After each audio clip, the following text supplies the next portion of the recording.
The Indian Miss World. From the slum to the beauty queen. Veiled Chains. The brutal journey of an Indian Miss World.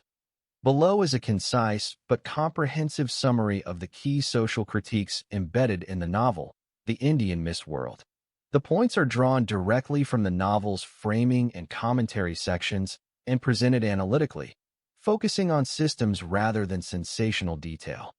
Overview and synopsis. The Indian Miss World is a 6-book epic novel by Dr. A.A. Ahmed that follows 2 generations of Indian women, Rehana Khan and her daughter Ifat Khan, whose lives are shaped by poverty, migration, sexual violence, religious law, state corruption, and global power structures. The novel blends fictional narrative with direct social, legal, and ideological critique, particularly focusing on how women's bodies and identities are controlled by intersecting systems of patriarchy, law, religion, and class. The narrative rejects the traditional rags to riches arc. Instead, it presents survival as cyclical and costly, arguing that resilience is demanded precisely because institutions repeatedly fail. Taken together, this opening overview frames the saga as both intimate and panoramic. A mother and daughter's struggle for survival becomes a lens on the institutions that govern migration, labor, sexuality, and belonging. By tracing how vulnerability is produced and repeatedly exploited across borders and social classes, the novel positions its protagonists' reinventions not as triumphal transformations, but as necessary acts of endurance and systems designed to erase them. Against this backdrop, the novel's ultimate argument comes into focus. The story scale is not ornamental, but necessary to show how private trauma is manufactured and sustained by public systems. In the end, The Indian Miss World reads less as a single ascent than as a sustained reckoning with the forces that make ascent necessary. The privatization of care, the weaponization of law, and the commodification of women's lives under poverty and power. That argument is grounded in repeated, concrete turns of the plot, migration that becomes captivity under the Kafil sponsorship system, protective sham marriages that collapse into criminalization, a Sharia-sanctioned child marriage that functions as custody transfer, and, later, fame that draws fatwas, assassination attempts, and the killing of allies. The section closes by signaling the work's defining proposition. Visibility may expose injustice, but only structural change can end it, leaving the reader with a story that refuses consolation and insists on accountability. Key themes: structural poverty and institutional abandonment. Rehana's slum poverty leaves her dependent on predatory recruiters and exposed to police abuse with no effective safety net. Gendered control through law, religion, and social custom. Rehana's pregnancy through violence is treated as evidence of criminality, with courts and clerics weaponizing morality against her. Migration as exploitation. Sponsorship, intermediaries, and cross-border vulnerability. Under the Kafil sponsorship system, Rehana becomes legally dependent and effectively trapped once she arrives in Saudi Arabia. Marriage as mechanism. Custody transfer, coercion, and legal camouflage. If it is subjected to a Sharia-sanctioned child marriage that functions as a transfer of custody and a shield for her captor. Identity as contested property. Renaming, reinvention, and erasure. If it cycles through multiple imposed identities, including Aphrodite Khan and Christina Lewinsky, as institutions and handlers redefine her for legality, safety, or spectacle.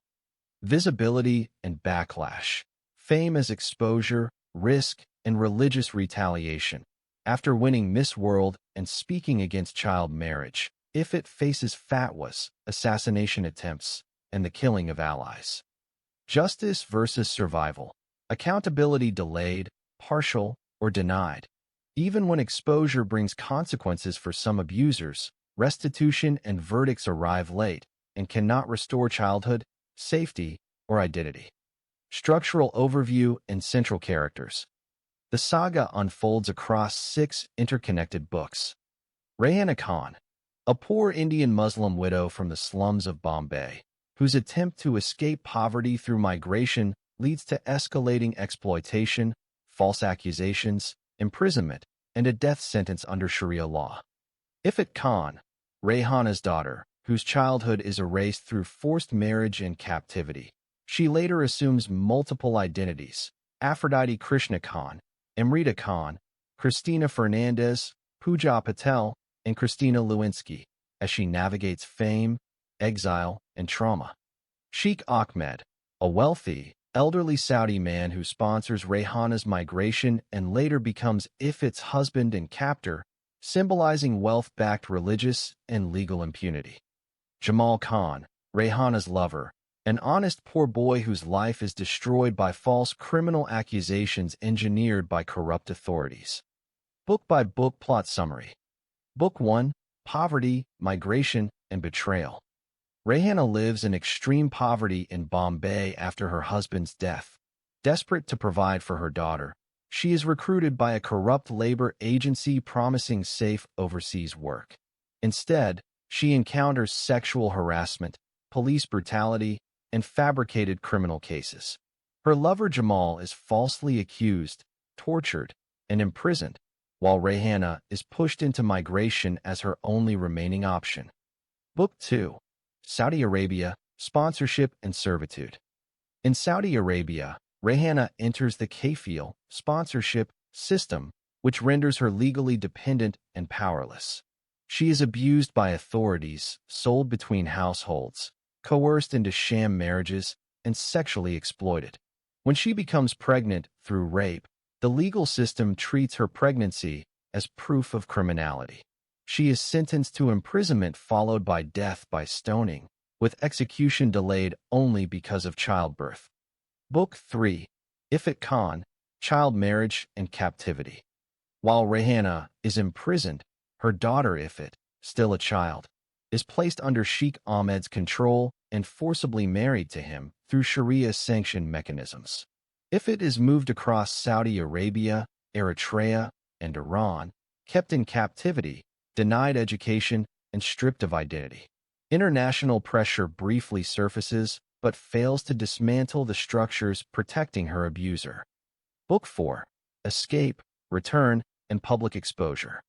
Rayhana is eventually exonerated after external intervention exposes institutional abuse by authorities. Though she receives financial compensation, she returns to India emotionally shattered and permanently displaced. Ifat later escapes captivity and returns undocumented, only to face new exploitation in India's film industry. Public exposure brings partial consequences for her abusers, but legal justice remains incomplete. Book 5, Miss World and Backlash. Ifat reinvents herself as Aphrodite Khan and becomes Miss India and Miss World, transforming from a hidden victim into a globally visible figure. She publicly condemns child marriage and religious justification for abuse.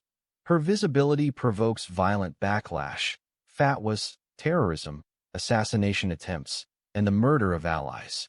Fame becomes another side of danger, not protection. Book 6, Exile, Identity, and Faith. Forced into exile across Europe and the United States, Aphrodite experiences homelessness, interrogation as a suspected terrorist, family betrayal, and mental collapse. She eventually abandons public life, converts to Christianity, and adopts the name Christina Lewinsky. The novel ends not with triumph, but with partial healing, forgiveness, and acceptance that trauma leaves permanent scars.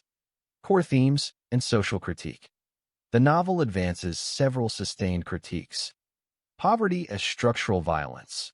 Poverty is depicted as institutional neglect, not individual failure. Corruption of law and state power. Police, courts, and bureaucracies protect abusers and criminalize victims. Marriage as a tool of control. Marriage functions as custody transfer, legal camouflage, and identity erasure. Patriarchy across cultures. Wealth, education, and geography change the form of control, not its existence. Female identity as property. Names, nationality, and religion are repeatedly reassigned. Migration as a trap. Global labor mobility exposes poor women to extreme harm. Fame as double-edged. Visibility brings recognition and lethal risk. Justice as partial. Survival is not the same as justice. Overall message. The Indian Miss World argues that when poverty, patriarchy, law, and power intersect, women's lives become negotiable rather than protected. The novel refuses tidy redemption, insisting that endurance is not victory and that systems relying on resilience have already failed morally. Publisher-ready synopsis. The Indian Miss World is a sweeping, transnational literary epic that traces the lives of two Indian women, mother and daughter, whose fates are shaped by poverty, migration, law, and power across India, the Middle East, and the West.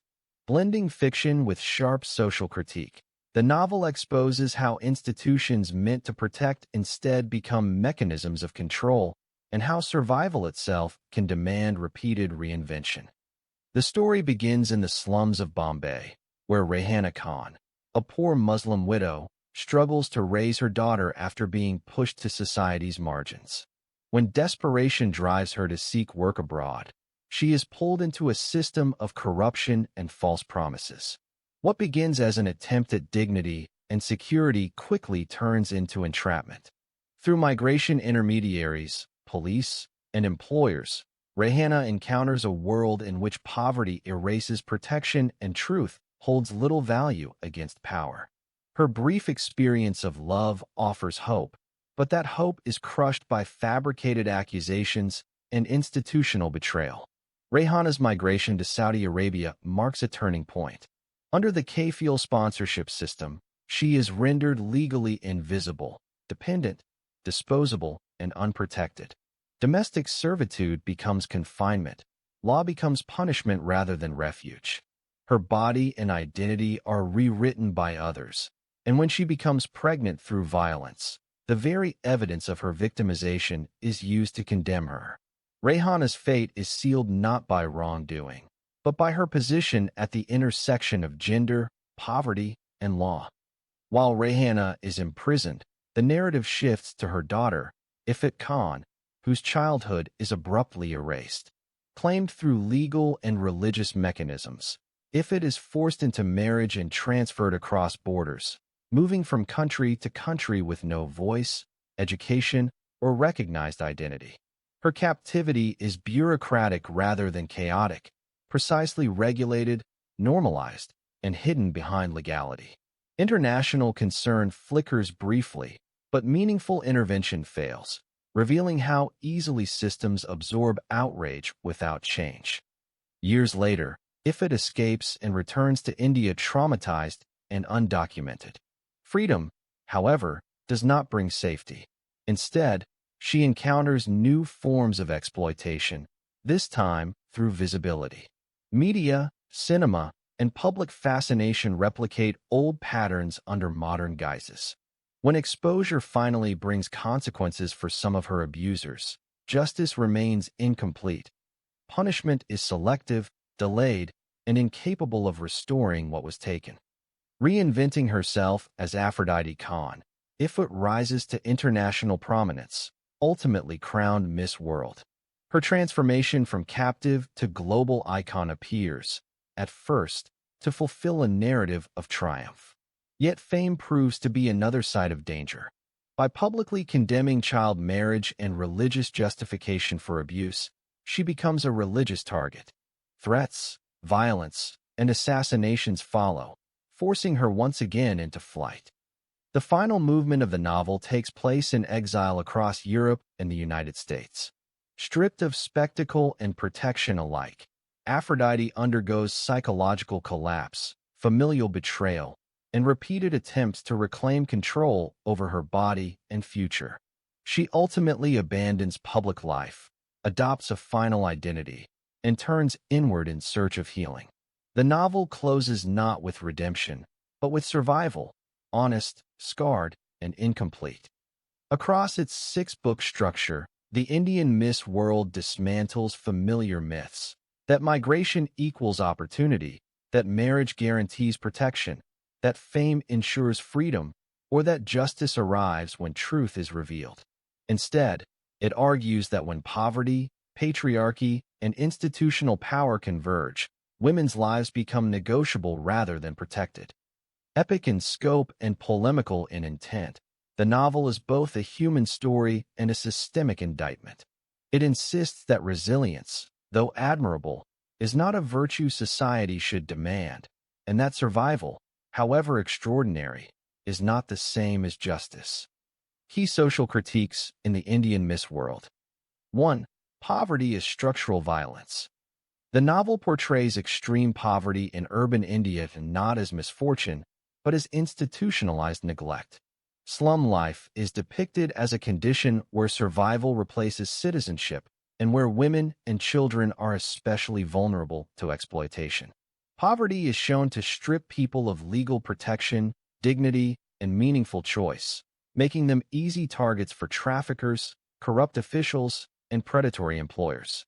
Core critique: poverty is not accidental. It is maintained by indifference and corruption. 2. Corruption of state institutions. Police, courts, immigration offices, and labor agencies consistently appear as tools of exploitation rather than justice. False accusations, arbitrary detention, bribery, and selective enforcement of law recur throughout the story. The novel emphasizes that law is harsh against the poor and flexible for the powerful, creating a justice system that protects abusers while criminalizing victims. Critique: legal systems amplify inequality when power, not truth, determines outcomes. 3. Marriage as an instrument of control.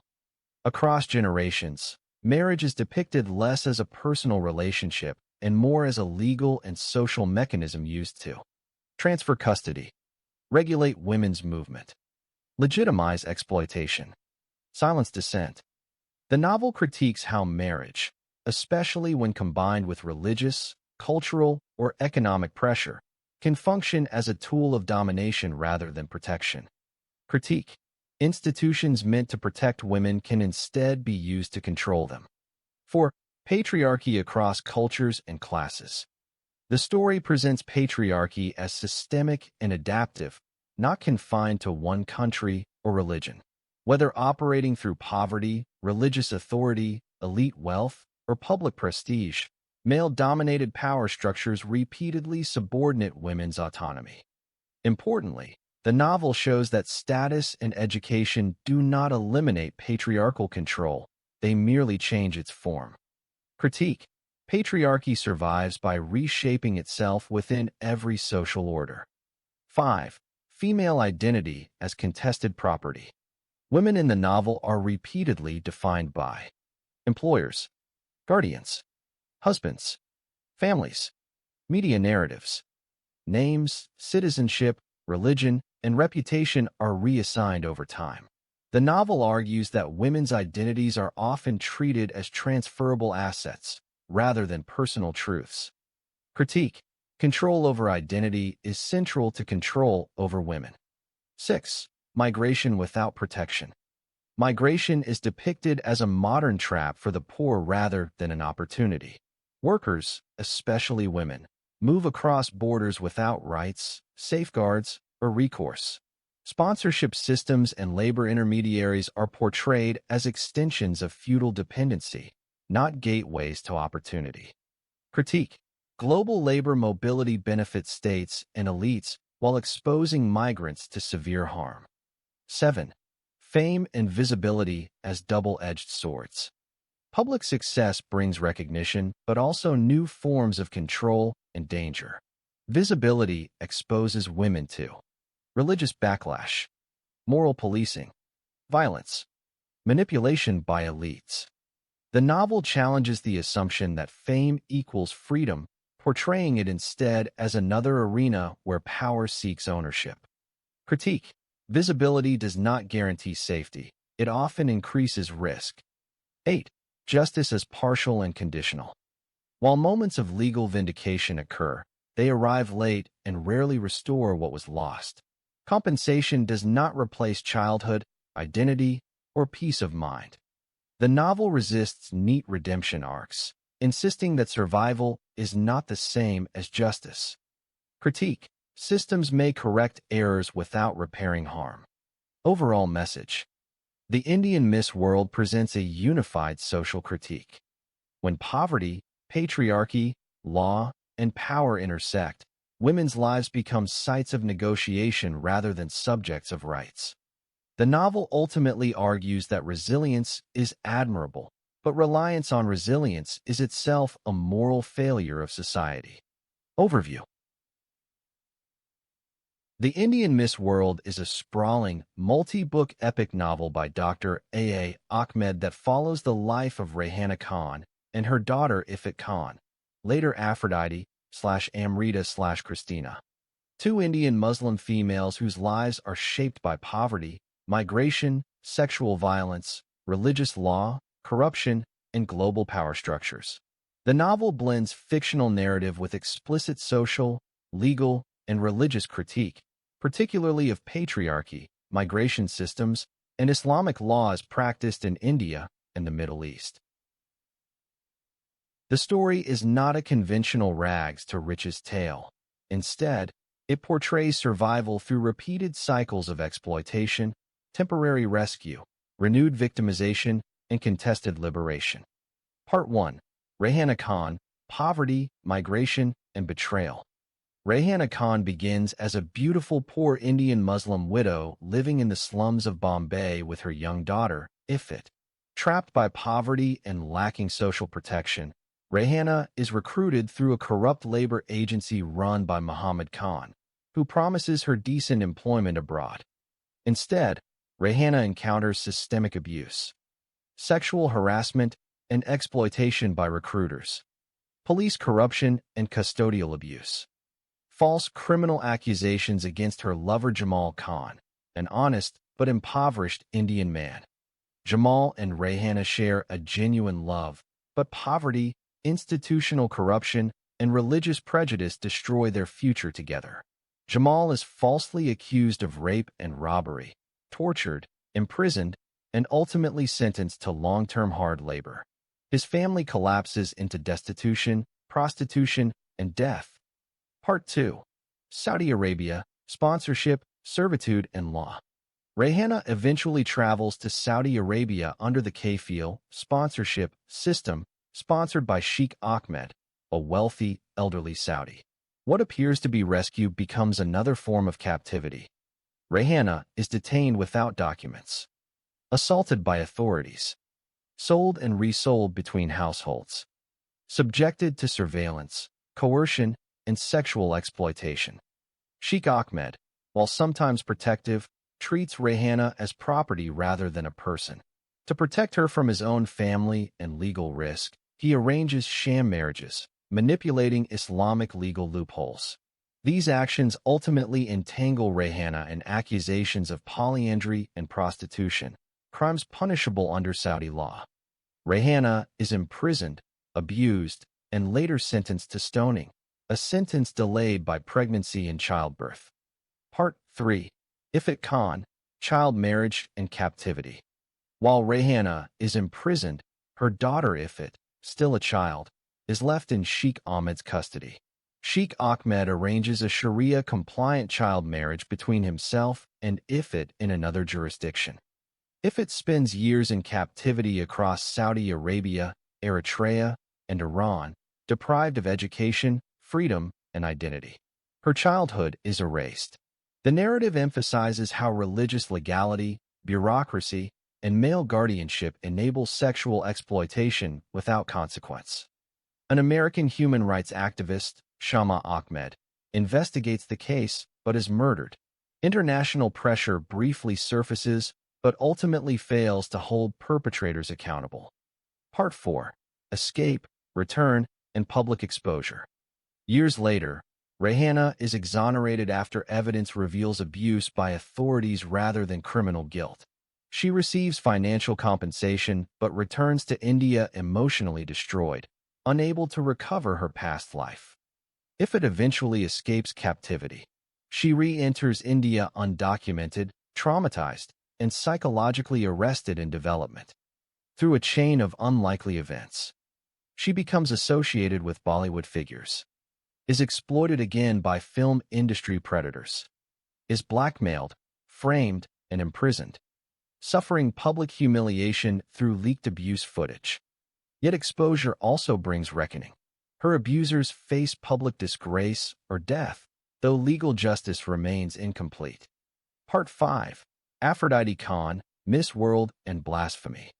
If it reinvents herself as Aphrodite Khan, later crowned Miss India and Miss World. Her victory is unprecedented due to her background of poverty, abuse, and religious controversy. At the height of global fame, she publicly condemns child marriage and religious justifications for abuse, criticizes revered religious figures, becomes the target of fatwas, threats, terrorism, and assassination attempts. Her charity work for homeless children provokes violent retaliation.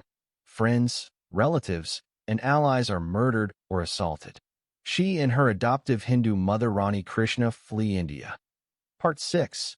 Exile, Reinvention, and Faith. In exile across Europe and the United States, Aphrodite cycles through homelessness, interrogation as a suspected terrorist, familial betrayal, forced marriages, and dowry demands. Mental breakdown from accumulated trauma. She adopts multiple identities, finally converting to Christianity, taking the name Christina Lewinsky. Her final arc emphasizes forgiveness, psychological healing, and spiritual rebirth, though the novel stresses that trauma leaves permanent scars.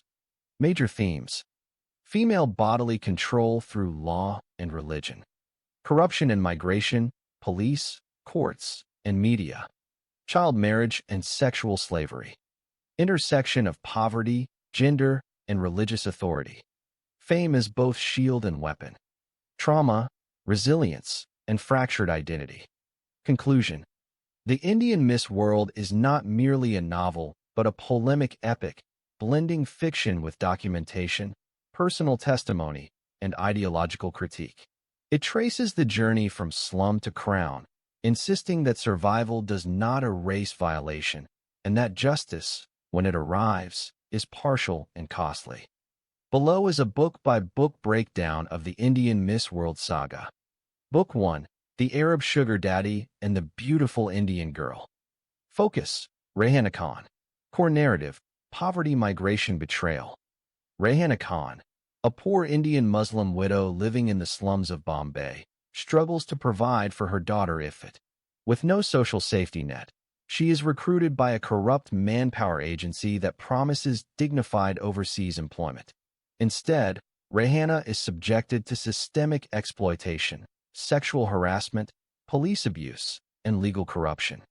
She falls in love with Jamal Khan, an honest but impoverished man, yet their relationship is destroyed by false criminal accusations engineered by powerful men. Jamal is imprisoned, tortured, and sentenced, while his family disintegrates into destitution. Rehana migrates to Saudi Arabia under the Kafil sponsorship system sponsored by Sheikh Ahmed, a wealthy, elderly Saudi. What begins as rescue becomes captivity, exposing her to servitude, surveillance, coercion, and manipulation under religiously sanctioned power structures. Key themes: poverty, migration fraud, gendered violence, corruption, false accusations, patriarchal authority, exploitation through law and religion. Book 2. The Indian Child Bride and the Old Arab Husband. Focus: Ifat Khan, childhood, core narrative, custody, silence, legalized abuse. While Rehana is imprisoned in Saudi Arabia, her young daughter Ifat Khan is left under the control of Sheikh Ahmed. Through legal and religious mechanisms, he arranges a Sharia-compliant child marriage, transferring Ifat across borders to avoid scrutiny. Ifat grows up in confinement, deprived of education, freedom, and identity. International systems fail to intervene meaningfully, and legal processes reinforce rather than dismantle her captivity. This book exposes the devastating consequences of child marriage and guardianship laws when combined with state power and religious immunity. Key themes: child marriage, guardianship, sexual exploitation, legal impunity, loss of childhood, bodily ownership. Book 3: The Indian Slave Girl in Saudi Arabia. Title variations appear in the manuscript. Focus: Rayhana's imprisonment and breakdown core narrative. Criminalization of the victim. Rayhana is accused of polyandry and prostitution after coerced marriages meant to protect her legally backfire. She is imprisoned and sentenced under Saudi law. The narrative details her incarceration, psychological decline, and social erasure. Other imprisoned women's stories run parallel, reinforcing that her suffering is systemic rather than exceptional. Eventually, Rayhana is exonerated after external intervention exposes institutional abuse. She receives financial compensation but no restoration of family, dignity, or stability. Key themes: criminalization of women, double standards, prison trauma, misuse of religious law, hollow justice. Book 4: From Captive to Crown, Bollywood and Exposure Arc. Focus: Ifit as a young woman core narrative. Escape exploitation exposure. Ifit escapes captivity and returns to India undocumented, deeply traumatized.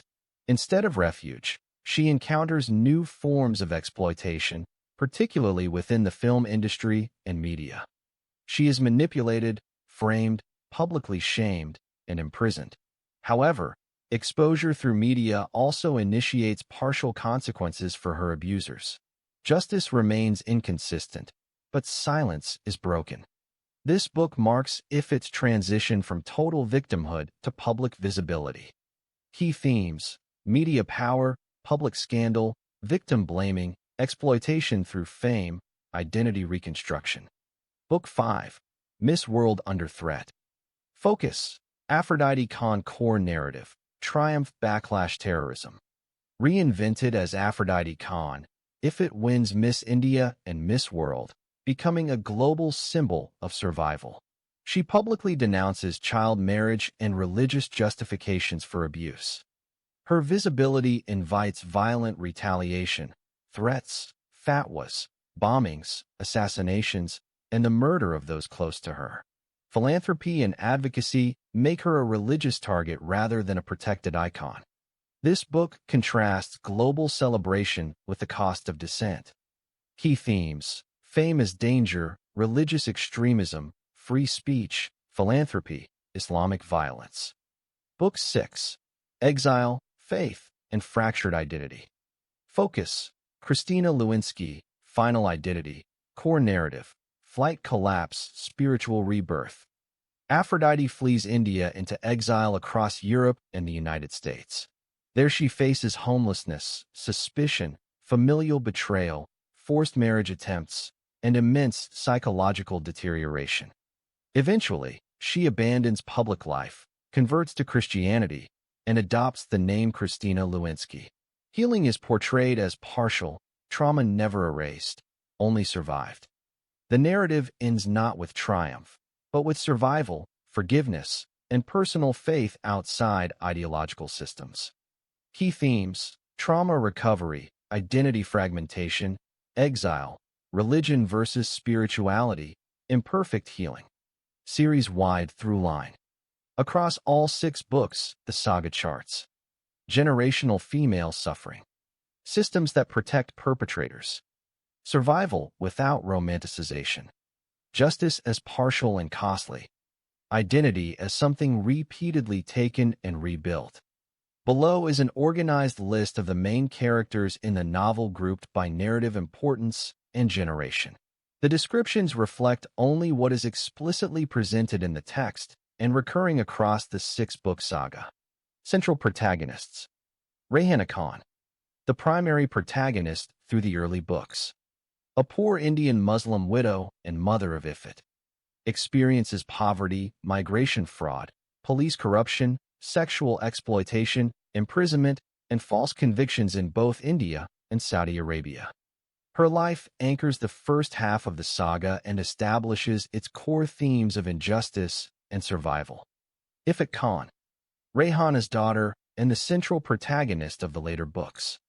endures child custody transfer, forced marriage, long-term captivity, and psychological trauma. Assumes multiple identities over the series, eventually becoming Aphrodite Khan and later Christina. Her transformation structures the second half of the saga. Major male figures. Although both marriages are depicted as mechanisms of control rather than romantic partnerships, they operate through different kinds of power and serve different narrative purposes. Sheikh Ahmed represents wealth-backed, Sharia-sanctioned custody and captivity, while Mahmud Khan represents a more bureaucratic, instrumental marriage used to manage documentation, movement, concealment, and the shifting of liability, reinforcing Ifit's lack of agency through administrative mechanisms rather than overt custodial domination. Sheikh Ahmed, also referred to as Sheikh Faiz bin Ahmed, a wealthy elderly Saudi man who sponsors Rayhana's migration, exercises legal and social control over Rayhana and later assumes guardianship over Ifit. Central antagonist whose actions drive much of the narrative conflict surrounding religious law, authority, and impunity. Jamal Khan, Rayhana's lover and later husband, an honest poor man falsely accused of serious crimes and imprisoned, represents the destruction of male innocence under corrupt systems. Reappears later in complex familial and legal conflicts. Key secondary characters. Muhammad Khan, owner of the Indian Manpower Agency, exploits workers, manipulates police, orchestrates false accusations, and profits from corruption. One of the earliest institutional antagonists in the narrative.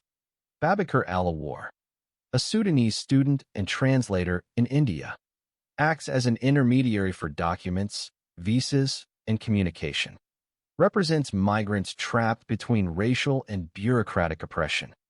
Aslam Ali Khan, a pimp and trafficker who controls Rayhana briefly. Uses fear of religious punishment and legal consequences to coerce compliance. Sabir Ibrahim Shah, Pakistani intermediary and chauffeur associated with Sheikh Ahmed, helps arrange sham marriages and conceal illegal arrangements. Later arc and public life figures. Rani Krishna, a powerful Hindu woman who later adopts and manages Ifit/Aphrodite, acts as both protector and manipulator.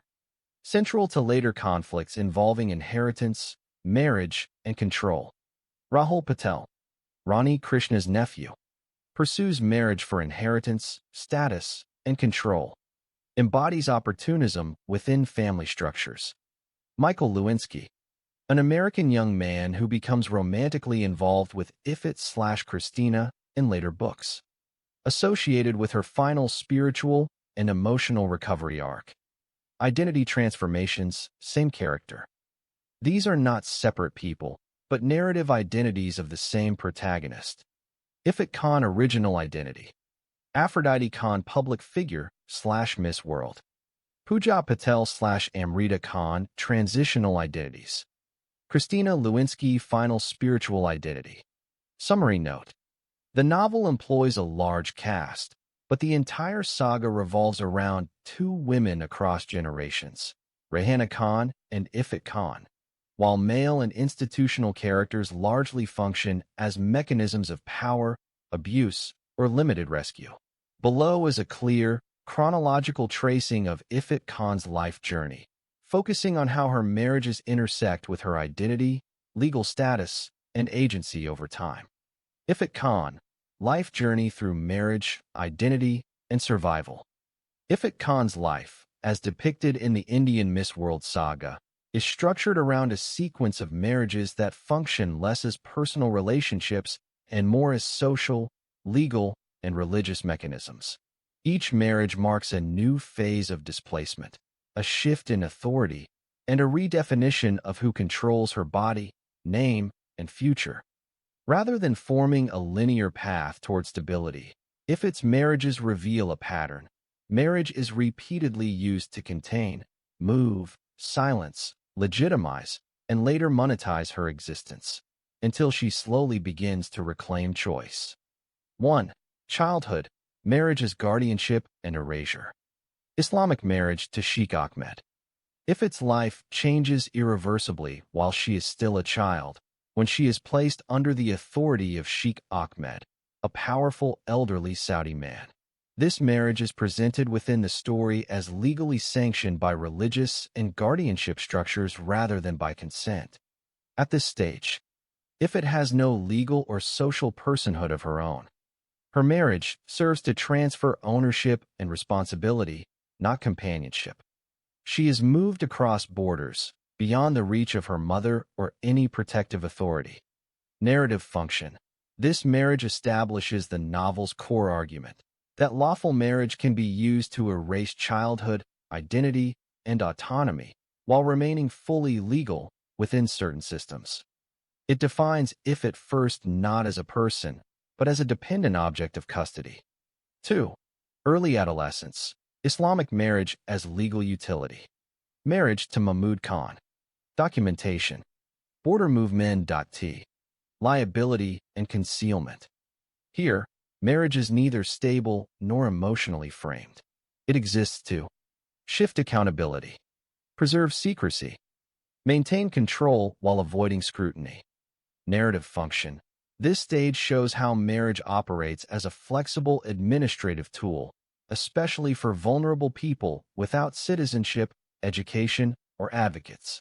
Ifit remains powerless, but the mechanisms around her grow more complex. 3. Young adulthood. Christian marriage as conditional protection.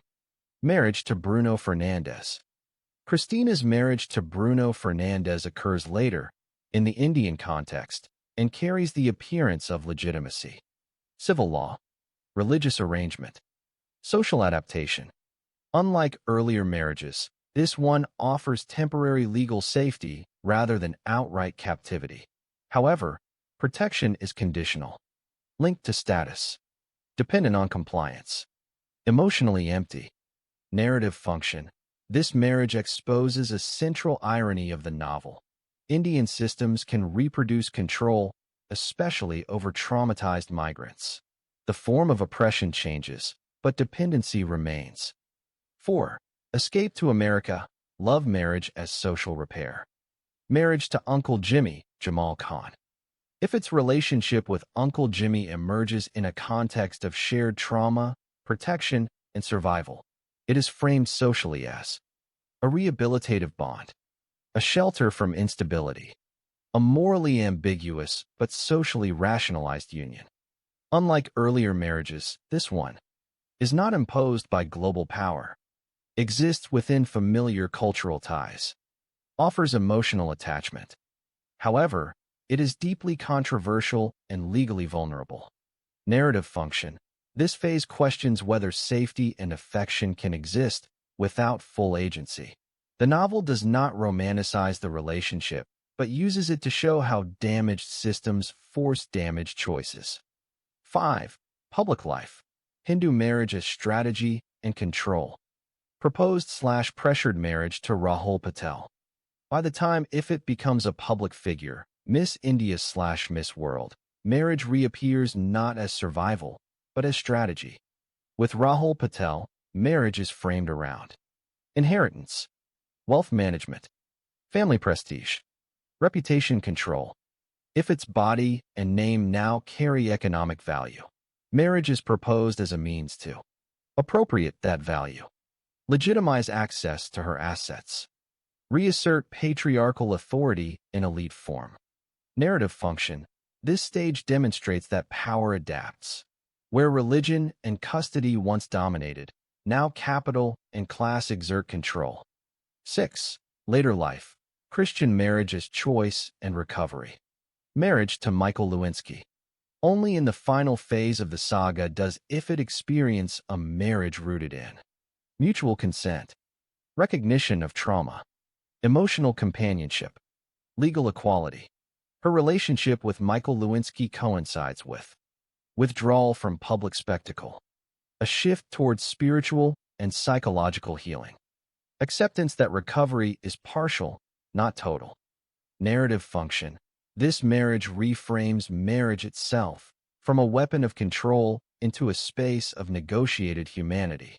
It does not save Ifit, but it allows her to exist without constant coercion. Overall arc, what Ifit's marriages mean? Across her life, Ifit's marriages function as custody tools, childhood, legal fictions, adolescence, immigration mechanisms, young adulthood, social survival strategies, return to India, economic instruments, public fame, personal choice, later life. Her journey is not from victim to victor, but from object, survivor, partial agent. The novel's central claim, through Ifit, is that female autonomy is not granted all at once. It is painfully assembled, piece by piece, through loss, resistance, and conscious refusal to be reduced again. Below is a structured comparison of Ifit Khan's marriages and Rayhana Khan's marriages, focusing on legal context, power dynamics, motivation, and narrative meaning. The comparison is grounded in the content and framing of the Indian Miss World and its six-book structure. Overview: Mother and daughter, same institution, different trajectories.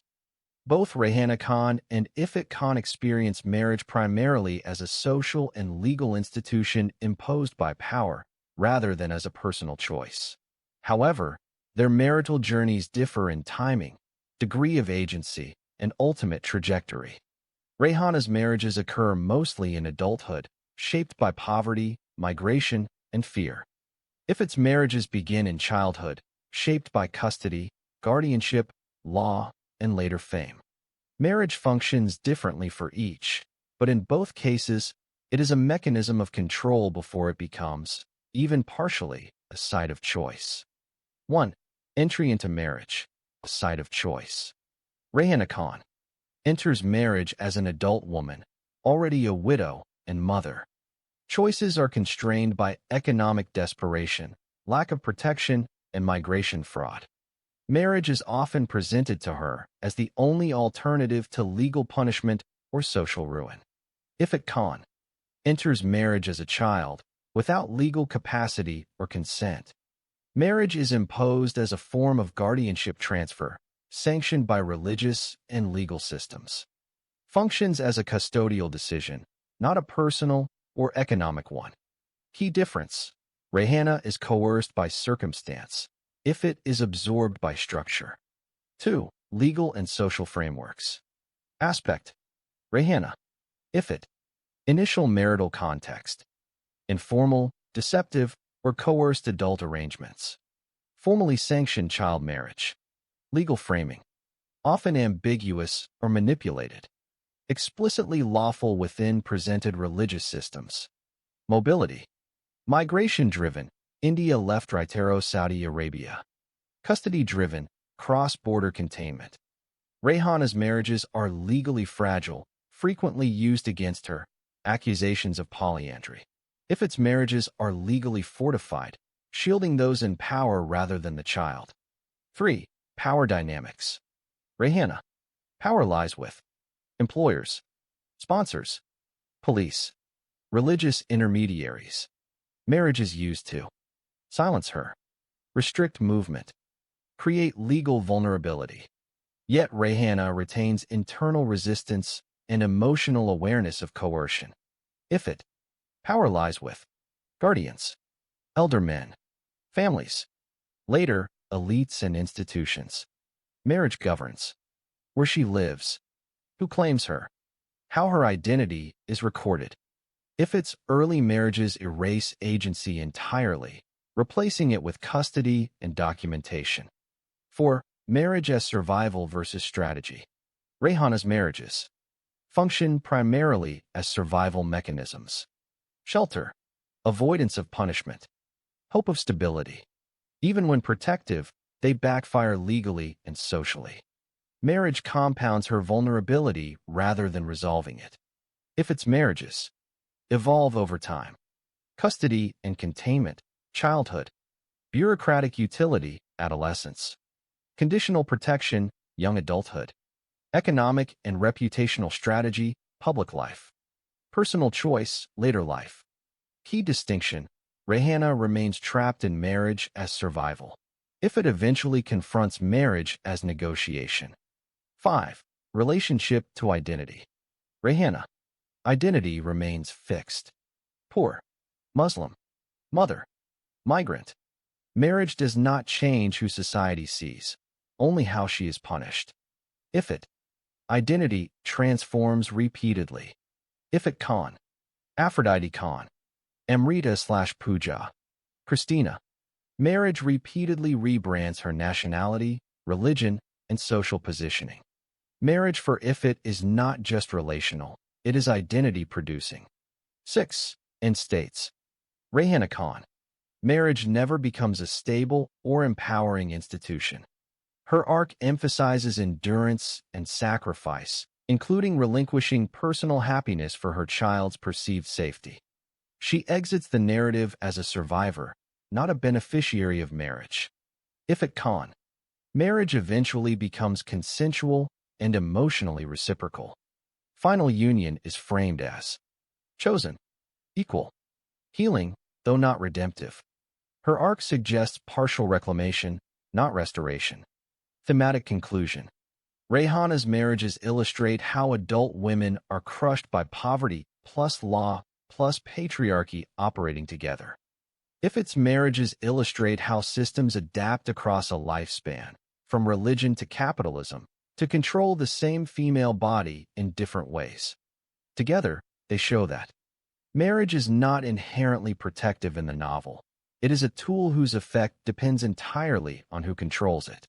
In a world where hope and hardship collide, the Arab sugar daddy and the beautiful Indian girl plunges readers into the harrowing journey of Rayhana, a resilient Indian widow whose quest for dignity and survival leads her from the slums of Bombay to the gilded cages of Saudi Arabia.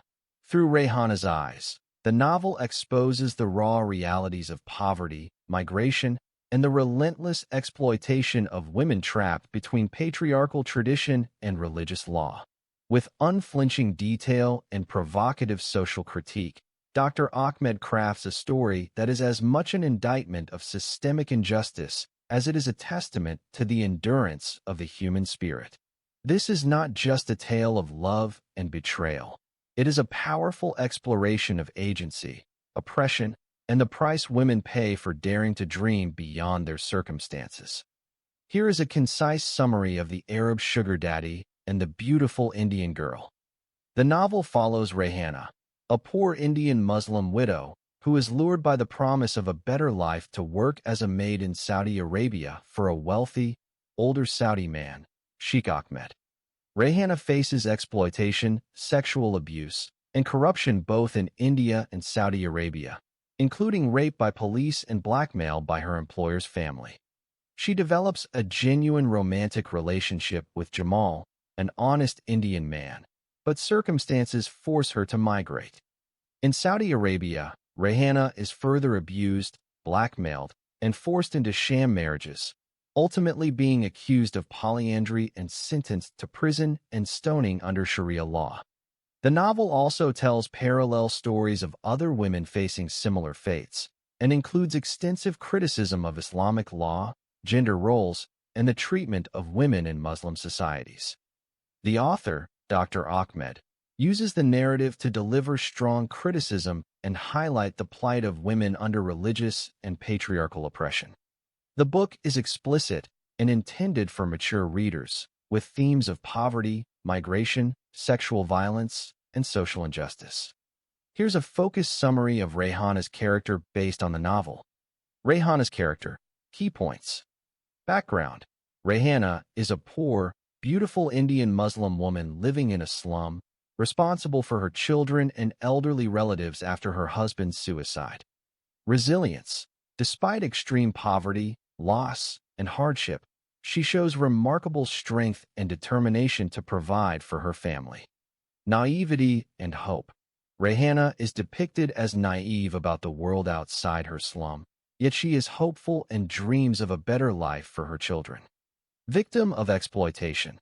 Throughout the story, Rayhana is repeatedly exploited sexually, emotionally, and economically by men in positions of power, both in India and Saudi Arabia. Endurance of abuse. She endures sexual harassment, rape, blackmail, and false accusations, yet continues to fight for survival and dignity. Capacity for love. Rayhana experiences genuine love for Jamal, an honest man who treats her with respect, but circumstances force her to leave him behind. Lack of agency. Her choices are continually limited by poverty, gender, and social structures. She is often manipulated or coerced by others. Moral integrity. Despite being surrounded by corruption and abuse, Rayhana tries to maintain her integrity and protect her daughter. Tragic fate. Her journey, motivated by hope, leads to further suffering, culminating in imprisonment, a death sentence, and separation from her daughter. Symbolic role. Rayhana's character is used by the author to highlight the vulnerability of women in patriarchal and religiously conservative societies and to critique systems that perpetuate their suffering. Extreme poverty. Rayhana is forced to support her children and elderly relatives after her husband's suicide, struggling daily for basic survival in an Indian slum. Exploitation and abuse. She is repeatedly exploited sexually, emotionally, and economically by men in positions of power, both in India and Saudi Arabia. Corruption and injustice. Rayhana faces corruption in the police, legal, and immigration systems, leading to false accusations, imprisonment, and torture. Sexual violence. She endures sexual harassment, rape by police and employers, and blackmail through secretly recorded video. Lack of agency. Her choices are severely limited by poverty, gender, and social structures. She is often manipulated or coerced by others. Separation from loved ones. Circumstances force her to leave behind her genuine love, Jamal, and later, she is separated from her daughter. Legal persecution. In Saudi Arabia, Rayhana is accused of polyandry, marrying two men without proper divorce, becomes pregnant, and is sentenced to prison and stoning under Sharia law.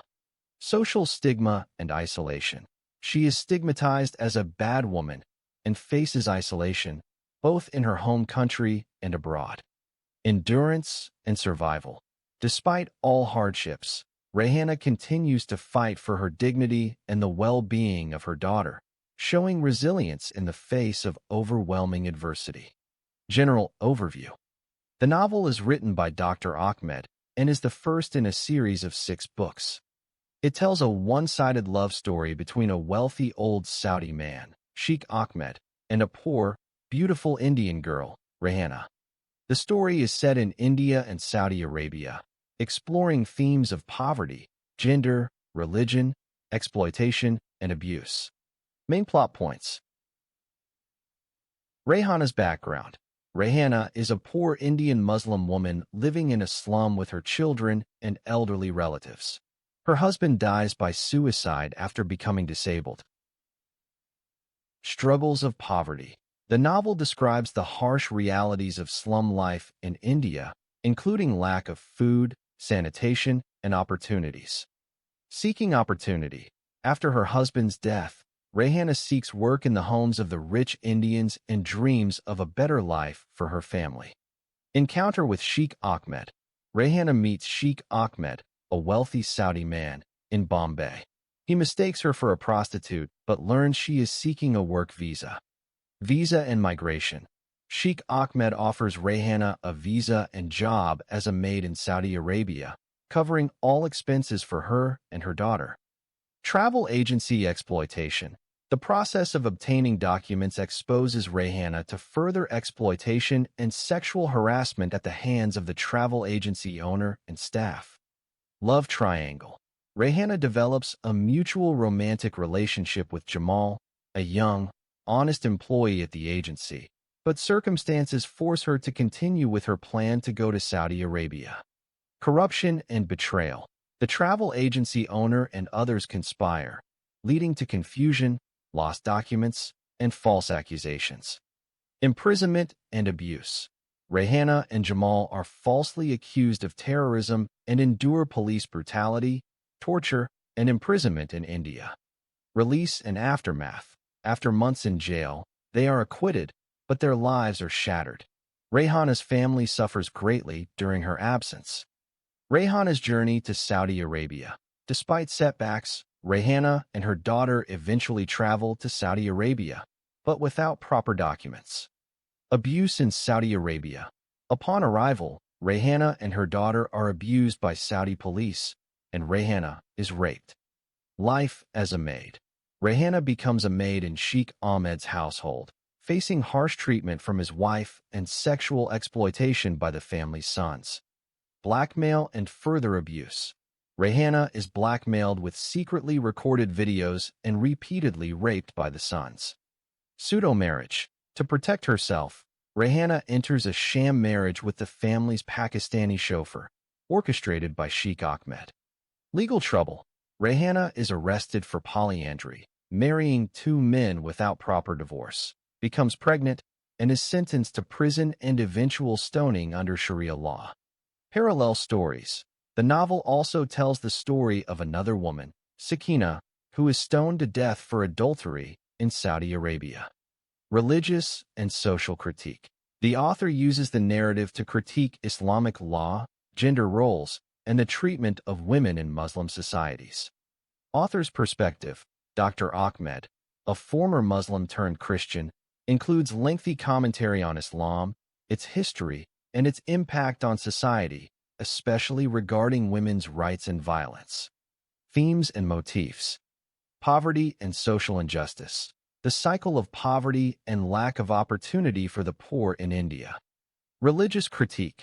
Strong criticism of Islamic law, Sharia, and the treatment of women. Sexual exploitation and abuse.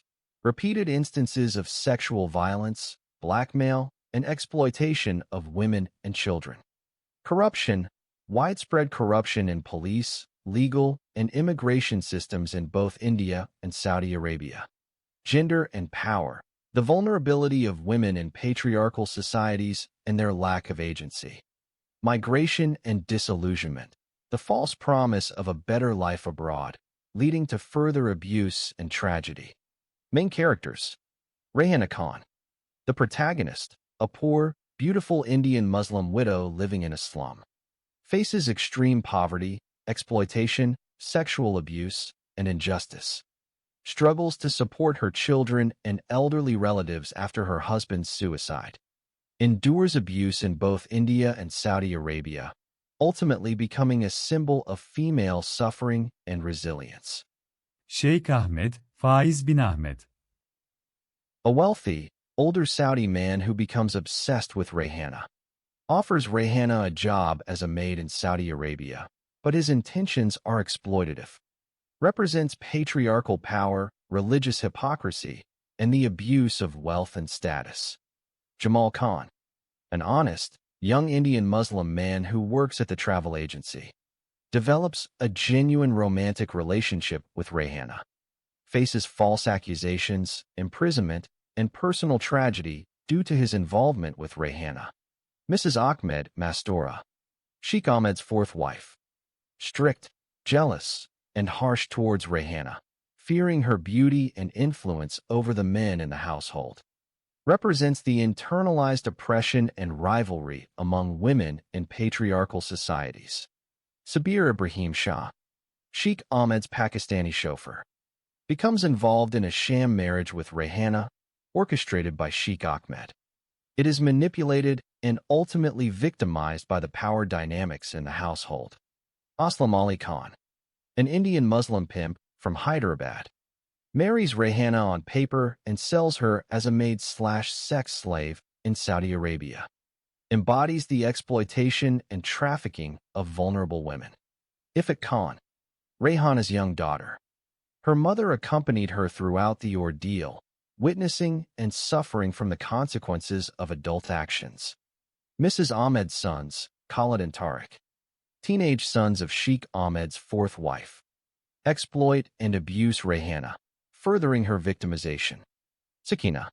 A Pakistani woman whose parallel story is told in the novel. Faces similar abuse and is ultimately stoned to death for adultery, highlighting the dangers women face under strict religious laws. Secondary characters. Babakar Alayawar. A Sudanese student and translator at the travel agency. acts as a go-between for Sheikh Ahmed and the agency, becomes entangled in the story through his work, and is later falsely accused and imprisoned. Jamila, an unattractive and self-serving female employee at the travel agency, sister-in-law to the agency owner, placed there to spy on him, exploits Babakar's affection for her, but does not reciprocate his feelings. Bulbula Sheikh, a beautiful young female employee at the travel agency, becomes a victim of sexual exploitation and rape by her boss, Muhammad Khan. Her tragic story ends in pregnancy, social ostracism, and suicide. Ruxana and Tahira, female employees at the travel agency. Jealous and gossipy, they spread rumors about Rayhana and Jamal, represent the competitive and sometimes hostile environment among women in the workplace. Other travel agency employees. Various minor characters who contribute to the office dynamics, gossip, and Rayhana's journey. Here's a comparison of the roles of Sheikh Ahmed and Mr. Muhammad Khan in the novel, and how each influences Rayhana Khan's fate. Sheikh Ahmed. Role: wealthy, older Saudi man who becomes obsessed with Rayhana. Influence on Rayhana. Promise of escape. Offers Rayhana a way out of poverty by promising her a job as a maid in Saudi Arabia, presenting himself as her benefactor. Exploitation. His intentions are ultimately exploitative. He uses his power and wealth to control Rayhana's fate, orchestrating her migration and later her circumstances in Saudi Arabia. Patriarchal power represents patriarchal and religious authority, using the legal and social systems of Saudi Arabia to keep Rayhana dependent and vulnerable. Catalyst for suffering. His actions set in motion Rayhana's journey into deeper exploitation, abuse, and legal peril, culminating in her imprisonment and death sentence under Sharia law. Ambiguous protector. At times, he attempts to protect Rayhana, but this protection is conditional and self-serving, reinforcing her lack of agency. Mr. Muhammad Khan. Role: owner of the travel agency in India, Rayhana's initial point of contact for migration. Influence on Rayhana. Gatekeeper and exploiter. Controls Rayhana's access to migration opportunities, but exploits her vulnerability for personal gain, including sexual harassment and manipulation. Corruption and betrayal.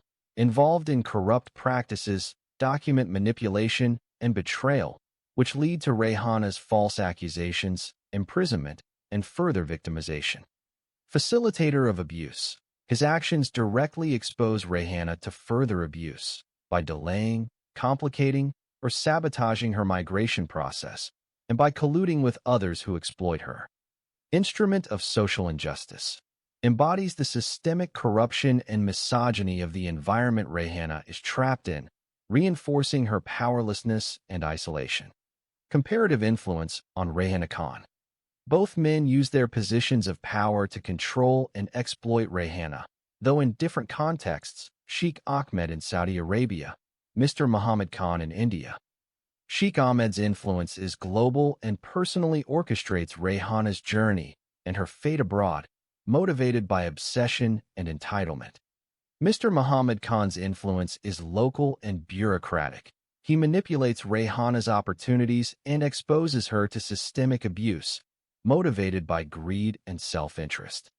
Both contribute to Rayhana's loss of agency, dignity, and safety, ultimately trapping her in cycles of exploitation, legal peril, and social stigma. A comparison of the power dynamics between Sheikh Ahmed and Mr. Muhammad Khan, and how these dynamics shape Rayhana's fate. Sheikh Ahmed. Power rooted in wealth, status, and patriarchy. Absolute authority. As a wealthy Saudi man, Sheikh Ahmed wields near-absolute power over Rayhana once she enters his world. His wealth, age, and status in a patriarchal society allow him to control her legal, social, and physical circumstances. Legal and social control. In Saudi Arabia, Sheikh Ahmed uses the country's legal system and social norms to keep Rayhana dependent and vulnerable. He orchestrates her migration, manipulates her employment, and ultimately has the power to determine her fate under Sharia law. Conditional protection. While he sometimes acts as Rayhana's protector, this protection is always conditional and self-serving. His power is used to possess and control, not to empower or liberate. Sexual and emotional power. His obsession with Rayhana is both sexual and possessive, and he leverages his authority to exploit her, orchestrate sham marriages, and ultimately expose her to legal peril. Mr. Muhammad Khan. Power through gatekeeping, corruption, and exploitation. Bureaucratic gatekeeper. As the owner of the travel agency in India, Mr. Muhammad Khan controls Rayhana's access to migration and opportunity. He is the first barrier she must pass to escape poverty. Corrupt and predatory. His power is rooted in his ability to manipulate documents, exploit vulnerable women, and collude with other corrupt officials. He uses his position to sexually harass, blackmail, and betray Rayhana. Systemic power. Muhammad Khan's power is less about personal obsession and more about systemic exploitation. He embodies the everyday corruption and misogyny that trap women like Rayhana in cycles of abuse. Facilitator of abuse. By controlling paperwork, spreading rumors, and enabling false accusations, he exposes Rayhana to further abuse and legal danger, both in India and abroad. Comparative power dynamics. Sheikh Ahmed's power is direct, personal, and backed by the force of law and tradition in Saudi Arabia. He is the ultimate authority in Rayhana's life once she migrates, able to dictate her fate with little accountability. Mr. Muhammad Khan's power is indirect, bureaucratic, and rooted in corruption and social networks. He is a gatekeeper who profits from Rayhana's desperation and lack of options, but his power is limited to the Indian context. Both men exploit Rayhana's vulnerability, but Sheikh Ahmed's power is more absolute and inescapable, while Muhammad Khan's is more opportunistic and transactional. Together, their power dynamics ensure Rayhana is trapped between two systems, one of local corruption and one of patriarchal, legalistic control, leaving her with little agency or hope for escape. Sheikh Ahmed's impact on Rayhana. Catalyst for migration. Sheikh Ahmed offers Rayhana the opportunity to escape poverty by working as a maid in Saudi Arabia, setting her journey in motion. Source of exploitation. While presenting himself as a benefactor, he ultimately exploits Rayhana's vulnerability, using his wealth and status to control her fate. Legal and social entrapment. In Saudi Arabia, Sheikh Ahmed's power, rooted in patriarchal and religious authority, ensures Rayhana's dependence and lack of agency. He orchestrates her employment, living conditions, and even sham marriages.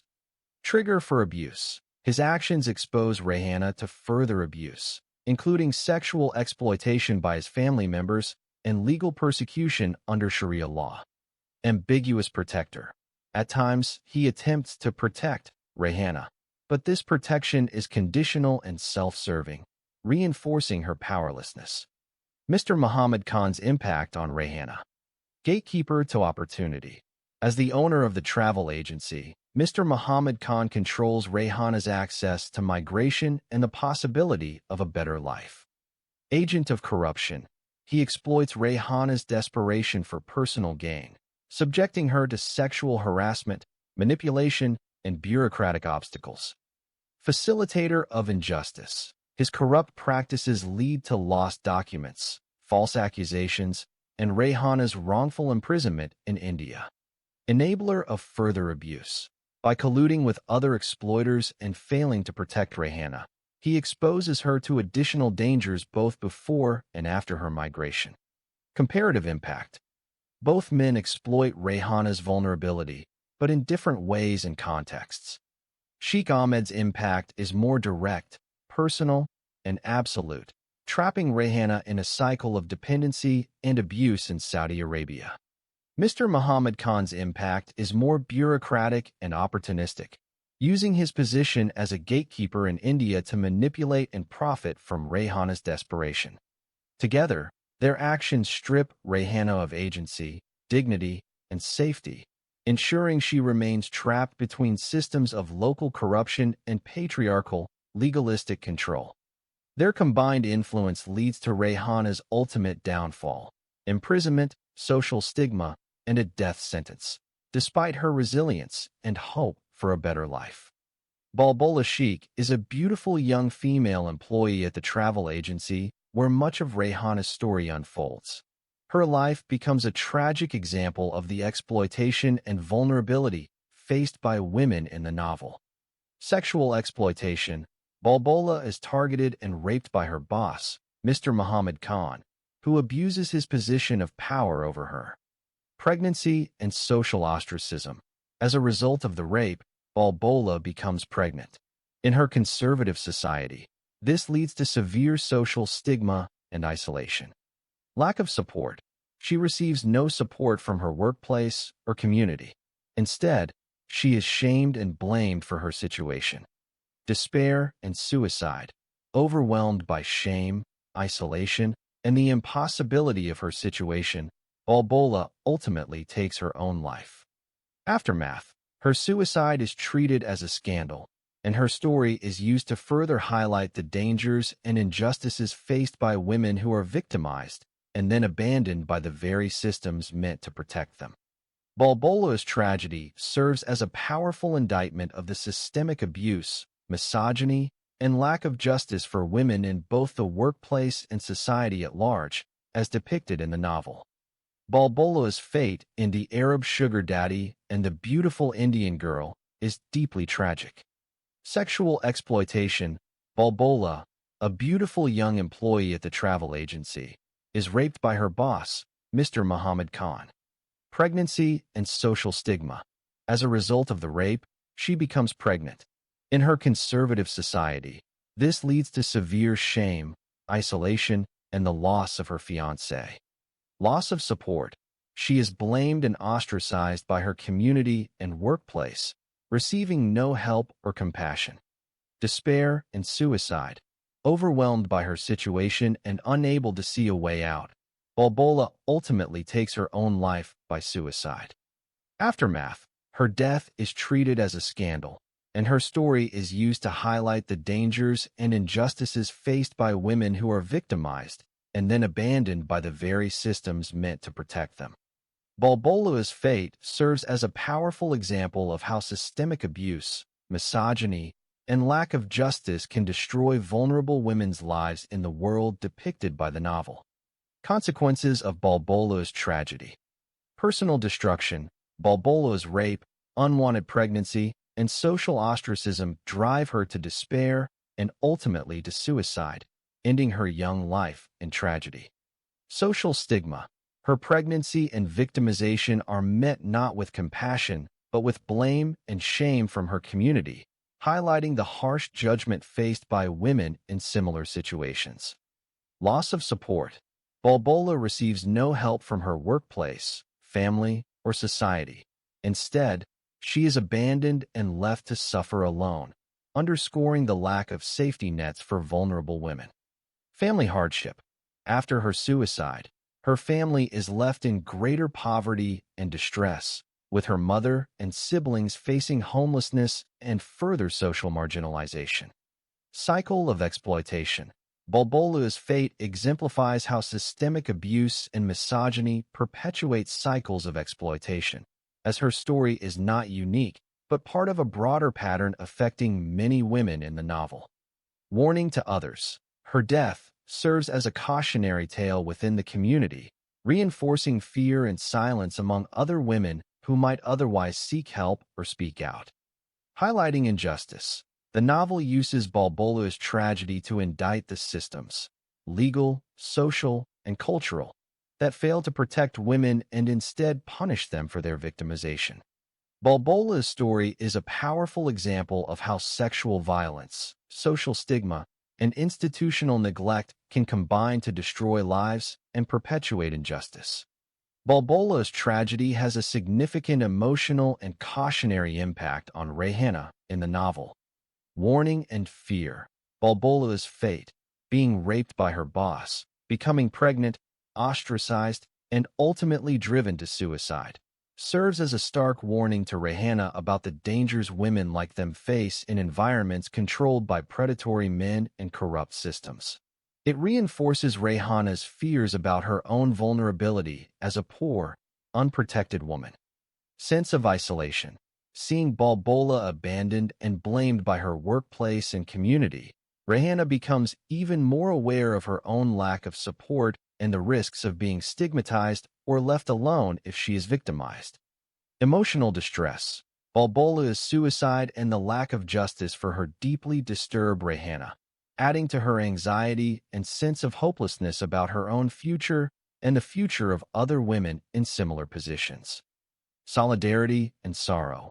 Balbola's suffering highlights for Rayhana the shared plight of exploited women, deepening her empathy and sorrow for others who are abused and silenced.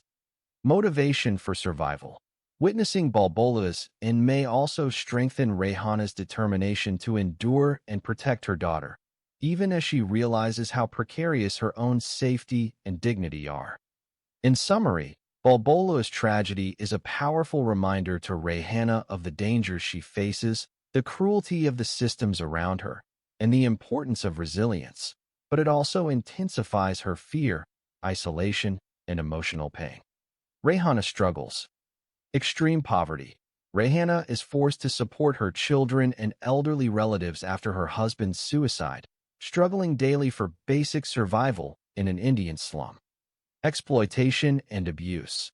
She is repeatedly exploited sexually, emotionally, and economically by men in positions of power, both in India and Saudi Arabia. Corruption and injustice. Rayhana faces corruption in the police, legal, and immigration systems, leading to false accusations, imprisonment, and torture.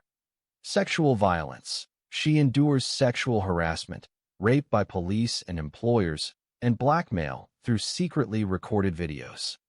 Lack of agency. Her choices are severely limited by poverty, gender, and social structures. She is often manipulated or coerced by others. Separation from loved ones. Circumstances force her to leave behind her genuine love, Jamal, and later, she is separated from her daughter. Legal persecution. In Saudi Arabia, Rayhana is accused of polyandry, becomes pregnant, and is sentenced to prison and stoning under Sharia law. Social stigma and isolation. She is stigmatized as a bad woman and faces isolation, both in her home country and abroad. Endurance and survival. Despite all hardships, Rayhana continues to fight for her dignity and the well-being of her daughter, showing resilience in the face of overwhelming adversity. Balbola struggles. Economic hardship. Balbola works to support her family after her mother falls ill, taking on responsibilities beyond her years. Sexual exploitation. She is raped by her boss, Mr. Muhammad Khan, who abuses his position of power over her. Pregnancy and social ostracism. As a result of the rape, Balbola becomes pregnant. In her conservative society, this leads to severe social stigma, the loss of her fiancé, and isolation. Lack of support. She receives no support from her workplace, family, or community. Instead, she is shamed and blamed for her situation. Despair and suicide. Overwhelmed by shame, isolation, and the impossibility of her situation, Balbola ultimately takes her own life. Family hardship. After her suicide, her family is left in greater poverty and distress, with her mother and siblings facing homelessness and further social marginalization. Comparison. Similarities. Both are young women from poor backgrounds, forced to work to support their families. Both are victims of sexual exploitation and abuse by men in positions of power. Both face severe social stigma, isolation, and lack of support after being victimized. Both are failed by the systems meant to protect them: family, workplace, and society. Both experience despair and are pushed to the brink by their circumstances. Differences. Rayhana's story is one of endurance and survival despite repeated abuse, while Balbola's ends in suicide, unable to bear the weight of her suffering. Rehana's struggles extend across 2 countries and involve legal persecution, migration, and separation from her child, while Balbola's are more localized but equally devastating. Rehana's journey is marked by a continuous fight for dignity and hope for a better future, whereas Balbola's ends in hopelessness and tragedy. In summary, both Rehana and Balbola are emblematic of the novel's themes of female vulnerability, exploitation, and systemic injustice. While Rehana's suffering is prolonged and marked by resilience, Balbola's is acute and ends in tragedy, serving as a warning and a source of fear and sorrow for Rehana and other women in similar circumstances. A summary of Jamal Khan's tragedy both at home and at work, based on the novel. Jamal Khan's tragedy at work. False accusations and imprisonment. Jamal, an honest and hardworking employee at the travel agency, is falsely accused of terrorism and later of rape and robbery. These accusations are orchestrated by his corrupt boss, Mr. Muhammad Khan, who manipulates the legal system for personal gain and revenge. Workplace exploitation. Jamal works in a toxic environment where the boss is a notorious womanizer and abuser, and the female staff are often harassed or exploited. Loss of livelihood. After being accused and imprisoned, Jamal loses his job and is unable to support himself or his family. Even after his release, he is denied re-employment and is left desperate for work. Betrayal and isolation. Despite his loyalty and integrity, Jamal is betrayed by his employer and abandoned by colleagues who are too afraid or powerless to help him. Jamal Khan's tragedy at home. Family responsibility. Jamal is the eldest son and sole breadwinner for a large, impoverished family after his father's death. He supports his sick mother, 3 sisters, and 6 brothers. Family collapse during imprisonment. While Jamal is in jail, his mother dies of cancer. 2 of his sisters become pregnant out of wedlock and run away to become prostitutes, and 2 of his brothers join gangs or disappear. Another brother is killed in a car accident. Poverty and desperation. The family is forced to sell their home for a fraction of its value and move to an even poorer area. His teenage sister, Nafisa, must work to support the remaining siblings, facing harassment and exploitation herself. Irreparable loss. By the time Jamal is released from prison, his family is shattered. His siblings are scattered, some lost to crime or prostitution, and the family's reputation and stability are destroyed. In summary, Jamal's tragedy is the destruction of both his professional and personal life by systemic corruption, false accusations, and the relentless pressures of poverty. His suffering is compounded by the collapse of his family, for whom he sacrificed everything, and by the betrayal and injustice he faces at the hands of those in power. Here's a comparison of Jamal's fate with Rehana's in The Arab Sugar Daddy and The Beautiful Indian Girl. Jamal Khan's fate. Workplace betrayal and injustice. Jamal is an honest, hardworking young man who becomes a victim of his corrupt boss, Mr. Muhammad Khan. He is falsely accused of terrorism, rape, and robbery, leading to his imprisonment. Loss of livelihood. After being accused and jailed, Jamal loses his job and is unable to support his large, impoverished family. Even after release, he is denied re-employment and faces social stigma. Family collapse. While Jamal is in prison, his mother dies, his sisters become pregnant out of wedlock and run away, his brothers join gangs or disappear, and one is killed in an accident. The family is shattered and left in deeper poverty. Irreparable damage. By the time Jamal is released, his family is broken, his reputation is destroyed, and he is left isolated and desperate, with little hope for recovery. End result. Jamal is ultimately convicted of rape, a crime he did not commit, and sentenced to 14 years of hard labor, a victim of systemic corruption and injustice. Rehana Khan's fate. Cycle of exploitation. Rehana, a poor widow, is lured by the promise of a better life, but faces repeated sexual, emotional, and economic exploitation in both India and Saudi Arabia. Legal and social persecution. She is abused by police, blackmailed, and forced into sham marriages. In Saudi Arabia, she is accused of polyandry, becomes pregnant, and is sentenced to prison and stoning under Sharia law. Separation and loss. Rayhana is separated from her daughter and the man she loves, Jamal, and is stigmatized as a bad woman in both countries. Endurance and resilience. Despite overwhelming adversity, Rayhana continues to fight for her dignity and her daughter's well-being, but her journey ends in imprisonment, a death sentence, and profound isolation. End result, Rayhana's fate is marked by relentless suffering, legal injustice, and the loss of agency, culminating in a sentence of death by stoning. Comparison. Victims of systemic injustice. Both Jamal and Rayhana are destroyed by corrupt systems, legal, social, and economic, that exploit their vulnerability. Loss of family and support. Each loses their family and support network due to false accusations, imprisonment, and social stigma. End in tragedy. Both fates are tragic. Jamal is unjustly imprisoned for most of his life, while Rayhana faces execution after years of abuse and exploitation.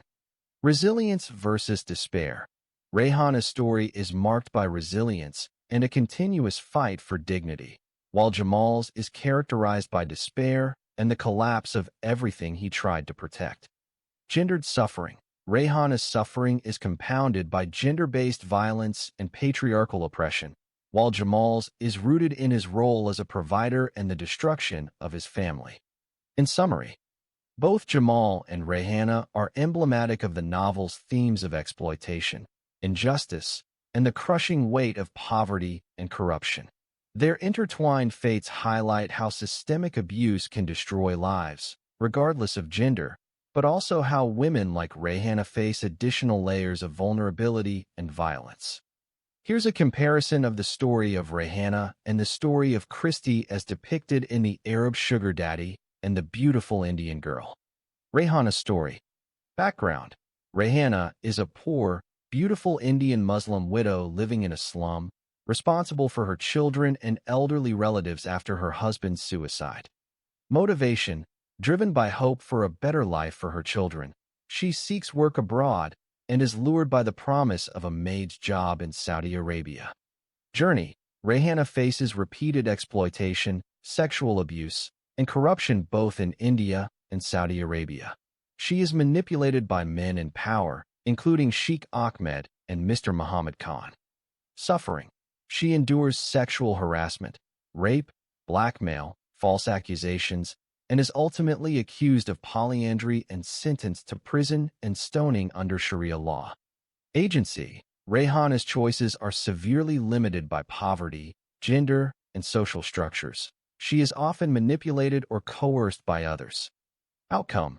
Her journey is marked by resilience and endurance, but ends in tragedy, imprisonment, a death sentence, and separation from her daughter. Symbolism. Rayhana's story is used to highlight the vulnerability and suffering of women in patriarchal and religiously conservative societies. Christy's story. Background. Christy, Christina Lopez, is a young, beautiful Indian Christian woman from Goa, working as a housekeeper in a five-star hotel in Bombay. She is the eldest in a poor family, supporting her blind mother and alcoholic father. Motivation. Christy dreams of marrying her true love, Bobby, but family obligations and poverty force her to consider other options.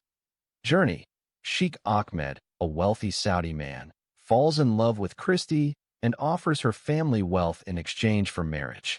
Christy agrees under strict conditions, including staying in India and supporting her family. Suffering and agency. Christy sacrifices her own happiness for her family, marries Sheikh Ahmed, but maintains a secret relationship with Bobby. She uses her agency to eventually divorce Sheikh Ahmed, marry Bobby, and start a new life. Outcome. Christy becomes wealthy through her marriage to Sheikh Ahmed, but after divorcing him, she marries Bobby and achieves personal and financial independence. She is able to support her family and live on her own terms. Symbolism. Christy's story, while also marked by exploitation and transactional relationships, ultimately demonstrates a woman's ability to reclaim agency and reshape her destiny. Key contrasts: agency and outcome. Rayhana is continually stripped of agency and trapped by systemic oppression, ending in tragedy and victimization. Christie manages to use her circumstances to her advantage, ultimately gaining freedom, wealth, and the ability to choose her own partner. Exploitation. Both women are exploited by Sheikh Ahmed, but Christie is able to escape and thrive, while Rayhana is further victimized and punished by the systems around her. Social critique. Rayhana's story is a critique of religious and patriarchal oppression, focusing on the suffering and lack of options for poor Muslim women. Christie's story critiques transactional relationships and the commodification of women, but also shows the possibility of agency and self-determination. In summary, Rayhana's story is one of endurance and tragic victimhood under systemic injustice, while Christie's is a tale of survival, strategic compromise, and eventual empowerment.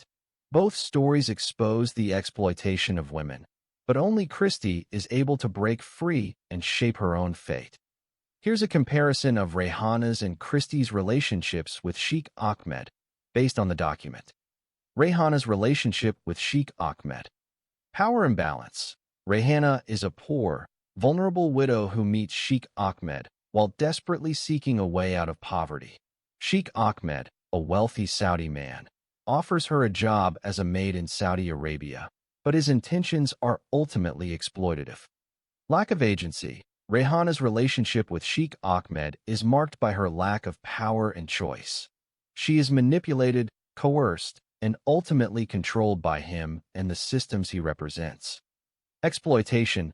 Sheikh Ahmed uses his wealth and status to orchestrate Rayhana's migration, employment, and even her personal life, including sham marriages. He is both her benefactor and her oppressor. Conditional protection.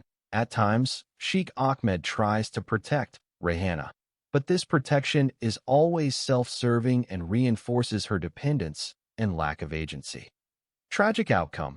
Rayhana's relationship with Sheikh Ahmed leads to further suffering. She is abused, blackmailed, falsely accused, and ultimately sentenced to prison and stoning under Sharia law. Christie's relationship with Sheikh Ahmed. Transactional arrangement. Christie, a young Indian Christian woman, enters into a marriage with Sheikh Ahmed as a strategic decision to support her family and eventually be with her true love, Bobby. Negotiated terms.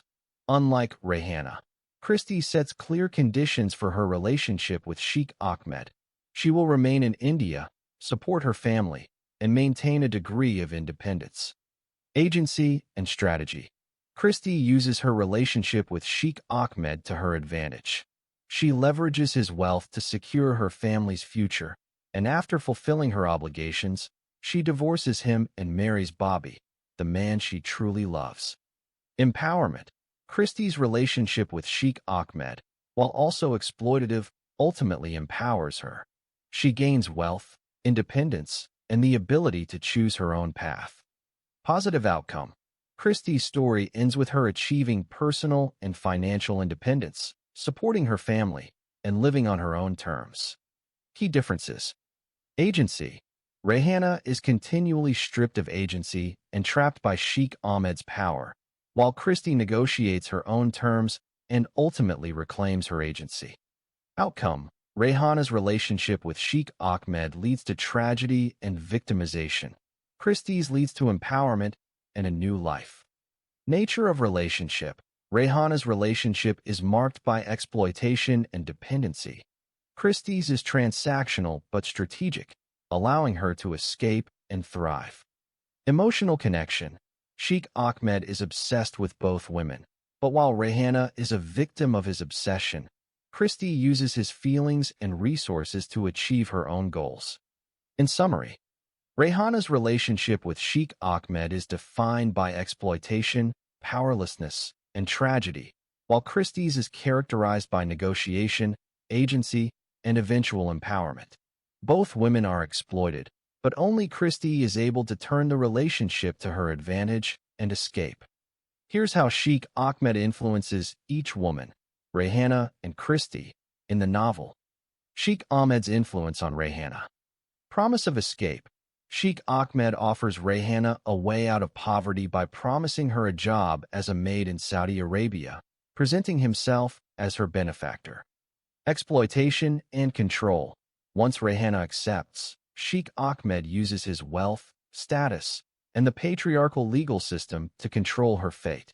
He orchestrates her migration, employment, and even her personal relationships, including sham marriages. Source of suffering. His actions directly expose Rayhana to further abuse, including sexual exploitation by his family members, blackmail, and legal persecution under Sharia law. Conditional protection. At times, he attempts to protect Rayhana, but this protection is always self-serving and reinforces her dependence and lack of agency. Catalyst for tragedy. Ultimately, Sheikh Ahmed's influence leads Rayhana into a cycle of dependency, exploitation, and legal peril, culminating in her imprisonment and death sentence. Sheikh Ahmed's influence on Christie. Transactional arrangement. Sheikh Ahmed falls in love with Christie and offers her family wealth in exchange for marriage. Christie agrees under strict conditions, including staying in India and supporting her family. Empowerment through negotiation. Unlike Rayhana, Christie negotiates the terms of her relationship with Sheikh Ahmed, maintaining a degree of independence and agency. Pathway to independence. Through her marriage to Sheikh Ahmed, Christie gains wealth and is able to support her family. After fulfilling her obligations, she divorces him and marries her true love, Bobby. Facilitator of change. While his relationship with Christie is also exploitative, it ultimately enables her to achieve personal and financial independence, allowing her to reshape her destiny. Key contrast. Rayhana is ultimately trapped and victimized by Sheikh Ahmed's power, leading to tragedy. Christie is able to use her relationship with Sheikh Ahmed as a stepping stone to independence and self-determination. Sheikh Ahmed's role in the novel is central and complex. Catalyst and antagonist. Sheikh Ahmed is the wealthy, older Saudi man whose obsession with Rayhana sets the entire plot in motion. He offers her the promise of escape from poverty, but his intentions are ultimately self-serving and exploitative. Symbol of patriarchal power. He embodies patriarchal, religious, and social authority. In Saudi Arabia, his wealth and status allow him to control Rayhana's fate, orchestrate her migration, and manipulate her circumstances with little accountability. Agent of exploitation. While presenting himself as a benefactor, Sheikh Ahmed uses his power to possess and control Rayhana, exposing her to further abuse, sham marriages, and legal peril under Sharia law. Ambiguous protector. At times, he attempts to protect Rayhana, but this protection is always conditional and reinforces her dependence and lack of agency. Driving force of tragedy. His actions directly lead to Rayhana's suffering, legal persecution, and ultimate downfall, making him both a personal and systemic oppressor in her life. Contrast to other characters. Sheikh Ahmed's relationships with both Rayhana and Christie highlight different outcomes for women under his influence. Rayhana is trapped and victimized, while Christie is able to negotiate, escape, and thrive. In summary, Sheikh Ahmed is both the instigator of hope and the architect of tragedy for Rayhana, representing the dangers of unchecked power, obsession, and patriarchal control. Sheikh Ahmed's key actions. Meets Rayhana in Bombay. Encounters Rayhana, a poor Indian widow, and offers her a job as a maid in Saudi Arabia, presenting himself as her benefactor. Arranges migration. Uses his wealth and influence to secure Rayhana's visa and travel arrangements, covering all expenses for her and her daughter. Controls Rayhana's fate. Orchestrates her migration and employment, ensuring she is dependent on him once she arrives in Saudi Arabia. Manipulates relationships. Arranges sham marriages for Rayhana, including with his chauffeur, to maintain control and avoid legal complications. Exploits power dynamics. Uses his patriarchal and legal authority in Saudi Arabia to keep Rayhana vulnerable, isolated, and without agency. Conditional protection. Sometimes acts as Rayhana's protector, but only when it serves his own interests and reinforces her dependence. Enables abuse. His actions and lack of intervention expose Rayhana to further abuse, including sexual exploitation by his family members. Fails to rescue Rayhana. When Rayhana is accused of polyandry and sentenced under Sharia law, Sheikh Ahmed is unable or unwilling to save her from legal persecution. Symbolizes systemic oppression. Throughout the novel, his actions embody the dangers of unchecked patriarchal power and the exploitation of vulnerable women. Sheikh Ahmed plays a central role in Rayhana's legal troubles in Saudi Arabia. Initiates her migration. Sheikh Ahmed brings Rayhana to Saudi Arabia under the pretense of offering her a job as a maid, making her dependent on his sponsorship and subject to the country's strict legal and social systems. Manipulates her status. To maintain control and navigate Saudi legal restrictions, Sheikh Ahmed orchestrates sham marriages for Rayhana, including with his chauffeur, complicating her legal status and exposing her to accusations of polyandry, being married to more than one man without proper divorce. Exposes her to legal risk. Because of these sham marriages and the lack of proper legal protections, Rayhana is accused of polyandry, a serious crime under Sharia law. This leads to her arrest, pregnancy while unmarried, and ultimately a sentence of imprisonment and stoning. Fails to protect her. Although Sheikh Ahmed sometimes acts as her protector, his interventions are self-serving and ultimately ineffective. When Rayhana faces legal persecution, he is unable or unwilling to save her from the harsh consequences of the Saudi legal system. Symbol of systemic oppression. His actions, both direct and indirect, entangle Rayhana in a web of legal and social vulnerabilities, making her an easy target for prosecution under patriarchal and religious laws. In summary, Sheikh Ahmed's decisions and manipulations directly lead to Rayhana's legal entrapment, criminal charges, and eventual death sentence, highlighting how his power and self-interest contribute to her ultimate tragedy. Sheikh Ahmed's legal manipulations in Rayhana's case are a central part of her downfall in the novel. Here's how he uses legal systems and loopholes to control and ultimately endanger Rayhana. Sheikh Ahmed's legal manipulations. Sponsorship and dependency. Sheikh Ahmed brings Rayhana to Saudi Arabia under his sponsorship, making her legally and economically dependent on him. In Saudi law, a sponsor, kafil, has significant control over a foreign worker's legal status and freedom. Sham marriages. To navigate Saudi legal restrictions and maintain control, Sheikh Ahmed orchestrates sham marriages for Rayhana, including with his Pakistani chauffeur. These marriages are not for her protection, but to manipulate her legal status and keep her vulnerable. Compromised legal status. By arranging multiple marriages without proper divorces, Sheikh Ahmed exposes Rayhana to accusations of polyandry, being married to more than one man at the same time, which is a serious crime under Sharia law. Failure to provide legal protection. Sheikh Ahmed does not ensure Rayhana's legal safety or proper documentation. When she is accused of polyandry and becomes pregnant, she is left without legal recourse or protection. Conditional protection. While Sheikh Ahmed sometimes intervenes on Rayhana's behalf, his actions are always self-serving and do not prevent her from being prosecuted under Saudi law. Abandonment at crisis. When Rayhana is arrested and faces charges of polyandry and adultery, Sheikh Ahmed is unable or unwilling to intervene effectively, leaving her to face imprisonment and a death sentence. Summary.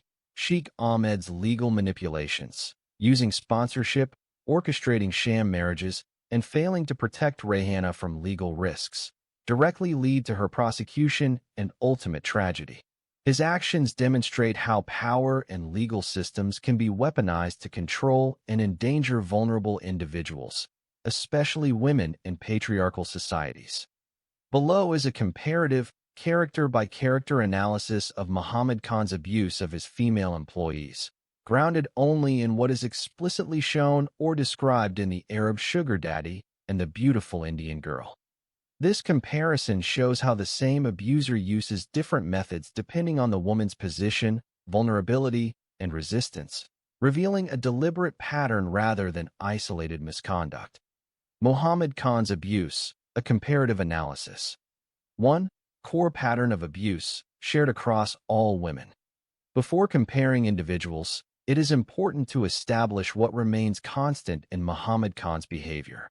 Across all his female employees, Muhammad Khan uses economic coercion, jobs, visas, survival leverage. Sexual entitlement, treating female workers as personal property. Psychological intimidation. Institutional protection, police, courts, gangs. Victim replacement rather than accountability. What differs is the level of violence and consequence, based on how each woman responds. 2. Zarin, normalized exploitation through fear. Nature of abuse. Zarin is an employee who understands the rules early. She is subjected to routine sexual harassment and implicit expectations of sexual availability. She survives by compliance, silence, and adaptation. Muhammad Khan's approach. No immediate escalation is required. Abuse is normalized, not explosive. Power is maintained through fear of job loss, fear of police, awareness of what happens to difficult women. Outcome. Zarin survives physically, but only by surrendering dignity and agency. She represents the working equilibrium of exploitation. Interpretation. Zarin shows how abuse becomes invisible when resistance is eliminated early. 3. Nafisa Khan, harassment without physical violation. Nature of abuse. Nafisa is underage, poor, and responsible for her siblings. Muhammad Khan targets her, but she resists sexual advances. The abuse she faces is primarily verbal, psychological, threat-based. Muhammad Khan's approach. He tests her compliance. When she refuses, he does not immediately rape her. Instead, he pressures and intimidates. Her refusal threatens his sense of absolute power. Outcome. Nafisa leaves the job. She remains poor but retains bodily autonomy. However, her family sinks deeper into hardship. Interpretation. Nafisa shows that resistance is possible but costly. Survival without submission requires extreme sacrifice. 4. Balbola Sheikh, total sexual and social destruction. Nature of abuse. Balbola is the most brutalized victim. Muhammad Khan rapes her. She becomes pregnant. She is fired, socially ostracized, blamed for her own violation. Muhammad Khan's approach. This is direct, violent abuse, not coercive negotiation. After the rape, he erases responsibility. He controls the narrative. When Balbola becomes a liability, he discards her completely. Outcome. Balbola commits suicide by self-immolation. To protect himself, Muhammad Khan frames Jamal Khan, uses police and courts to bury the truth. Interpretation. Balbola represents what happens when sexual abuse intersects with religious shame and social cruelty. The victim dies. The perpetrator initially survives. 5. Rukhsana and others are disposable, interchangeable victims. Nature of abuse. Rukhsana and other unnamed female employees experience sexual harassment, threats of dismissal, conditional protection. Muhammad Khan's approach. They are interchangeable. Abuse is systematic, not personal. He relies on a constant supply of desperately poor young women. Cultural silence. Legal intimidation. Outcome. Some endure by submission. Some disappear from the narrative, fired, sent away, or broken. None receive justice. Interpretation. These women show that Balbola was not an exception, only the extreme case. 6. Comparison table. Woman. Form of abuse. Resistance level. Outcome. Zarin. Harassment, Coercion. Minimal. Survives through submission. Nafisa Khan. Harassment. Threats. Strong. Escapes abuse. Remains poor. Bulbula Sheikh. Rape. Abandonment. None. Overpowered. Suicide. Framed aftermath. Ruxana and others. Routine exploitation. Varies. Discarded or silenced. 7. What the comparison reveals. The novel makes a clear argument. Compliance equals survival. Resistance equals punishment. Exposure equals annihilation. Muhammad Khan does not act randomly. He escalates abuse when challenged, destroys women who threaten him, relies on institutions to clean up after sexual crimes. His downfall only begins when mass exploitation creates public chaos, not when individual women suffer. 8. Authorial intent. By presenting multiple women rather than one, the novel shows. Abuse is systemic. Sexual violence is structural. Individual morality is irrelevant when power is absolute. Muhammad Khan is not portrayed as a monster outside society, but as someone perfectly adapted to a corrupt system. Based on the contents of the novel The Arab Sugar Daddy and The Beautiful Indian Girl, Jamal Khan and Babakar Alawar end up with long prison terms because of false accusations engineered through corruption, sexual exploitation, and abuse of state power, not because of proven crimes. Their imprisonments function in the novel as examples of how poor men are destroyed to protect wealthy abusers and preserve social honor.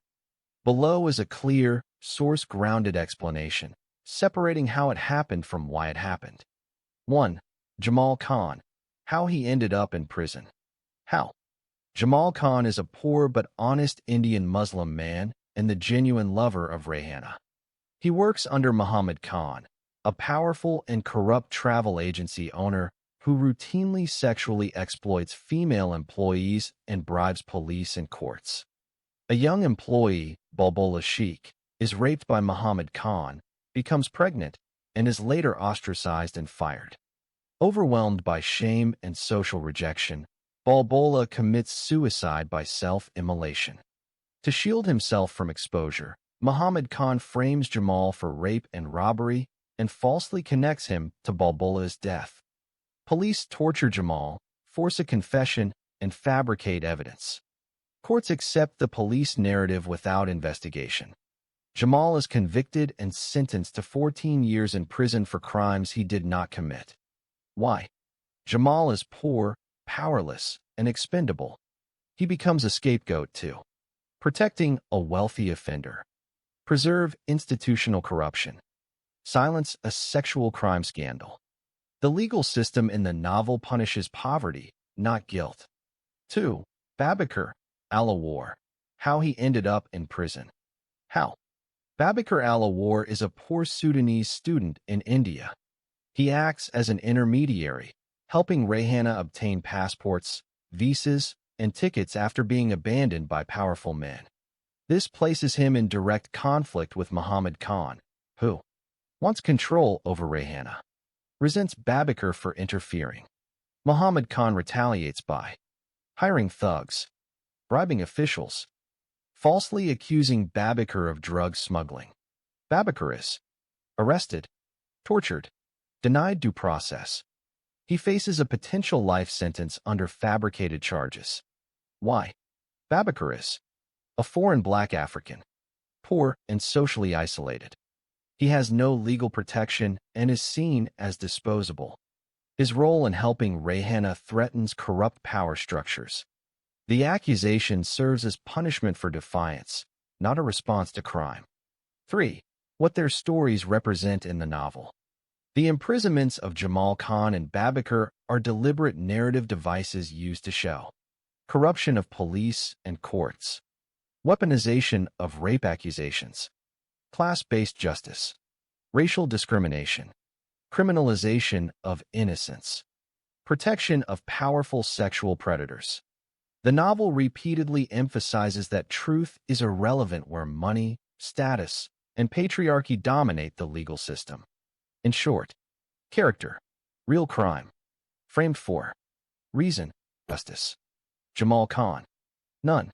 Rape, robbery, suicide. To protect a powerful rapist. Babakar. None. Drug smuggling. To silence and punish assistance to Rayhana. Below is a detailed, source-faithful account of the downfall of Muhammad Khan, the travel agency boss, based strictly on what is explicitly described in The Arab Sugar Daddy and The Beautiful Indian Girl. Everything here is grounded in the novel and does not invent events beyond the text. 1. Muhammad Khan at the height of his power. Muhammad Khan begins the novel as a seemingly respectable and powerful man. He owns a large travel and overseas recruitment agency. He controls visas, passports, medical clearances, airline tickets, and Saudi sponsorship links. Poor men and women depend on him for their only chance to escape slum poverty.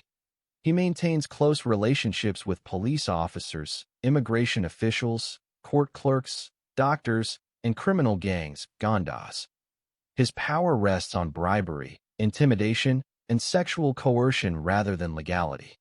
Behind the facade, he is presented as a serial sexual predator of female employees, a manipulator of false criminal cases, a trafficker who treats human beings as commodities.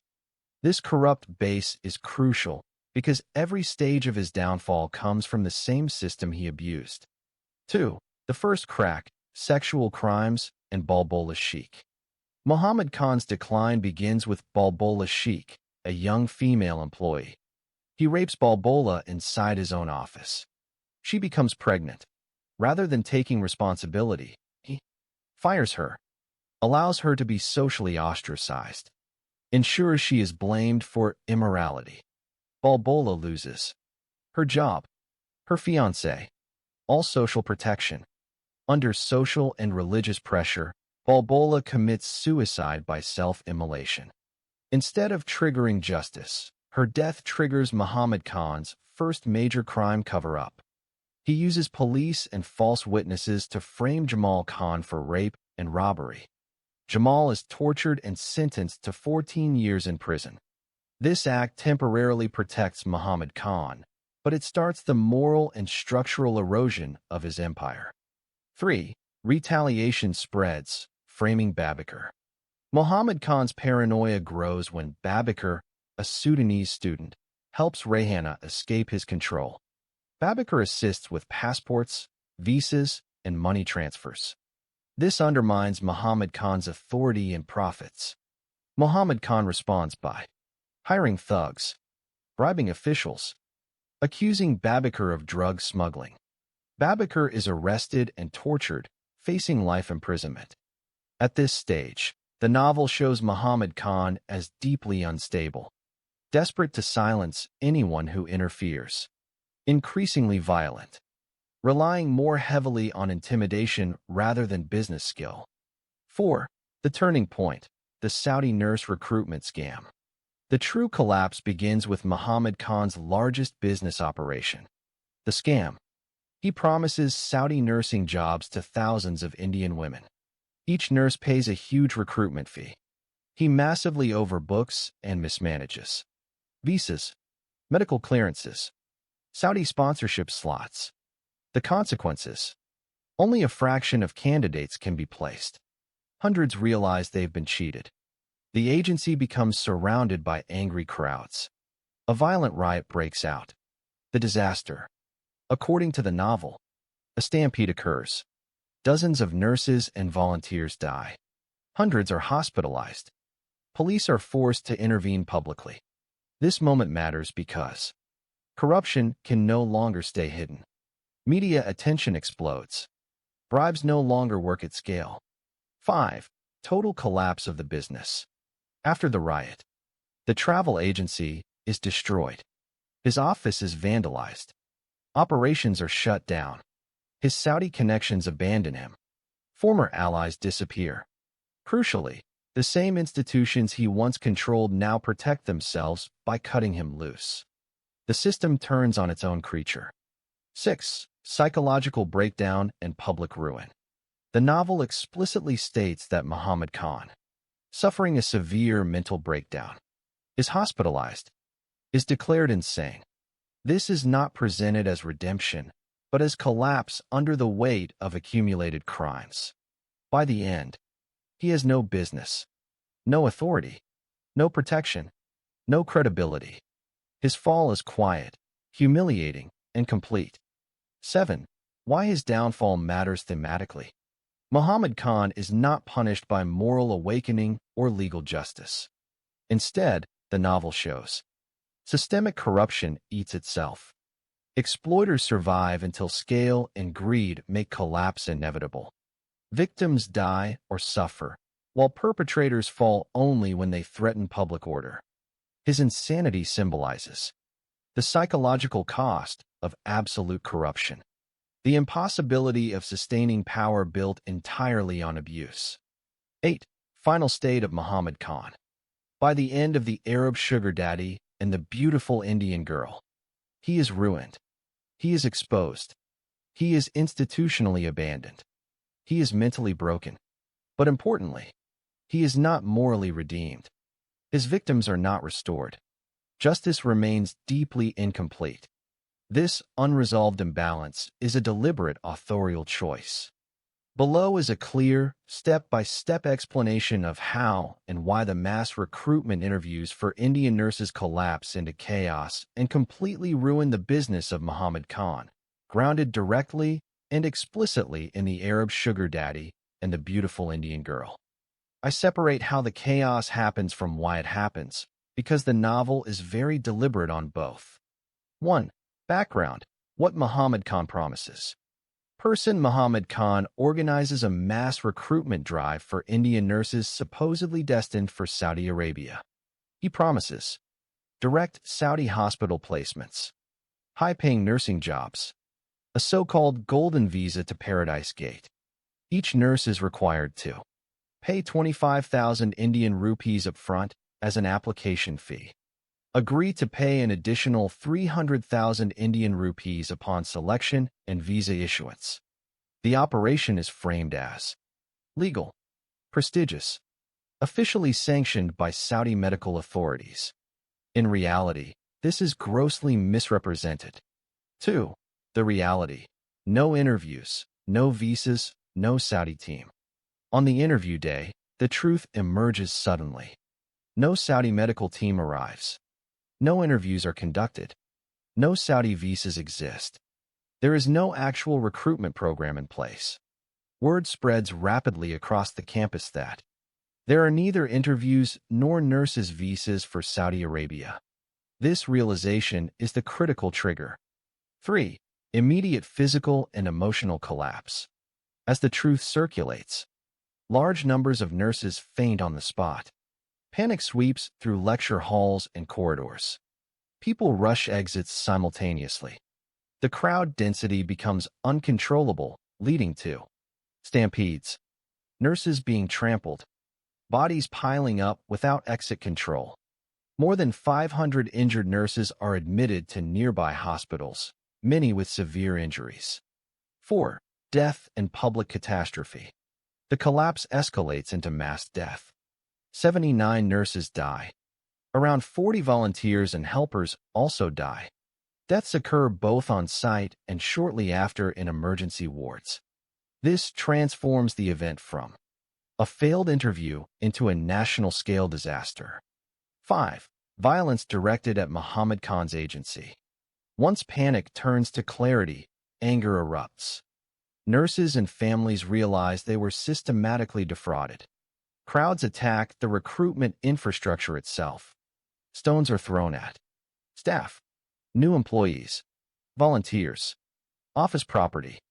Named employees, including Zurin, Roxana Raymond, and others, are severely wounded, carried out unconscious on stretchers.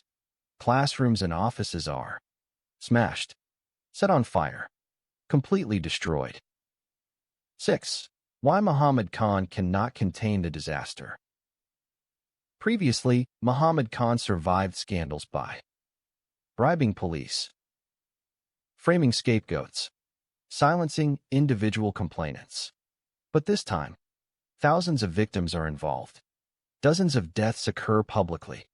Hospitals, police, and media are all overwhelmed. This is no longer one abused woman, it is a mass casualty event. At this scale, bribes are ineffective. Police cannot suppress witnesses. Institutional protection collapses. 7. Total business ruin. As a direct result, Muhammad Khan's agency is shut down. His Saudi connections abandon him. Staff flee or are injured. His reputation becomes irreparably toxic. The novel emphasizes, no one escaped being pummeled by stones. His business, built on deception, dies in public view. 8. Why this event ends Muhammad Khan entirely. The novel is clear on the deeper reason. Muhammad Khan's system depends on small, silent victims, fragmented suffering, private corruption. The mass nurses recruitment brings collective visibility, creates public death, breaks secrecy. He is finally destroyed not by morality, but by scale. 9. Thematic meaning. This episode serves as the point of no return, the moment when exploitation becomes unsustainable, the collapse of a businessman who mistook silence for stability.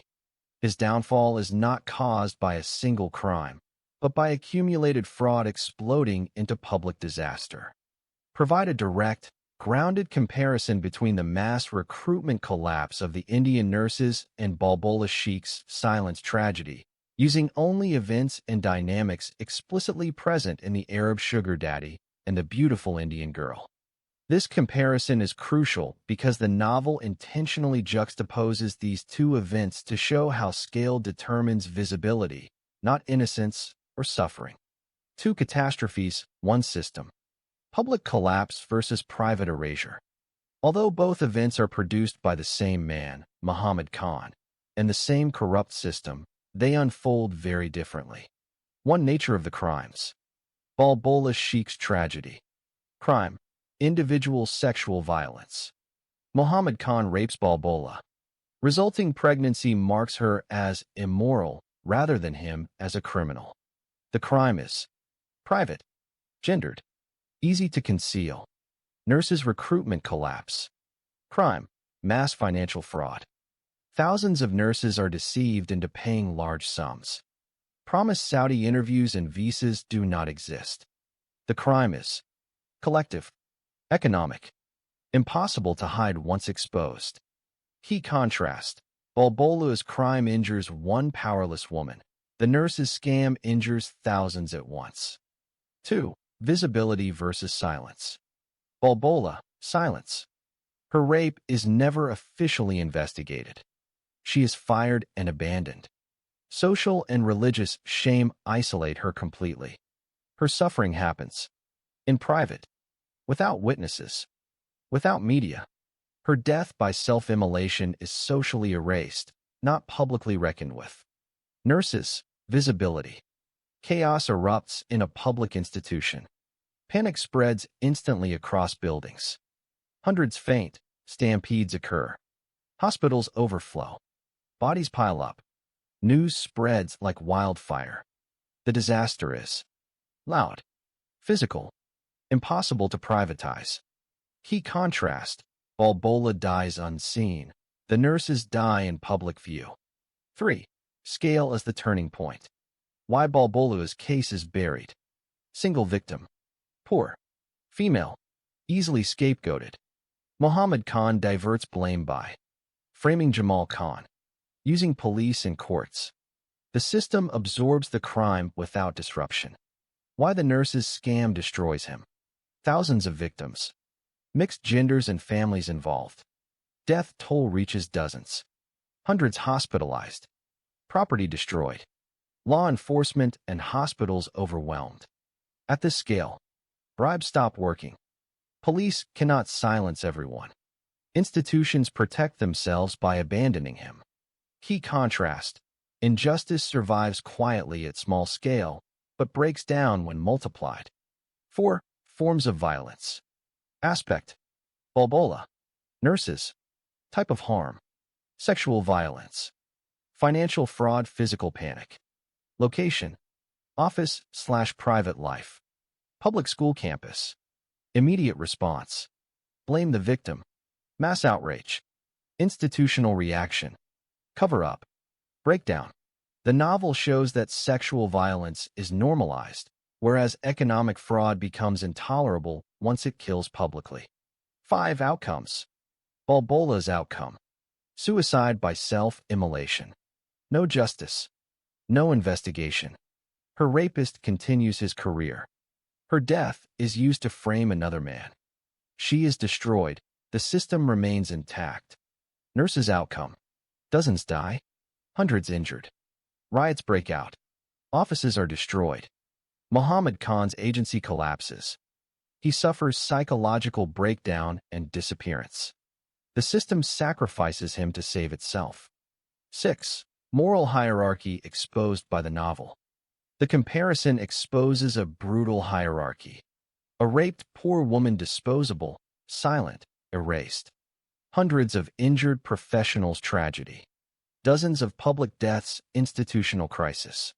The novel makes a disturbing point. Justice is activated by numbers, not by truth. 7. Why the author puts these side by side. This is not accidental structure. The parallel exists to show that. Muhammad Khan is not stopped by morality. He is not stopped by one death. He is stopped only when exploitation becomes uncontrollable. Victims collectivize unintentionally. Secrecy collapses. Balbola's silence enables the scam. The scam's noise ends his power. 8. Final comparison in one sentence. Balbola's tragedy shows how a system can murder a woman quietly.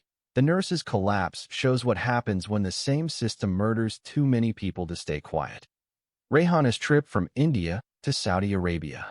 1. Life in India, Bombay/Mumbai.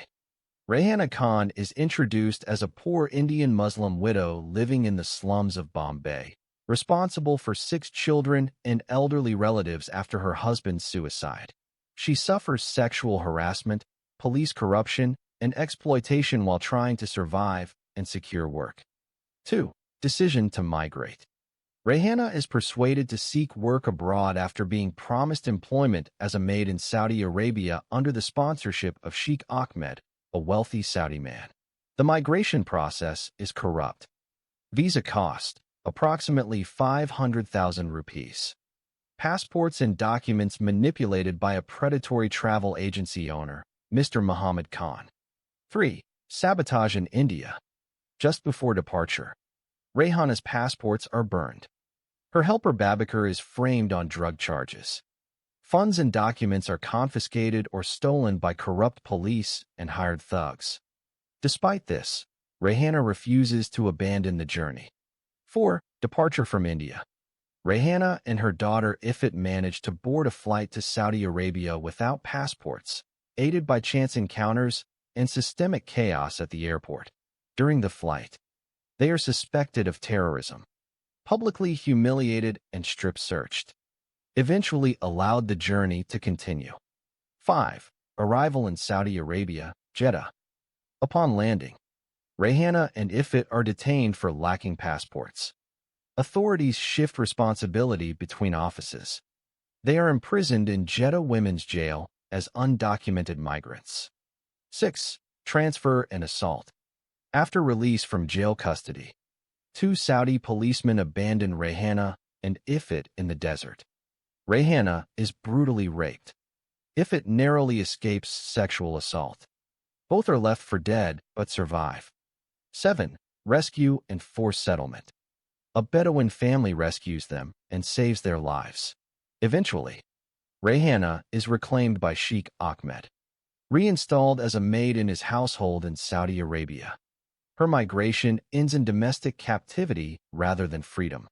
Comparative analysis. Rehana's suffering in India versus Saudi Arabia. Overview. Rehana's suffering exists in both countries, but it changes in nature. In India, her suffering is rooted in poverty, corruption, and social vulnerability.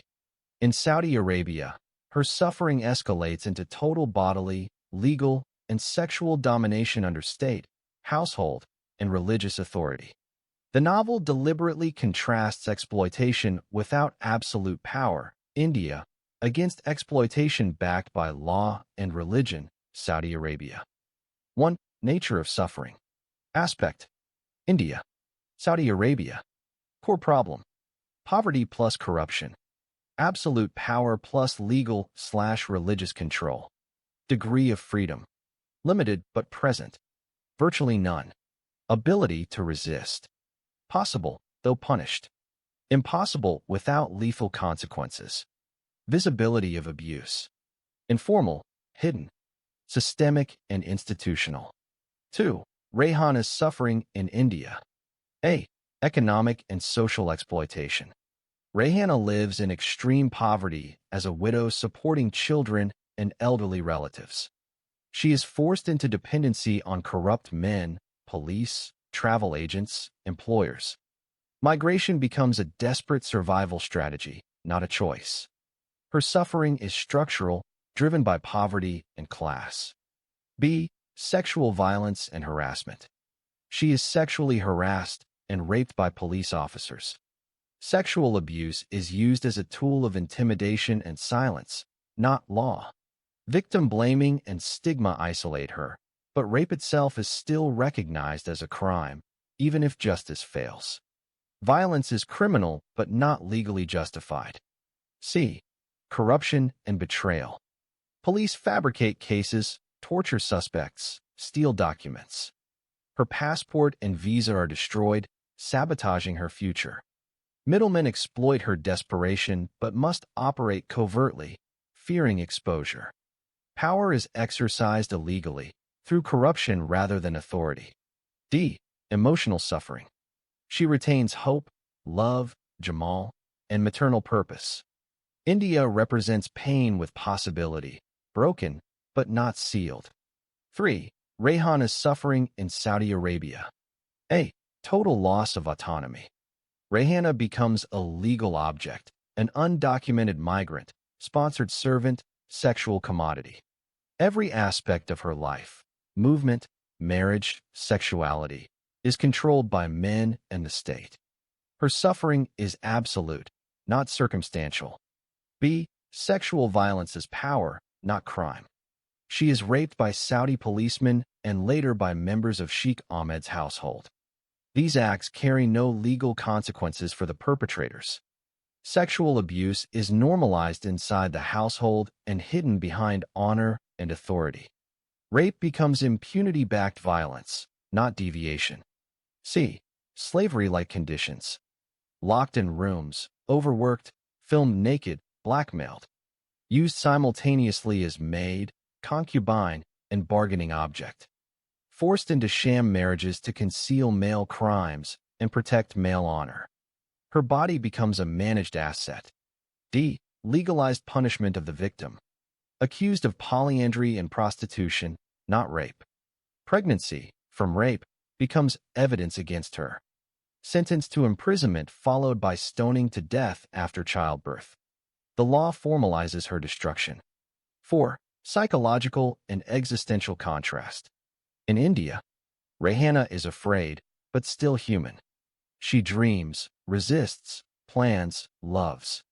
Her suffering is tragic, but not final. In Saudi Arabia, Rehana becomes trapped in inevitability. There is no appeal, no voice, no exit. Her suffering culminates in state-sanctioned death. India wounds her life, Saudi Arabia ends it. 5. Author's intended contrast. The novel deliberately shows India, a corrupt society where suffering is caused by human failure. Saudi Arabia, a system where suffering is enforced by law, religion, and patriarchal authority. Rehana survives India despite abuse. She cannot survive Saudi Arabia because the system itself demands her annihilation. Comparative summary table. Dimension: India. Saudi Arabia. Poverty. Extreme. Secondary. Corruption. Widespread. Institutional. Sexual abuse. Criminal but hidden. Normalized and protected. Legal status. Citizen abused. Non-person. Marriage. Social institution. Tool of control. Law. Fails her. Executes her. Outcome. Survival. Death sentence. Final insight. Rayhana's journey shows that misery caused by injustice is survivable, but misery sanctified by law is fatal. Below is a focused, text-grounded comparison of the sufferings of Rayhana, the mother, and Ifit, the daughter, while they are living abroad, specifically in Saudi Arabia, as depicted in the novel The Arab Sugar Daddy and The Beautiful Indian Girl. The comparison highlights how age, gender, and power shape their different experiences of the same hostile environment. Shared context, life abroad. Both Rayhana and Ifit are foreigners without protection, undocumented or legally insecure, entirely dependent on male authority, police, sponsors, employers, subject to state power, religious law, and social invisibility. However, their sufferings diverge sharply in form and intensity. 1. Type of suffering, adult woman versus child. Dimension, Rayhana, mother. Ifit, daughter. Age/status. Adult woman, widow, worker. Minor, dependent child. Primary role and system. Labor plus sexual object. Silent accessory. Visibility to abusers. Highly visible. Marginal, overlooked. Legal meaning. Moral/legal offender. Procedural burden. 2. Rayhana's suffering abroad, mother. A. Physical and sexual violence. Rayhana is repeatedly raped, first by Saudi policemen, later within Sheikh Ahmed's household. Her body becomes a site of domination, surveillance, and blackmail. Sexual violence against her is systematic, not accidental. Her suffering is central and targeted. B. Legal and religious persecution. Rayhana is charged with polyandry and prostitution, not recognized as a rape victim. Pregnancy, from rape, becomes evidence of guilt, not harm done to her. She is sentenced to imprisonment followed by stoning to death. The law actively works against her survival. C. Psychological destruction. Rayhana carries guilt for failing to protect her daughter. She lives in constant fear of exposure, punishment, execution. Her identity collapses from mother to criminal to condemned body. Her suffering is existential. 3. Ifit's suffering abroad, daughter. A. Threat rather than fulfillment. Ifit narrowly escapes sexual assault during the desert incident. She is constantly at risk, but not yet fully targeted. Her suffering lies in anticipation and proximity to violence, rather than repetition. Trauma exists as fear and vulnerability, not constant violation. B. Detention and neglect. Ifit is detained with her mother despite being a child.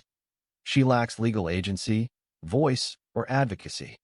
Authorities treat her as an appendage, not a person. Her suffering is passive and silencing. C. Emotional and developmental harm. She witnesses her mother's abuse and despair. She grows up amid fear, instability, and dehumanization. Her childhood is replaced by premature exposure to violence and powerlessness. Her suffering is formative, shaping who she will become. 4. Difference in power relations. Rayhana, actively punished, actively exploited, actively destroyed. She is visible enough to control, blame, and kill. Ifit, ignored and less inconvenient, threatened but postponed, treated as a logistical problem. She is protected only by her usefulness as innocence, a protection that is fragile and temporary. 5. Motherhood as additional suffering. Rayhana suffers not only for herself, but through Ifit. Fear of Ifit being assaulted. Fear of separation or deportation. Fear that her execution will orphan her child. Ifit does not yet bear responsibility for Rayhana's fate, but Rayhana bears total responsibility for Ifit's survival. Motherhood multiplies Rayhana's suffering. 6. Final contrast, present versus future. Rayhana's suffering is immediate and terminal imprisonment and execution. Ifit's suffering is deferred and open-ended uncertainty, exile, psychological damage, possible repetition of her mother's fate. The novel implies that if it is not spared, only postponed. Comparative insight. Rayhana is punished because she is a woman. If it is endangered because she will become one. Brief summary table. Aspect. Rayhana. If it. Violence. Direct, repeated. Imminent, narrowly avoided. Legal status. Criminalized. Ignored. Agency. Crushed. Never formed. Psychological impact. Despair, guilt, terror. Fear, confusion, trauma. Narrative role. Tragic victim. Witness and future victim. Below is a text-grounded comparison of the relationship between Jamal and Rayhana and the affair between Babakar and Jamila, based on the novel The Arab Sugar Daddy and the Beautiful Indian Girl. The comparison focuses on emotional depth, moral foundation, risk, and narrative purpose, rather than explicit detail. 1. Nature of the relationships. Dimension. Jamal and Rayhana. Babakar and Jamila. Type. Genuine love. Secret affair. Emotional depth. Deep, mutual, sacrificial. Limited, episodic. Moral position in the novel. Affirmed. Ambiguous. Consequences. Tragic loss. Personal risk, but survival. Narrative role. Central emotional core. Secondary, contrastive subplot. 2. Jamal and Rayhana. Love as dignity and resistance. A. Emotional foundation. Jamal's love for Rayhana is protective, patient, and self-sacrificing. He accepts her poverty, widowhood, and responsibilities without trying to own or exploit her. Their bond offers Rayhana emotional refuge in a hostile world.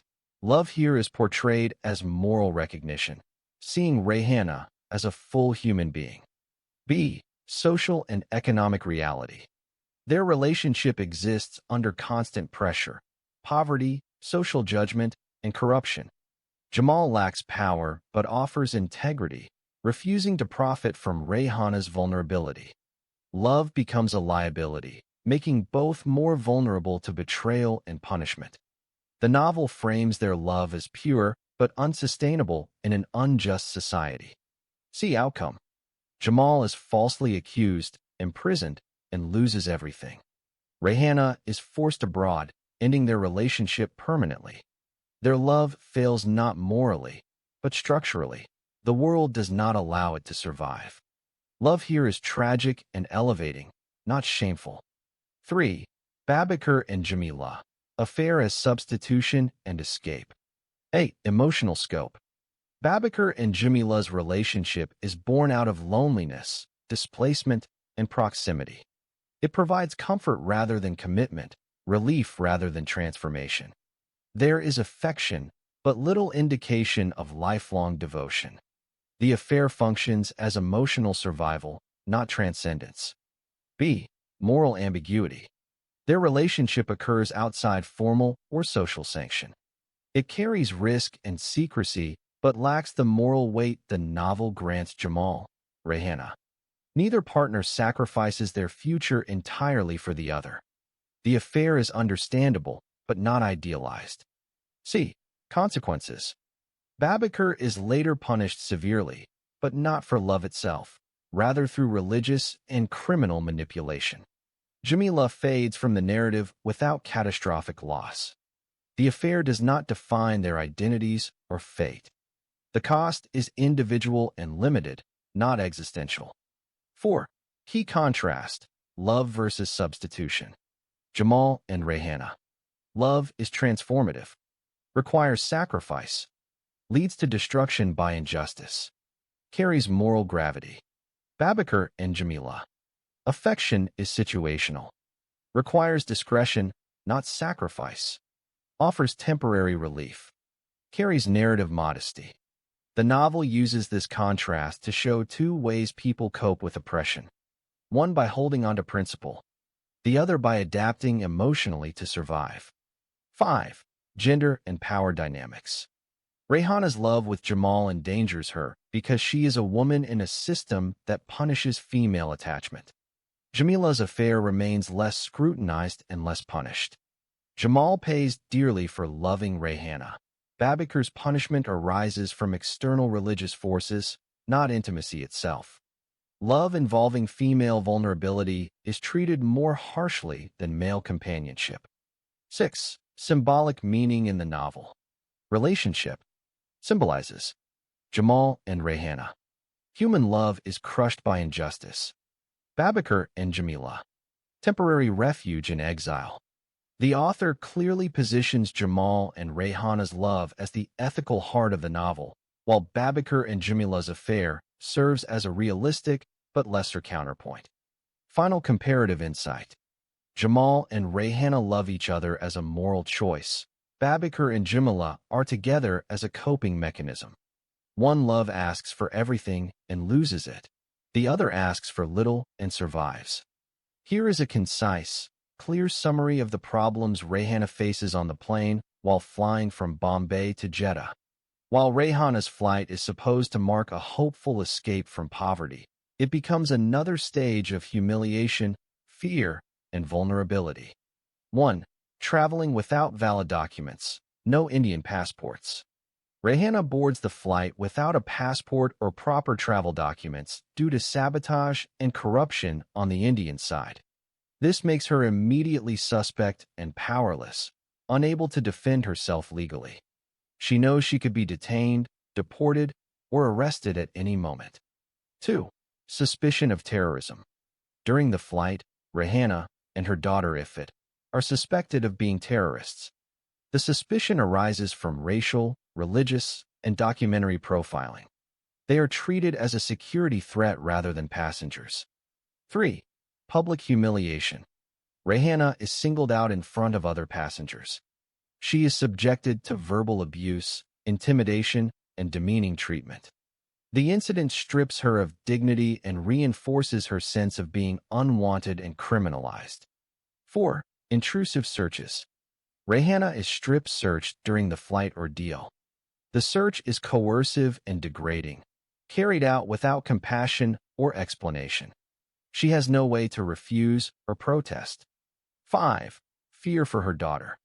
Rayhana's distress is intensified by the presence of her young daughter, Ifit. She fears that Ifit might also be harmed, detained, or abused. Much of Rayhana's suffering comes from helplessness as a mother, unable to protect her child. 6. Psychological terror. Throughout the flight, Rayhana lives with fear of arrest on landing, fear of being handed over to authorities, fear of violence. The journey turns into an experience of constant anxiety and mental trauma rather than physical movement towards safety. Overall significance of the plane episode. The flight shows that Rayhana's suffering does not pause during travel. Migration itself becomes a space of violence. Even before reaching Saudi Arabia, she is already treated as guilty, disposable, and subhuman. The plane acts as a symbolic transition. Rayhana moves from corruption in India to systemic cruelty abroad, without ever experiencing protection or dignity. One-sentence summary.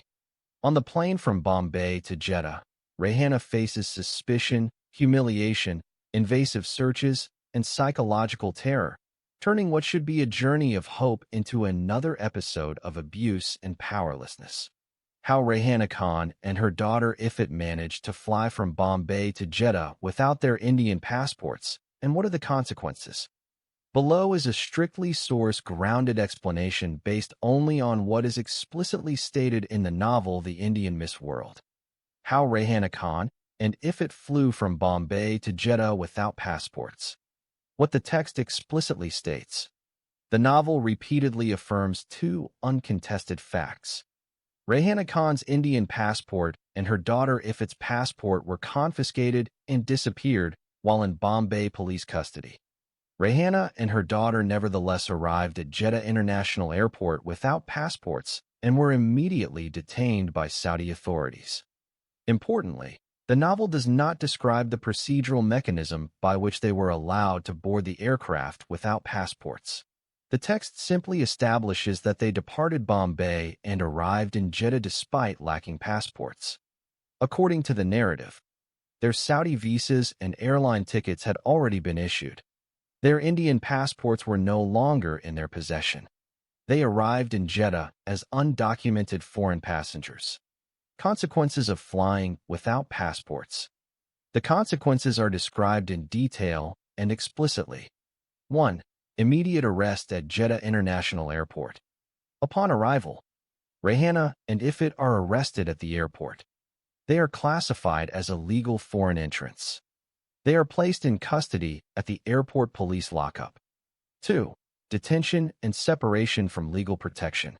Because they lack passports, they cannot contact the Indian consulate. They cannot prove nationality. They are treated as stateless detainees. The text emphasizes that no formal immigration processing occurs. 3. Abduction by Saudi police officers. Rather than being transferred to official detention, 2 Saudi policemen remove Rayhana and her daughter from the airport. They falsely claim they are taking them to Women's Central Prison. This transfer never occurs. 4. Sexual assault and abandonment. The novel explicitly states, Rayhana is kidnapped and raped by the Saudi policeman. She is left unconscious in the desert. Her daughter is present during the ordeal. 5. Legal erasure and bureaucratic consequences. Because they entered Saudi Arabia without passports, Rayhana is later accused of multiple immoral and legal crimes. She becomes invisible in official immigration records. Her legal status becomes irreparably compromised. This absence of documentation becomes the foundation for later imprisonment and accusations described later in the book. They departed Bombay and arrived in Jeddah without their Indian passports, and this directly resulted in arrest, rape, abandonment, and long-term legal destruction. One-sentence summary. Rayhana Khan and her daughter reached Jeddah despite lacking Indian passports, but upon arrival were arrested as undocumented foreigners, abducted by Saudi policemen, subjected to rape and abandonment, and left without legal identity, consequences that shaped the rest of their ordeal.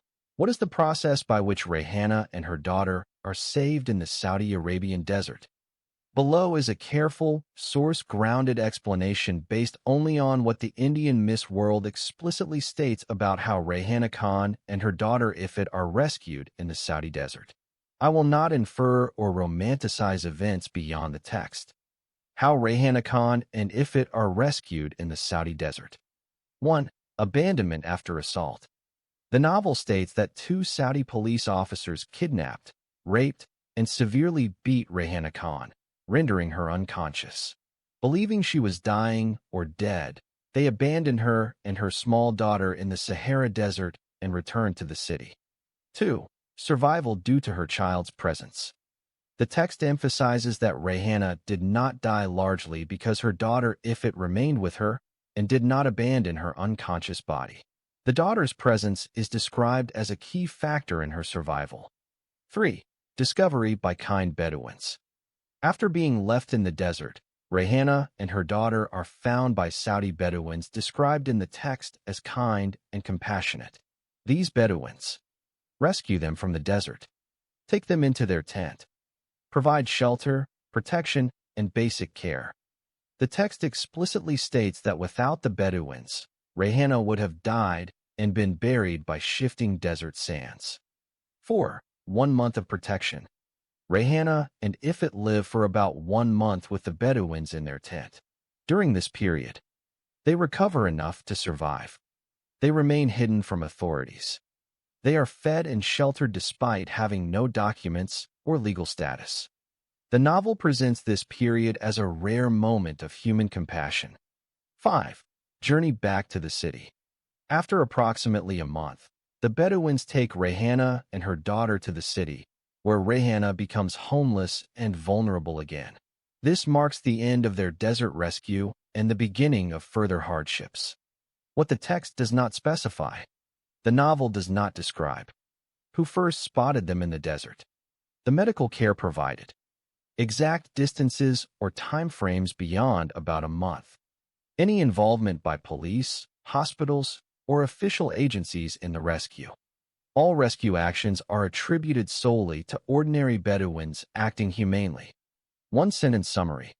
Rayhana Khan and her daughter Ifat are rescued in the Saudi desert when compassionate Bedouins find them after abandonment by police, shelter them in their tent for about a month, and later escort them back to the city, saving Rayhana's life. How Mr. Muhammad Khan tries to prevent Rayhana and Ifat from obtaining second Indian passports. 1. Bribing passport office informants. The novel states that Muhammad Khan bribes an informant inside the Indian passport office and instructs him not to send the reissued passports to Rayhana Khan or to her associate, but instead to mail them directly to Muhammad Khan Tourism and Travel Company. The informant complies with this instruction. 2. Intercepting and destroying the reissued passports. Once the 2 passports reach his office, Muhammad Khan takes physical possession of them and burns them, deliberately destroying the documents to prevent Rayhana and Ifat from traveling. The text explicitly states that he burns the passports himself. 3. Filing a false complaint about stolen passports. Knowing that Rayhana could still request reissuance again, Muhammad Khan has his travel agency file a complaint with airport and immigration authorities, claiming that the passports of 2 female clients, Rayhana and Ifat, were stolen. The theft was committed by one of his own employees. This complaint is used to trigger official scrutiny against any future passports issued in their names. 4. Bribing airport officials to blacklist their names. Muhammad Khan then bribes an agent at Bombay International Airport to blacklist the names Rayhana Khan and Ifat Khan.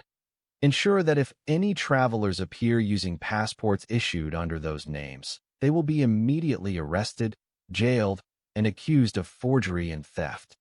This action is described as an intentional, preemptive measure to block any second or future passports. 5.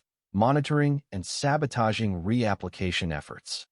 The text further states that Muhammad Khan keeps spies at the passport office watching for Rayhana's reapplication, learning when she applies for reissuance again, expresses rage when officials fail to stop her departure, continuing paying criminal gangs and informants to obstruct her travel. These actions form part of his continued effort to prevent passport reissuance. One-sentence summary.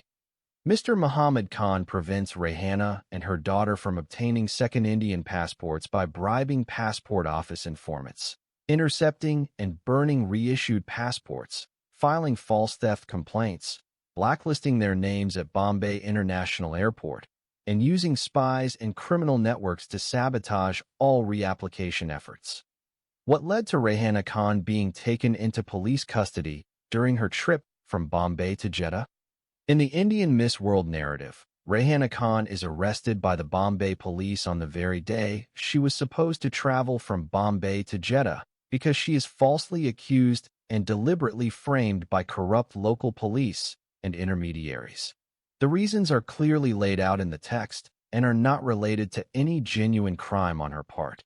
What exactly happened?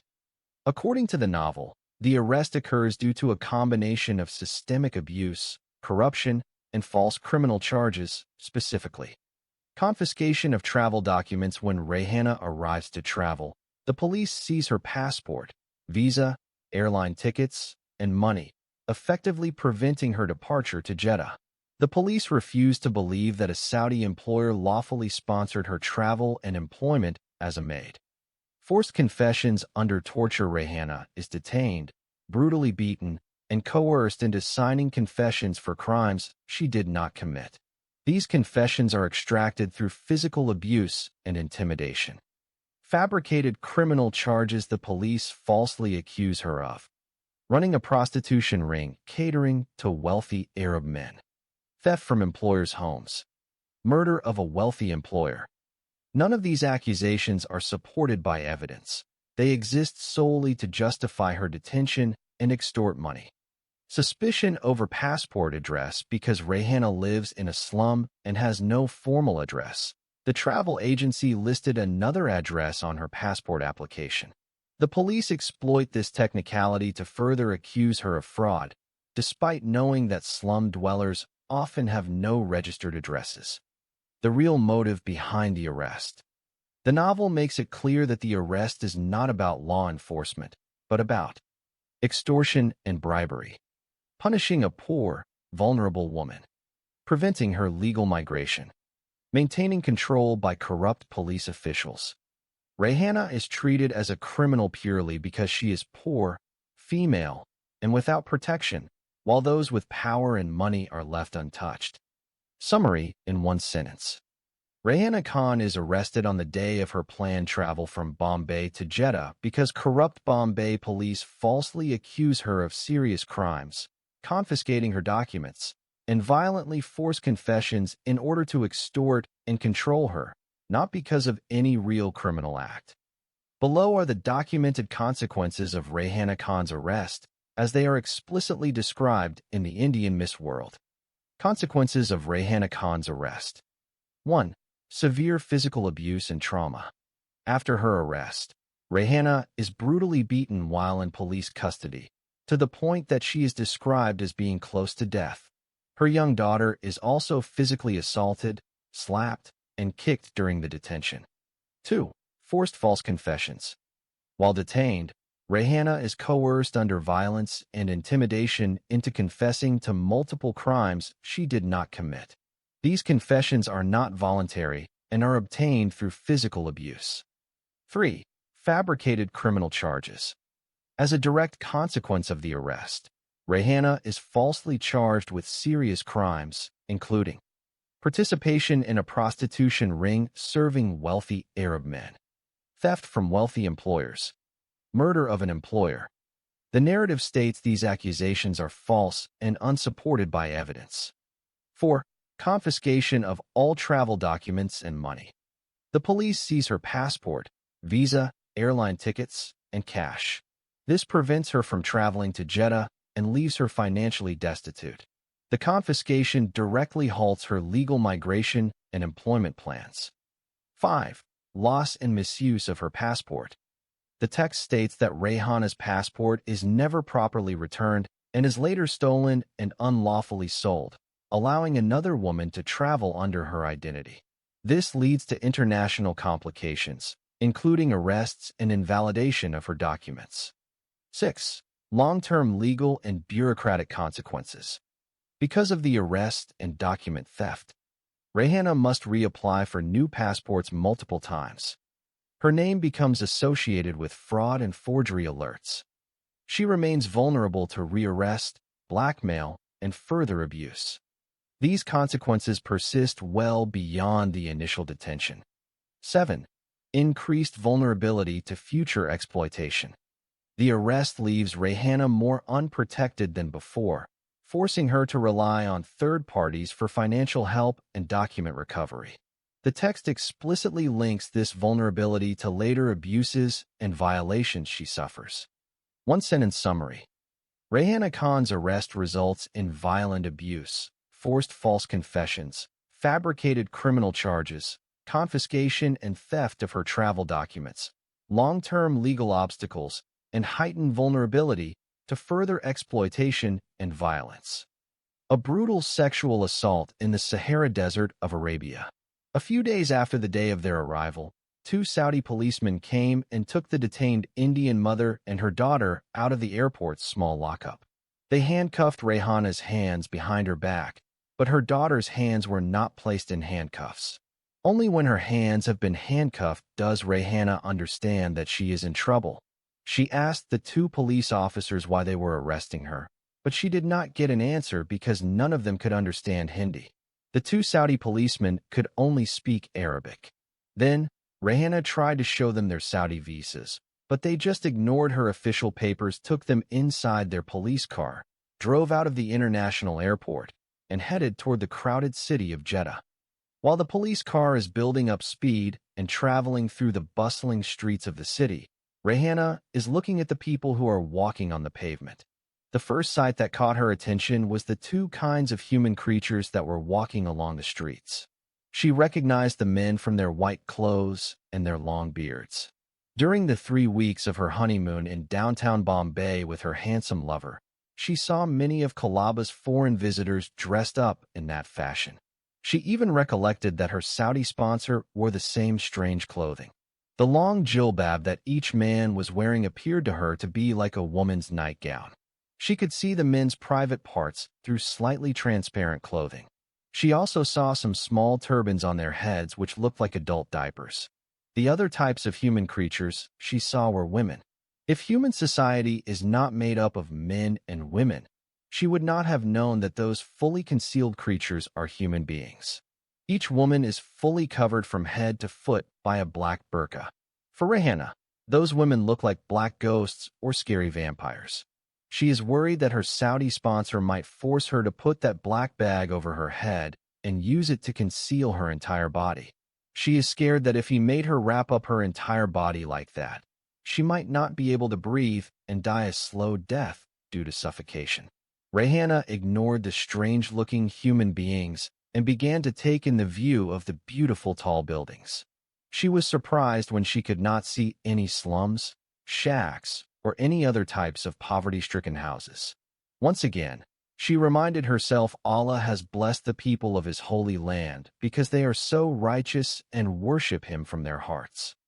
After a long drive, Rayhana could no longer see human beings or buildings. She could not see any trees or mountains.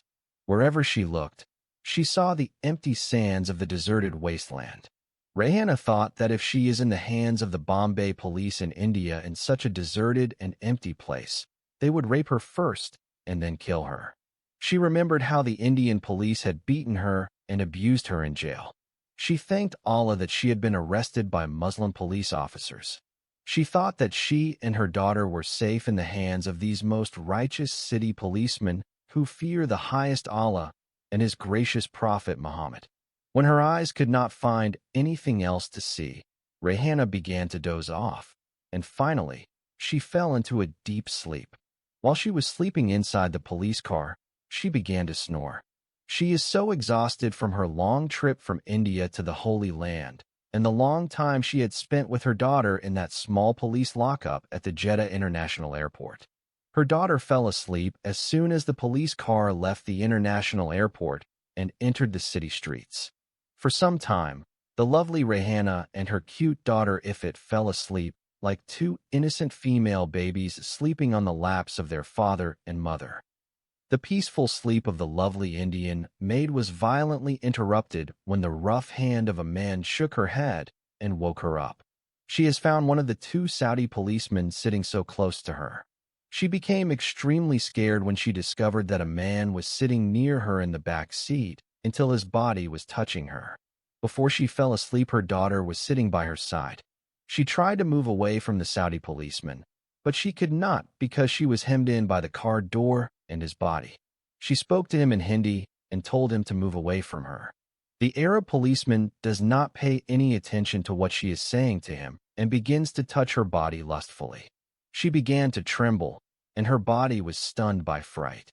It took her a few seconds to overcome her fear and shock. The Saudi policeman moved his hand from Rayhana's shoulder, took hold of one of her breasts, and began to fondle it. Rayhana decided to act fast, and she then pushed him away through her head. But she could not use her hands because they were handcuffed behind her back. The policeman caught her by the chin and forcefully began to kiss her on the lips. Rayhana struggled violently to release her lips from his mouth. She managed to free her mouth for a few seconds before he overpowered her again. She has butted him with her forehead and even bitten his lips. The policeman released her lips and began to squeeze her breast, and his other hand slid down quickly to her private parts. Then, he tried to pull out her dress. In a few minutes, Rayhana had done everything she could to prevent him from undressing her. By this time, she has understood what he is up to.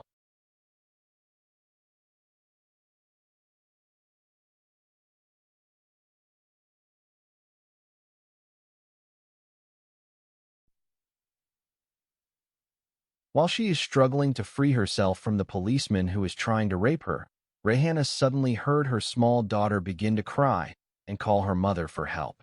The unexpected vicious attack of the Arab policeman has made Rayhana forget her little daughter. She is shocked when she realizes that her small female child is not with her inside the car. She turned her face and looked out of the car. She could not believe her eyes when she saw the second Saudi policeman holding her daughter's hand and trying to make her touch his fully exposed and erect penis. He is half naked. His trousers and underwear are rolled down. He is standing out of the car with his phallus fully exposed to her 7-year-old daughter. The evil policeman has forcefully managed to make the little girl hold his penis in her right hand. Then, he tried to make her insert his penis in her mouth and suck it for him. At first, Rayhana thought she was still asleep and having an awful nightmare. The never-ending groping of her assailant and her daughter's screams bellowing and hauntingly in her ears made her believe that what she was seeing was more than real. When her senses realized the impact of what she was seeing, Rayhana became furious and began to use her feet to kick violently at the policeman who was molesting her inside the car. The shock of seeing a grown man trying to rape her little daughter outside the car is more than she could bear, and she fought with all her might to try and save her. Meanwhile, the Saudi policeman is trying to subdue the outraged Indian woman in every way he can. He hit her in the face several times and tried to close her mouth with his hands, but he could not. Every part of her body is moving and pushing him away from her. If her hands were not handcuffed behind her back, she would have strangled him to death and rescued her female child. When he could see she is going to be hard to control, he shouted at his colleague and informed him that the Indian woman might kill him if he did not let go of her daughter. He understood that when the Indian woman heard her daughter crying and saw what his colleague was trying to do to her little girl out of the car, she became extremely angry, aggressive, and difficult to control. Despite that, the other policeman does not respond to the words of his colleague and continues with his evil act upon the defenseless small daughter. He began to hug the little child and rub his penis on her body while trying to kiss her small mouth. Rayhana began to scream and cry out loudly and showered the evil policeman with all the bad words she knew in Hindi. The policeman ignored her outpouring of insults, which he does not understand anyway. Rayhana knew she could not stop these evil men from raping her and abusing her daughter. She decided to give up her resistance and allow the men to rape her alone and spare her 7-year-old daughter. She used her body language to signal to the policeman who was trying to rape her to ask his friend to stop touching her daughter and come inside the car and do whatever he wants to her. The policeman understood her body language and got out of the car and caught hold of his colleague and told him what the Indian woman wanted and agreed for them to do. The evil Arab man is not willing to release the small daughter until his colleague has managed to snatch her away by forcing the female child from his strong holding. The evil policeman has become extremely angry as a wild beast whose easy prey has been just snatched away from him. His game is over, and he can no longer play this extremely vile act he is enjoying so much. Therefore, he ran like a leopard in leaps and bounds to the police car in his hunt for another female victim. He caught hold of one of Rayhana's 2 legs and literally pulled her out of the car like a lamb that had become ready for slaughter. When the surrendered Indian woman got out of the car, he stripped off his remaining underwear and became fully naked without a shred of a piece of cloth. He then straddled Rayhana's body as she surrendered like a lamb to the slaughter, and he began to rape her violently. While he is doing that, his tongue is licking and sucking the lips of Rayhana as a mad dog. He even began to bite her lips and cheeks as if he was a wild beast that was trying to eat up her flesh. The other Saudi policeman joined him, and the 2 evil men began having sex with Rayhana both at the same time. One is raping her from the front, and the other sodomizing her from behind. These 2 Arabs, as if they are men beasts, have never touched a woman before. One is inserting his erect penis in her vagina, and the other one is forcing his phallus in her anus. While they are raping her, they are biting and hitting her viciously and violently. Meanwhile, Rayhana is screaming while trying to silence the unbearable torture the 2 Saudi demons are inflicting on her naked body. She has endured their violent and sadistic rampage motivated by love for her small daughter. She knew that if she resisted or tried to stop them, they would leave her and go for her defenseless daughter. Little Ifrit saw everything from the moment the two evil men of the holy city of Allah stripped her mother naked and ripped off her clothes. They made her fully naked. The small daughter saw when they began raping her as she stood by herself out of the car, crying and begging the two policemen to stop and leave her mother alone. She screamed and begged on her knees, "Please stop. Please stop. Leave my mother alone. You are hurting her." She has done everything she could to ask them to stop, but they continue their evil acts. She watched with eyes clouded in tears, and yet her pleadings went unanswered. There is nothing she can do to help her mother. The two Saudi police officers violently raped Rayhana Khan until she lost consciousness, and her soul has become hovering between life and death. The wicked Arab men are not satisfied with leaving her unconscious body undisturbed, but they continued to rape her lifeless body. Each one of them raped her 3 times in her vagina and sodomized her twice in her anus until the blood ran down her private parts from front and behind. Finally, when they had become fully satiated with their lust, they got into their police vehicle and drove away, leaving her for dead. Before they left, they put on their police uniforms, but they neither bothered to put their victim's clothes back on nor cover her naked body. They do not care about her crying, small daughter. They expected both mother and daughter would eventually die in the hot desert, and their bodies would be buried by the shifting winds of sand. They know either they will be bitten by a poisonous snake or scorpion or die of thirst in the arid desert. They have decided to return to their police headquarters and report that the Indian woman and her daughter somehow managed to fool them and escape. They agreed to say that the two illegal Indian female aliens, Rayhana Khan and her daughter Ifrit Khan, said they wanted to go to the women's public washroom, and then both mother and daughter jumped out of the back window and fled. After the two human demons left, little Ifrit went over to her unconscious naked mother and covered her mother's exposed private parts with the dress that had been ripped from her body. She tried to awaken her mother thinking she was asleep. She shook her mother's body vigorously and called to her to please wake up, but her mother did not respond. Ifrit has remembered that her father had killed himself by stabbing his heart with his knife, so she has already some idea about death. She began to think the police officers had killed her mother while they were beating her and doing those terrible things to her. She had seen everything they had done to her mother, but she did not understand what they were doing, why they were removing all her clothes, or what her mother had done to make them angry with her. After they left, she believed her mother was dead, and she stood up and began to wail loudly with a strong outcry. The place is a desolate desert area located far away from the city. It is on a deserted road where cars very rarely pass by. It is evening and the sun is setting. It started to get dark, and Ifrit became frightened.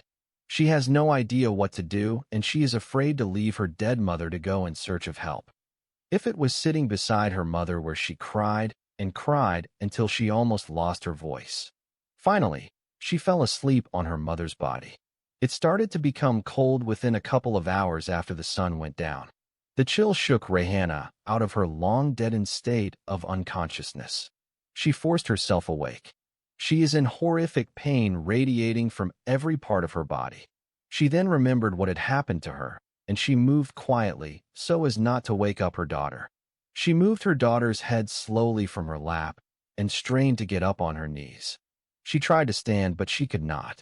She discovered she was completely naked except for a single piece of clothing draped across her. She dragged her sore and aching body across the sand and began to collect her scattered clothing piece by piece. Her movements woke up Ifrit, and Rayhana told her daughter to close her eyes until she could put her dress back on. Her daughter obeyed her and closed her eyes. It took Rayhana more than half an hour to put on her clothes. The terrible pain and dormant body have slowed down her movement.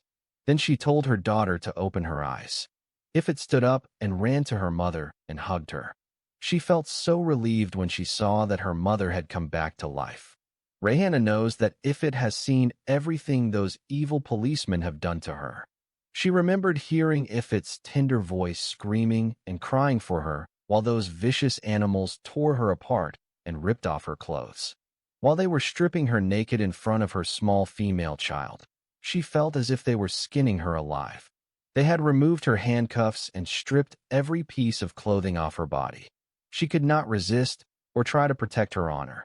She was afraid if she resisted, they would go for her little daughter instead of her. She was thus paralyzed by the thought of these ruthless men raping and attacking her daughter. At this difficult time in her life, if it were not for her daughter, Rayhana would have killed herself. It is one of the customs of Indian women, they tend to kill themselves if they get raped because society expects that from them. If its loving touches and hugs have given Rayhana strength, and she asked her daughter to help her stand up. If it tried to pull her mother up with her hands with all the strength she had, but she could not be able to help her mother get up. Rayhana decided to crawl on her knees and move away from the place where she had been raped in front of her little daughter. She felt her body had been ruined and defiled by the ungodly policemen in that place, and it now has become unholy ground. She hopes that if they moved away from the unclean spot where her blood is spilled and her body is raped, maybe her beloved daughter would soon forget and not remember what has happened to her dear mother. The abused Indian woman has crawled away very slowly and then she became exhausted to the point where she has to stop and rest. The pain she felt exerting her body was more than she could bear. When she felt she was far enough away, she asked her daughter to sit on her lap. She ached terribly from the wounds and injuries she received to her body, and the pain is beyond anything she has ever experienced. Some of her wounds were still copiously bleeding, and she tried to hide them from her daughter. She feels as if there are hundreds of sharp metals that have been forcefully inserted in her private parts and remained inside. The pain is beyond her ability to bear it. She tried to hide her pain and the emotional trauma, hoping if she pretended nothing was wrong, her daughter would soon forget everything that had happened to her mother. With all that she has endured and survived, she worried most about her daughter's welfare and how she could get her to a safe place. Rayhana worried even more when she realized in a place like this her beloved daughter could be bitten by a snake or scorpion if she had not frozen to death in the cold desert air during the night. While in and out of a hazy comatose state, Rayhana thought that she was living through an awful nightmare. She could not wrap her mind around what had happened to her in the Holy Land where the tomb of her prophet Muhammad and the house of Allah stand. It is the last thing she would have ever imagined could happen to her in the most sacred place on earth.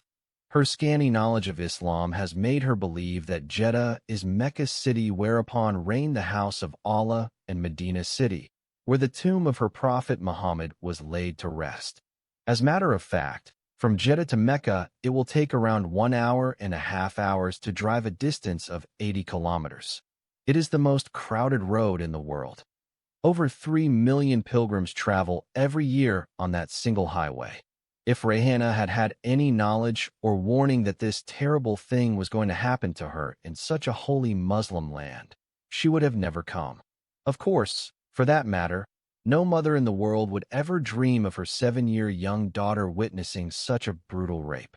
Whatever she allowed or suffered at the hands of the two wicked Arab men, it is because she wanted to save her little girl from being raped and violated by these dangerous criminals posing as public servants. Rayhana's mind has been occupied with many thoughts bubbling up like hot, molten lava inside a volcano. She wanted to cry, but she suppressed her tears and did not allow them to disclose the deep pain and anguish she was feeling inside. It is best not to fall apart in front of her small daughter, and so she is hiding her fears, worries, and all the devastation she felt. She hated herself for bringing her daughter with her and exposing her to such sheer evil. Only the devil could do this to a human being and not care about raping a mother in front of her small female child. If only she had foreknowledge that the devil is alive and well inside the kingdom of Saudi Arabia, which is the holiest Muslim land on earth, she would not have come out of her birthplace and come to such hellish land. Rayhana could not believe a human being could become like a beast. How could a human being lust after a 7-year-old daughter? How could a man behave in such a beastly manner? What troubled Rayhana more was the fact that those 2 police officers were Muslims like her. While she was living in her slum hut surrounded by thousands of Hindu men, none of them attacked her while she was walking all alone in the dark hours of the morning in the narrow alleys, or assaulted her inside her unprotected hut. She had never been attacked by anyone, and no man had attempted to rape her while she was returning all alone at night through those dark and narrow lanes. Her Hindu neighbors are bowing down and worshiping their idols day and night, whereas the two Muslim men who have brutally raped her are supposedly kneeling and worshiping her all of 5 times a day. Rayhana began to feel dizzy, and her eyes began to flutter uncontrollably. She understood that she might collapse and faint at any moment. She wants to tell her daughter to leave her and continue walking with the hope that she might find someone to rescue her. She does not want her daughter to see her dying in such a lonesome place. She figured she was going to die anyway. When she could not crawl anymore, Rayhana shared her thoughts about what she wanted her daughter to do. She told her to continue walking and not look back. But little Ifit is scared and refuses to leave her mother and walk all alone in the dark and lonely dead of night. Rayhana feels her child's anxiety and fear and does not insist that she leave her anymore. She has gently told her that if she fell asleep, she might never wake up again. She reminded her of how her father had fallen asleep and had not returned to them. She then told her plainly that she was going to die soon, and when that happened, she should leave her and go away, and hopefully, she would find someone to save her life. Shortly after speaking these words to her daughter, Rayhana stopped crawling, and her body fell silently into the sand and became motionless. Her daughter thought that her mother had died and would never wake up again. Therefore, the little girl Ifit is afraid to walk alone in a strange, dark, and frightening place. She just sat near her mother's body and began to weep all over again. She had become so afraid and started to shake, trembling from the chill of the brisk night winds. Her fear has prevented her from falling asleep, and she remained awake throughout the night while unceasingly crying. Problems Rayhana faces in Sheikh Ahmed's house. When Rayhana finally reaches her sponsor's home, what is presented as protection and employment turns into domestic captivity. Almost every form of suffering she has experienced earlier is intensified behind closed doors. 1. Excessive labor and confinement. Rayhana is treated as a servant without limits, expected to work continuously. She is locked in a storeroom at night with her daughter Ifit. Her movement is restricted, and she has no freedom to leave the house. Result: she lives in conditions resembling domestic imprisonment, not lawful employment. 2. Hostility from Sheikh Ahmed's wife. Sheikh Ahmed's wife treats Rayhana with jealousy, cruelty, and aggression. Rayhana is blamed for tensions within the household despite her powerless position. The wife repeatedly demands Rayhana's removal and punishment. Result: Rayhana becomes a scapegoat for marital and household conflicts. 3. Sexual exploitation by the sons. Sheikh Ahmed's sons secretly film Rayhana naked, use the footage to blackmail her, repeatedly rape her. Rayhana has no one to report to and no legal protection. Her resistance would lead to deportation or worse. Result: sexual abuse becomes systematic and inescapable. 4. Fear for her daughter Ifit. Rayhana lives in constant terror that Ifit may also be sexually assaulted. Locking themselves in the storeroom becomes an act of desperate protection. Every abuse Rayhana endures is experienced again emotionally through her child. Result: motherhood multiplies her suffering. 5. Forced sham marriage. To hide household crimes and create legal cover, Rayhana is pressured into a fake marriage with a chauffeur. The marriage is not for her benefit, but to protect men in power. Sheikh Ahmed secretly has the chauffeur castrated, showing total control over all involved. Result: Rayhana's marital status becomes a tool of manipulation, not security. 6. Medical and bodily control. Rayhana is forced to undergo humiliating medical examinations. Her body is inspected to confirm sexual history and pregnancy status. She is treated as a biological object, not a human being. Result: total loss of bodily autonomy. 7. Criminalization instead of protection. When her situation is exposed, Rayhana is arrested, not helped. Accused of polyandry and prostitution. Pregnancy from rape is used as evidence against her. Sheikh Ahmed and his family escape punishment. Result: the system punishes the victim and protects the powerful. Overall significance of the sponsor's house. What Rayhana hoped would be a place of safety becomes a site of sexual violence, a place of confinement, a mechanism for legal destruction. The sponsor's house functions as a private extension of state oppression, where abuse happens without witnesses and without consequences. One-sentence summary. In Sheikh Ahmed's house, Rayhana faces confinement, forced labor, hostility, repeated sexual abuse, blackmail, loss of bodily autonomy, and eventual criminal prosecution, turning sponsorship into total domination. Below is a clear comparative summary of Rayhana's two sham marriages, first with Aslam Ali Khan and later with Sabir Ibrahim Shah, as presented in The Arab Sugar Daddy and The Beautiful Indian Girl. The comparison highlights purpose, power relations, legality, and consequences. Comparison of Rayhana's two sham marriages. Overview. Both marriages are not genuine relationships, but strategic arrangements imposed on Rayhana to protect male interests. However, they differ in who controls them, why they are arranged, and how severely they damage Rayhana's life. 1. Sham marriage with Aslam Ali Khan. Purpose. The marriage is arranged to protect Rayhana from arrest, imprisonment, and execution after she becomes dependent on Aslam in Saudi Arabia. Aslam warns her that an unmarried foreign woman could be accused of immorality and stoned, so she agrees to a paper marriage to survive. Power dynamics. Aslam is an Indian pimp, not a legal authority. He uses marriage as a commercial shield, posing as a husband while continuing to exploit women. Rayhana enters the marriage out of fear, not deception. Legal status. The marriage is performed by a Pakistani imam, who ignores Islamic legal waiting periods for remarriage in exchange for money. Though technically halal, it is fraudulent in intent and execution. Consequences. The marriage gives temporary protection. Later, Aslam's statements are used to accuse Rayhana of deceit and prostitution, worsening her legal case. 2. Sham marriage with Sabir Ibrahim Shah. Purpose. This marriage is orchestrated by Sheikh Ahmed, not for Rayhana's safety, but to hide sexual crimes inside his household, manipulate Rayhana's legal status, create plausible deniability for powerful men. Power dynamics. Rayhana has no choice at all. The marriage serves male convenience, not her survival. Sabir himself is controlled. He is secretly castrated, demonstrating extreme patriarchal dominance. Legal status.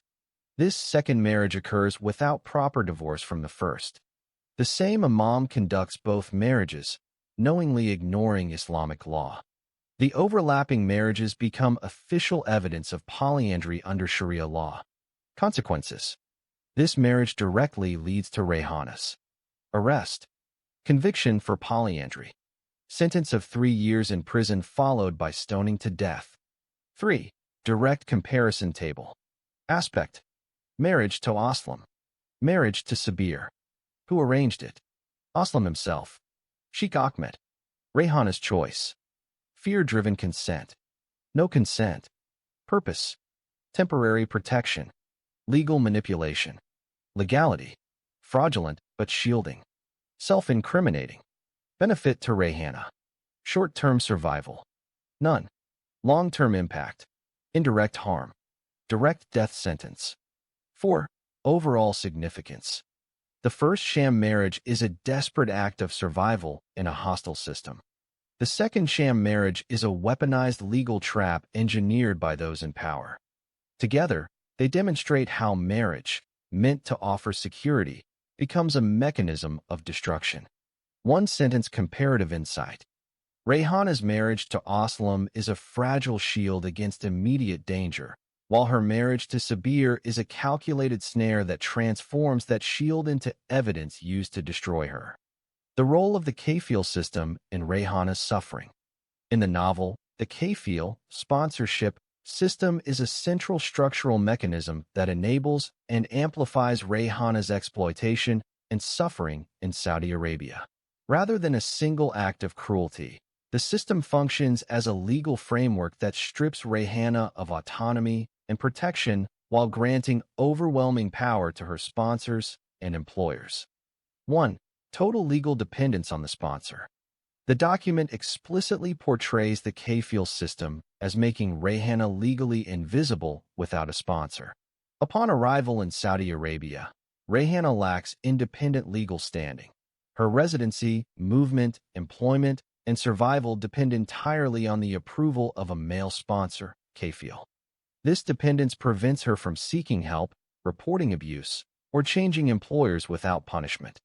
As shown in the narrative, when Rayhana's documentation is irregular or disputed, no authority accepts responsibility for her, and she is detained rather than protected. The system treats her not as a victim, but as a liability. 2. Transferability like property.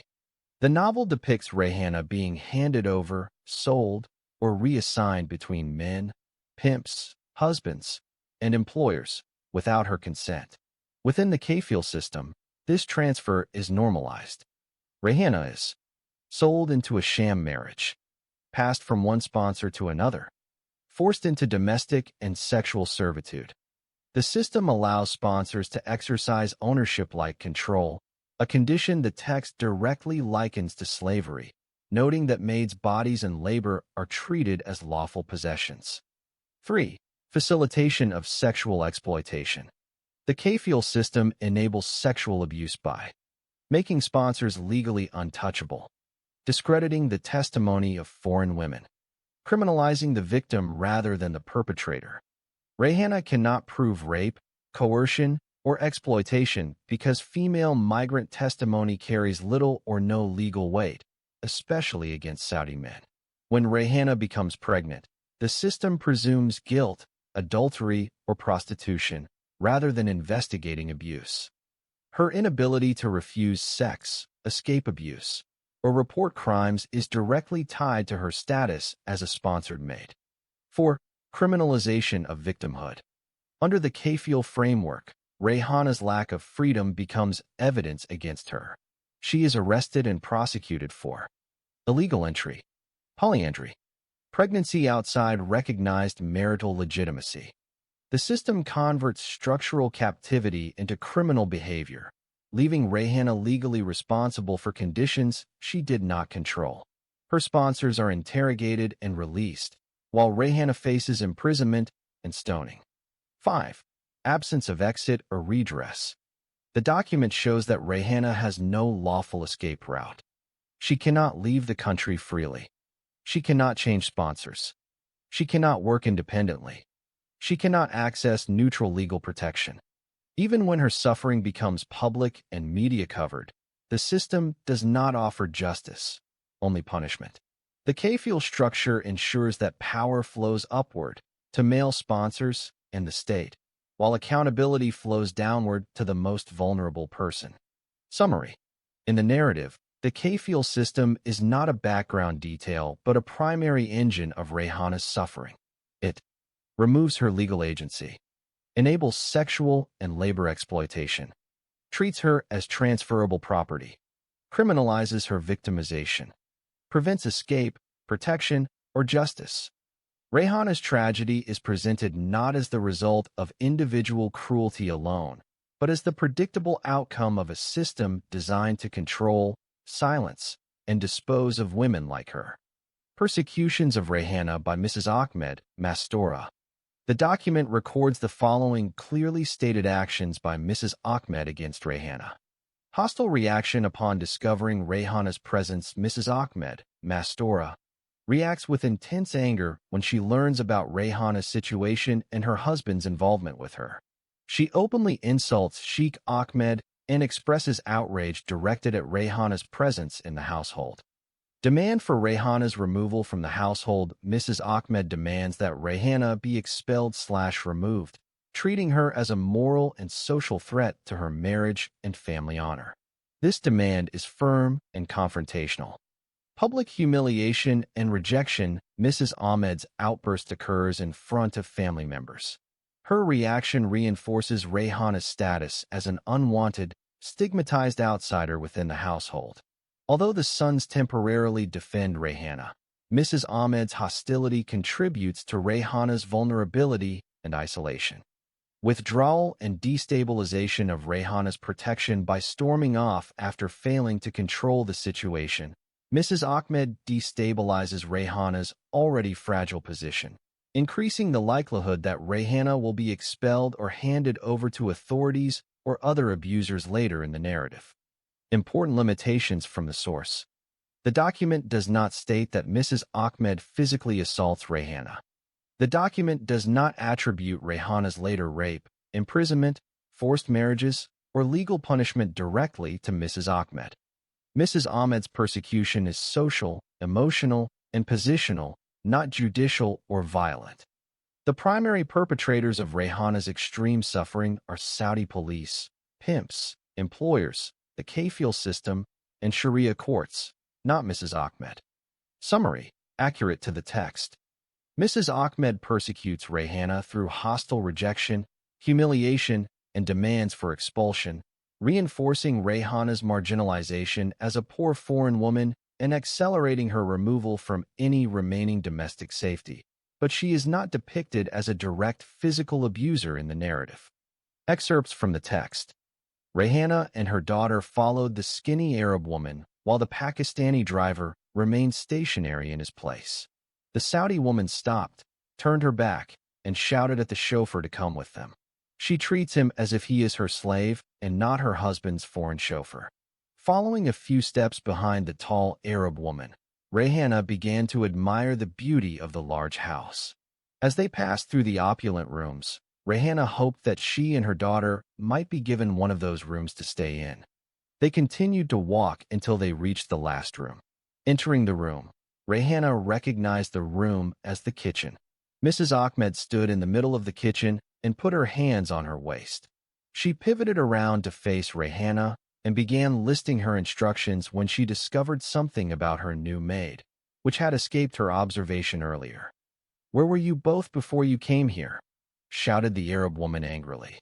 "I was in the Filipino women's beauty salon," answered Rayhana, frankly. "So, he took you to the beauty salon before he sent you here?" Before Rayhana could respond, Mrs. Ahmed shot off a new round of questions. "Where is your luggage? Where is your daughter's bag? We have no bags, and we have no clothes. How did you travel from India to Saudi Arabia without clothing or luggage?" Rayhana remained silent, and the chauffeur decided it would be best to keep silent too. "So, my husband met you on the street and decided to hire you as a maid for me. He then took you to the women's beauty salon before sending you here as if you are a bride who came to spend her honeymoon in my residence." "Madam, your husband met me in Bombay City. He asked me to come to his country and work as his maid. Some bad men stole my bag and belongings when my daughter and I arrived in this city. Well, I will talk to my husband and find out more about you when he gets home. Right now, I want to give you your cleaning instructions. First of all, you must know that I am an extremely strict woman. I hate immoral dirtiness and physical filthiness. Especially, I detest immoral behaviors." Mrs. Ahmed paused and surveyed Rayhana from top to bottom. She raised her voice even louder with no attempt to disguise her anger and hot temper. Her voice resounded against the walls, and it is as though she is crying inside. "First, you must know there are males living in the household. I have 2 sons and my husband. One son is 16 years old, and the other is 14 years old. They are good children and are doing well in their studies. If I perceive any immoral behavior on your part, I will beat you and wipe your dirty face on the ground. I know you are not an ugly woman, and you might try to use your beauty to entice the good men in my house and make them commit adultery with you. I did not like your face from the moment I laid eyes on you. If any man in this house smiles at you, you are not to smile back. If he calls you to come inside his room, do not enter. Keep yourself at a distance from them. I will never tolerate any kind of love affair between any one of the noblemen in this house and a lowly maid. If I happen to leave the house for any reason, don't be surprised if I lock you up inside your room with a big padlock and keep you confined until I return home. Okay, madam. Now, I am going to dictate to you my laws and your duties in this house." Mrs. Ahmed eased herself into an armchair and placed her right leg on her left knee as if she were a great sultana or a princess of the royal family. The briefing of the duties began. She has not asked Rayhana or her daughter to sit. Even the chauffeur is standing on his feet while translating the conversation between the noble Saudi woman and her new maid. Law number 1. You have to be in the kitchen from 6 o'clock in the morning until 9 o'clock at night. Law number 2. You are not allowed to sit on any chair or couch during working hours. You are also not permitted to either watch TV or listen to the radio during working hours. Law number 3.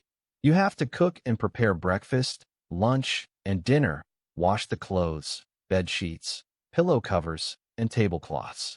You will clean all of the dishes and other utensils, sweep and mop the rooms and hallways, water the plants, iron the clothes, and do whatever else I require of you to do.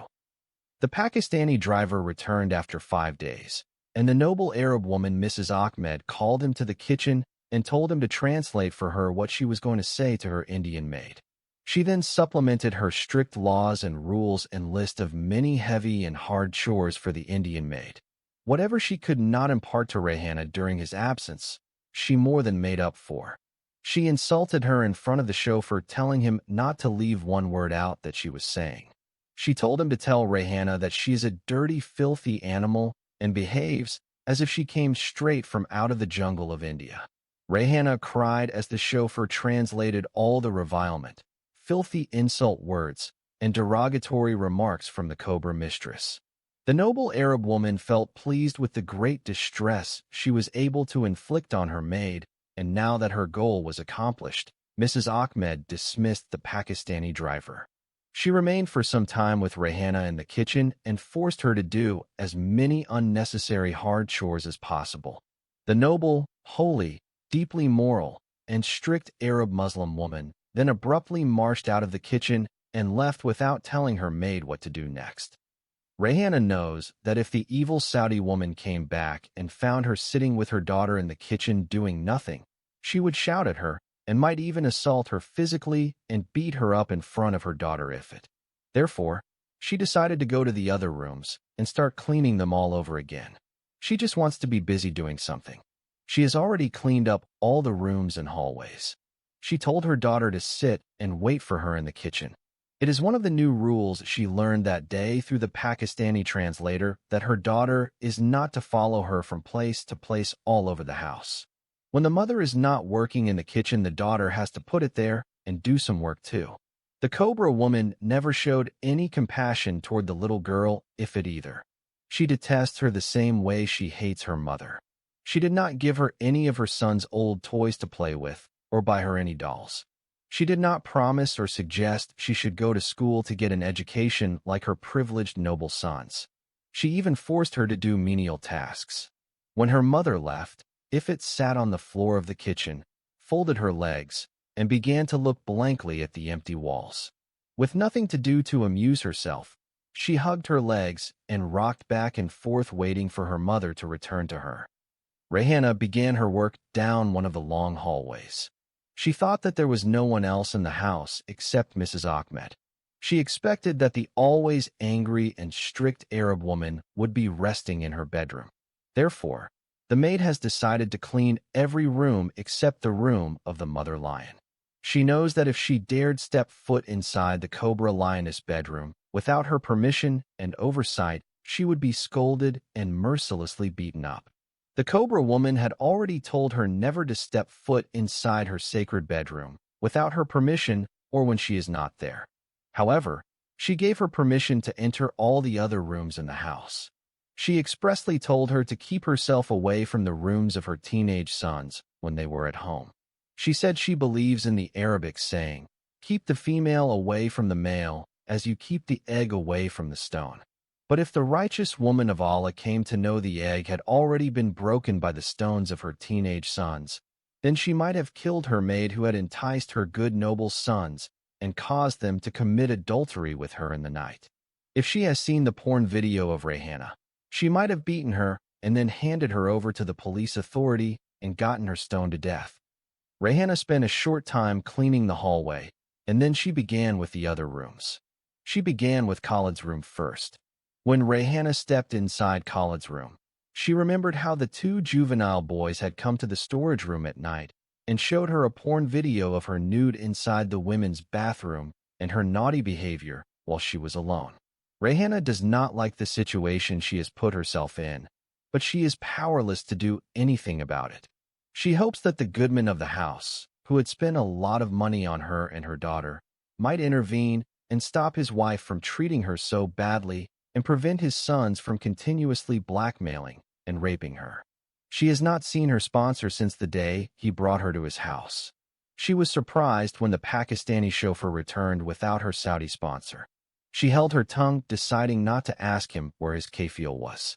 Deeply engrossed in 1,000 thoughts, she finished cleaning up Khalid's room and went to Tariq's room. She pushed the door open without knocking and strode in, knowing that the two bad boys who raped her at night would be at school for several hours. She froze upon entering, and her body became paralyzed. She felt as if her heart stopped, and her mouth opened up in disbelief. For a few minutes, with her mouth agape, her eyes bulged as she took in the scene of the Pakistani chauffeur atop the noble and holy Arab lady. Both of them are buck naked on top of each other in Tariq's big bed.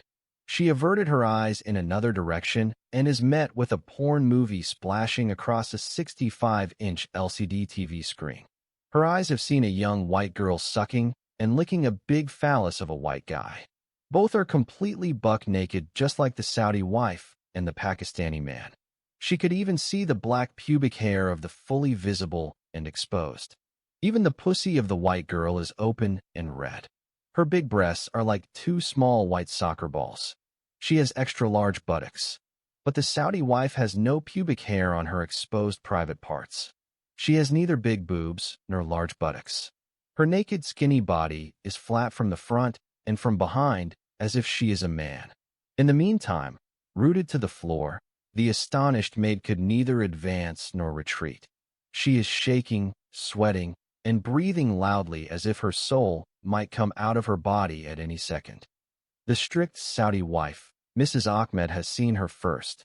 She fired off a few Arabic words to her secret lover, which had the effect of making the Pakistani chauffeur jump off of her body and stand about face.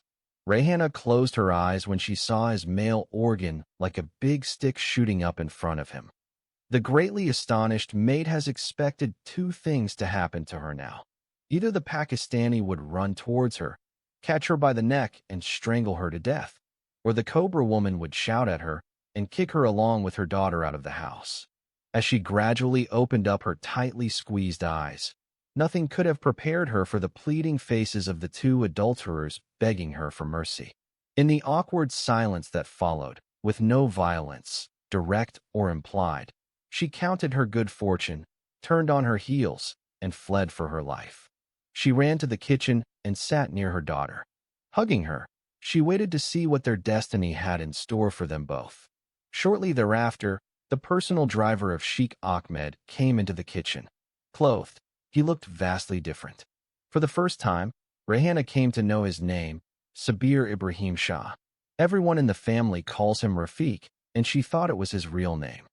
Every Indian calls every Arab man in the world Rafiq, and every Arab calls every Indian man in the world Rafiq. We will not let this trivial distract us from the serious issue at hand, which is the adulterous and scandalous affair between the so-called noble and strict woman, Mrs. Ahmed, and her husband's immoral chauffeur. However, the only thing we can mention in passing is that Rafiq in Arabic means a companion on a journey, in particular, a long trip. Sabir Ibrahim Shah looked stunned. When he mentioned his full name, Rayhana could hardly hear him. Then he sat on the floor and faced the wall. He could not look Rayhana in the face. He told her he had done what she had seen him doing with the wife of his boss because he had no choice. If he refused to do that, he would lose his job. Rayhana does not say a single word because she does not know what to say or do in such a situation. She just kept looking at him. She is still scared that he might attack her or kill her. Then, he opened his mouth again and told her that most of the Arabs were doing the same thing with their foreign maids and menservants. If the servants refused to comply, they would be dismissed. Occasionally, they would be falsely accused of committing something bad and then suffer a lifetime of pain and imprisonment, beheading or stoning to death. Rayhana began to weep. Her heart broke when she realized the price of refusing sex could cost a person his life in this Islamic holy land. Amidst her sobs, the ignoble woman quietly walked in, looking different in her some decent dress. Rayhana has a flashback from the horrible way she appeared without her clothes. She is skinny and tall. She has nothing by way of face or body to attract a man, which explains why she had a porn movie playing to arouse her chauffeur. It was under these circumstances that Rayhana walked in on them. Sheikh Ahmed had simply married the ignoble woman because her father is a very wealthy Saudi business tycoon. Marrying her is an investment that has figured well for business deals. Her name is Mastora, meaning a woman who protects her honor and that of her family. Today, she might as well have changed her name to Sharmuda, which means a whore wife or a prostitute in a brothel house. Rayhana vividly remembered her first-day lecture on morality when Mastora told her that she hated immoral relations between the dirty foreign maid and one of the holy members of the noblest family in the kingdom of Tartarus. Hence, we are now more than adequately acquainted with the problem of the rich in third-world countries. They claim to be the most righteous and most holy people of God, and they look down on the rest of the world and view the poor as immoral, uncouth, uncultured, and very ill-mannered. Anyway, Mastora opened her contemptible mouth, but she spoke softly in whispers. Her loud, harsh voice and her rudeness have disappeared. She asked Sabir delicately whether he had spoken to Rayhana or not, and the amount of money she had asked for to keep her silent. Sabir has spoken to Rayhana, but never broached the topic. Not daring to tell Mrs. Ahmed the words he had spoken to her, he turned again to speak to Rayhana, telling her of Mrs. Ahmed's offer. Sabir's words took Rayhana by surprise, so she just stared at him and glanced at the ignoble woman hiding behind him.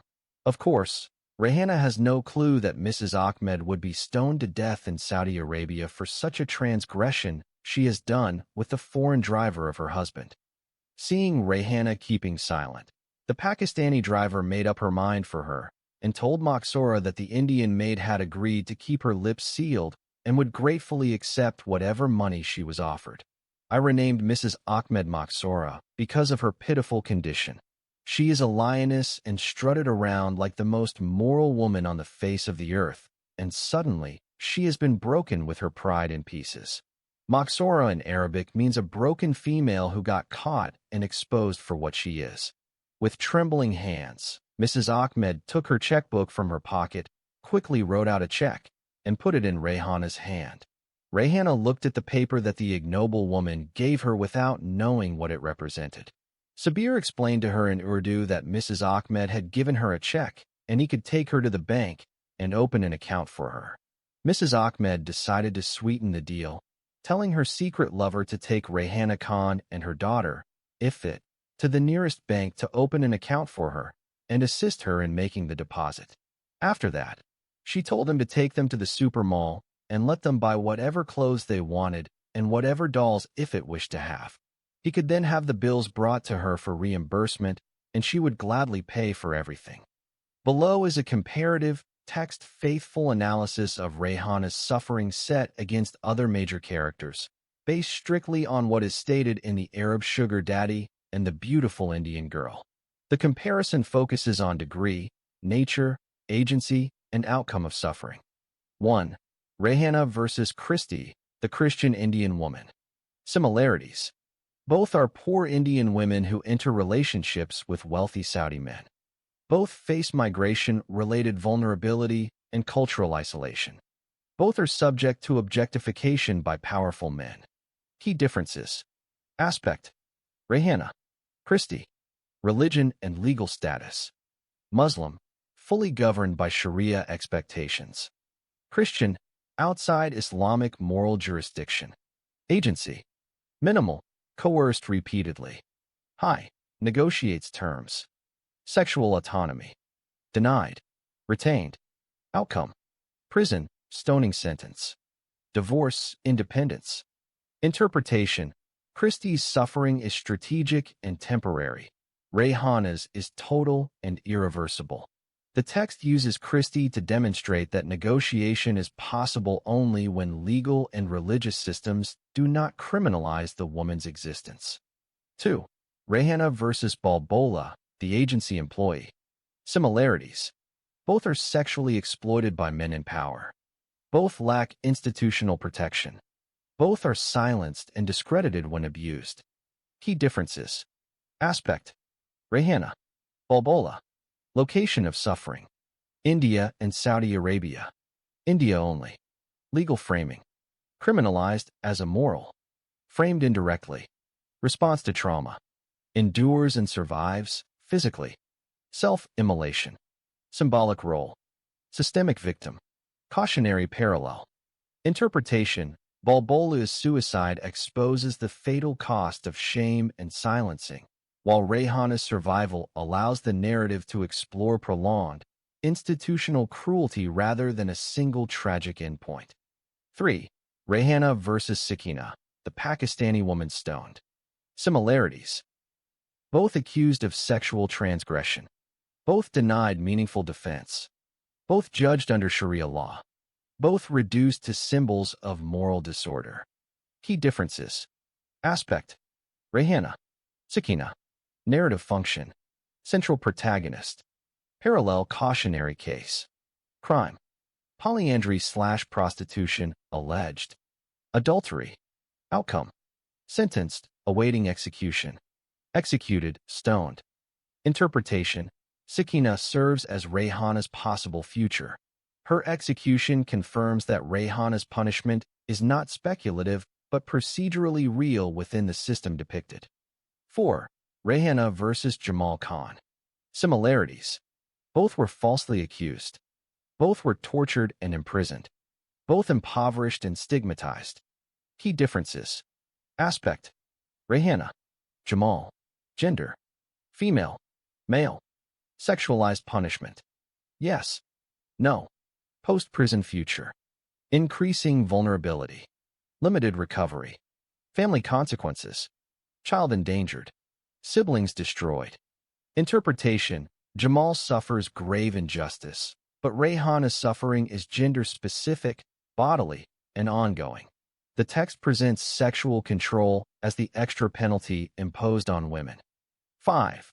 Rayhana versus Sheikh Ahmed. Similarities. Both experience moral conflict.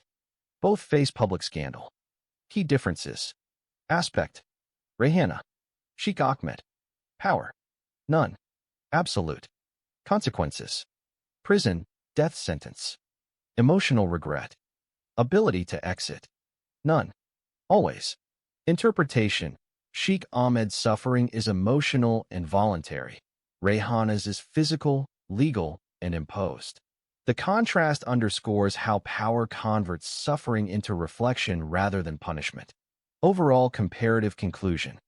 Rayhana's suffering is unique in the novel because it is total, physical, sexual, legal, maternal, social. Continuous, India-Saudi Arabia prison. System-produced, not merely individual abuse. Irreversible, unlike that of other characters. Other characters suffer episodes of harm. Rayhana endures a life-defining annihilation of agency, making her the novel's central indictment of systemic oppression. How do Sheikh Ahmed's two sons coerce Rayhana into sexual deals? In the novel, the two sons of Sheikh Ahmed do not obtain Rayhana's compliance through consent. The text presents their conduct as coercion enabled by power imbalance, operating through the following mechanisms. 1. Absolute control over her legal and social status. Rayhana is a foreign domestic worker with no independent legal standing. The sons belong to the sponsoring household. This imbalance allows them to threaten her with dismissal, accuse her of immorality, or have her being reported to authorities. The text makes clear that Rayhana knows any accusation from them would be automatically believed over her testimony. 2. Threat of criminal punishment under Sharia law. The sons explicitly exploit Rayhana's fear of severe legal punishment. As a migrant woman, she cannot report abuse without risking being accused herself. She knows pregnancy or accusations of impropriety would result in imprisonment or worse. This legal threat is structural, not personal. It works precisely because the system criminalizes the vulnerable party. 3. Surveillance and blackmail. The narrative states that Rayhana is secretly monitored and later threatened with exposure. The sons use hidden recordings and the certainty that evidence, even manipulated, would ruin her. This removes Rayhana's ability to refuse, because refusal does not stop the threat. Compliance is presented as the only way to delay catastrophe. 4. Isolation and lack of protection. Rayhana is cut off from family, unable to flee, dependent on the household for food, shelter, and travel documents. The sons act knowing there is no authority she can appeal to without self-destruction. The coercion is effective because escape routes are intentionally closed. 5. Exploitation of gender and class hierarchy. The sons repeatedly invoke Rayhana's status as a servant, a poor foreign woman, a person whose honor is already considered tainted. The text emphasizes that this worldview allows them to rationalize their behavior while framing Rayhana as disposable. Summary. The two sons compel Rayhana not through persuasion or choice, but through a system of threats, surveillance, and legal terror made possible by the kafil system, gendered legal inequality, criminalization of victims, absolute household authority over migrant women. Rayhana's agreement is therefore forced compliance under duress, not consent. Quotations from the novel.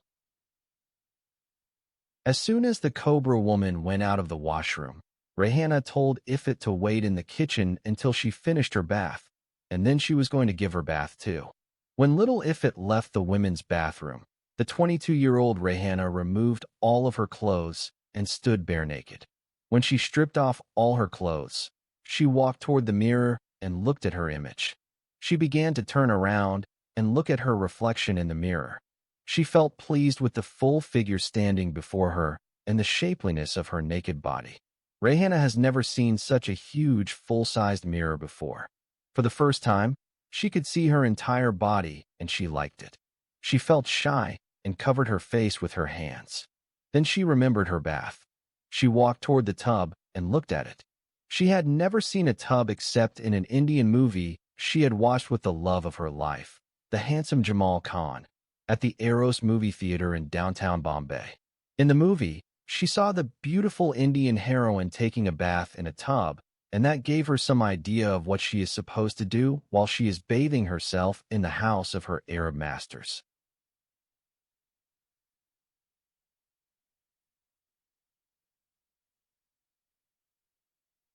Then the fully naked lovely Indian made Rayhana Khan step carefully inside the tub and turned on the tap. The warm water began to fill the tub.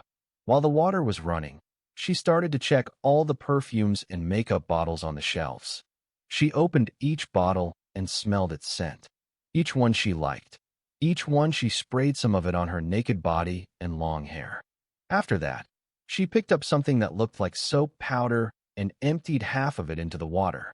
She shook the water with her hands until it looked like it was covered with white bubbles and cotton balls. When done, slowly she immersed herself in the warm water. She felt a wonderful sensation. She became as happy as a female child. Then, she began to imitate what she saw the heroine doing in the movie.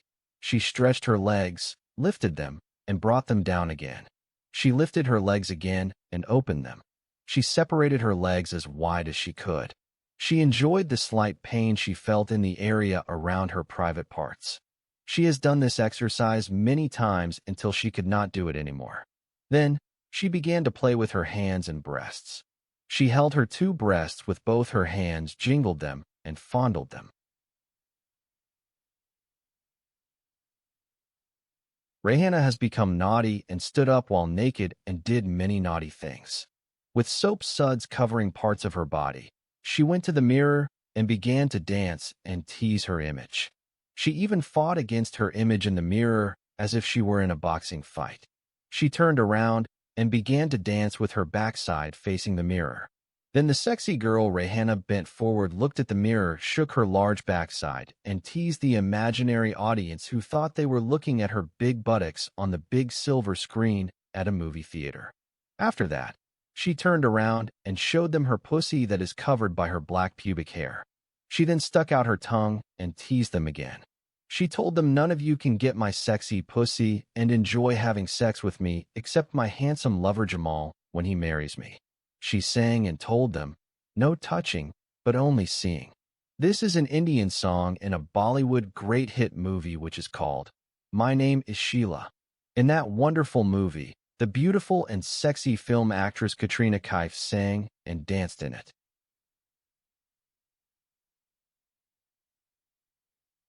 The lovely and sexy Rayhana likewise enjoyed playing, singing, and dancing with herself so much. She returned to the tub and immersed her body in the warm water again.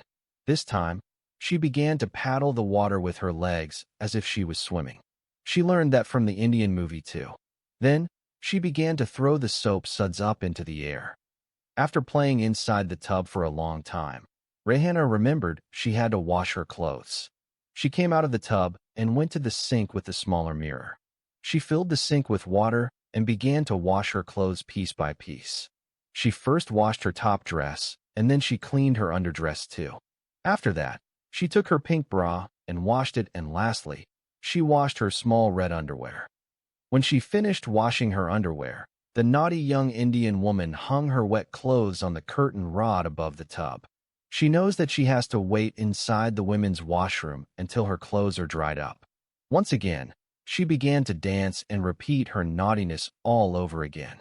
This time, she stimulated her body beyond her ability to control it. Relishing the rare moment of privacy, she sat on the edge of the empty tub and began to use her fingers and masturbate. She inserted 2 of her right-hand fingers inside her hairy vagina, and she masturbated for a quite long time until she got sexually satisfied. What Rayhana has done is more exciting than the hottest porn movie ever has been created. She had spent what seemed like a long time inside the washroom until the Cobra woman knocked on the door and shouted at her. She quickly put on her clothes and rushed out of the washroom. Her clothes are sticking to her body because they are only half dry. As a punishment for her unnecessary delay, the strict and deeply moral noble Saudi woman has not allowed her to wash the clothes of her little daughter or bathe if it. Moreover, she decided not to allow her to eat her meal as a punishment for her big mistake. Nevertheless, the scolding and punishment are nothing if compared to the other serious problems the new Indian maid is going to face soon in the house of her Arab masters. Rayhana would not have removed her clothes, stood naked, spread her legs wide open and exposed her private parts, danced naked, fondled her breasts, or washed her pink bra and red underwear while she was standing fully naked. Also, she would not have inserted her fingers into her pussy and gently masturbated if she knew that everything she has done is going to be filmed on tape. Tariq and Khalid had bought a surveillance camera, installed it inside the women's bathroom, and waited for their gorgeous and sexy Indian maid to take a bath. While Rayhana was playing nude and exploring every inch of her naked body, the 2 teenage boys were sitting in another room watching her and masturbating too. They then uploaded the disgraceful video onto the internet on their YouTube page under the sensational title, "An Indian Film Actress Taking a Bath in a Tub in the Bathroom." Tariq and Khalid have not simply stopped secretly photographing their beautiful new maid bare naked. When they saw her prancing around in the nude, enticing and exciting them, they decided to go even further and get her. They know their mother locks her up in the storeroom every night. So they stole the key from their parents' bedroom, went to the local hardware store, and made a duplicate copy. They then returned the key to their parents' bedroom without them ever noticing it was missing. Then the 2 wicked brothers came in the middle of the night, unlocked the big padlock of the storeroom's door, and walked in like two thieves who came to steal at night. They are carrying strong flashlights in their hands. The lovely Indian maid is sleeping when they come in. She is dead tired due to the 15 hours she spent working like a donkey in the huge mansion of her Arab masters. Even her little daughter is tired and sleeping like a little log of wood. The big brother put both hands on her mouth and pressed it hard. They do not want her to wake up in the middle of the night and scream in terror and wake up their strict mother. They know their deeply moral mother will beat them up and inform their father to beat them too. Moreover, they know their holy mother will kick out the lovely and sexy Indian woman whom they had already seen how hot she looked without her clothes. Rayhana woke up in terror, but she could not scream because her mouth was closed by the hands of Khalid.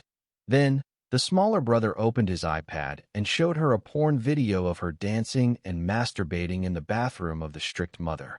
Rayhana could not believe her eyes when she saw herself bare naked while doing all those shameful things in the bathroom of the strict Arab woman. She has just allowed her tears to fall like drops of rain on her cheeks and water her pillow while they are exposing the state of her extreme shock and broken heart. Then the two bad brothers began to touch her body everywhere. Rayhana understood what they wanted from her. She is scared that the two teenage boys might show the bad video to their dangerous mother and aged father if she does not allow them to touch her private parts. She anticipated that if she refused to give them what they wanted, she would lose her job and be sent onto the streets along with her little daughter. They even mentioned the words, "Show mama, show papa," and the police. Although she does not understand their language, those three names revealed to her what they would do if she refused their sexual advances. She expected that if she refused to allow them to have sex with her, they would either show the porn video to their father and mother or send it to the Saudi police authority. She remembered Aslam Ali Khan informed her that the Saudi police authority in this Muslim country would stone to death any foreign woman who was caught doing immoral acts. She does not want to die and leave her small daughter all alone with those dangerous Arab men. For that reason, she agreed to marry the pimp Aslam on paper to avoid being accused of an adulterous relationship with him and go to prison and get killed. The two bad boys had already downloaded her porn-like video on their computer and then uploaded it onto the internet. Therefore, Rayhana is scared that the strict and morally deep Arab woman would beat her up and kick her out of her holy abode for the immoral pornography she has done inside the women's washroom. She remembered one of the strict laws the noble Arab woman told her she would not tolerate any immoral act or sexual behavior from her side. She expected even the good old man who brought her from India, because she is a Muslim woman, is going to take the side of his strict wife and ask her to leave his house and never return. Rayhana does not know the way back to Aslam's apartment. She does not have his apartment's address with her. She has no money to purchase air tickets to return to her country. She is totally at the mercy of her Saudi masters. She regretted what she had done in the women's bathroom. So, against her wishes, she allowed those two evil teenage sons to abuse her body and simultaneously rape her in the presence of her little daughter. But thanks God, this time the little daughter is sleeping on the small bed while those two demon-possessed sons are raping her mother on the solid floor of the storeroom. It is once again in just 2 months the innocent Indian maid got raped by two wicked Arab males at the same time. Although this time, her rape by two males is not as brutal and as painful as her previous rape by those two evil policemen in the desert, still she has shed rivers of tears for being abused and raped all over again. Moreover, this time she expected those two brothers would continue blackmailing and raping her as long as she stayed in their house. Also, she expected to become pregnant with an illegitimate baby because neither of the two sons had used a condom while raping her. Both of them have ejaculated in her vagina and discharged their semen inside her womb. In Bombay, no one had ever tried to blackmail her. She remembered that some rich Indian men tried to buy her body with money, but she always refused their money and their sexual advances, even though some had promised to give her tens of thousands of rupees. She threatened them with going to the police if they dared touch her. She even walked away from some jobs when their sexual harassment became unbearable. Outside of this Arab huge mansion, there is nowhere for her and her daughter to go. She is petrified by the Saudi police. The last thing she wants to experience again in this hellish Arab country is a repeat of her encounter with the police and the horrible experience of being raped and nearly beaten to death. Once she succumbed to the two brothers' evil demands, they figured their manipulation had worked as planned and decided the new lovely Indian maid was now their female sex slave. They have even decided on their next visit to her storeroom in the middle of the night, they would bring their video camera and shoot a porn film version of their sex with the beautiful and sexy Indian maid and show it to their friends and classmates at school. Based directly on how the novel frames the Sakina Yasin episode, the comparison to Romeo and Juliet, Kayes and Layla, and Jamal Khan and Rayhana Khan serves a deliberate thematic purpose. It is not romantic excess. It is a critical contrast between love and law, sincerity and punishment, and human emotion versus rigid moral systems. Why the novel makes this comparison? 1. Love treated as a crime rather than a feeling. In all four cases, Sakina and Yasin, Romeo and Juliet, Kayes and Layla, Jamal and Rayhana. The lovers are not destroyed by lack of love, but by external forces that criminalize or forbid their relationship. The novel explicitly places Sakina and Yasin in this lineage to show that their love is mutual and sincere, not transactional. Their relationship is destroyed not by betrayal, but by law, honor, and social control. Just as Romeo and Juliet die because of feud, and Kayes loses his sanity because of tribal prohibition, Sakina is killed because desire itself is treated as transgression. 2. Emphasize tragic inevitability. All three classical love stories share a key feature: inevitable tragic outcome once love collides with authority. The novel uses this pattern to frame Sakina's fate as predictable, not accidental; systemic, not personal; ritualized, not impulsive. Sakina's public execution mirrors the inevitability seen in Romeo's poison, Juliet's dagger, Kayes' madness, Rayhana's stoning sentence. The comparison signals to the reader: once love is discovered, the ending is already written. 3. To contrast private love with public punishment. In the novel, Sakina and Yasin's relationship is private, yet their punishment is public. This mirrors Romeo and Juliet's deaths being absorbed into public reconciliation, Kayes' love turning into a legend used as social warning. Rayhana's trial is becoming a media spectacle. The comparison emphasizes how intimate emotion is turned into public morality theater, where punishment reassures society more than justice does. 4. To show that gender determines the cost of love. A crucial reason for including Jamal and Rayhana alongside Sakina and Yasin is to show gender asymmetry. Yasin is flogged and later commits suicide. Sakina is stoned to death. Jamal is imprisoned and released. Rayhana is sentenced to death and stripped of motherhood. By grouping these couples, the novel highlights a pattern. Men suffer loss. Women lose life, body, and identity. The comparison forces the reader to confront how the same emotion, love, produces radically unequal consequences depending on gender. 5. To expose the moral paradox of punishment. Romeo and Juliet are remembered as symbols of pure love. Kayes and Layla are remembered as icons of devotion. By placing Sakina and Yasin beside them before narrating Sakina's execution, the novel creates moral dissonance. The audience instinctively sympathizes with legendary lovers. The novel then asks why the same sympathy is denied to Sakina and Rayhana. The comparison destabilizes moral certainty and invites the reader to question whether the issue is love itself or the system that claims to defend morality by destroying it. Final interpretation. The novel compares Sakina and Yasin to Romeo and Juliet, Kayes and Layla, and Jamal and Rayhana to affirm the authenticity of their love, frame their suffering as tragic rather than criminal, expose how law and honor annihilate intimacy, show love's punishment escalating across cultures but peaking in institutional violence, and foreshadow Rayhana's fate by demonstrating that history repeats wherever love is subordinated to rigid moral authority.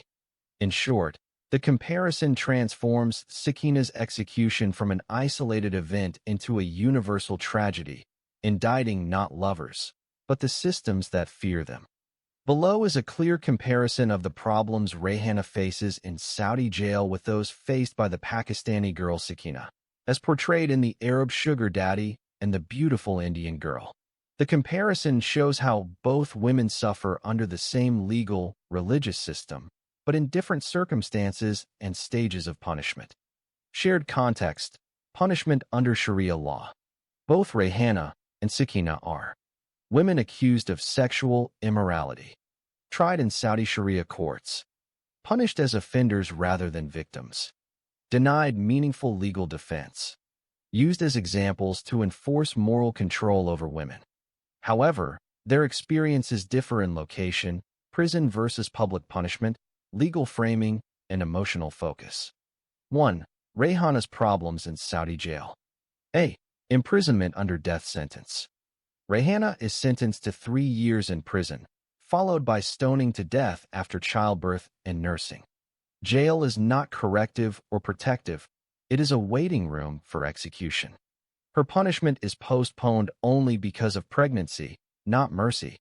Core problem: living daily with the certainty of death. B. Separation and maternal suffering. Rayhana is separated from her daughter Ifit, with no assurance of the child's future.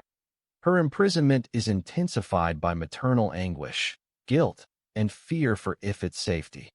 Core problem: psychological torment as a mother, not just a prisoner. C.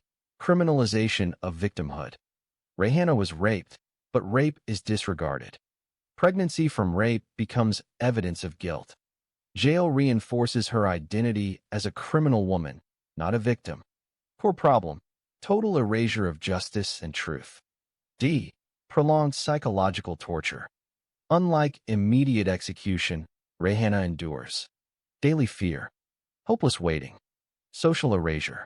Prison extends suffering over time. Core problem: slow destruction of hope and dignity. 2. Sakina's problems, Pakistani girl. A. Immediate public punishment. Sakina is convicted of adultery, caught with a lover. She is sentenced to and executed by stoning. Her punishment is swift and public. Core problem: sudden, violent death. B. Total silencing. Sakina has no narrative voice. Her personal feelings, background, or coercion are irrelevant to the court. She exists only as a moral warning, not as a human being. Core problem: instant annihilation without recognition. C. Gender asymmetric justice. Sakina's lover, Yasin Sheikh, is flogged, survives the punishment, later commits suicide. The system punishes Sakina's body more severely and terminally. Core problem: gender-biased punishment. D. Absence of delay or mercy. Unlike Rayhana, Sakina has no pregnancy-based reprieve, no prolonged imprisonment, no waiting, only execution. Core problem: no time, no appeal, no postponement. 3. Direct comparison table. Aspect: Rayhana, Saudi jail. Sakina, Pakistani girl. Location of suffering: prison. Public execution site. Duration: prolonged. Immediate. Legal charge: polyandry, prostitution. Adultery: considered victim? No. No. Role of motherhood: central, pregnant, mother. None. Nature of suffering: psychological plus physical. Physical, fatal. Outcome: awaiting stoning. Stoned to death. 4. Thematic contrast. Rayhana's suffering is extended, meant to break her spirit before killing her. Sakina's suffering is abbreviated, meant to erase her quickly and publicly. Jail for Rayhana is suspended execution. Execution for Sakina is instant moral spectacle. 5. Author's intended message. Together, Rayhana and Sakina represent two ends of the same system. One woman waits to die, the other dies immediately. The difference is procedural, not moral. Both are condemned because they are women, and both are punished without regard to consent, coercion, or justice. One sentence comparative insight. Rayhana's jail sentence prolongs her suffering until execution, while Sakina's stoning ends her life swiftly, but both reveal a system where women are punished absolutely and mercy is procedural, not humane. Quotations from the original text about the stoning of Sakina. In the case of the so-called adulterous wife, her punishment is different and has been carried out by over 100 men. The stoning ground is in an open area which could be seen from the building where Dr. Abu Islam and his so-called adulterous wife Sakina used to live together as husband and wife. It is also the same building where the lover and his beloved had lived and enjoyed their love, intimacy, and passionate and hot sex. Dr. Abu Islam felt guilty when he came to know his wife is in love with someone before he married her. If he knew she was in love with someone else, he would not have married her and separated those intimate and sincere lovers. Therefore, he thought as if he was the one who betrayed his wife Sakina. He wished that the Islamic court would either pardon his detained wife or give her a lesser punishment like imprisonment for a few years and then release her and deport her to her country. But when he learned through the TV news that his wife had been tried, condemned, and going to be stoned to death, he knew he could do nothing to change the decision of the Islamic court, because it is the judgment of Allah and His Prophet Muhammad, and therefore there is no mortal being can revoke it.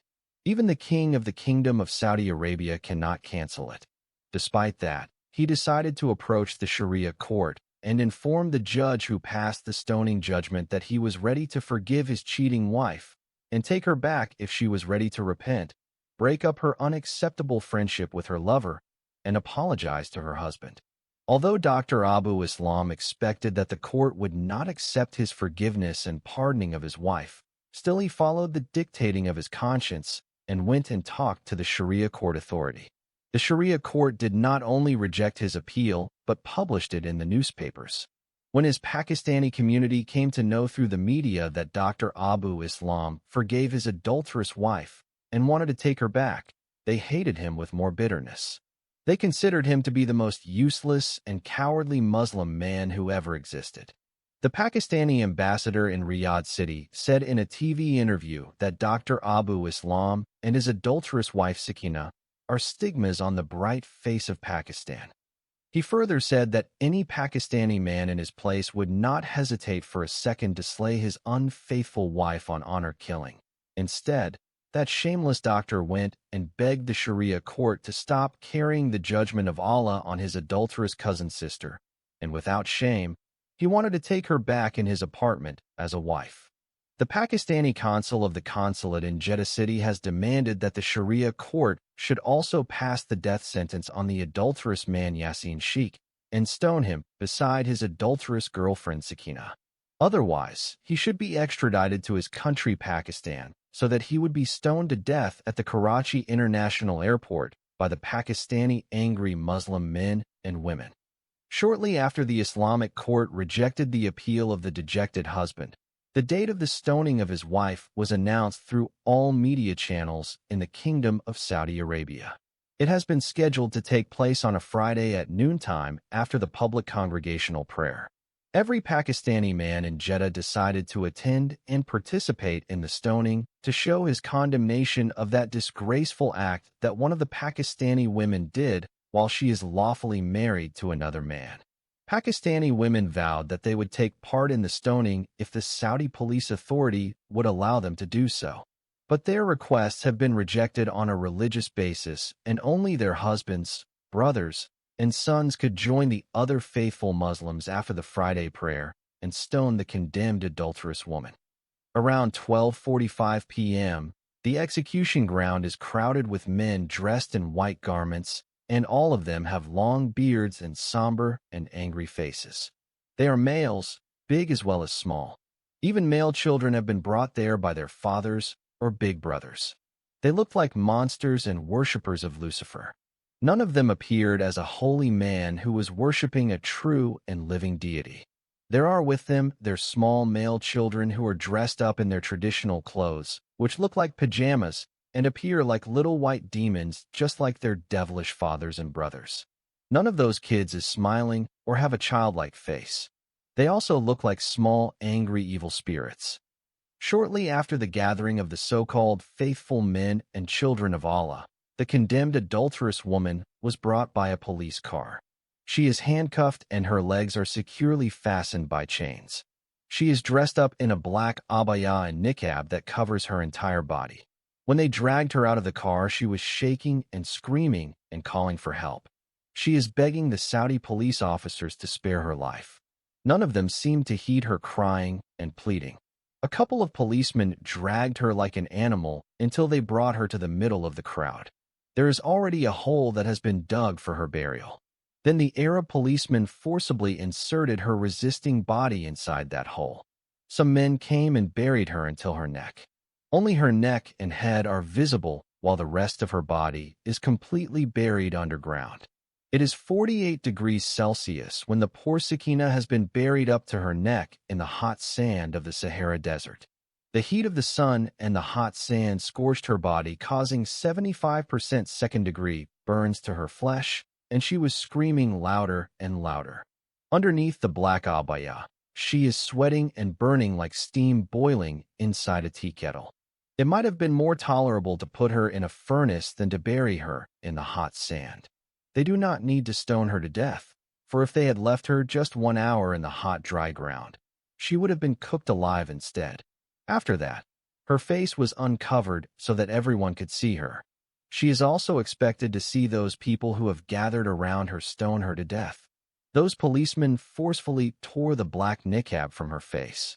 They are like two wolves tearing out the flesh of an innocent lamb. When she has been uncovered, her face is shining like the sun. She has appeared as the most beautiful young Pakistani girl ever created by God in that backward Muslim land. She has an exceptionally white complexion, as if she is the daughter of a white woman and a Pakistani father. She has exceedingly long black hair. Through her beautiful face, one could see a very frightened young woman. In the meantime, the condemned girl Sakina continued to scream and call for help. She even called upon the names of Allah and her prophet Muhammad to come and rescue her from that cruel and painful death. But neither Allah come from his black house in Makkah city, nor did her prophet Muhammad have resurrected from his grave in Medina city. No one among her executioners and her Pakistani people has shown pity towards her. In their balconies, many Pakistani black burqa-clad women gathered in groups of 2s and 3s to witness the stoning event. They are standing like scary black ghosts on the windows of their apartments and looking as if they are watching a happy wedding celebration.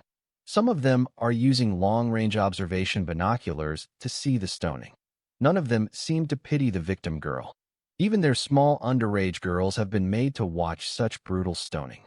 Shortly after her burial inside that hot sand, an old man who looked like Iblis the devil came forward and shouted Allah Akbar thrice and cast the first 3 stones on the head of Sakina. 1 stone missed her, and the other 2 hit her face and head. Then, the old man retreated to his place in the lined-up men who formed a half-circle around their victim. As soon as the old man reached his place, the other men began to cast their stones on the bleeding face and the gravely injured head of Sakina. The stones started to hit her from all directions, and the blood gushed out of her face and head like a liquid of red acid. In the beginning, her head kept circling in all directions desperately, trying to avoid the stones. But the stones, like a hail of heavy rain, are falling on her. Sakina felt like a dump truck had dumped tons of cement with heavy stones on her face. She also feels like hundreds of sharp, long nails have been forcefully hammered inside her head. Her eyes have bobbed out of their sockets, and all her teeth have been broken and fallen out of her copiously bleeding mouth. The white marrow of her head came out of her brain. Her nose has been broken and become flattened and completely closed, and she can no longer breathe. Therefore, her screaming and groaning have stopped and can no longer be heard due to the shouting of the Muslim of Allah in unison. Allah Akbar, Allah Akbar. They are all hard-hearted like those terrorists of ISIS who rejoiced in the beheading of their hapless victims. The victim's head stopped moving and fell backward, which showed that her neck had been broken by those heavy big stones. Although the head became lifeless, still the cruel men continued to throw their stones until they made a big heap over their victim. After all the stones had been thrown at the head of Sakina, the police authority announced through handheld mics with loudspeakers that the stoning should cease. Then a group of cops came and removed the stones. When all the stones are removed, Sakina's face becomes marred and completely disfigured. No one who saw her face before her execution could believe it was the same beautiful angelic face. It is covered with blood and smashed. Its mouth lost all its teeth, and its head lost its long hair. Her toothless mouth is opened as if it is the jaws of a deadly shark. The blood is still profusely running from her face and head. Even her black clothes have been torn into bits and pieces, exposing her buried and dug out the body. The hot sand of the Sahara Desert caused so many burns on her delicate skin. It is too graphic to describe in detail the miserable condition of the cruelly executed female victim, the late Sakina. Finally, the brutally overkilled body of the cruelly executed young woman Sakina has been dragged like a slaughtered animal, placed on a stretcher, and carried away. The crowd dispersed as soon as the dead body had been cleared from the crime scene. While they are leaving, they are conversing with each other as if they are discussing a wonderful sports game or soccer match they have just watched together. Even their female counterparts have remained standing on their balconies and windows and talking and laughing. Some wicked Pakistani women clapped their hands and cheered their men who supposedly have carried out the judgment of Allah and his prophet Muhammad on the so-called evil and dirty adulterous bitch who spoiled the bright name of the holy Muslim land of Pakistan. Some Muslim women shouted ululations of joy as if they are in a happy wedding celebration. Sadly, on the same day, his beloved girlfriend Sakina was brutally stoned to death. Her boyfriend Yasin hung himself and died in his apartment. The two lovers Sakina and Yasin have died together, symbolizing the incarnation of modern avatars of the eternal lovers Romeo and Juliet, Radha and Krishna, Layla and the madman Kais, Cleopatra and Mark Antony, Mumtaz Mahal and Shah Jahan, Paris and Helen, Salim and Anarkali, Jane Austen and Thomas Lefroy, Hir and Ranja, Penelope and Odysseus. And shall we add to them our lovers Rayhana Khan and Jamal Khan? Below is a focused, text-based comparison of Ifrit Khan's life in Eritrea and Iran, strictly grounded in the novel's narrative, Book 1 and Book 2, and drawing only on events explicitly described in the source files. All references are to the character Ifrit Khan, also known later as Aphrodite and Christina. 1. Ifrit Khan in Eritrea, Asmara. In the novel, Eritrea, specifically Asmara, appears as a place of quiet but absolute captivity. Ifrit's life there is not defined by public scandals or courts, but by hidden domestic imprisonment. Key features of her life in Eritrea. Status. Ifrit is treated as property, not as a citizen or individual. She is kept inside a house linked to her Saudi captors Sheikh Ahmed overseas holdings. Visibility. Her suffering is invisible, confined within walls.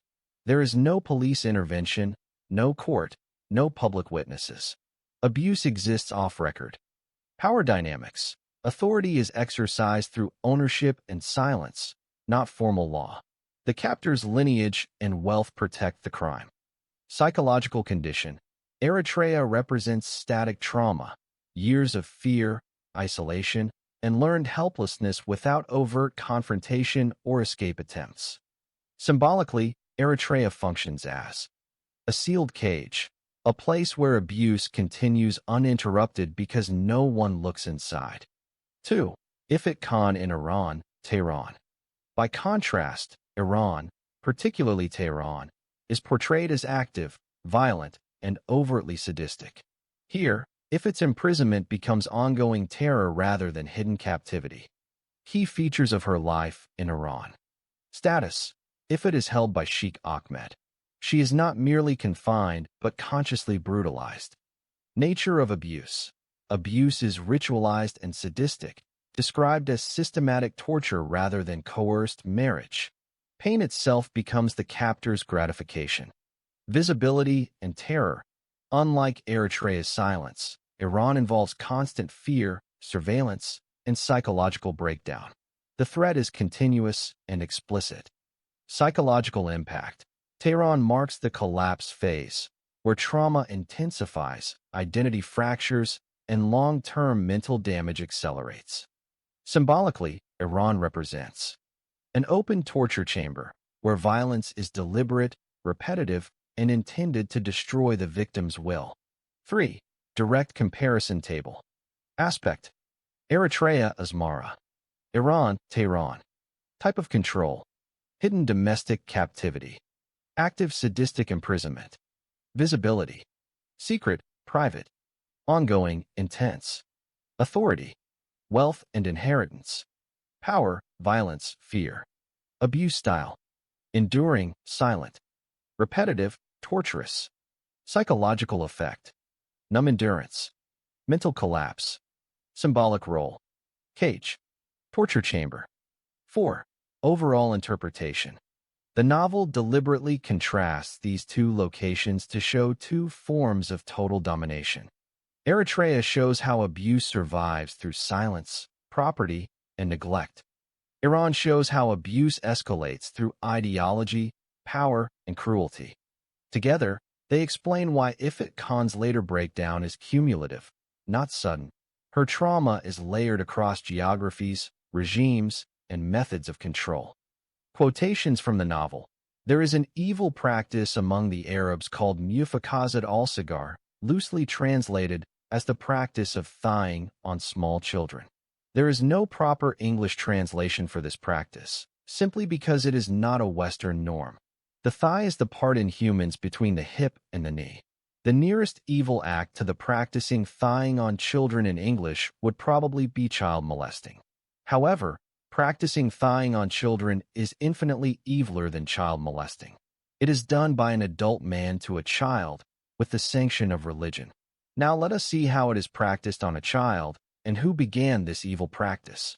According to an official fatwa issued in Saudi Arabia, the Prophet Muhammad began to practice thighing on the naked body of his child bride, Aisha, when she was 6 years old and continued until she reached 9 years of age. Fatwa number 31409. There is an authentic hadith of the Prophet Muhammad which mentioned that he started performing literal sex with Aisha only when she reached the age of 9. Sahih al-Bukhari, Book 62, Hadith number 89. Therefore, Muslim scholars collectively agreed, by virtue of divine example, that a child becomes an adult, available for sexual intercourse as soon as she reaches the age of 9. Likewise, the Sharia allows any Muslim man to marry a 6-year-old child. According to the fatwa, the Prophet Muhammad could not have sex with his fiancée, Aisha, when she was 6 due to her small size and age. However, the fatwa said that at age 6, he would put his penis between her thighs and massage it gently because he did not want to harm her. Imagine a man of 51 years of age removing the clothes of a 6-year-old girl and slipping his erect penis between her thighs, rubbing it on her until he ejaculated, and his semen ran down all over her thighs. To this day, this is considered a benevolent act on the part of the adult male not wanting to harm her. What more harm could be inflicted upon an underage girl mentally and emotionally if not a grown man showing her his erect penis and stripping her of her clothes and rubbing his phallus between her legs? Of course, the twisted mind that does such evil to an underage child would not hesitate to ejaculate on her body. And if this sexually perverted evil frame of mind committed such an act upon a child, the pedophile would not stop on ejaculating on her thighs only. His evil desire might go further and rape the child before she is a mature adult. This is exactly what Muhammad did to Aisha when she was yet a child of 9 years. Before she reached puberty, he began to have sex with her. Even Aisha exposed her abuser and rapist in many hadiths. She mentioned that Muhammad married her when she was a mere child, and she used to play with her dolls while she was in his house. Aisha narrated that, I used to play with the dolls in the presence of the Prophet, and my girlfriends also used to play with me.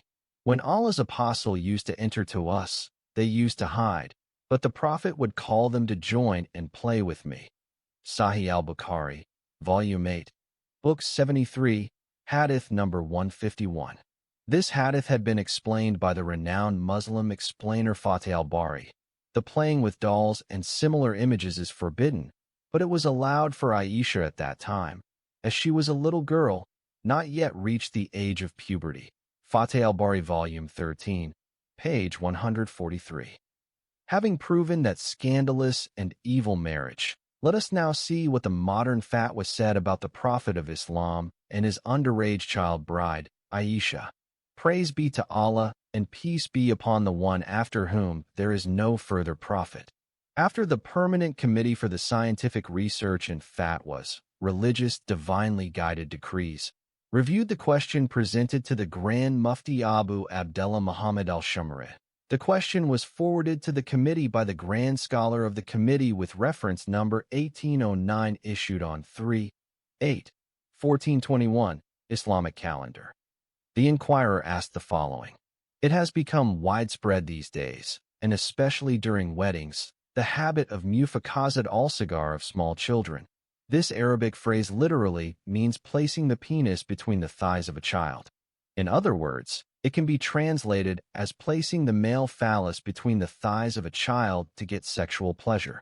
What is the opinion of scholars knowing full well that the Prophet, may the prayers and peace of Allah be upon him, also practiced the thighing of Aisha, the mother of believers, may Allah be pleased with her? After the committee studied the issue, they gave the following reply.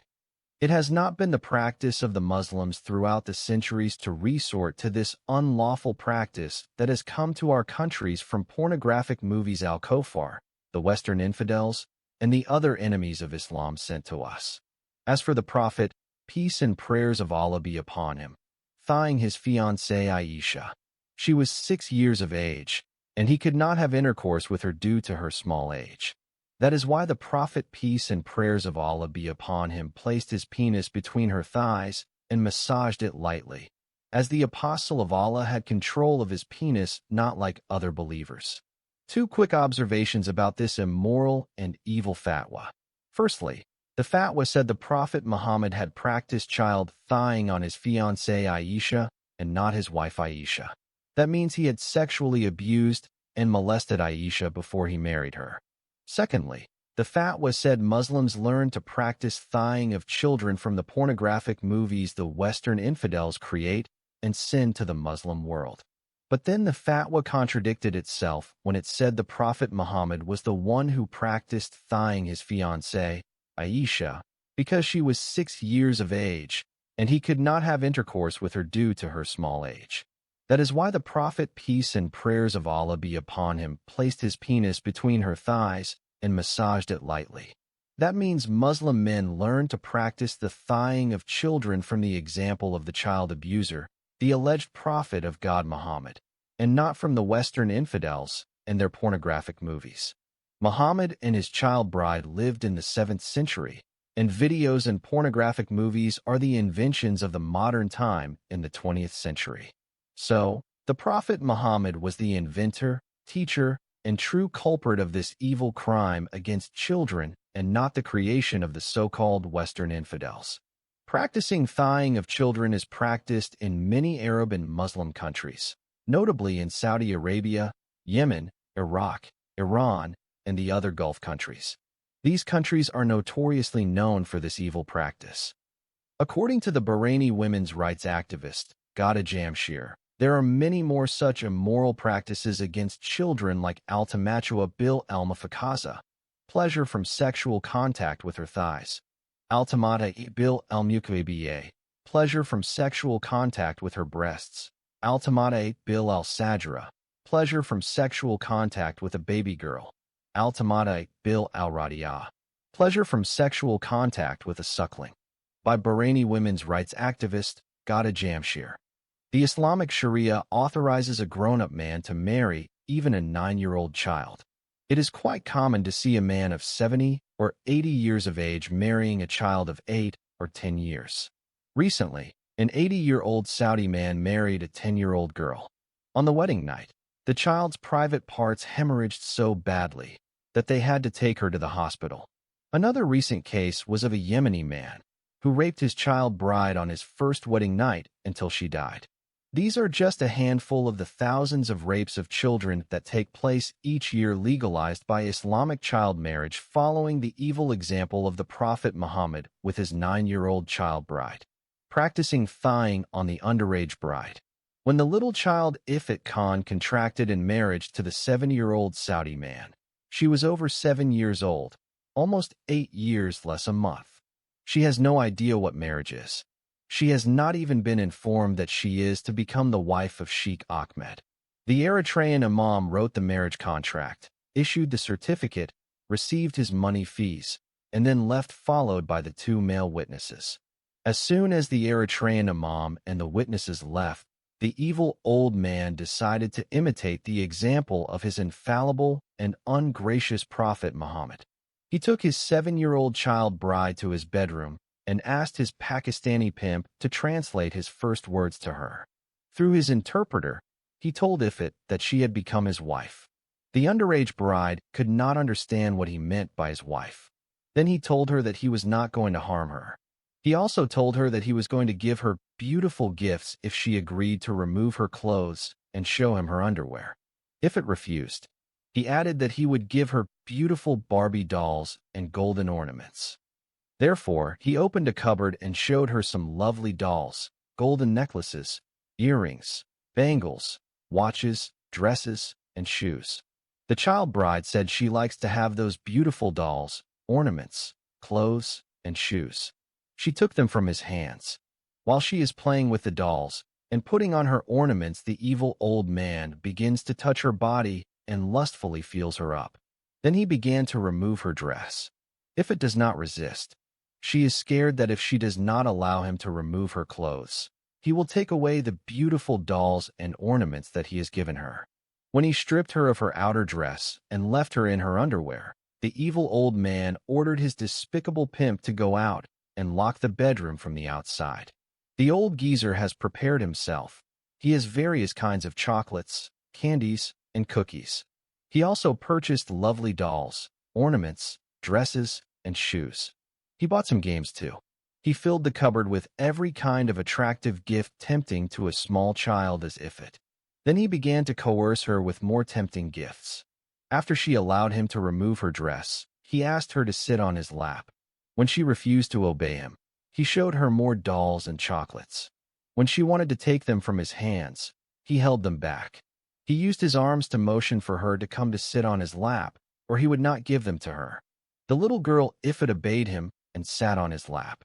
When he began to feel her body, kiss her, and touch her secret private parts, she got scared and tried to run away from him. Of course, he restrained her and promised to give her more gifts. After that, he opened his garment and showed her his phallus. Ifat refused to look at his private parts, closed her eyes, and began to cry. He let go of her, and he allowed her to get up from his lap. He stood up, went to the child-sized cupboard, and opened all the drawers and doors. Then he showed her many more dolls, ornaments, candies, and cookies.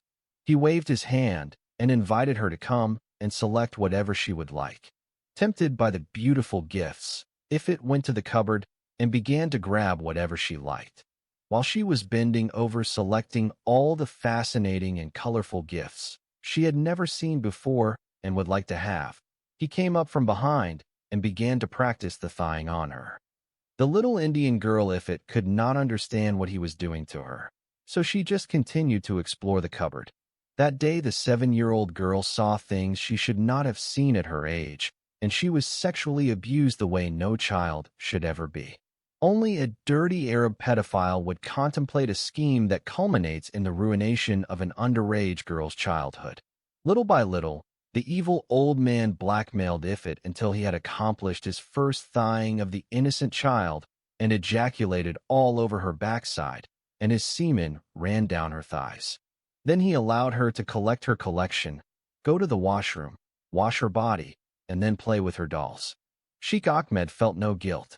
His conscience is cleared because he knows quite well that his Prophet Muhammad used to do the same thing to his 6-year-old child bride, Aisha bint Abu Bakr. The reader might wonder why I felt the need to narrate the details of what the Saudi did to Rayhana's 7-year-old daughter.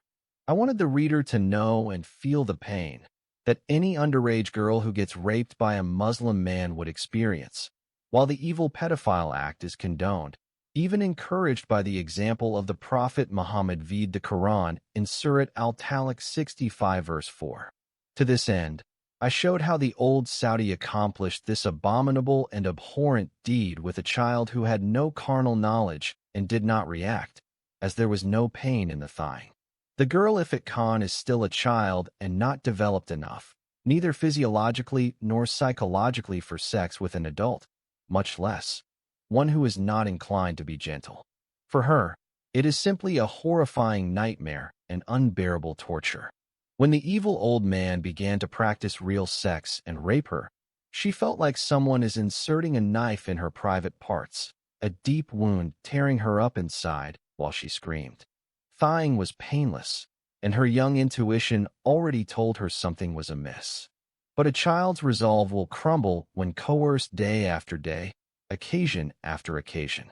He tried to get her to use her hand to masturbate his phallus, failing to prevent harsher methods. He made her starve for many hours, and he refused to give her water. He locked her up in a small room, and he denied her basic human needs.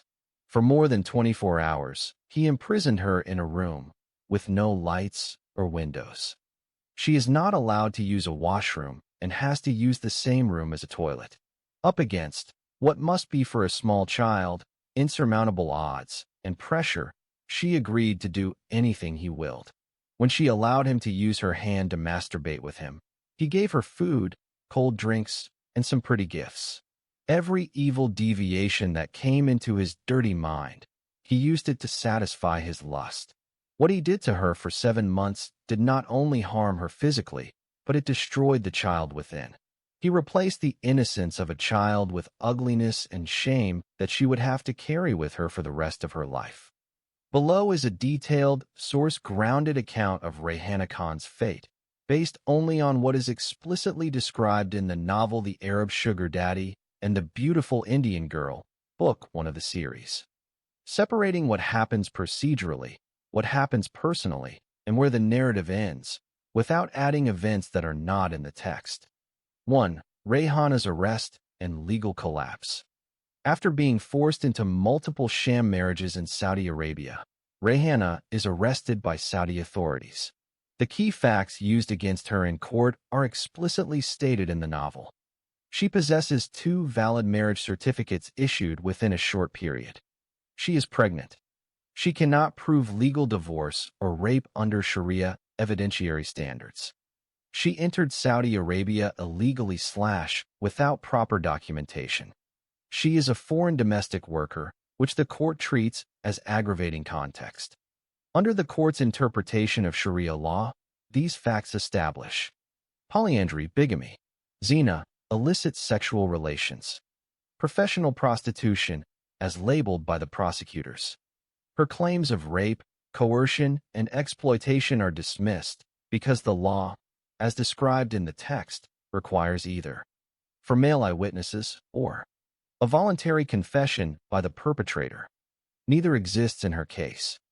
2. Pregnancy as the decisive evidence. The novel emphasizes that Rayhana's pregnancy seals her fate. Once medical examination confirms that she is pregnant, the court treats pregnancy as conclusive proof of zina. Her explanations are considered legally irrelevant. The possibility of coercion or abuse is not entertained. This mirrors a parallel case in the novel, Sakina, reinforcing that the law is consistently applied as written, not as merciful. 3. The sentence. According to the judgment described in the text, Rayhana is sentenced to 3 years in prison, execution by stoning, rag, Execution is deferred until after childbirth and nursing. The judge explicitly cites Hadith from Sahih Muslim as jurisprudential authority. There is no ambiguity in the ruling. The sentence is final, religiously justified, and publicly affirmed. 4. Separation from her child. One of the most consequential elements of Rayhana's fate is forced separation from her daughter, Ifit. The novel states that Rayhana's daughter is removed from her custody. The child becomes subject to the Saudi sponsorship and prison system. Rayhana has no legal power to determine her daughter's future. This separation is portrayed as psychologically devastating and as punishment extending beyond the accused woman to her child.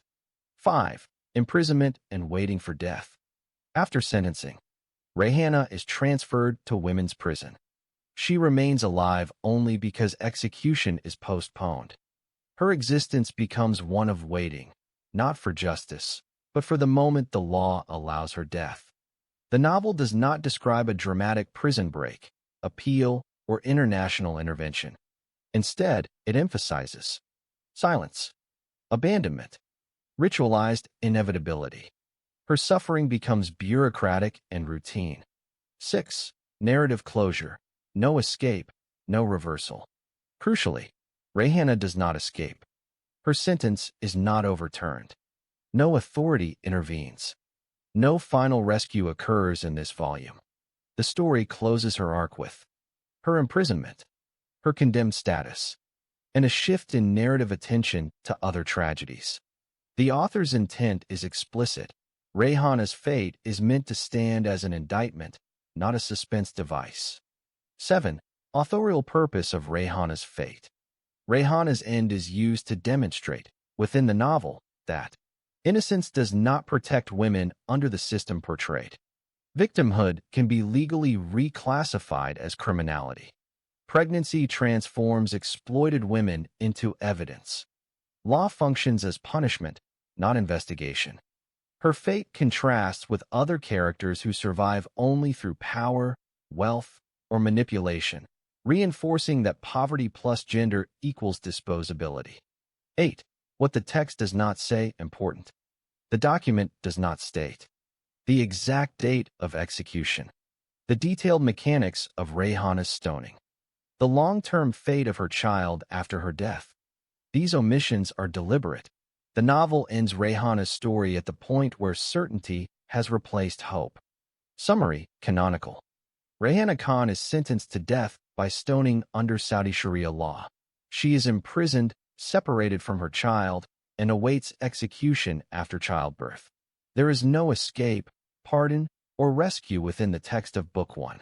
Below is a focused, structured, and source-grounded summary of the Sharia court proceedings in Jeddah concerning Sheikh Ahmed and his child wife Ifat Khan, as narrated in Book 2, The Indian Child Bride and the Old Arab Husband.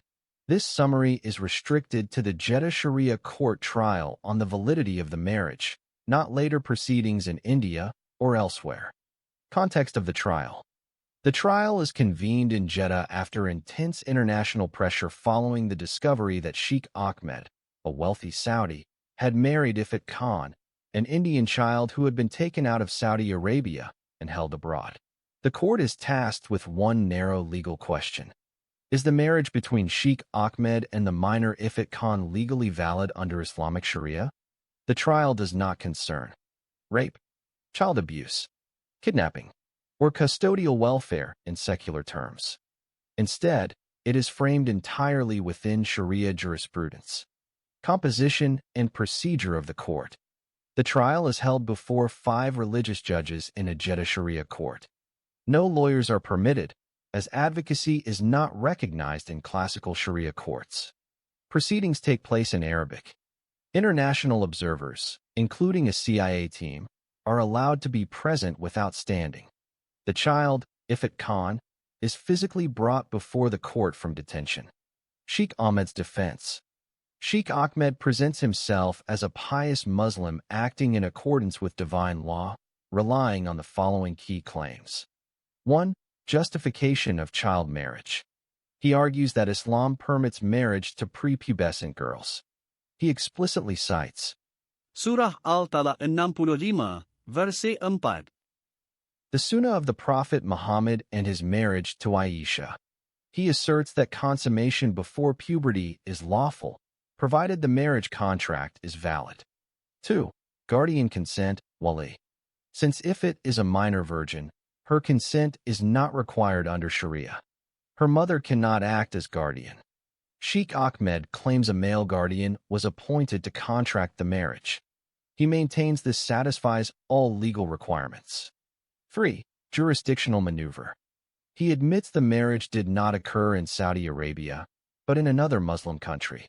He argues that Sharia law applies universally and transcends borders. Therefore, Saudi courts must recognize the marriage as valid. Testimony of Sabir Ibrahim Shah, key turning point. Sabir Ibrahim Shah, the Pakistani chauffeur, testifies against Sheikh Ahmed and confesses that the marriage was orchestrated to obtain sexual access to Ifit. Sheikh Ahmed ordered and controlled the arrangement. Ifit was imprisoned and abused abroad. Sabir admits his own complicity and guilt. Court's response. The judges reject Sabir's testimony entirely, ruling that a participant in the marriage cannot later invalidate it. His confession constitutes false testimony, Katf. He is sentenced to 80 lashes and deportation. His statements are legally inadmissible. This rejection effectively eliminates all evidence against Sheikh Ahmed. Treatment of Ifit Khan by the court. Ifit is not recognized as a victim. Her welfare, trauma, pregnancy, or age are not treated as legal barriers. She is regarded solely as a lawfully married wife. No independent inquiry into consent, injury, or coercion is conducted. The verdict of the Jeddah Sharia Court. The court unanimously rules. The marriage is valid under Islamic law. Sheikh Ahmed committed no Sharia violation. Age is not a barrier to nikah. Custody belongs to the husband. Sheikh Ahmed may take his wife to another Muslim country. Continue his marriage without interference. The ruling is declared final and irrevocable, as overturning it would constitute blasphemy under Sharia principles. Consequences of the trial. Sheikh Ahmed leaves Saudi jurisdiction with Ifit. The child is removed from Saudi custody and placed back under her husband's control. International protests and diplomatic objections are legally irrelevant. The decision becomes a precedent-affirming ruling, not an exception. Summary in one sentence. The Jeddah Sharia Court validated Sheikh Ahmed's marriage to the child Ifit Khan, rejected all abuse testimony as legally void, punished the only confessor, and ruled that Islamic law fully permits child marriage and spousal custody regardless of age or harm. How the American human rights activist Shama gets involved into the cases of Rehana and her daughter Ifit, which leads to her murder by Sheikh Ahmed through his Somali driver. Based strictly on the narrative contained in the novel The Indian Miss World, here is how the American human rights activist Shama becomes involved with Rehana and her daughter Ifit, and how that involvement leads to her murder by Sheikh Ahmed through his Somali driver. The explanation below follows the causal chain presented in the text and does not add outside interpretation. 1. Why Shama becomes involved. Shama is introduced in the later narrative as an American human rights activist whose work focuses on child marriage, sexual slavery, and abuses committed under religious law in the Middle East. Her involvement begins when international attention is drawn to the case of Rehana Khan and her daughter Ifit Khan, particularly after Rehana is sentenced under Sharia law for alleged adultery and polyandry after repeated rapes by Saudi policemen and household members. Ifit is forcibly married as a child to Sheikh Ahmed, an elderly Saudi, and subjected to long-term sexual abuse. These elements, child marriage, custodial rape, and misuse of religious courts, trigger NGO monitoring and eventually draw Shama directly into the case as an investigator and advocate. 2. Shama's actions and escalation of threat. Once involved, Shama collects testimonies relating to Rehana's imprisonment, rape, and sentencing. documents Ifit's forced child marriage and subsequent abduction across borders, Saudi Arabia, Eritrea, Iran. Begins coordinating with Western human rights networks and intelligence contacts to expose the role of Saudi officials, the corruption of Sharia courts, Sheikh Ahmed's repeated sexual crimes against minors.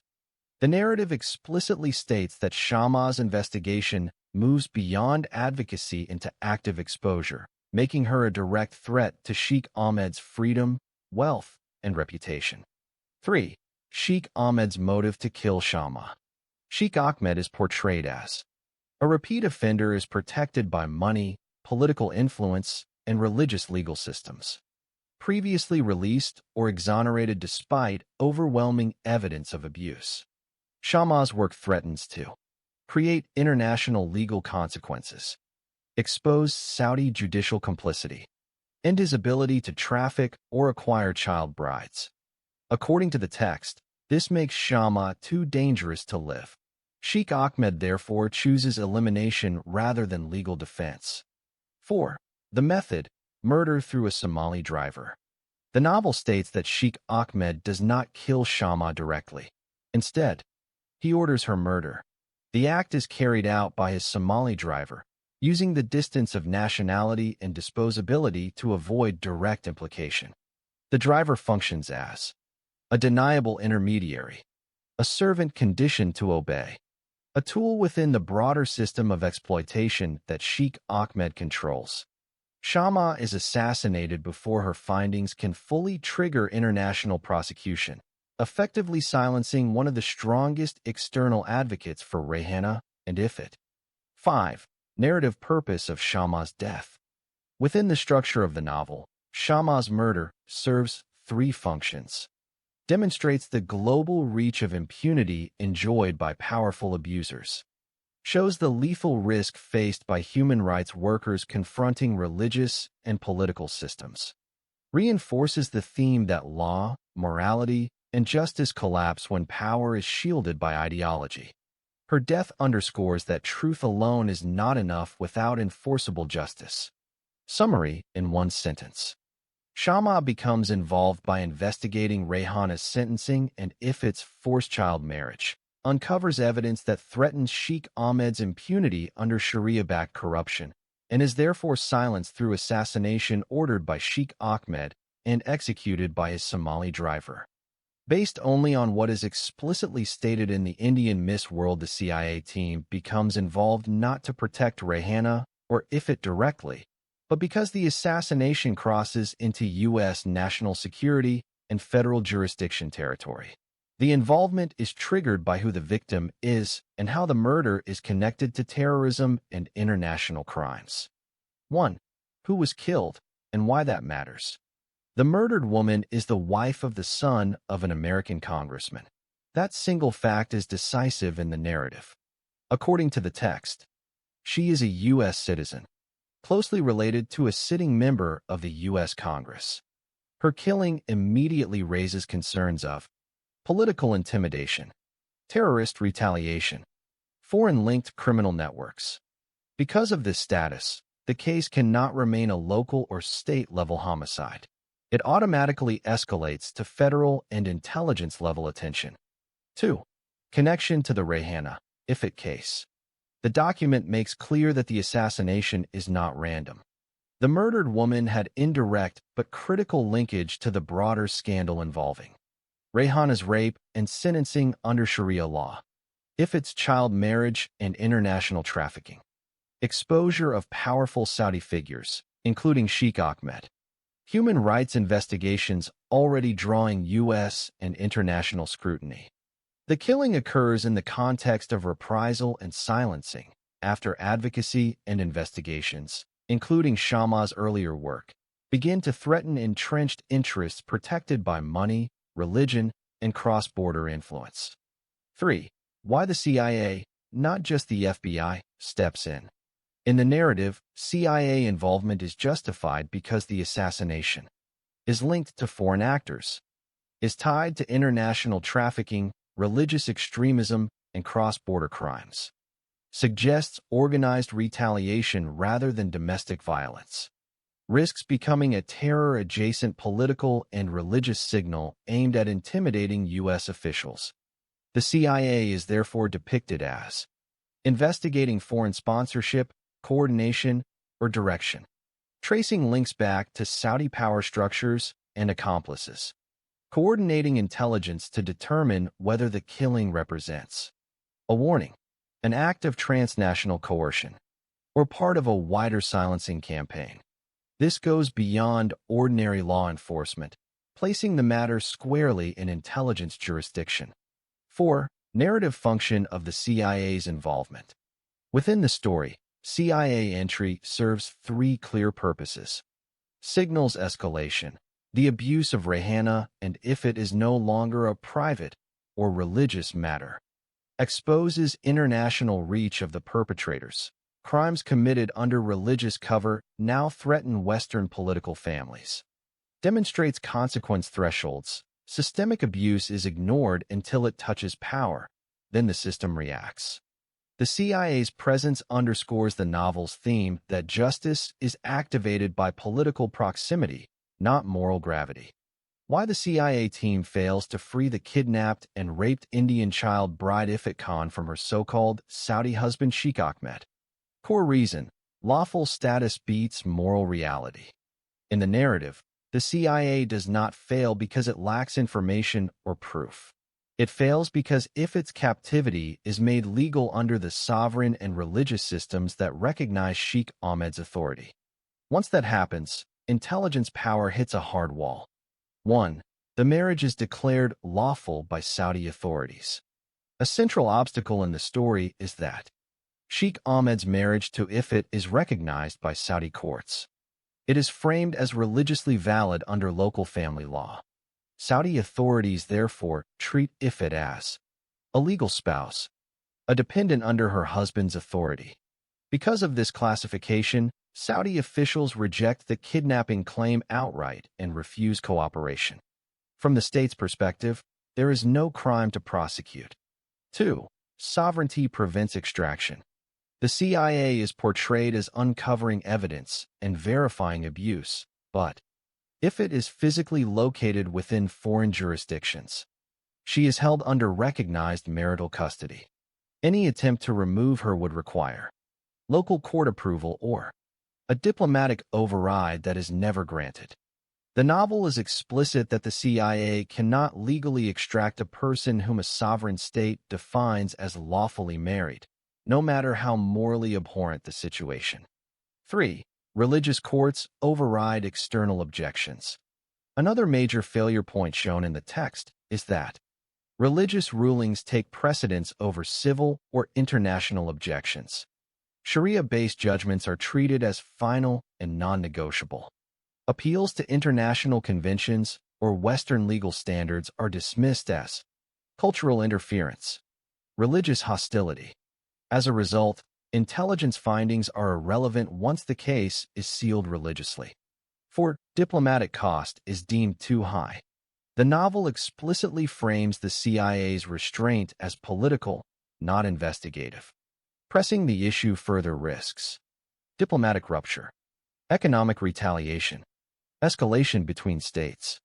The message is clear: saving one child is weighed against national interests and loses. This is one of the book's harshest critiques. 5. Intelligence can confirm truth, but cannot enforce justice. A recurring theme in the book is this distinction. The CIA can confirm what happened. The CIA can identify responsibility. The CIA cannot override sovereign law or religious rulings. Once Sheikh Ahmed is shielded by citizenship, religious legitimacy, state protection, the CIA's role collapses into observation without enforcement.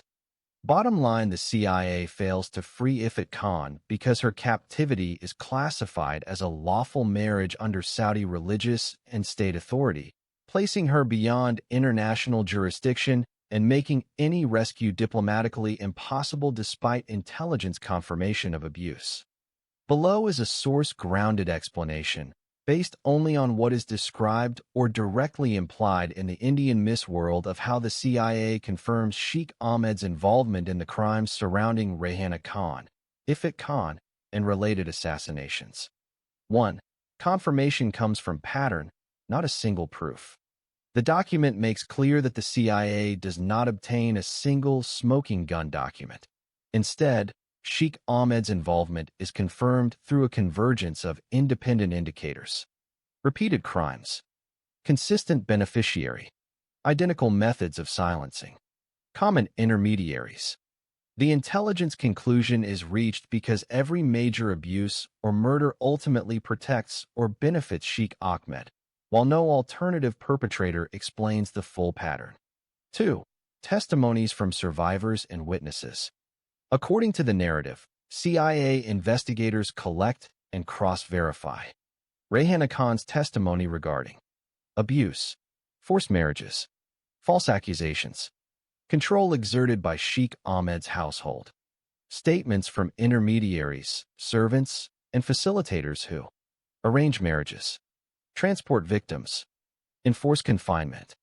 These testimonies independently point to the same central authority figure, Sheikh Ahmed, who authorizes, finances, and benefits from the acts, even if he avoids direct execution himself. 3. Financial and dependency trails. While the novel does not detail banking procedures, it explicitly states that Sheikh Ahmed's money repeatedly appears at critical points.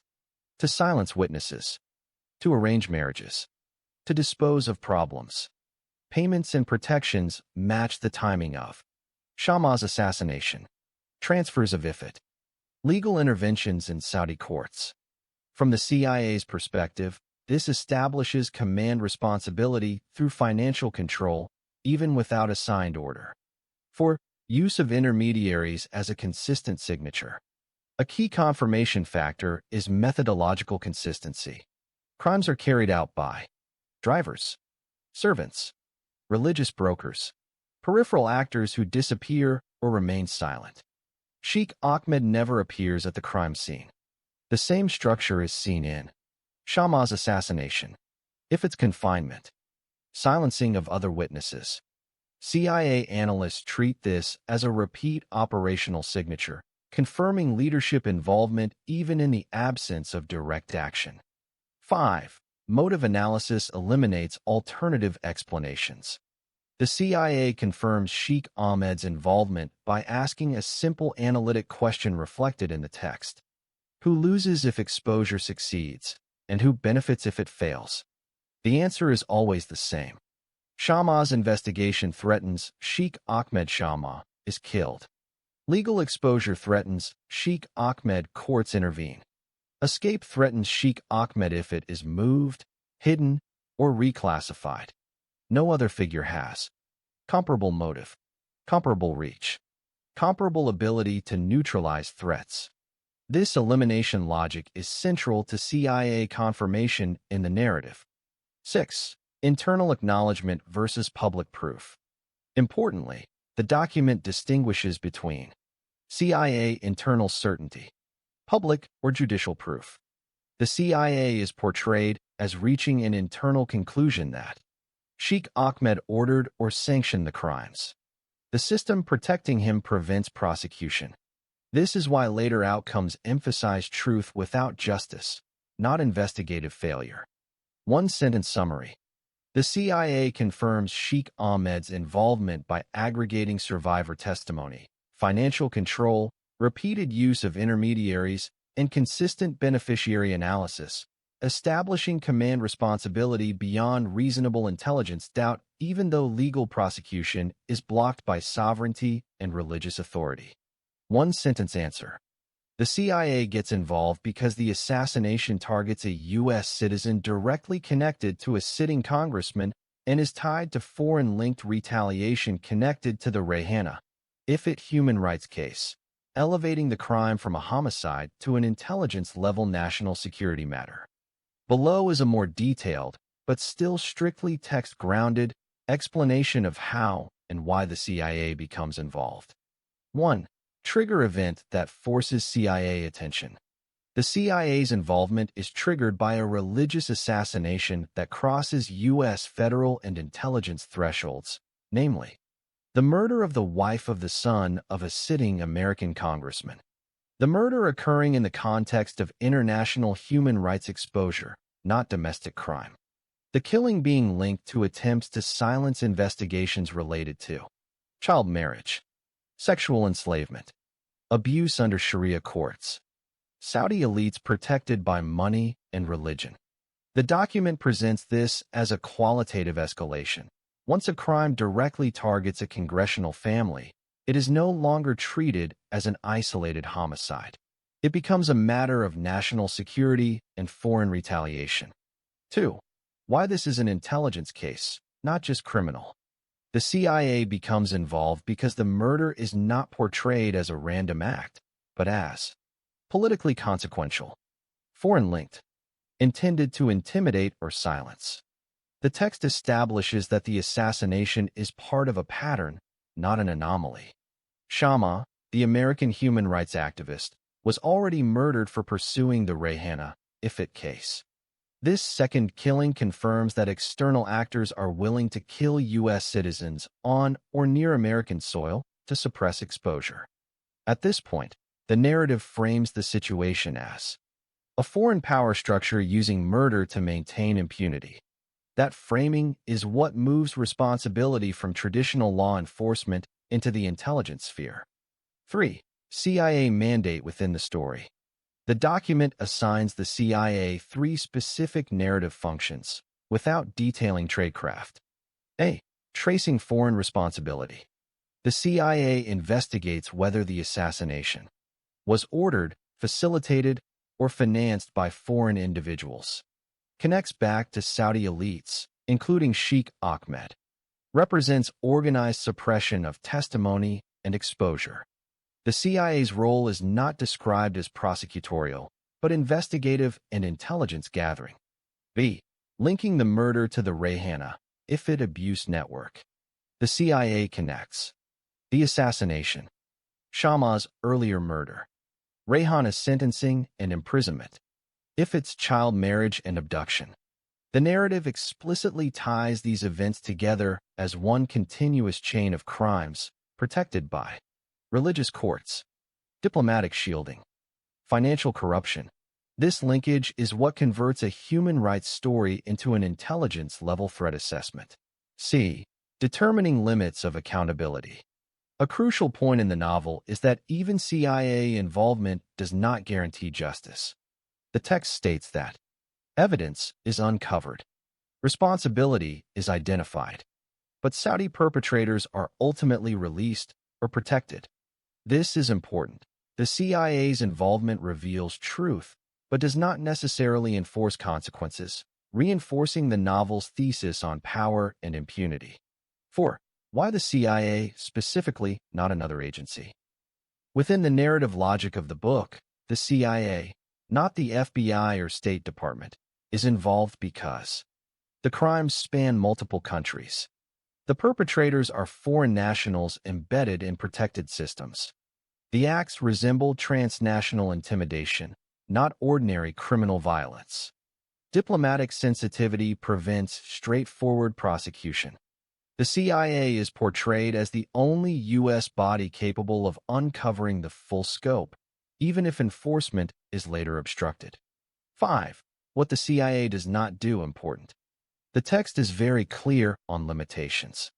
The CIA does not rescue all victims, does not stop all murders in time, does not dismantle the system that protects Sheikh Ahmed, does not override religious courts or sovereign decisions. This restraint is intentional in the narrative. It emphasizes that knowledge does not equal justice. 6. Narrative purpose of CIA involvement. From a story structure perspective, CIA involvement serves to validate the truth of the victim's experiences at the highest level, eliminate doubt that the crimes are exaggerations or misunderstandings, demonstrate systemic failure, even when evidence is undeniable. The CIA's presence marks the moment where denial ends, but impunity continues. One-sentence summary. The CIA becomes involved because the assassination of a congressman's family member reveals a foreign-linked campaign of silencing tied to the Rayhana.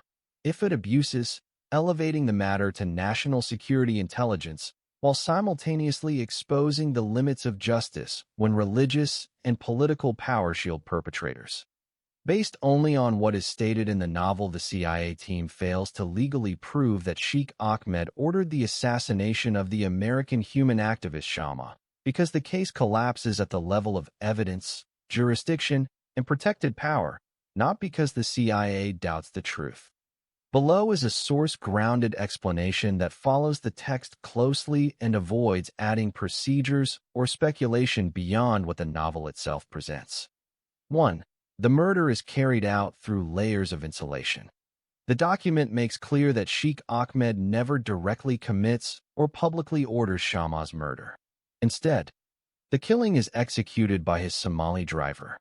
No written, recorded, or traceable command links Sheikh Ahmed to the act. The driver is expendable and deniable, functioning as a buffer between crime and mastermind. As a result, the CIA can suspect motive and benefit, but cannot establish a provable command chain that would meet legal or diplomatic standards. Key limitation: intelligence certainty is not equal to courtroom proof. 2. The only direct perpetrator is legally sacrificial, not exposing. According to the narrative, the Somali driver either disappears, is killed, or refuses/coerced into silence. The text does not specify which. In all cases, the outcome is the same.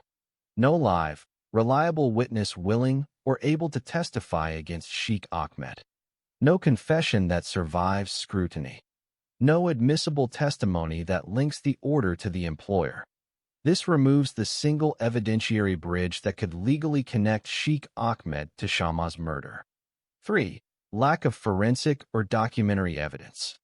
The document does not present wiretaps, financial transaction records, written orders, digital communications, independent eyewitness testimony. Instead, the CIA case is described as being built on pattern recognition, motive, prior murders, consistent beneficiary analysis. All of these are intelligence indicators, but the novel emphasizes that none are sufficient for prosecution when the accused is shielded by wealth, nationality, and religion. 4. Sovereign and religious shielding. A central reason for failure, explicitly emphasized in the text, is that Sheikh Ahmed is protected by Saudi sovereignty. His actions are continually framed as Sharia-compliant or religiously internal matters.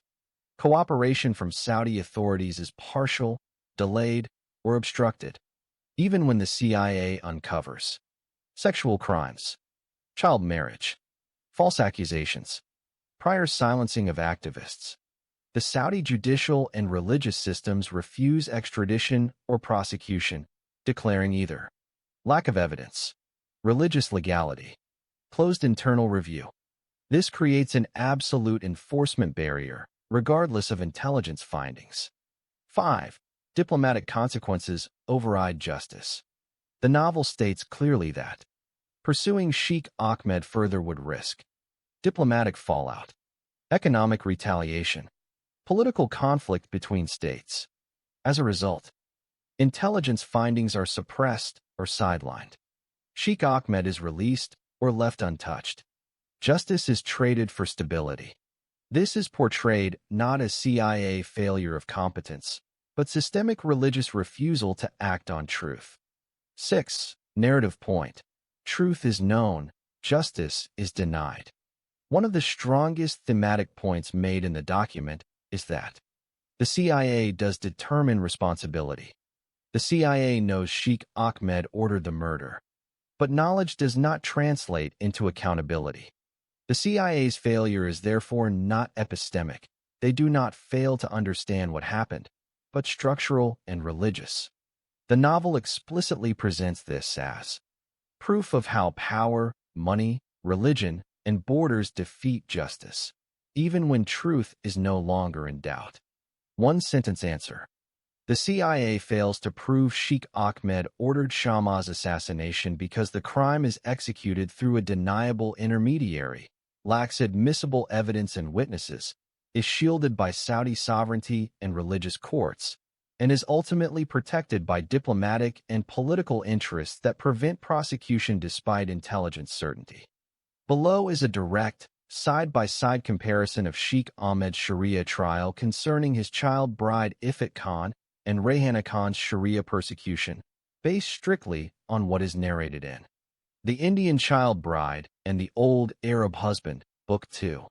The Arab Sugar Daddy and the Beautiful Indian Girl, Book 1. Both proceedings occur within the Saudi Sharia judicial framework, yet they reach diametrically opposite outcomes. The contrast is intentional and central to the narrative's critique. 1. Nature of the proceedings. Aspect. Sheikh Ahmed and Ifat. Rayhana Khan. Legal framing. Validation trial. Is the marriage halal? Criminal prosecution. Zina, polyandry. Court's goal. Protect legality of male action. Punish female presence and pregnancy. Presumption. Male innocence. Female guilt. Key difference. Sheikh Ahmed is asked to justify his actions. Rayhana is forced to disprove her existence. 2. Status of consent and agency. Sheikh Ahmed trial. If its consent is declared irrelevant, judges affirm. A minor virgin cannot legally consent.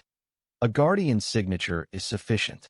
Harm, fear, pregnancy, and imprisonment are not legal categories. Rayhana prosecution. Rayhana's consent is presumed.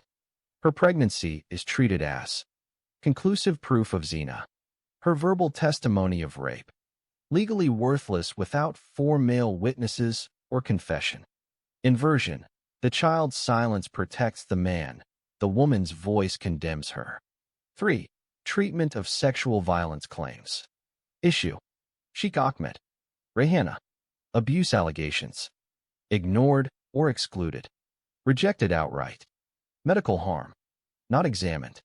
Used as incrimination, pregnancy. Evidence standard. Male assertion suffices. Female proof threshold impossible.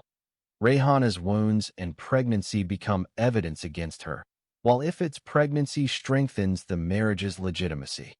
4. Role of witnesses. Against Sheikh Ahmed. Sabir Ibrahim Shah. Confesses coercion, imprisonment, abuse. Court response. Declares him a false witness. Sentences him to 80 lashes. Testimony voided. For Rayhana. No witnesses permitted unless male eyewitnesses to penetration. Bedouins who rescued her. Their testimony limited to rescue, not rape. DNA evidence. Initially ignored under Sharia norms. Pattern. Witnesses who implicate men are punished. Absence of witnesses condemns women. 5. Interpretation of Sharia texts. Text. Applied to Sheikh Ahmed. Applied to Rayhana. Surah 65, verse 4. Justifies child marriage. Enforces punishment. Sunnah, Aisha. Model for marriage. Model for punishment. Discretion. Broad for men. Non-existent for women.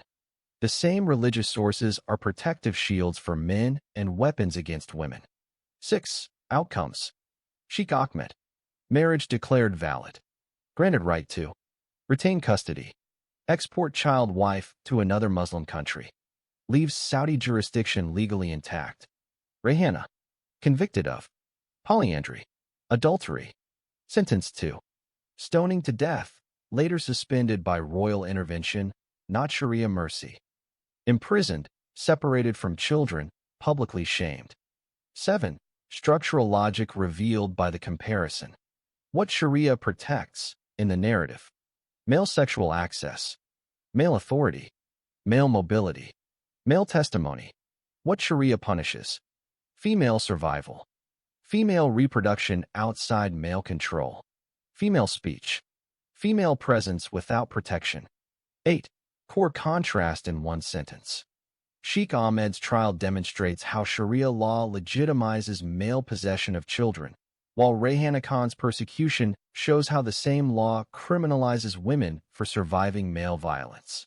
Based on the text of the Indian Miss World, the rescue of Rayhana Khan from a Sharia death by stoning sentence occurs after a CIA investigative intervention that produces specific, documentary, and forensic proof of her innocence.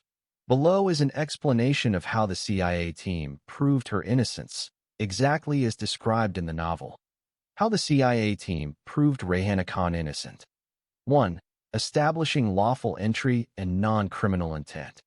The CIA team first dismantles the prosecution's narrative that Rayhana was engaged in immoral or criminal activity by proving her legal status and legitimate travel. Her visa and travel documents were lawfully prepared for her to work as a domestic servant, not as a criminal or prostitute. Court testimony and passport office records confirmed that she did not obtain her documents illegally and was not engaged in deception. This evidence removed the foundation for accusations of conspiracy, adultery, or criminal intent. 2. Proving kidnapping and sexual assault. Rayhana's pregnancy had been used as proof of adultery under Sharia law. The CIA reframed the case by proving she was raped, not adulteress. A Bedouin family testified that Rayhana was dumped unconscious in the desert with her daughter, supporting the claim of violent assault and attempted murder. This testimony was accepted as proof of kidnapping and attempted murder, though rape still required corroboration. 3. Tracing the crime to Saudi police officers. The CIA gathered transport and custody records to identify perpetrators. Airline records proved Rayhana and her daughter were taken into custody by Jeddah Airport police, not jailed. Prison records confirmed they were never registered as detainees, contradicting official police claims. Cross-verification from airline logs, airport police, and women's prisons established a custody gap, implicating rogue officers. 4. DNA paternity test ordered by royal decree. The most decisive evidence came through forensic science. The CIA submitted its findings directly to the Saudi royal family, bypassing religious courts. The royals ordered DNA paternity testing, an extraordinary exception under Saudi practice. A UK medical team conducted the tests, proving one of the Saudi policemen fathered Rayhana's child. This result irrefutably proved rape, eliminating adultery charges. 5. Confession of the perpetrators. Confronted with DNA evidence. The two Saudi policemen confessed to kidnapping, raping, and abandoning Rayhana. Their confessions aligned with physical evidence and witness testimony. Outcome: Rayhana was acquitted of adultery and spared execution. She was released after imprisonment and later compensated by the Saudi royal family. The sentence of death by stoning was formally overturned through royal intervention backed by CIA evidence. Summary table. Evidence type. What it proved. Legal documents. Lawful travel and employment. Witness testimony. Kidnapping and attempted murder. Airline and prison records. Illegal police custody. DNA paternity test. Rape, not adultery. Police confessions. Criminal responsibility. Rayhana's return to Bombay and the search for her family. 1. Fear before returning to the slum. After being released from prison in Saudi Arabia and returning to India, Rayhana is terrified to go back to her former hut in the Dharavi slum. She knows she left her old mother and 5 young sons with only a small amount of money that could not last long, and more than 3 years have passed without contact. She fears she may find that her mother has died and her sons have either starved or become beggars on the streets. 2. Learning of her mother's death. When Rayhana finally investigates her old neighborhood, multiple people independently confirm the same tragic outcome. Neighbors and acquaintances tell her that her old mother had died in extreme poverty. One man describes her mother as emaciated and skeletal from starvation. Her body was found in the hut several days after death, already decomposed. Because no one in the Muslim community would bury the body, the Bombay government removed it and cremated it, as if she were Hindu rather than Muslim. This is how Rayhana learns, indirectly, through witnesses, that her mother died alone, abandoned, and destitute. 3. What happened to her 5 sons? Rayhana also learns that, before her death, her mother sent the boys into the streets to beg so the family could survive. Over time, the 5 sons ran away from the slum and disappeared. Multiple informants confirmed that the children were never seen again in the area and were believed to have become street beggars, scattered across Bombay. There is no record in the text that she immediately reunites with them at this stage. 4. Rayhana's immediate response. After receiving these confirmations, Rayhana overcomes her shock and grief and decides to search for her sons herself. She rents a cheap motel room, disguises herself in a black burqa, and hides her true identity. She deliberately tells no one about her imprisonment in Saudi Arabia, fearing criminals may target her because she received compensation money. Her sole focus becomes finding her 5 missing sons in every nook and corner of Mumbai. The text emphasizes that her primary motivation at this point is maternal guilt and the desire to reclaim the children she was forced to abandon. Summary: Rayhana does not learn the fate of her family through officials, but through local witnesses and neighbors in the slum. She discovers her mother died of starvation, was not buried according to Islamic custom, and was cremated by municipal workers. Her 5 sons had been sent to beg, later ran away, and disappeared into the streets of Bombay. The discovery leads Rayhana into mourning, secrecy, and a determined search for her children. How Rayhana learns about Jamal Khan's fate. 1. Discovering Jamal's arrest after returning to Bombay. After Rayhana returns from Jeddah to Bombay, she begins discreet inquiries about Jamal Khan. Through police sources and local information, she learns that Jamal had been arrested in Bombay while she was imprisoned in Saudi Arabia. He was convicted by a criminal court on charges of rape and robbery.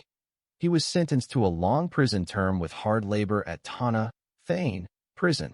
The charges shock Rayhana because they contradict her personal knowledge of Jamal's character. 2. Rayhana rejects the accusations. Rayhana refuses to accept the accusations against Jamal. She remembers their relationship as emotionally intimate but non-sexual, emphasizing that Jamal never exploited or assaulted her. This convinces her that the charges against him are fabricated or exaggerated, typical of the corrupt police court machinery portrayed throughout the novel. 3. Tracking Jamal to Thana prison. Determined to see him, Rayhana locates Thana prison, where Jamal has already spent several years incarcerated. Travels there alone using local trains, buses, and an auto rickshaw, at substantial effort and expense. Visits him repeatedly, sustaining him emotionally while searching for a legal way to free him. How Rayhana rescues Jamal from prison. 4. Financing legal intervention. The text makes clear that Rayhana's money is decisive. She spends a large amount of her compensation funds, received after her Saudi acquittal, to reopen Jamal's case. She hires lawyers and navigates the corrupt judicial system using financial leverage, something Jamal could not do alone. 5. Retrial and acquittal. At Jamal's retrial, a Hindu judge, Mr. Ramprasad, finds that the prosecution's case is unreliable. All major charges are dropped, and Jamal is acquitted and released with honor. This marks the formal end of Jamal's imprisonment for the alleged violent crimes. 6. Emotional reunion. After the acquittal, Rayhana collapses in court, overcome by emotion. Jamal lifts her from the floor and embraces her, symbolizing both reunion and vindication. After the rescue. 7. Marriage and emigration. Following his release, Rayhana and Jamal marry legally at the Bandra Marriage and Divorce Court. Within months, they immigrate to the United States, beginning a new life together. Rayhana is pregnant by Jamal at the time of their departure, marking a sharp contrast with her earlier pregnancy caused by rape in Saudi prison. Summary timeline. Stage. Event. Discovery. Rayhana learns Jamal is imprisoned at Tana jail. Investigation. She rejects charges based on personal knowledge. Action. She locates him and funds legal intervention. Resolution. Case retried. Charges dropped. Outcome. Jamal released, married, emigrates with Rayhana. Literary significance. Jamal's rescue mirrors Rayhana's own salvation in Saudi Arabia. Money, advocacy, and persistence defeat unjust legal systems. The lovers save one another sequentially, reinforcing the novel's theme of mutual redemption through loyalty. Below is a focused, side-by-side comparison of Sheikh Ahmed's marriage to the child bride Ifat Khan and his marriage to the minor girl Amina Hyder Ali. 1.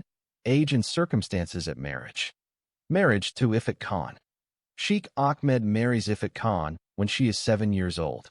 The marriage is explicitly described as an Islamic halal marriage conducted outside Saudi Arabia, in Eritrea, to bypass Saudi legal restrictions on marrying foreign minors. The text states that Sheikh Ahmed divorces one of his wives specifically to free a marital slot and then arranges the marriage through a male guardian, without Ifat's consent, as permitted under the Sharia framework depicted in the novel. Marriage to Amina Hyder Ali. In contrast, Amina Hyder Ali is 11 years old at the time of her marriage. The marriage takes place in India through a Muslim marriage agency in Hyderabad city. Her father is present and signs the Nikah contract, actively consenting to the marriage and receiving a bridal payment. The marriage is likewise framed as formally halal, but differs in that it initially involves parental consent and a local marriage broker rather than covert transnational arrangements. 2. Legal strategy and geographic context. Ifat Khan. The marriage to Ifat is deeply strategic and clandestine. Sheikh Ahmed removes her from Saudi Arabia, marries her in Eritrea, and later keeps her first in Eritrea and then in Iran. The text emphasizes deliberate evasion of state law by exploiting differing Islamic jurisdictions and the prohibition of adoption, positioning marriage as the only legal mechanism available to him to retain control over Ifat. Amina Hyder Ali.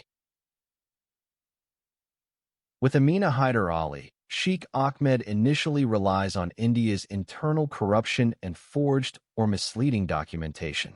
After his arrest in India, lawyers and family testimony later recast the marriage as one based on deception about Amina's age, allowing a court to temporarily rule in his favor. This marriage is therefore entangled with court proceedings, bribery, and legal reversals, rather than geographic exile alone. 3. Sexual relations as depicted in the text. Ifat Khan. The novel describes a delayed pattern. Sexual acts begin with thighing while Ifat is under 9, followed later by forced intercourse once she reaches 9 years of age. These acts are framed in the text as justified by Sheikh Ahmed through prophetic precedent, which he explicitly cites to rationalize his actions. Amina Hyder Ali. By contrast, sexual intercourse with Amina Hyder Ali is described as occurring immediately after marriage, without a transitional period. The narrative emphasizes that Amina had not reached puberty and that intercourse resulted in physical injury, leading eventually to medical examination and police involvement in India. 4. Outcome and consequences. Ifat Khan. Ifat remains married to Sheikh Ahmed for many years. Despite international attention and investigations, courts ultimately uphold the validity of her marriage within the Islamic legal logic portrayed in the novel. She continues living under confinement with him in Iran, and the marriage is never annulled. Amina Hyder Ali. The marriage to Amina Hyder Ali collapses under public scrutiny. Although Sheikh Ahmed is briefly released after judicial manipulation, the marriage is formally nullified on grounds of deception regarding age. Amina Hyder Ali is removed from his custody and placed under state protection, marking a decisive break from the pattern seen with Ifat. 5. Core differences summary. Dimension. Ifat Khan. Amina Hyder Ali. Age at marriage. 7 years. 11 years. Parental consent. None. guardian arranged. Father explicitly consents. Location: Eritrea, later Iran. India. Legal strategy: jurisdictional evasion, court manipulation, and bribery. Sexual timing: gradual, immediate. Final outcome: marriage sustained, marriage annulled.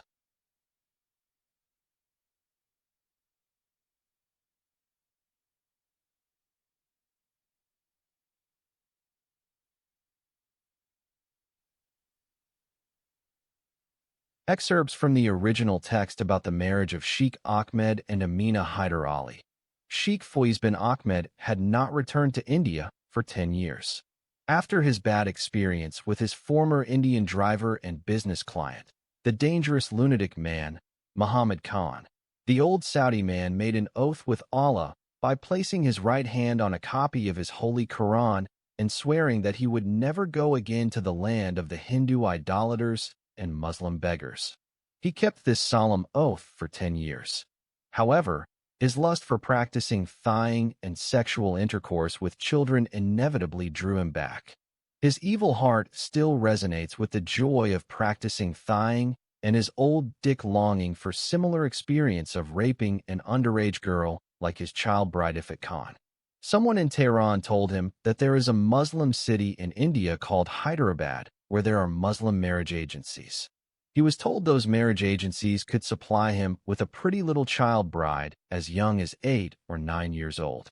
The pedophile relished the memory of how he thighed the 7-year-old child bride Ifat Khan at that age and how he took her virginity at 9. After sleeping with her for 10 years, she is becoming an adult girl and has lost much of her sex appeal as a small child bride. He wanted to start all over again with another fresh, underage child bride. Therefore, he broke his oath with Allah and flew back to Hindustan. As is his habit with subterfuge, he lied to his fourth wife Ifat and her Iranian maids and the terrorist Afghani security guard, and instead told them that he was flying to Lahore City in Pakistan for an important business trip. But he flew from Tehran to Mumbai and ended up in Hyderabad City. Upon his arrival in the Islamic city, Hyderabad airport felt to the old Saudi man much like any poor African Muslim country, such as Eritrea, Sudan, or Somalia. Everybody is a Muslim, and the city itself is named after the name of an ancient Muslim queen. The name Hyderabad reportedly had its origins in an affair between the Muslim King Muhammad Tuli Qutb Shah and a local Telugu Hindu courtesan named Bagmati. He named the city Bagyanagar after her, and after she converted to Islam and took on the name of Hyder Mahal, he named the city Hyderabad. It is just like the Taj Mahal. The Taj Mahal is an ivory-white marble mausoleum on the right bank of the river Yamuna in the Indian city of Agra. It was commissioned in the year 1632 AD by the Mughal Emperor Shah Jahan to house the tomb of his favorite wife, Mumtaz Mahal. There are mosques on every street of the city, more than the houses of Allah, the old Arab man had seen in his city of Jeddah, even more than the mosques of Mecca and Medina combined. Every Muslim man has a dirty long beard, and every Muslim woman walking on the street is covered with a dusty black burqa. Their children are emaciated and appear to him like those thousands of little beggars he saw filling the streets and local train railway stations in Bombay. Everyone looks as if he has been buried in the ground and then exhumed. People are covered with dust and mud from head to toe. The pollution caused by cars, buses, and rickshaws could make a person suffocate to death. The streets are filthy, and the old buildings are dilapidated. There are no garbage containers, and the garbage is freely and thoughtlessly strewn everywhere. If a visitor does not vomit upon his arrival in that filthy Muslim city, he would never vomit again in his life, even if he lived in a house full of decomposed dead carcasses of animals and human urines and feces. Children and animals urinate and defecate everywhere. It is the most filthy and bad-smelling city he ever visited in his life. The domestic animals and chickens roaming in the streets and narrow lanes in thousands, the flies in millions and mosquitoes in billions. It is a miracle that human beings could live in such an unhealthy environment without falling seriously sick or dying on the roads like stray animals. Therefore, The rich old geezer has regretted that he has come to that dirty Muslim city to further his pedophilic plans. He could not believe that in such a city he could find a little damsel that he would marry and enjoy her young body for the rest of his life with her. He even doubted that anyone could find a healthy female among the decrepit women he sees walking on the streets, like skeletons that have been wrapped in black burial clothes. But since he is already here, the old man decided to see it through with the hope that he might find a young underage girl, whatever her health condition might be, and take her to Tehran, feed and nourish her to good health, and then start his predatory ways with her healthy body. With those devilish thoughts in mind, the evil old man spent a few hours resting in a nice hotel, then took a taxi and headed to one of the foremost marriage agencies in town, which he found in the phone book. The Dalal, or the pimp, who is running the marriage agency, is known as Farooq Khan. In Hindi and Urdu languages, the pimp is called Dalal. In Arabic, the pimp is called Gawad or Moras. The pimp Farooq Khan has a beard 1 meter long that looks like an old dirty broom. He has the black mark of the Islamic prayer on his forehead, which resembles the mark of the beast, which is called 666. Most of the devout Muslims who regularly pray 5 times each day would have those marks due to the repeated touching of their prayer mats with their foreheads during prostration. It looks ugly, but Muslims love it and consider it proof of their devotion to Allah. In his left hand, the Dalal is clutching a long prayer rosary, and in his right hand, a green copy of his Holy Quran from which he is reciting verses when the old Saudi man walks into the main office of his prestigious marriage agency. Ironically, his copy of the Holy Quran is in Arabic, a language as foreign to him as Japanese. This is one of the miracles of non-Arabic-speaking Muslims, but it is not the right place to try to figure it out. Arabic for them is all Greek, but still, they can recite the Quran in Arabic better than the Arabs. Muslims all over the world are required to read the Quran and pray 5 times a day in Arabic, although the majority of them can neither read nor write nor even speak that difficult language of the Arabs of the Middle East. The Muslim pimp, Farooq Khan, proudly told the old Saudi man that he had been to his holy country and visited the cities of Mecca and Medina and done the Hajj 3 times. The Arab old geezer has praised him for his religious piety and asked Allah to bless his wife, sons, and daughters too. After a little chatting, the old man revealed the purpose of his visit. He said plainly that he wanted to marry an exceedingly small girl no older than 8 years old. Farooq Khan told him that he could supply a girl of that age, but he warned him that he would not be able to take her to his country at that small age.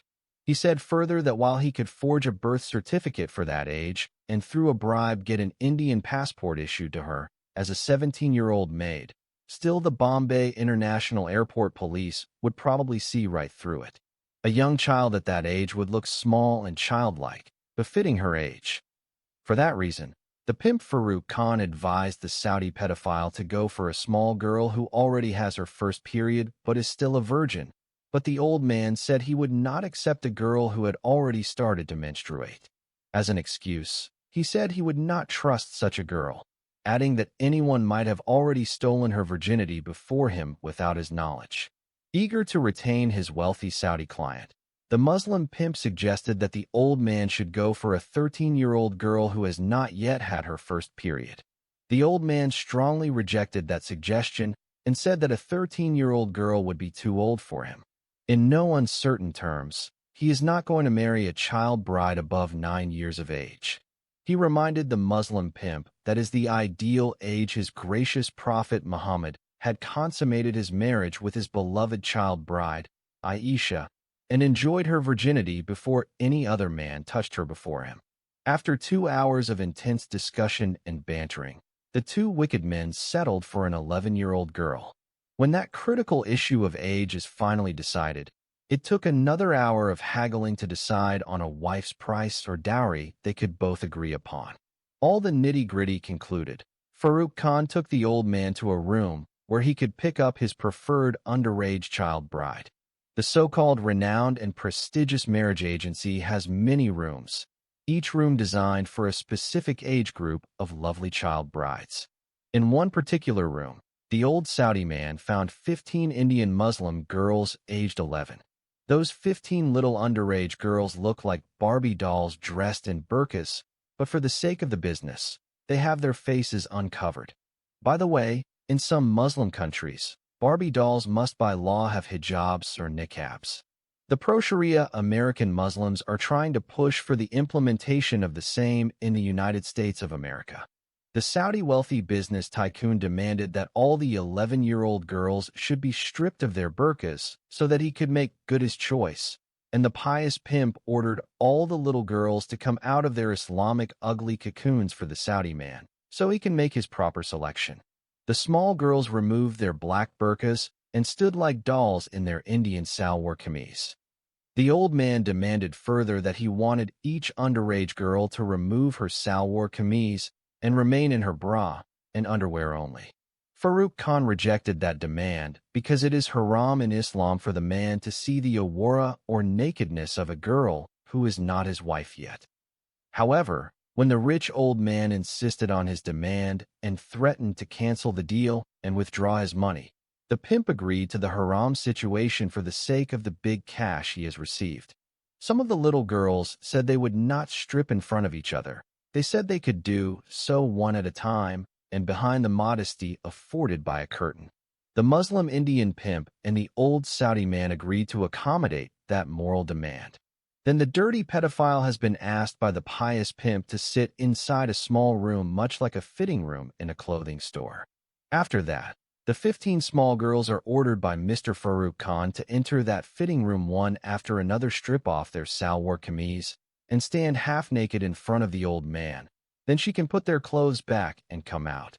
Each girl has been given a number, starting from girl number 1 to girl number 15.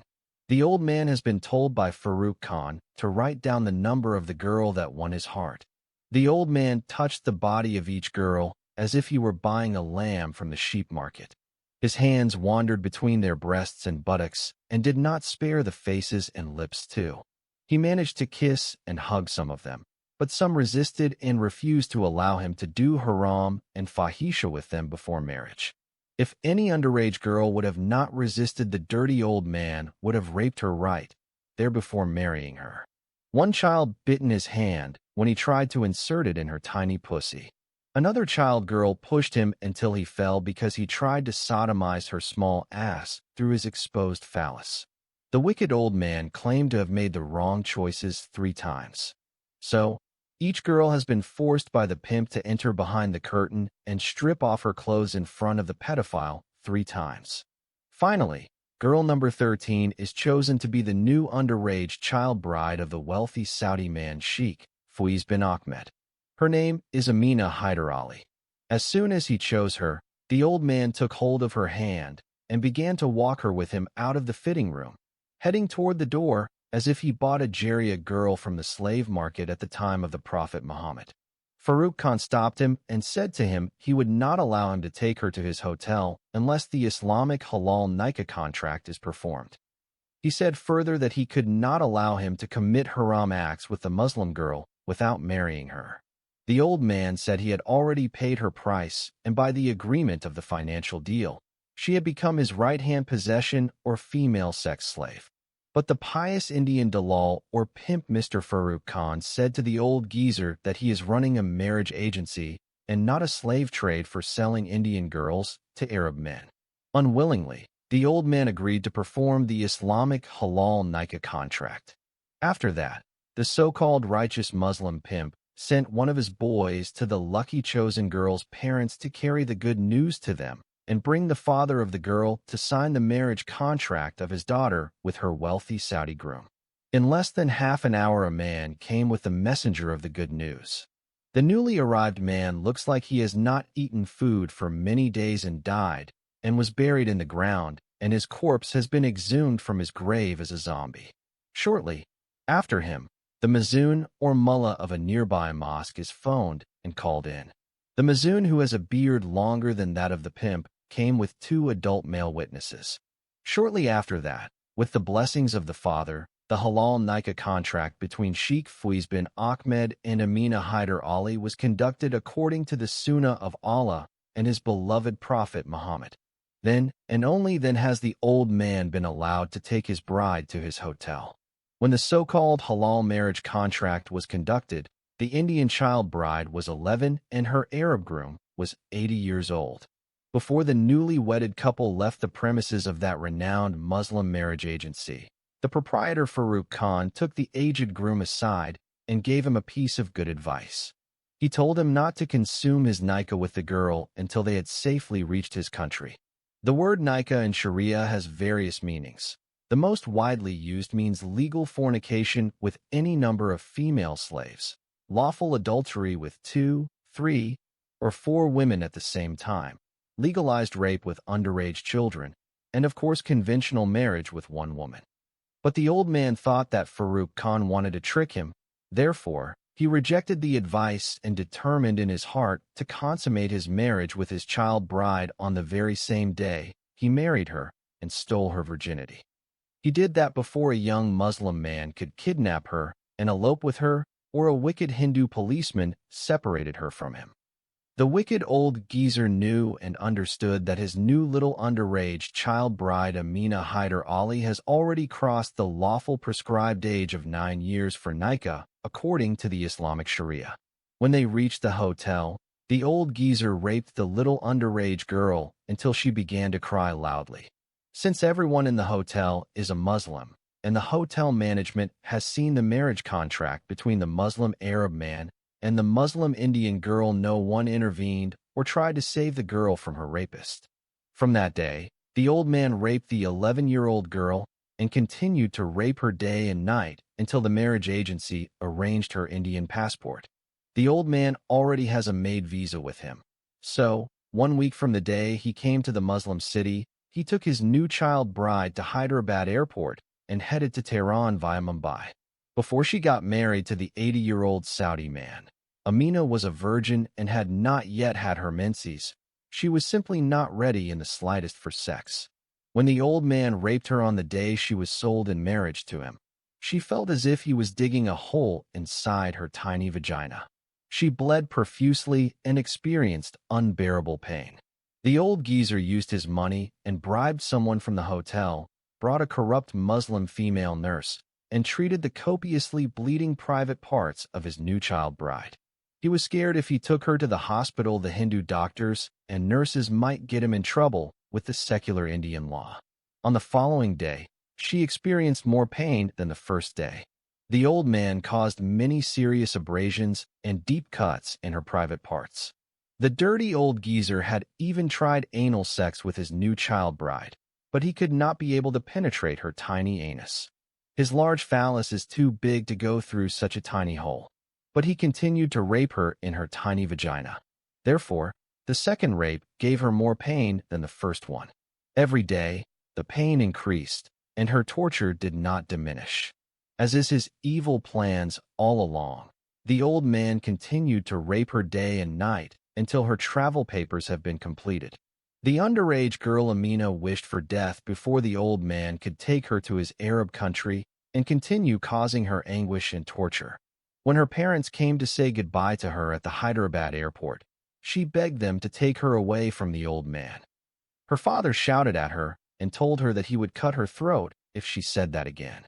Also, he told her not to tell anyone that the old man was her husband or try to run away from him. If anyone asked her, she should say he is her Saudi employer, and she is simply his Indian maid. Out of fear of her strict Muslim father, the little girl agreed to go with the old man to the airplane. The arrest of an Arab pedophile inside Mumbai International Airport. If it is not for a steady supply of Viagra, the 80-year-old Saudi man would not have been able to rape his new underage child bride, Amina Hyder Ali. He is very advanced in age and lost all his sexual ability which he used in the past to rape his former child bride, Ifat Khan. Moreover, this time he did not practice the thighing of children with his new bride, because she is already 11 years old and past the minimum age for sexual intercourse required by the Islamic Sharia. Therefore, he began to rape her from day one. At any rate, inside the plane, Amina felt as if she was sitting beside a ravenous wolf. His old face and long beard reminded her of the story of Beauty and the Beast that her school female teacher narrated to her. She was sweating and trembling in fear from the Hyderabad airport until their plane landed at the Santa Cruz domestic airport in Mumbai. Then the newly wedded couple with other passengers who are in transit are transferred by a big bus from the domestic airport to the international airport. When they reach the departure hall, the abused underage child wife Amina Hyder Ali understood that she was far enough from her dangerous Muslim father. Consequently, she began to cry and resist when the aged Arab man tried to pull her with him and walk her to the plane. Her screaming and resistance drew the curiosity of the other passengers and some airport officials. One wealthy Indian woman interfered and asked Amina in Hindi because she was crying. The old man shouted at the Indian woman who began to talk to his child bride. He talked to her in Arabic and ordered her not to talk to his Kadamaya. The Indian woman did not understand his Arabic words and continued to speak to Amina in Hindi. But one Indian man understood the meaning of the word Kadamaya and told the Indian woman that the little girl was traveling abroad as a maid to the Arab old man. Immediately, Amina spoke to the woman and told her why she was crying and refusing to go with the Saudi man. She exposed the old man and said openly that she is not his Kadamaya, but his Muslim wife. The people who heard her words were shocked when they learned that the 80-year-old Arab man was the husband of the underage Indian girl. The Indian woman called the Mumbai International Airport police immediately, and the matter became an official complaint. When the police arrived at the scene, the old Saudi man is placed under arrest. He is handcuffed, slapped, and kicked by a police officer in front of everyone. Some Indian women spat on the face of the old man, and some men called him Terry Maki Chut, Terry Bahanki Chut, Katia, Salah, go and marry and fuck your mother or sister, you fucking dirty old Arab geezer. Some of the extremely outraged passengers said to him, go and fuck a goat or a camel in your Sahara Desert backward society. Some people pushed him and some pinched him, while some incredibly angry passengers even tried to kill him. So, the crowd would have killed the old man if it were not for the 6 tough police officers that surrounded him. After that, the notorious womanizer and child abuser dragged out of Mumbai International Airport and had been thrown into a police truck and hauled away like trash taken in a dump truck. The little girl Amina has been taken in a different police car and sent to the hospital for a rape test. The tests proved that Amina had been brutally raped by the old Saudi man, and the hospital sent the results to the police. When she is questioned at the hospital, Amina reveals her real age to the police. As a consequence of this disturbing news, the city of Mumbai is turned upside down when the midday newspapers publish the breaking news. The headline reads, an 80-year-old Saudi man weds an 11-year-old Hyderabadi Muslim girl. Citizens of Mumbai demonstrated in thousands, went to the police headquarters, and demanded that the old Saudi man be severely punished. The main leaders of the Hindu Shiv Sena political party stood behind the wave of popular support and mirrored the call for capital punishment to the wicked old Arab man. There are, however, a few Muslim organized marches and protests, which called for the immediate release of the Muslim old man and his Muslim wife. Their religious leaders said that the marriage of the Saudi Muslim man and the Indian Muslim girl was valid according to the Holy Quran and the Sunnah of their prophet. They quoted the example of the 9-year-old child bride, Aisha, and the 54-year-old Prophet Muhammad. The Mumbai police contacted the police of Hyderabad, who then ordered the immediate arrest of Amina's father and the owner of the marriage agency Farooq Khan, the imam of the mosque who acted as a mazoon and conducted the unlawful marriage, and the 2 male witnesses who signed the marriage contract. According to Indian marriage law, a girl is not allowed to get married until she reaches 18 and the boy is 21. The only exception to the rule allows a 17-year-old girl to wed with her parental consent. In India, legally, at least, an Indian girl has the right to marry regardless of parental wishes when she is 18 years old. The law applies to all Indian girls regardless of religion and caste. Sex with a girl below 17 is deemed to be statutory rape or rape of a minor.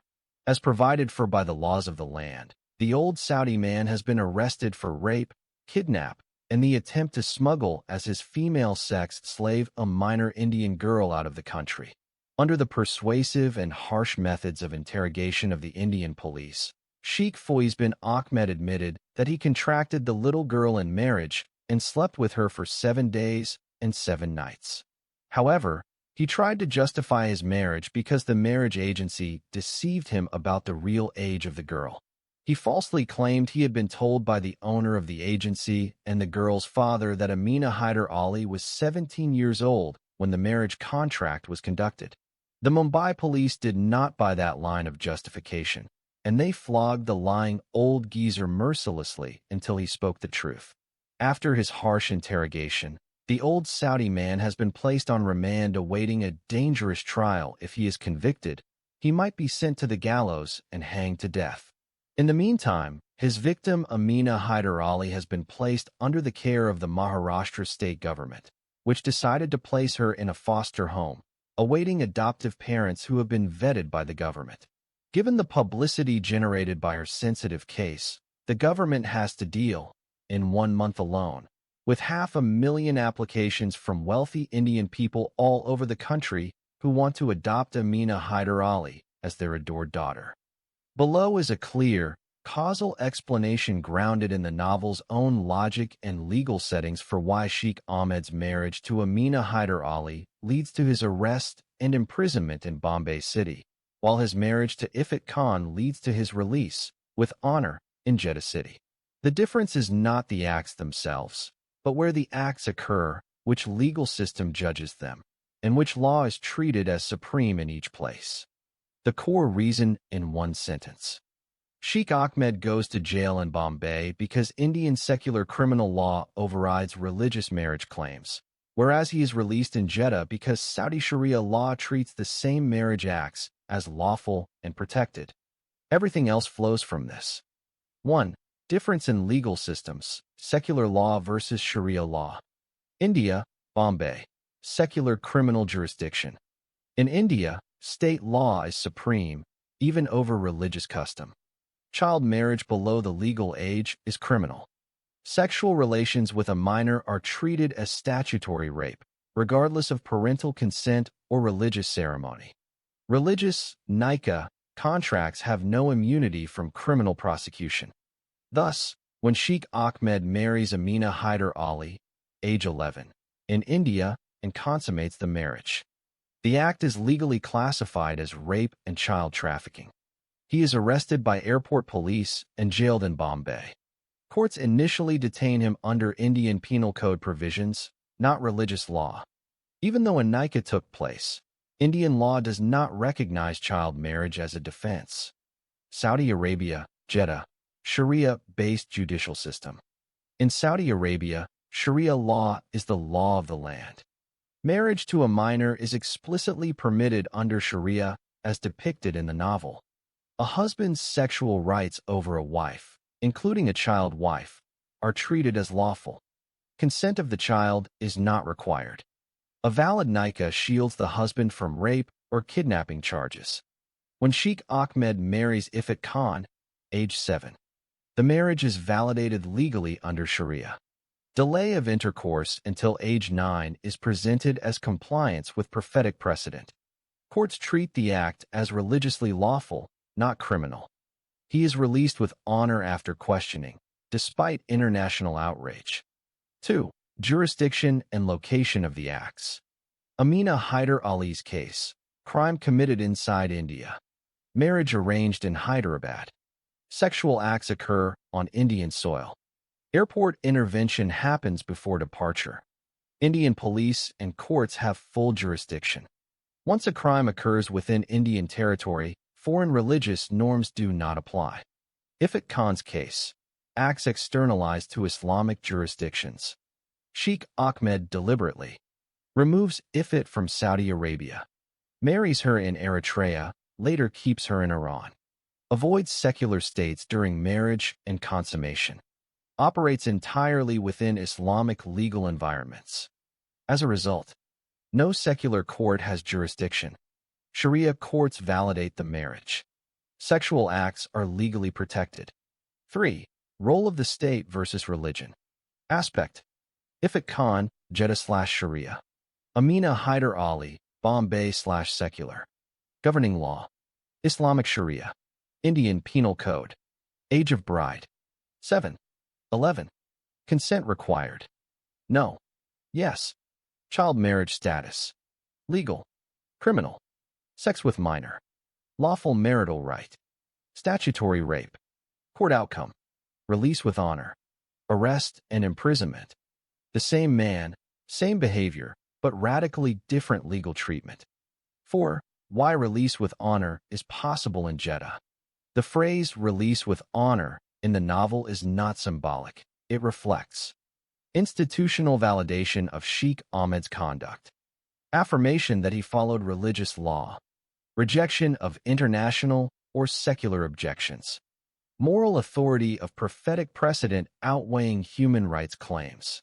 In Jeddah, no crime is recognized. The accused is treated as morally compliant. External criticism is dismissed as anti-Islamic interference. 5. Why Amina Hyder Ali's marriage collapses legally. Even though her father consented, a nikah was conducted. Religious authorities approved. India recognizes the child, not the father or religion, as the rights holder.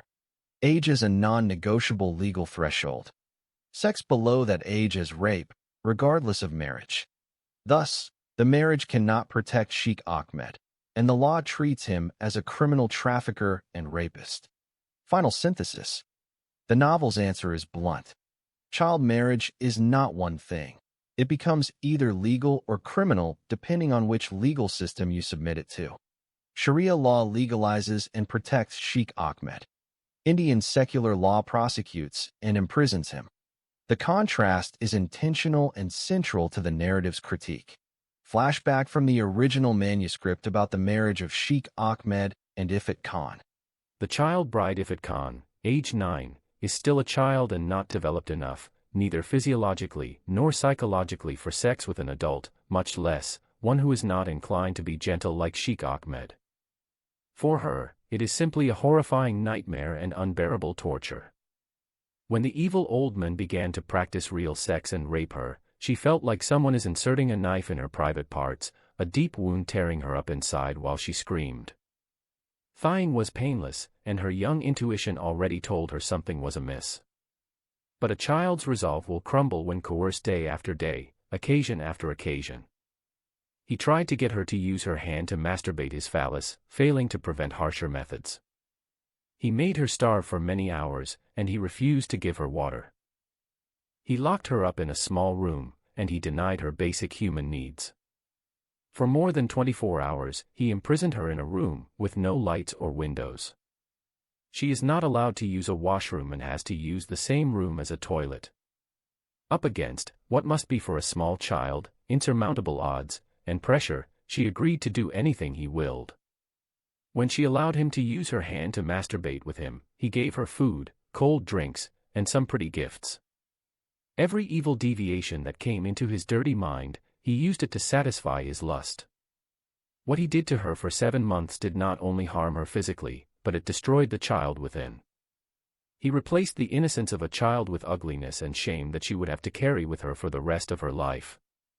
Sex with the notorious Arab womanizer who is also a pedophile old man is an exceedingly painful daily experience for the underage girl Ifat Khan. She fought and struggled, but with his uncaring and brutal methods, he forced himself on her. Sheikh Ahmed, like many evil men, enjoys inflicting pain on his female victims during sex. Muslims believe that the jihad of the woman should be on the bed of her husband. The good Muslim wife is the one who is supposed to feel the pain during sexual intercourse, and the noise and sound of distress allow her husband to validate his manhood and strong sexual ability. The more she feels the pain in sex, and she screams, wails, and bewails, the better jihad she performs and gets rewarded by Allah.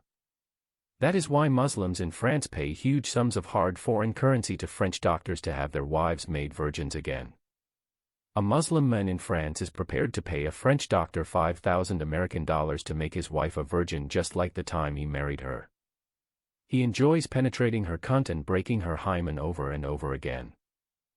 The act of penetrating a woman's hymen causes bleeding and pain, for some more than others, especially the noticeably young wives.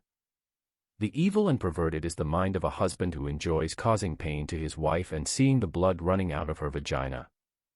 Muslim men get these twisted ideas directly from the teachings of Islam about the virgins of paradise.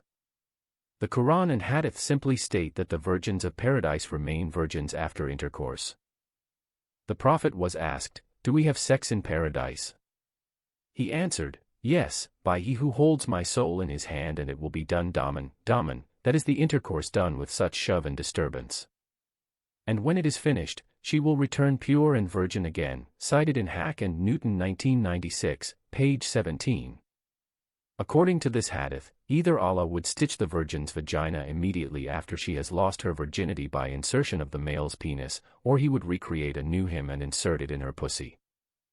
In Islam, the woman is nothing but a mere pussy or a vagina.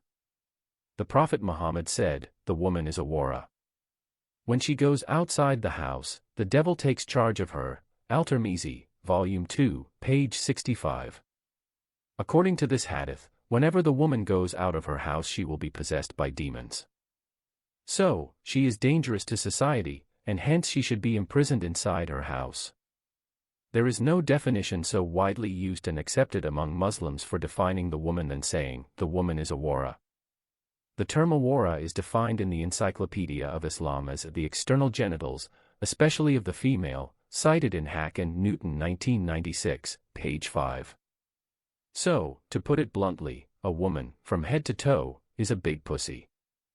Sex occupied the mind of the Prophet Muhammad throughout the 25 years of preaching his new religious cult.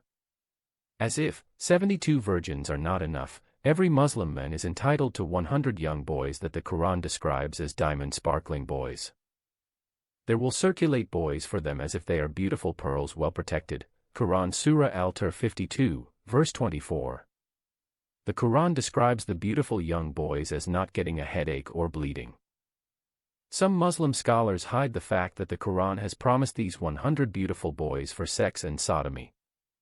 They argue that the purpose of the boys in paradise is to serve the faithful men.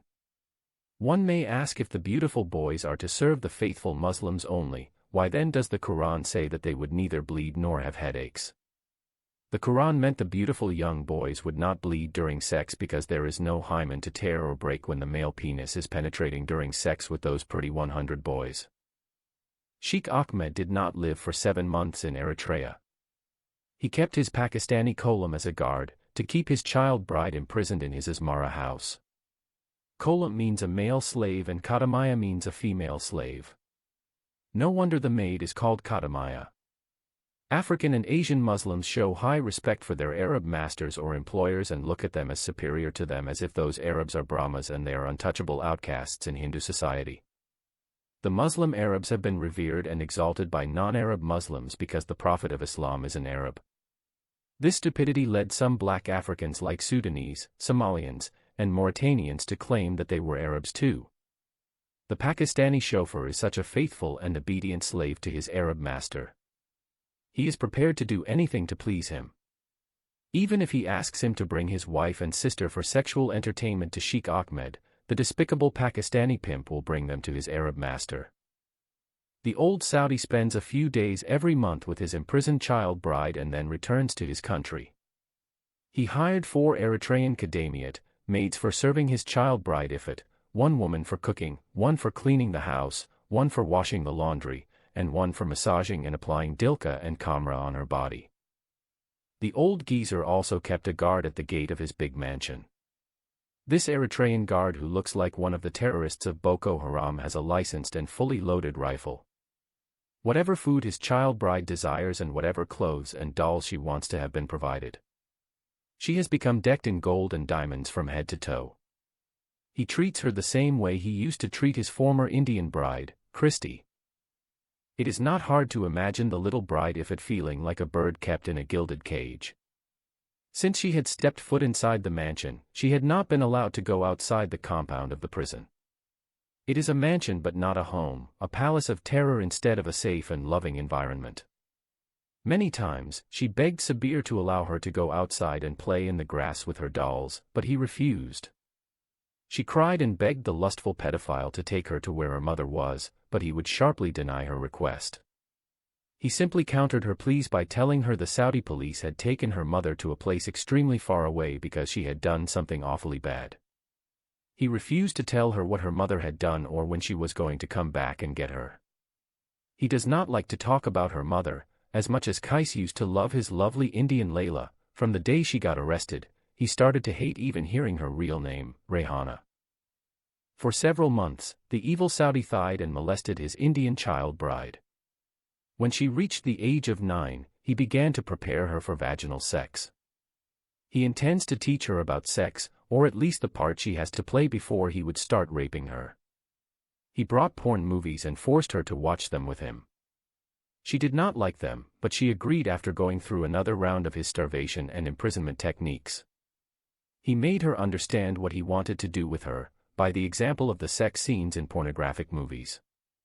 When he tried to rape her, she resisted and fought him off. He discovered that she had grown up and was much stronger than before. So, to get her into obedience and compliance, he simply broke her resistance by withholding all food and water. Crying and begging have got her nowhere. He simply repeated his old line that if she did not do exactly what he wanted, he would not give her any food or water. But the little girl Ifrit refused to yield to his requests and told him she wanted to die. For 2 days, the small child went without food and water. She thought that she would starve to death and go to heaven to be with her father and mother.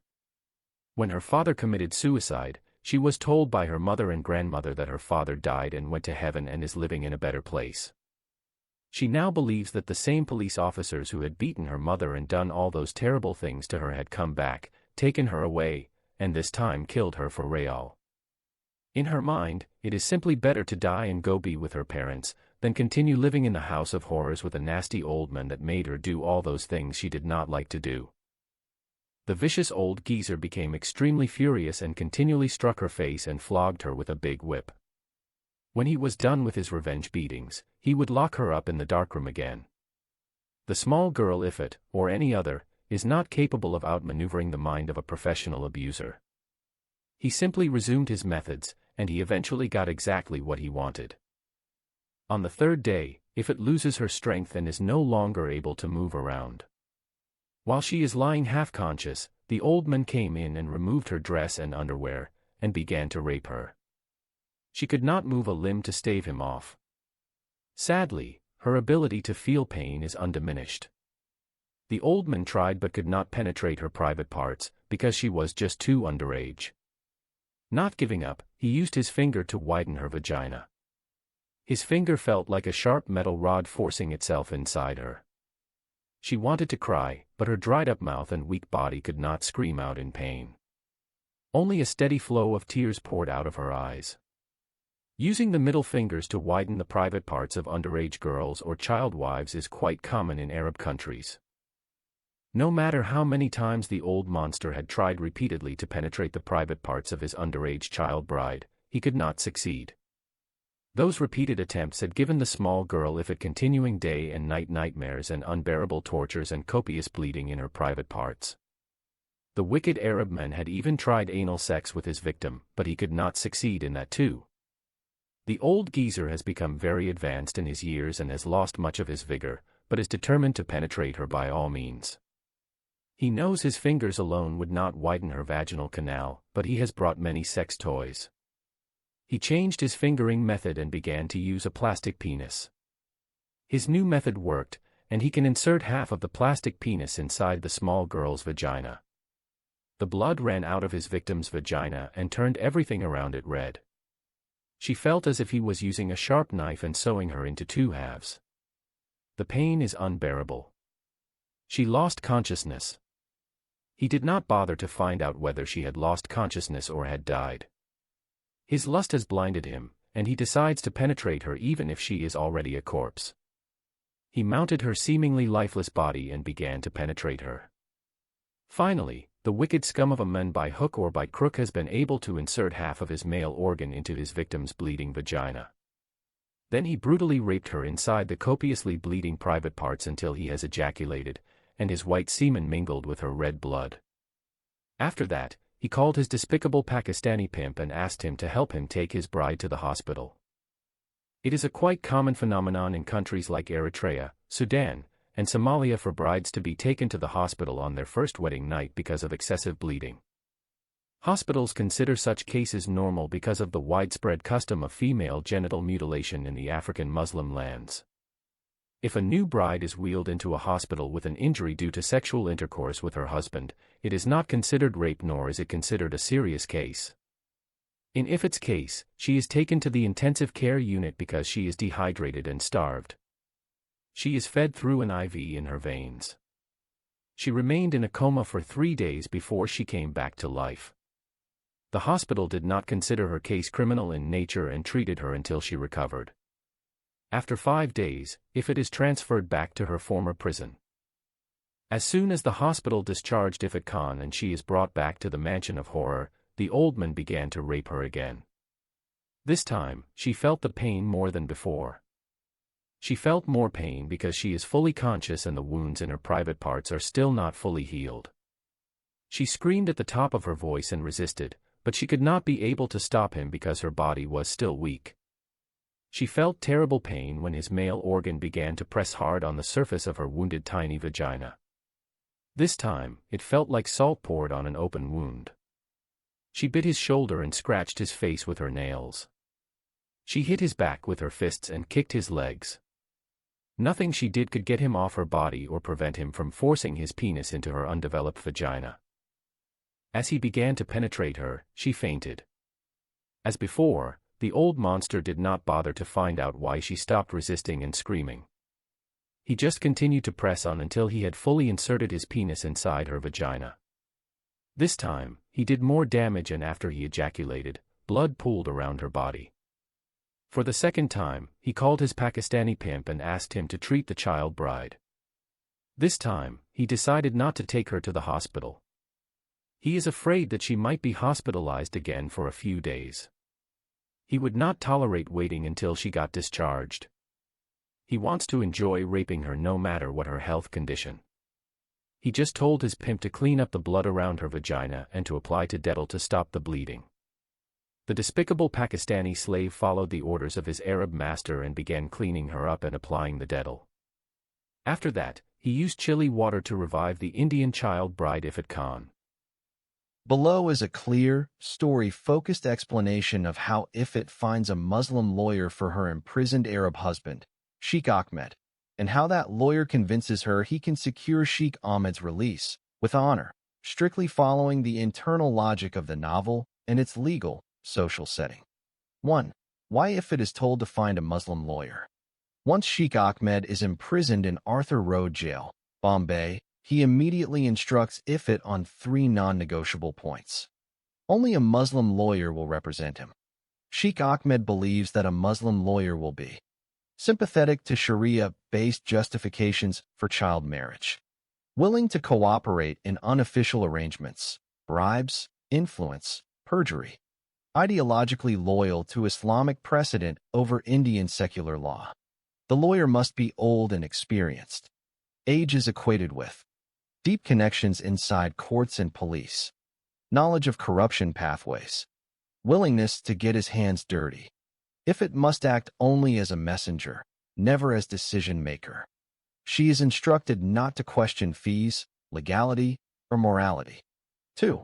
How Ifit finds the Muslim lawyer. At the Bombay High Court. Ifit goes to the Bombay High Court compound, where lawyers openly solicit clients. She explicitly asks for a Muslim lawyer. Several step forward.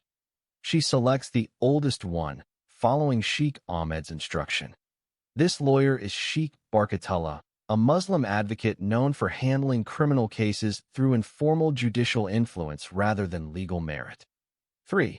The first jail meeting, setting expectations. When Sheikh Barkatullah meets Sheikh Ahmed in jail, he is brutally direct. What the lawyer says clearly. The evidence is overwhelming. Under Indian law, Sheikh Ahmed faces rape of a minor, child trafficking, attempted smuggling, potential life imprisonment or death penalty. Then the pivot. The lawyer explains. In this country, cases are not won by truth, but by money. He lays out the real strategy. Bribe. The High Court judge. Mumbai and Hyderabad police commissioners. Airport police. Witnesses. Victim's family. Replace evidence with. Change testimonies. Claim of age deception. Invalidating marriage contract on technical grounds. This is the foundation of the release with honor promise. 4. Why release with honor is emphasized. The phrase, with his head held up high in honor, is not just legal, it is symbolic. For Sheikh Ahmed, it means no conviction, no admission of guilt, public recognition as an innocent, deceived Muslim man, restoration of social and religious status. The lawyer explicitly promises acquittal, not sentence reduction. Court declaration that Sheikh Ahmed is a victim of conspiracy. Legal narrative that the girl's age was misrepresented. Marriage was conducted in good faith. Indian law, not Sheikh Ahmed, was at fault. This distinction matters more to Sheikh Ahmed than freedom itself. 5. The financial mechanism, using IFFIT. Sheikh Barkatullah proposes a system designed to hide bribery trails, protect officials, protect the lawyer himself. The plan. If it becomes the intermediary, Sheikh Ahmed transfers hundreds of millions of rupees into a new account in IFFIT's name. Funds are to be moved offshore, Switzerland, distributed after release. Why IFFIT? Unknown to authorities. Foreign, illiterate and compliant, legally invisible. She is trusted not because she is honest, but because Sheikh Ahmed believes she is broken and submissive. 6. The lawyer's explicit promise. Sheikh Barkatullah guarantees. Charges dropped. Witnesses reversed. Judge ruling. Marriage invalid due to deception, but no criminal liability. He tells Sheikh Ahmed plainly, you will walk out free, praised, and your enemies will be silenced. This is what release with honor concretely means in the novel. 7. Narrative purpose of this episode. This episode is written to show systemic corruption, not legal error. How religious loyalty overrides child protection. How women, especially IFFIT, are used as tools, couriers, shields for male crimes. Why justice collapses when money plus ideology align. One-sentence summary. IFFIT finds a Muslim lawyer because Sheikh Ahmed demands religious loyalty over legality, and the lawyer promises his release, with honor, by openly engineering corruption, bribes, false testimony, and legal manipulation, rather than legal defense. Here is a clear, text-faithful explanation of why IFFIT Khan disappears on the very day of her scheduled flight to Europe with the Indian Muslim lawyer, based only on what the novel explicitly shows. Short answer, core reason. IFFIT Khan disappears because she is deliberately kidnapped that evening by agents of the Bollywood film director Mahmood Khan, who learns she is about to leave India and orders her abduction to prevent her departure and claim her for himself. Step-by-step explanation grounded in the text. 1. IFFIT was scheduled to fly with the lawyer as part of a bribery scheme. On the day of the flight, IFFIT is carrying both passports, both air tickets, access to the Swiss banking arrangements. The plan required IFFIT and Sheikh Barkatullah to travel separately, meet at the airport, proceed to Europe to finalize the money transfer that would free Sheikh Ahmed. This is why her presence at the airport was absolutely critical. 2. Mahmood Khan's men had been secretly tracking her for weeks. Before the flight day, Mahmood Khan's assistants follow IFFIT daily. Learn she visits Arthur Road Jail every morning. Learn she is connected to the imprisoned Saudi sheikh.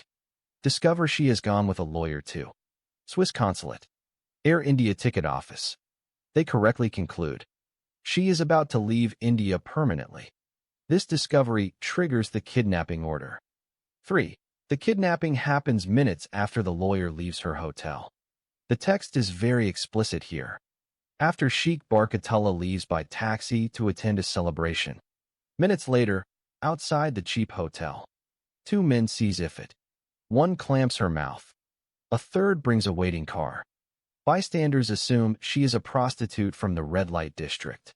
No alarm is raised. She is taken directly to Mahmood Khan's farmhouse. If the lawyer had waited 5 minutes more, he would have seen the men who kidnapped her. 4. Mahmood Khan orders the abduction to stop her departure. The novel explicitly states Mahmood Khan's motive. He believes, if she flies to Europe, he will lose her forever. He had already failed to entice her with money and fame, failed to win her consent. His final decision: prevent her leaving India by force. He authorizes his men to kidnap her and bring her to his farmhouse. 5. Why no one realizes what happened in time. Several factors ensure her disappearance goes unnoticed until too late. Her profile: young, illiterate, no local family, no stable address. The location: cheap hotel in a red light area. Abductions appear routine. Her silence: she does not scream, conditioning from years of abuse. Expects rape as inevitable. Timing: the lawyer leaves immediately. Airport departure window closes fast. By the time the lawyer returns, she is already gone. What does this disappearance mean in the story? Narratively, her disappearance serves several purposes. It collapses the Swiss bribery plan. It causes the lawyer's panic, Sheikh Ahmed's rage, the exposure of the corruption through the returned confessions. It transfers Ifit from one golden cage, Sheikh Ahmed, to another golden cage, Mahmood Khan. The novel explicitly names this shift. The missing Muslim girl is in another golden cage. One-sentence conclusion: Ifit Khan disappears on the day of her European flight because Mahmood Khan, realizing she is about to leave India permanently, orders her kidnapping that evening, preventing her from reaching the airport and derailing the entire bribery escape plan. Quotations from the novel: the newly appointed Muslim lawyer has mentally prepared himself to meet anyone in the world inside the jail, even Osama bin Laden or Abu Bakr al-Baghdadi, except the one he has seen sitting inside the small visiting room. If he had seen the devil himself with his two horns sitting in the small room, he would not have been more shocked and frightened than when he saw the fire-breathing dragon, the Saudi old man Sheikh Faiz bin Ahmed, sitting, without movements, as if he is the statue of Buddha. The old geezer is sitting like Iblis, the great Satan, and staring at him. He had seen his photos over 1,000 times in the media these past few months, and he is more familiar with the case than the old man himself. He had discussed it with his family at home, with other Muslim men in the mosque, and with other lawyers at court. He had read the details in newspapers and watched it on all the TV channels.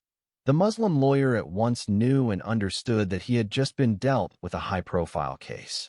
After overcoming the shock, the first question he asked himself was how many millions of rupees he should demand as his fees for trying to defend such an undefendable case. Ifit Khan is now the translator between her Saudi husband and the Muslim lawyer. The old man spoke in Persian and his new lawyer in Urdu. Ifit translated everything as best she could except for the usual Islamic greeting, for which there is no need because each Muslim knows it more than he knows his name. First of all, Mr. Sheikh Faiz bin Ahmed, you must know that your case is exceedingly difficult to defend. There is an extraordinarily strong case against you. The police have amassed more than enough proof to convict. Upon conviction, you are probably looking at the hangman's noose or life imprisonment without a chance of an appeal or parole. I haven't called you here for you to tell me that.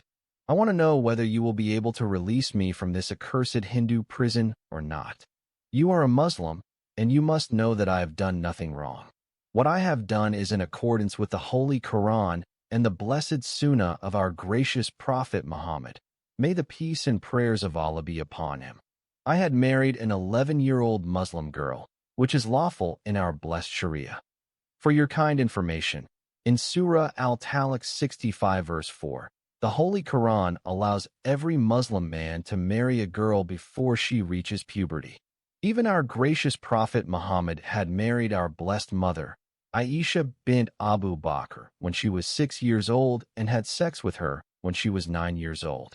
So, what kind of haram have I done when I married and had sex with an 11-year-old girl? Did she die when I fucked her up? Had I kidnapped her from her parents and raped her? Did I not make the correct marriage nikah contract with her? Did I not pay her father her dowry? Whatever you have done is lawful in our Islamic Sharia and backed up with a verse from our Holy Quran and authentic hadiths and deeds from the blessed Sunnah of our gracious Prophet Muhammad. May the peace and prayers of Allah be upon him. But remember, this is not Saudi Arabia or Iran. This is a Hindu and secular country. It is the land of Al-Kufar, the unclean infidels. According to the law of this country, what you have done with that Hyderabadi Muslim girl, Amina Hyder Ali, has made you a kidnapper, a rapist, and a slave trader of a minor girl. No lawyer can defend you if the case goes to court without making holes in it. We need to make holes and weaken the case before the Mumbai Criminal Court judge makes his final decision on it. In this country, the jurymen are like little puppets in a public show in the hands of the judge. He can move them and make them do whatever he likes. Whatever the main judge decides, they will consent. How can you make holes and weaken the case? Money can weaken the case. You need to pay a lot of money to many people. We need to bribe the judge, the police, and other people. I will not ask you to pay me as much as the Hindu police and the judge may ask for. We need to pay the Mumbai police and Hyderabad police. We need to fill the mouth of the main judge with so much money. We might even need to pay money to the father, mother, sisters, and brothers of the girl in question. And if it is possible, we might get hold of Amina herself and buy her by our side. We can make her say that her father told her to lie to you and tell you that her age is 17 years. How much money do I need to pay? Crores of rupees. I cannot give you the exact figures now. I must first talk to the main judge and the police and contact other officials who are handling your case. If I agree to pay that much money, what is my guarantee that I will win the case and be released from this filthy Hindu prison? I will get the judge to sign a secret contract the same as anyone else who is involved. I will pay 10% of what they ask for and the rest after I am released. All judges, lawyers, and policemen in Mumbai ask for 50% before the trial and 50% after it is over and successful and everything comes in your favor. Can you tell me approximately how much this is going to cost? Roughly 10 crores. How many rupees are 10 crores? They are 100 million Indian rupees. 100 million rupees is a lot of money. That is what I have said from the beginning. You need to pay a lot of money to come out of this accursed infidel's jail. Otherwise, you will lose your life or die inside this filthy Hindu dungeon. Consider your advanced age. Would you like to die in the Muslim holy lands among your Muslim wives and children, or starve and die like a criminal in this unholy land of the Hindu idolaters? Okay, I am ready to pay the money, but try to reduce it to 7 or 8 crores. I will try my level best, but I can give you no guarantees. Hindus are very greedy people when it comes to money. Go and talk to the main judge and other police top officials and bring to me the exact figures. Inshallah, after 2 weeks I will come to you with some good news. Barka Allah fikya aki fi al-Islam, said the old man. If it could not translate this Islamic phrase because it is spoken in Arabic, it means God bless you, my brother in faith. Before I accept the case officially, I need, as a token, the sum of advance which is equivalent to 100,000 rupees. Why should I give you money before you talk to those Hindu people? I need money to talk to them. I need to bribe their security guards and those close to them so that I can have access to them. The old man talked to his Indian wife in the Persian language before responding to the demand of the greedy Muslim lawyer. He ordered her to go to the Abu Dhabi International Bank and pay 100,000 rupees to his Muslim lawyer.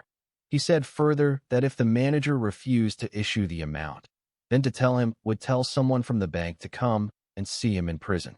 Go with my mate Ifat Khan to the bank and get the money. The Muslim lawyer remembered that he could not discern the relationship between the young Indian Muslim girl and the prisoner, but now the cat is out of the bag. He is awed and respectful of the devotion and loyalty this Indian maid has for her Arab master. That day, the Indian wife Ifit is compelled to visit her Saudi imprisoned husband 4 times in jail. Firstly, the bank refused to issue the 100,000 rupees without the signature of the old man. Secondly, the signature was rejected twice because the old man's hand was trembling, and that altered his signature because the beatings that he had received during the harsh interrogation caused him to tremble for no reason. Finally, the bank sent one of its employees and confirmed that the old man wanted the Muslim lawyer to get such a big amount of cash. After receiving the money, the lawyer took Ifit back to the prison and made the old man sign the required forms giving him the right to be his legal representative and to start the legal procedure. The old man not only gave the Muslim man the right to represent him in court, but appointed him as the legal security guard and guardian to his young maid. He told his Indian wife not to go anywhere without the company of that good Muslim man. If he did not know that his teenage wife is young and exceptionally beautiful, he would have asked the Muslim man to stay with her inside her room in the hotel and sleep with her on the same bed and vigilantly watch her movements to ensure she would not fall in love with someone or run away from him with a handsome Indian Muslim boy, or a Hindu police inspector might separate her from him. Even if she goes to the bathroom, he should go in with her to make sure she would not be able to break the back window and flee away from her Arab master. But as we know, the Muslim man is not supposed to trust his father or brother with his wife. This is because the Prophet Muhammad said that in-laws are like death to the wife. Then the Muslim lawyer gave his business card to the so-called loyal and obedient maid Ifit Khan and accompanied her to her hotel, and then he left as soon as she got out of the cab. At first, Sheikh Ahmed thought to send his Indian wife to the Abu Dhabi International Bank and get the management to send him the necessary documents to transfer 7 crores rupees from his account to the account of Sheikh Barkatullah. Notwithstanding, the Muslim lawyer stopped him and told him that he would not accept such a huge amount of money from him directly. The money should go to someone else's account, and that person should deposit the money in Sheikh Barkatullah's account. He explained to the old geezer that his foolish idea would expose their secret scheme, and everyone involved would go to jail. It is, after all, a huge amount of money bound to raise suspicion once it is discovered that the transfer has taken place. No one is going to believe an Indian lawyer can make such a huge amount of money, even if he has worked as an attorney in all courts in Mumbai for 1,000 years. To keep such an illegal deal secretly hidden from the police, the media, and other curious eyes, a third person should act as the middleman. The old man understood the risk that is involved if the money would go directly from his account to his lawyer's account. However, the question that puzzled him was who that person could be whom he could trust with such a huge amount of money. It is Sheikh Barkatullah who suggested that the faithful Indian maid should act in between. He told the old man that his maid was the only person who was not known to the government and the public. The old man understood that no one in India knew that his Indian wife was related to him in any way. He balked when he considered the amount of money that he would have to place in her trust. She might very well abscond with the money, but he knows that he has no anyone else he could use, except her. However, he understood that he had already brainwashed her and made her a complacent girl to all his abuses, just like a robot in his hands. She is also an Indian slave girl to him, and he is her Arab master. He reasoned that if she wanted to run away from him, she would not have come from the Mumbai International Airport after his Afghani guard was arrested. She came all alone from the airport to him and began to do his work and continued to visit him without fail every day in jail and followed his orders. Sheikh Barkatullah outlined his plan and advised Sheikh Ahmed to transfer the entire sum of 14 crores into his Indian maid Ifit Khan's yet-to-be-established account. Then he should accompany her to Switzerland to ensure that the needed 2 secret accounts, his and hers, and the agreed-upon first transfer are accomplished properly. As soon as the trial is over and Sheikh Ahmed is acquitted with honor, Ifit and his lawyer should make another trip to Switzerland and get the second installment transferred from her account to his. To make sure that the old man would not change his mind after release, the crooked lawyer told him that the High Court judge had said that he would not release his passport and allow him to fly out of India until the amount was fully paid off. He disclosed that the judge would withhold his passport under the premise that protesting parties be given a chance to appeal. This would satisfy both the court and the media. The old man does not feel comfortable with any of the conditions: withholding of his passport, detention in India, transferring 14 crores to an overseas bank into the account of his Indian wife. But his Muslim lawyer told him that he has no other choice. The old man accepted the suggestion of his Muslim lawyer, but warned his Indian maid in front of Sheikh Barkatullah by telling her that he would send some dangerous spies to follow her to Switzerland, and if she tried to swindle him and run away with the money, then his terrorist men will catch her and shoot and kill her. Ifat Khan swore by Allah that she would not take the money and run away or do anything else to upset her Saudi master. However, the old man made some conditions to Barkatullah that he would not pay the first installment unless he would get in writing and voice recording statements of confessions from him. The judge of the High Court, the two police commissioners of Mumbai and Hyderabad, that they are going to receive from him 7 crores of Indian rupees before the trial and another 7 crores of rupees after the trial for his release with honor. He said further that the recorded and written confessions should be given to his Indian maid. When his obedient maid Ifat Khan would receive those written and recorded confessions, she should come and translate them to him in Persian, until he would hear those confessions and get satisfied, and then his Indian maid would mail them to his address at his residence in Tehran. He would not pay a single rupee. The old man knows that he has no one to receive those mailed confessions when they reach Iran, but he wants to make sure that the Muslim lawyer, the judge of the High Court, the police commissioner of Mumbai, and the police commissioner of Hyderabad cannot renege on their word and let him hang high and dry and die like a stray dog in the gallows inside the dungeon of the accursed Hindus. Sheikh Barkatullah tried to convince his client to drop his conditions and trust him, but the old Arab man refused. He said he would not trust his father or brother with such a huge amount of money. Finally, with no one ready to move a leg, the Muslim lawyer has agreed to fulfill the conditions of the stubborn old geezer. But he said that he needed at least another couple of weeks to obtain the written and recorded statements of those Indian VIP persons. While the Muslim lawyer Barkatullah is busy collecting those recorded and written confessions, Sheikh Ahmed has sent his obedient Indian wife, Mrs. Ifat Khan, to the Abu Dhabi International Bank and requested the manager to see him in person.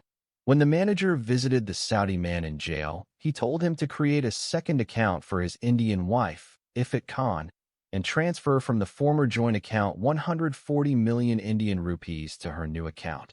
The manager asked why he is transferring such a large sum of money to his teenage Indian wife, but the old man said to him it was his money, and he was free to do whatever he wanted to do with his wealth.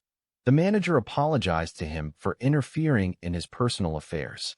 The manager of the bank is an Arab man from a small town in the United Arab Emirates. His salary is only 25,000 rupees per month. He guessed that the Saudi man was planning to purchase his freedom with that huge amount of money. Even so, he knows it is not his business to ask him that question too. As instructed, the International Bank of Abu Dhabi opened a new account for the fourth wife of Mr. Sheikh Faiz bin Ahmed and transferred from the joint account to Ifat Khan's new account 140 million Indian rupees. Below is a clear, text-accurate explanation, grounded in the novel itself, of why Mahmud Khan decides to kidnap Ifat Khan and hide her in his farmhouse. Short answer: Mahmud Khan kidnaps Ifat Khan because he realizes she is about to leave India permanently, believes he will lose her forever, and decides to stop her departure by force rather than consent, hiding her in his farmhouse as a controlled golden cage. The full explanation, step by step. 1. Mahmud becomes obsessed the moment he sees Ifat. Mahmud Khan first notices Ifat by chance outside the Eros Theatre. The narrative emphasizes that he sees her as unmatched, singular beauty, unlike professional actresses or models, someone he believes should already be a Miss India or film heroine. This moment triggers instant fixation, not professional interest. From that point onward, he instructs his men to follow her continuously. 2. Surveillance reveals she is not free, and is about to disappear. Through his men, Mahmoud learns that Ifrit visits Arthur Road jail daily, is linked to a notorious Saudi prisoner, is working with a Muslim lawyer, has gone to the Swiss consulate, the Air India office, is preparing to fly out of India permanently. The novel is explicit that this discovery is the turning point. Mahmoud understands that if she boards that flight, he will never see her again. 3. All non-violent attempts fail. Before ordering the kidnapping, Mahmoud repeatedly tries non-coercive methods. Personal approach. Movie offers. Fame and beauty pageant promises. Love letters. Flowers. Restaurant invitations. Movie tickets. Ifrit's responses. Silence. Fear. Withdrawal. Rejection. Mahmoud incorrectly interprets her fear and passivity as shyness, not trauma or captivity. When none of these strategies work, he concludes persuasion has failed. For kidnapping is chosen as a last resort to stop her departure. The novel states plainly, Mahmoud decides that preventing Ifrit from leaving India is more important than consent. He orders her abduction only after learning the flight date. The aim is not immediate sexual violence, but exclusive possession, long-term control, time to reshape her dependence on him. His men seize her minutes after the lawyer leaves her hotel and transport her directly to his farmhouse. 5. Why the farmhouse? Mahmoud's farmhouse serves a specific narrative function. Isolation. Far from media, police, courts, and the Saudi network. Control without visibility. Easier to hide a woman than in the city. No airport access. No random witnesses. A soft cage. Luxury. Safety. Comfort. No legal freedom. The novel explicitly calls this transition. The missing Muslim girl is in another golden cage. 6. Mahmoud justifies the kidnapping to himself. Internally, Mahmoud rationalizes the act by believing he is saving her from a worse man. He will not beat or rape her. He will educate her. He will protect her from the Saudi sheikh. This self-deception allows him to see the kidnapping not as a crime, but as rescue, despite the complete removal of her autonomy. Narrative meaning of the kidnapping. The kidnapping is not random, it represents the repetition of Ifrit's life pattern. Escape from one abuser leading into another form of captivity. A shift from religious tyranny to secular power. The illusion that kindness without freedom is safety. The novel deliberately contrasts Mahmoud's gentle control with Sheikh Ahmed's brutality to show that possession, even without violence, is still imprisonment. One-sentence conclusion. Mahmoud Khan kidnaps Ifrit because he is obsessed, learns she is about to leave India forever, and chooses forced possession in his farmhouse, the only way he believes he can keep her, thus placing her in a new, more luxurious but still involuntary prison. Excerpts from the original text. Mahmoud Khan is the top film director in the Bollywood film industry, bar none. His movies are always huge hits. Every film actor or actress dreams of a lead role in his movies. In a land that idolized movies, he is the highest-paying director in India, and he chooses his actors very carefully.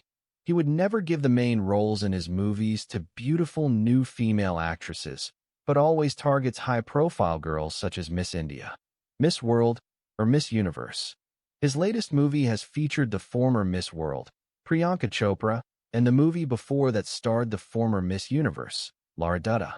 The Queen of Bollywood and former Miss World, who is called Aishwarya Rai, is a favorite choice for many of his recent movies. Even the former Miss Universe, Sushmita Sen, has acted in some of his movies. His leading heroes are icons in the Indian film industry such as Shah Rukh Khan, Salman Khan, Akshay Kumar, Hrithik Roshan, Johnny Abraham, Abhishek Bachchan, Ranbir Kapoor, Ajay Devgan, and Amir Khan. Among the top pretty girls, his leading heroines are Aishwarya Rai, Lara Dutta, Priyanka Chopra, Katrina Kaif, Sushmita Sen, Deepika Padukone Singh, Kareena Kapoor, Kangana Ranaut, Jacqueline Fernandez, Shraddha Kapoor, Alia Bhatt, Kriti Sanon, among others. Although he is an extremely successful director, Mahmood Khan has serious women's issues. He is a serial womanizer who targets young pretty girls. Every time a beautiful young girl would come to him and request him for a role in his movies, he would stipulate one condition. If she wanted a role, she should have to sleep with him. If the girl agreed to have sex with him and continued to sleep with him, he would give her a second role. If she is exceptionally beautiful, she might act as a maid for the main heroine, who is supposed to tempt the hero and create a problem between him and his wife or girlfriend, or she might become a secretary to the hero and cause him to cheat on his wife or something of that sort. If she is not that beautiful, then she might get a side role like dancing behind the main heroine, or a former school girlfriend of the heroine who would appear for 5 minutes in the entire movie. If the girl continued to sleep with him, he would make her his mistress and keep tempting her with gradually increasing roles. But he never gave any new girl a leading role in his movie, no matter how smart she might be or how extremely beautiful. Mr. Mahmood Khan is a married man and has only one son. He is 66 years old and rarely sleeps with his wife. He has many opulent mansions. His main 2 residences are in the opulent areas of Juhu and Bandstand in Bandra. Only Bollywood actors and actresses and extremely wealthy Indians live in those expensive areas. Also, the great film director has other houses. He has a farmhouse, a hill house, and a big hotel in the city of Lonavala. He also has a resort in Kundala city. Those other opulent residences are the houses where he brings and has sex with his young pretty mistresses. Each house has high security and is equipped with every modern means of entertainment. He has bars, swimming pools, and discos in all his mansions. He loves to invite to his mansions high-profile actors and actresses and have wild parties. In each residence, he has many menservants and maids. He would never travel from place to place by car or train. He has his own 2 private helicopters. He even has his private airplanes which he flies on them whenever he goes abroad or visits other Indian cities. Needless to say, he is an Indian multi-billionaire. In the meantime, Ifat Khan decided to fool her new security guard, the Muslim lawyer, Sheikh Barkatullah, and go to see the latest Indian movie. She had planned to go outside with her face and hair uncovered. She thought in that way the Muslim lawyer would not recognize her. She knows he saw her with her face fully covered by her Islamic niqab, and her entire body was concealed behind her black burqa. She had never stepped in public before without her Islamic abaya and niqab. She knows that no one has seen her face since she came to India. Therefore, she expected that the Muslim lawyer would not recognize her if he happened to come in front of her face to face without her black burqa. She put on her salwar kameez, spent a few minutes in front of the mirror, and then left her room. Ifat is not aware of her fabulous and extraordinary beauty. She had lived most of her life excluded from the outside world, and she had never before heard anyone praising her beauty. However, that day, as soon as she stepped out of her room without her Islamic demeaning burqa, she began to notice the effect of her beauty on the onlookers who saw her while she was walking out of her hotel. People walking on the street are staring at her as if she is an angelic creature that has descended from another planet. Some men have stumbled on others while they are staring at her. She ignored them, continued her walk, and crossed the street until she found a taxi. She asked the taxi driver to take her to the movie theater that the front desk girl had helpfully written out on a piece of paper. When the taxi dropped her off in front of Eros Theater, she paid her fare to the driver and came out. As soon as she got out of the taxi, she saw a man coming towards her. Ifat is so scared when she sees the man standing in front of her and offering his hand to shake hands with her. She thought that the man was a spy for her dangerous Saudi husband, and he had come to catch her because she dared to open her face and go without her burqa in public. She is about to run away from him, but the man blocked her way. She began to shake in terror and panic. The man smiled and introduced himself as the Bollywood director Mr. Mahmood Khan. Then he asked her what her name was and where she was staying. She refused to tell him her name, and she also decided not to reveal where she was staying. She is scared that the spy might recognize her and inform her terrorist husband. She knows that her Arab husband would cut her throat if he came to know that she has disobeyed his orders and stepped out of her hotel with her face and hair uncovered and her body not concealed by her burqa. The man told her that he is a film director and he would like to offer her a role in one of his upcoming movies. At once, the extremely frightened girl Ifrit rejected the offer. He said to her if she was not interested in acting in a film, he had another offer for her. He then told her he would love to introduce her to the beauty contest. The imprisoned fourth wife of the old geezer has no clue what the man is talking about when he says the beauty contest. When she remained silent, he took out his card, offered it to her, and asked her to visit his office or call him on the phone. She accepted the card from his hand because she wanted to get rid of him. After that, she walked away from him without uttering a word. Ifrit felt great relief when the man did not stop her or follow her. She went to the movie theater. She is told that all the tickets were sold, and the movie had already started a few minutes ago. Ifrit felt so disappointed when she came to know that the tickets were sold a month ahead. She decided to stop the taxi and return to her hotel. However, while she was walking away, the same curious Indian man stopped her and told her that he could get her inside the movie theater without a ticket if she wanted to see the interesting movie that he had directed. He also said to her he could make her go in for the next show if she decides to see the movie from the beginning. Ifrit has liked the offer, but she does not know what to do or say to the man. She just continued to look at him without uttering a word. The man thought that she might be a deaf and dumb girl. He repeated his offer 3 times before she responded. She told him she would love to see the movie right away. The man became exceedingly happy when she began to talk and acquiesced to his offer. Therefore, he took hold of her left hand and walked her inside the movie theater without anyone stopping them. Then he took her to the best seat that had been reserved for him and said to her, "Oh, pretty young lady, please enjoy the movie," and left the theater hall. The generous man has been forgotten. Ifrit immersed herself and began to enjoy watching the movie on the big silver screen. It is her first experience of watching a movie on the silver screen, and she is thrilled with the new experience. When the intriguing story of the hit movie is over, Ifrit comes out of the theater, stops a taxi, and returns to her hotel, followed without her knowledge by the 3 men of the great movie director Mahmood Khan. One of them followed her inside the hotel.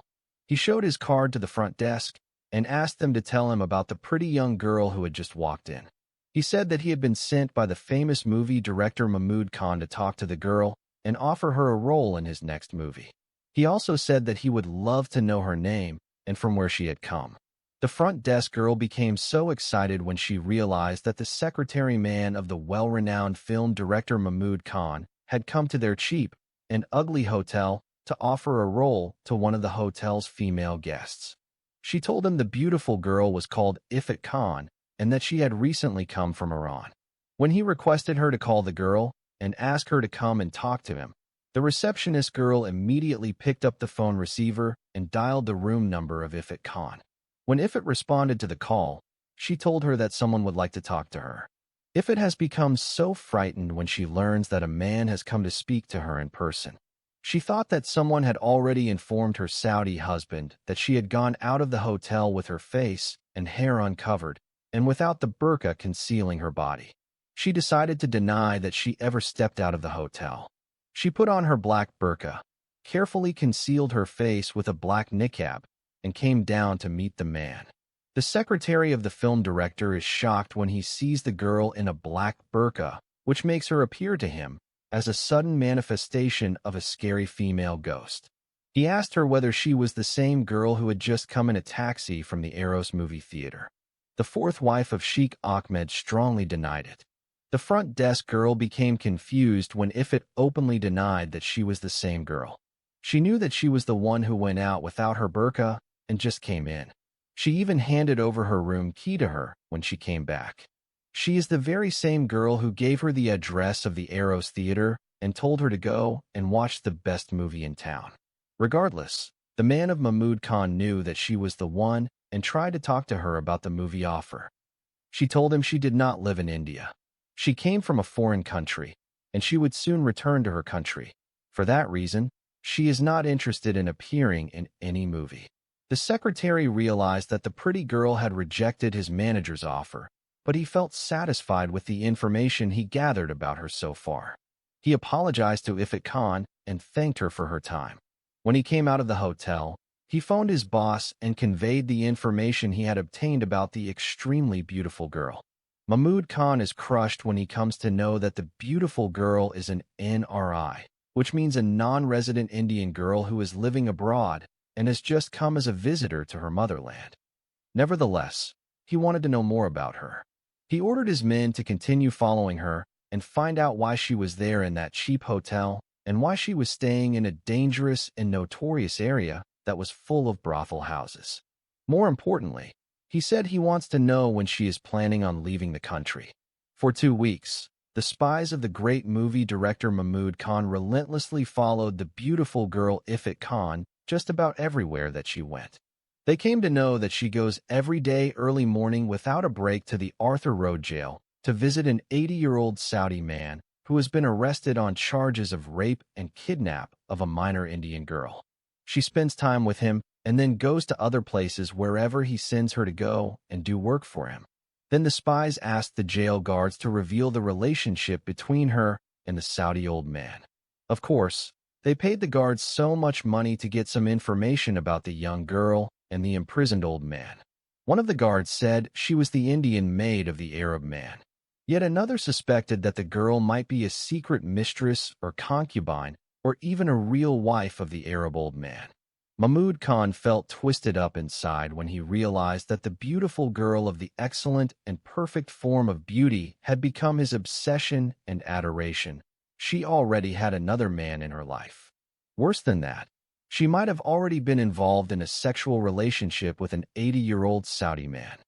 But then hope glimmered in his heart and mind when he remembered the notorious criminal case and the severe punishment that was probably going to be rendered for the hideous crimes the old Saudi Muslim man had committed against the 11-year-old Muslim girl who was from the city of Hyderabad. Below is a direct explanation of how Sheikh Ahmed reacts when his Muslim lawyer tells him that his maid, Ifrit Khan, has disappeared mysteriously, keeping the focus on behavior and motivation. Sheikh Ahmed's immediate response: rage, accusation, and terror. When the lawyer informs Sheikh Ahmed, inside Arthur Road jail, that Ifrit Khan did not arrive at the airport and has vanished, Sheikh Ahmed's reaction unfolds in 3 clear stages in the novel. 1. Violent rage and verbal explosion. Sheikh Ahmed reacts instantly and explosively. He erupts in uncontrollable anger. He spits on the lawyer. He hurls insults, curses, and obscene abuse. He completely loses any sense of restraint. At this moment, the sheikh is not confused or worried. He is enraged because the disappearance happens on the single most critical day of his escape plan. For him, this is not a minor delay. Ifrit was carrying the passports, the air tickets, control of the Swiss transfer, access to the money meant to buy his freedom. Her absence means total collapse of the plan. 2. Immediate accusation. You and she betrayed me. The sheikh's first conclusion is not uncertainty, it is betrayal. He immediately accuses the lawyer of conspiring against him, Ifrit of stealing his money and running away. He believes the lawyer and Ifrit planned the disappearance together. They intended to split the money and abandon him in jail. The entire disappearance was deliberate. There is no moment in which he considers kidnapping, danger to Ifrit, an external actor. In his mind, only treachery explains her absence. 3. Death threats and terror tactics. After the accusations, Sheikh Ahmed escalates immediately to direct threats. He tells the lawyer, in unmistakable terms, he has connections with violent criminals inside and outside jail.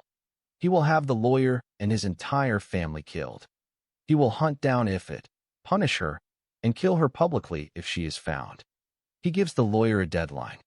Bring Ifrit back within 24 hours, or face execution by hired criminals.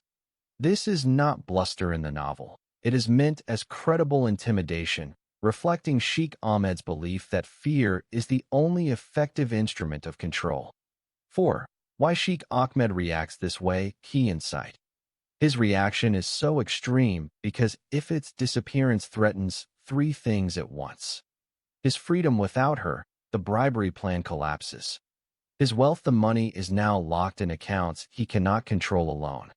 His authority, Ifit's disappearance, represents the first time anyone under his control has vanished without permission.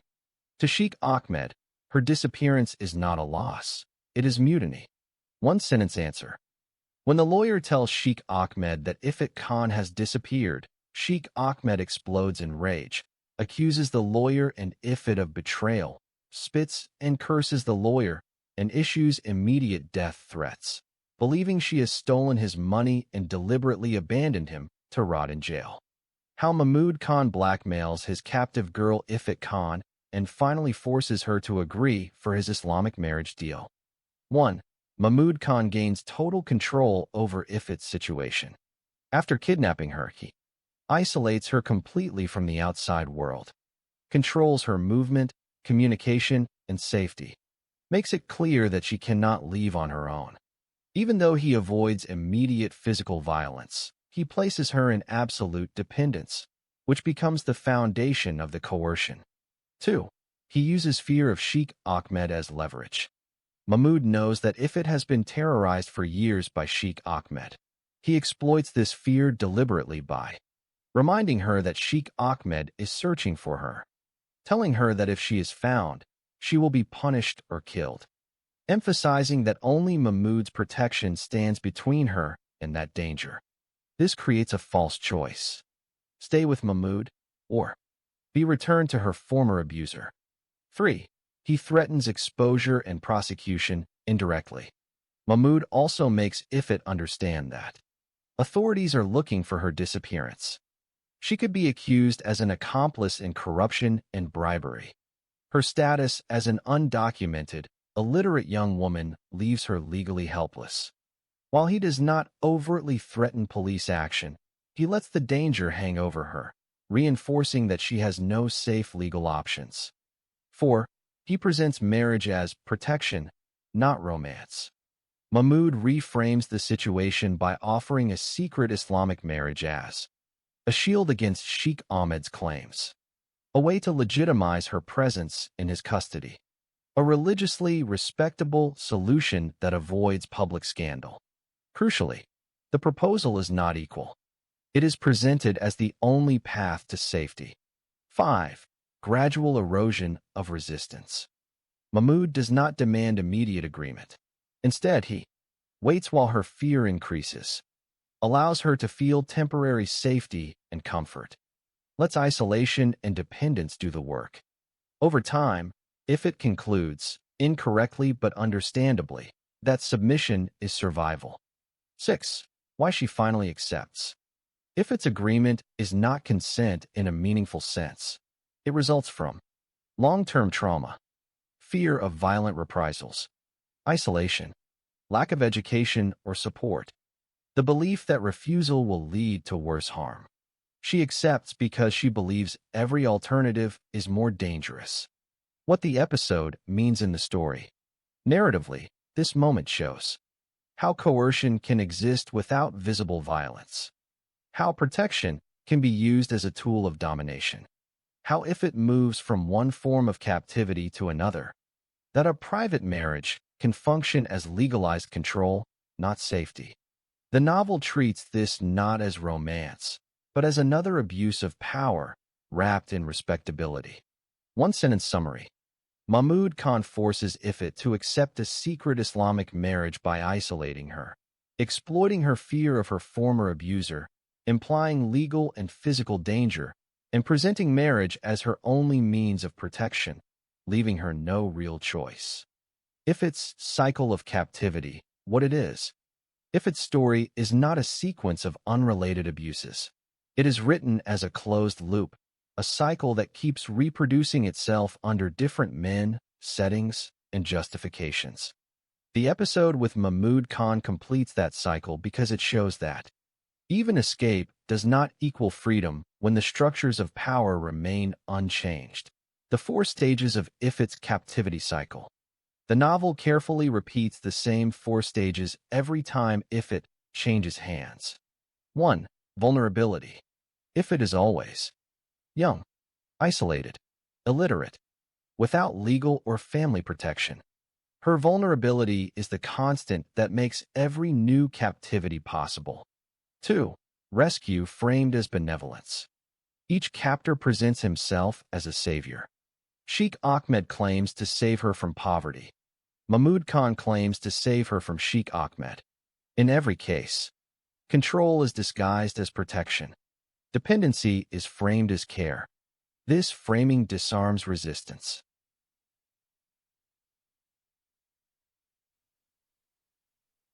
3. Isolation and dependence. Once inside the safe space, movement is restricted. Outside contact is severed. Daily needs are controlled by the captor. The setting changes, Saudi Arabia, Eritrea, Iran, Indian farmhouse, but the mechanism is the same. 4. Legitimization through authority. Each captivity is made to appear legitimate. Religion, Islamic marriage.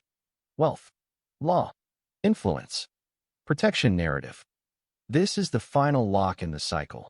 Captivity is normalized, rationalized, and defended.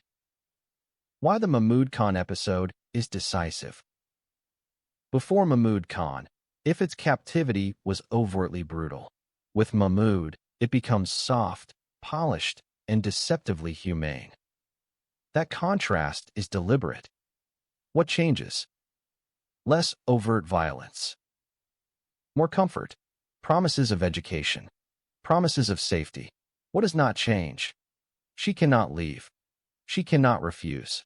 She cannot choose. Her consent is irrelevant. This shows that kindness without freedom is still imprisonment. Why does this complete the cycle, not just continues it? The cycle is complete because escape leads back to captivity. When Ifit finally vanishes from Sheikh Ahmed's control, the reader expects liberation. Instead, she enters another enclosure. The form changes. The function does not. The farmhouse replaces the palace. The film director replaces the religious patriarch. But control remains absolute. The justification evolves. Early captivity is justified by religion, tradition. Later captivity is justified by love, protection, modern success. The novel shows that modernity does not automatically end exploitation. It can merely repackage it. The tragic insight of the cycle. The most important aspect of this episode is not Mahmud's actions. It is Ifit's response. She does not fight. She does not escape. She does not resist. Why? Because the cycle has taught her that resistance brings pain. Obedience brings survival. Choice is an illusion. By the time Mahmud appears, captivity feels normal to her. That is how the cycle sustains itself. Structural symbolism. The golden cage. The novel deliberately uses the image of palaces, mansions, farmhouses, comfort, beauty. These are golden cages. A golden cage is more effective than an iron one because it reduces the desire to flee. It reframes captivity as privilege. It silences outside criticism. Ifit's final captivity is more dangerous precisely because it is softer. One-sentence conclusion, core meaning.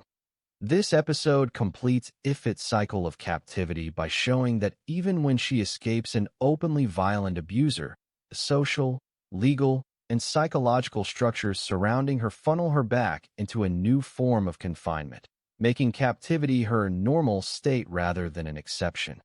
Below is a focused, text-faithful summary of the tragedy of the Vargas family and how it directly influences the legal and political trajectory of Sheikh Ahmed's case, based on what is explicitly present in the novel. Who the Vargas family are in the novel. In the text, the Vargas family are portrayed as a Christian Indian family whose tragedy unfolds through interreligious tension, honor-based violence, terrorism, Systemic failure of law and protection. Their story is not central in page count, but structurally crucial because it provides the moral and religious contrast that ultimately undermines Sheikh Ahmed's attempt to manipulate the Indian justice system. The tragedy of the Vargas family. Summary. 1. A cross-religious love triggers catastrophe. At the heart of the tragedy is a Christian daughter in the Vargas family who becomes involved with a Muslim boy, provoking intense opposition from her community and family. The situation escalates because interfaith relationships are treated as dishonor. Religious authority overrides personal choice. Violence is considered a corrective tool. This mirrors other female-centered tragedies in the novel and reinforces the theme that women's bodies become battlegrounds for ideology. 2. Terrorist violence destroys the family. Later, the family becomes entangled in religio-political violence, including targeting by Muslim extremists, threats, rape, and murder used as intimidation. Complete collapse of family safety. The text explicitly links such acts to religiously motivated terrorism, not personal crime, showing how ideology legitimizes brutality. This destruction is not presented as isolated. It is part of a pattern of systemic terror. 3. The tragedy becomes known beyond India. Unlike Ifit's suffering, which remains largely hidden, the Vargas family tragedy remains. Draws international attention. Involving foreign media and intelligence agencies. Creates diplomatic and human rights pressure. This contrast is essential. Visibility versus invisibility. How the Vargas family tragedy influences Sheikh Ahmed's case. 1. It shifts the moral framing of Sheikh Ahmed. Initially, Sheikh Ahmed presents himself as a persecuted elderly Muslim, a victim of corrupt Hindu courts, a man targeted because of his religion. However, the Vargas tragedy exposes the real-world consequences of the same ideology Sheikh Ahmed represents, reframes him not as an exception, but as part of a broader violent system. Judges, officials, and observers begin to see him not as an individual defendant, but as a symbolic node in a pattern. 2. It brings external scrutiny to Indian courts. Because the Vargas family tragedy involves terrorism, cross-border implications, international victims, and witnesses, Indian authorities become less willing to quietly resolve Sheikh Ahmed's case through bribery or influence. This weakens his Swiss account strategy, his reliance on corrupt intermediaries, his belief that money can erase violence. 3. It undermines the credibility of his defense narrative. Sheikh Ahmed claims he protects women. He upholds moral order. He is unjustly accused.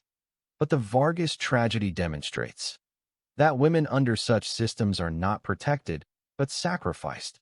That moral order is enforced through terror. That religious authority often shields perpetrators, not victims. As a result, his moral defense collapses, even before the legal one does. 4. It accelerates the collapse of his escape plan. Once public sentiment hardens, his attempts to buy freedom become riskier. Officials fear exposure. Allies begin to distance themselves. This directly contributes to the failure of the Swiss bribery operation, the panic that follows Ifit's disappearance, the unraveling of Sheikh Ahmed's final strategy. Structural meaning in the novel. The Vargas family tragedy serves as a mirror to Ifit's invisible suffering, a public counterweight to Sheikh Ahmed's private crimes, proof that individual abuse scales up into social catastrophe. The novel uses their fate to say, what happens quietly in one woman's life will eventually erupt loudly in society. One-sentence conclusion. The tragedy of the Vargas family exposes the lethal consequences of the same religious absolutism that Sheikh Ahmed embodies, shifting public and judicial perception, inviting international scrutiny, and ultimately weakening his ability to escape justice through money and manipulation. Excerpts from the novel about the tragedy of Vargas family.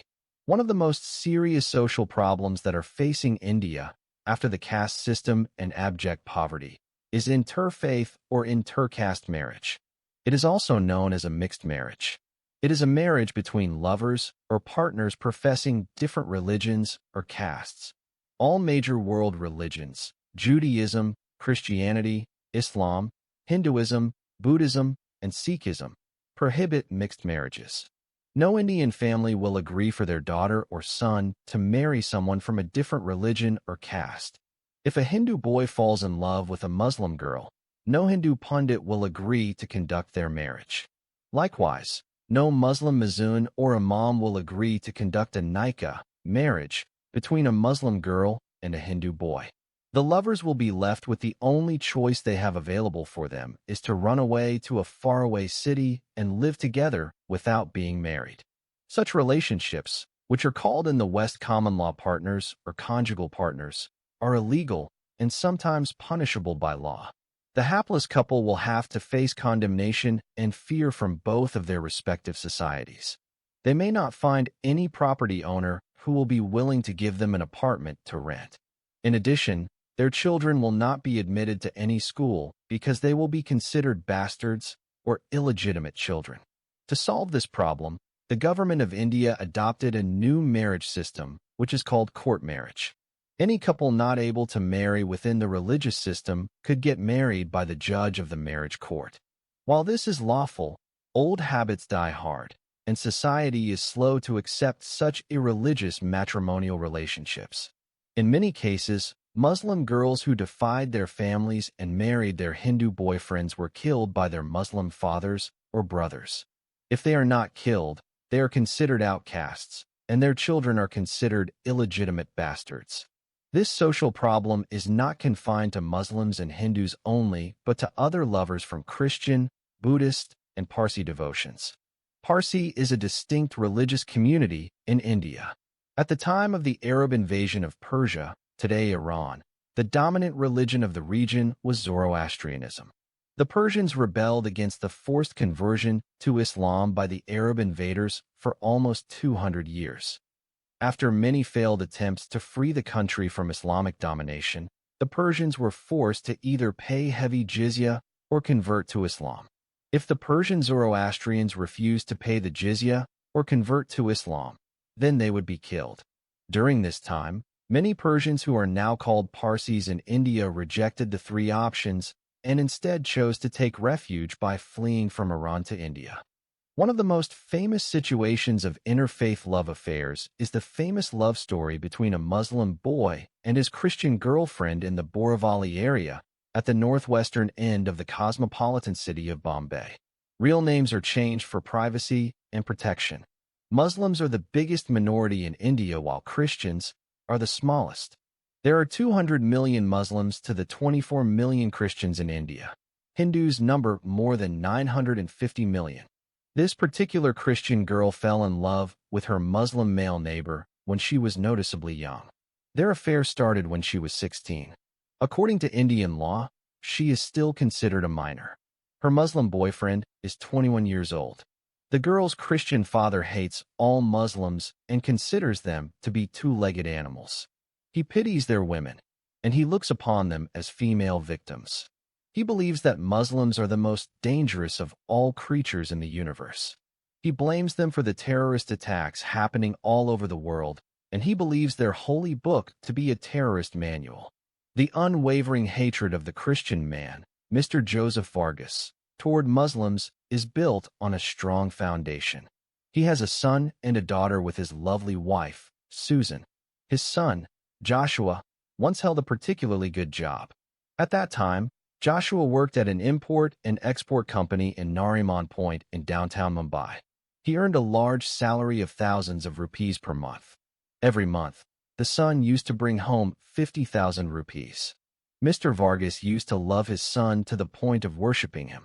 His son was highly educated and a very committed Christian. He was not yet married, but his parents found for him a beautiful girl who had a white complexion and was highly educated. Joshua and the girl gladly accepted the choice of their parents and were betrothed to each other. The girl likewise was a committed Christian and held a high-paid job in the Calaba neighborhood. Just a month before their arranged marriage was scheduled to take place, something terrible happened. Mr. Joseph Vargas had previously worked at the railway station. His wife, Susan, is a female teacher in a college of Mumbai University. Rita, their daughter who was still in school, registered in grade 10. They were an incredibly happy family. Unfortunately, their happiness was shattered one day when their only son Joshua was killed in a very brutal way. He was blown to bits and pieces by a bomb that Muslim terrorists had planted in the first classroom of the local train. Mr. Vargas's life was shattered by the cruel way his son was killed. He became so grieved for his son, he could barely function from day to day. From that day on, he started to hate all Muslims. He held every Muslim responsible for the untimely death of his beloved son Joshua. Although not every Muslim man is a terrorist, Mr. Vargas generalized and considered all Muslim men terrorists. He began to hate them all with an unequaled hatred. While Mr. Vargas is struggling with the death of his only son, he finds out that his one and only daughter is in love with a Muslim boy. He has become extremely outraged and stands firmly against his daughter's friendship with a wretched Muslim guy. The Muslim boy is a grade 10 dropout, jobless, and has no plans. Mr. Vargas threatened the Muslim boy with death if he ever came near his Christian daughter. Rita, being a young teenager, cannot stop how she feels for the Muslim neighbor she has grown to love. They cannot get married in court because she is just 16 years old, and therefore, she is still a minor girl. Indian law does not allow a court marriage at 17 unless parental consent is given. In this case, the only way Rita is going to get married is to wait for her 18th birthday to fulfill the requirements for a court marriage without the expressed consent of her parents. Although Mr. Joseph Vargas tried to scare the Muslim boy by threatening to kill him, the boy did not break off his friendship with his daughter. The two lovers continued to meet in secret. When it became clear to Mr. Vargas that the Muslim boy is not going to leave his daughter alone, he found a Christian boy in his church and promised to give him his daughter in an arranged marriage as soon as she reached age 17. He even paid the family of the boy 500,000 rupees as Rita's dowry. That accepted, Rita found herself betrothed to a Christian boy that she was to marry the moment she turned 17 years of age. In India, everything seemed to be opposite the rest of the world. The girl is supposed to pay the dowry in her marriage instead of the boy.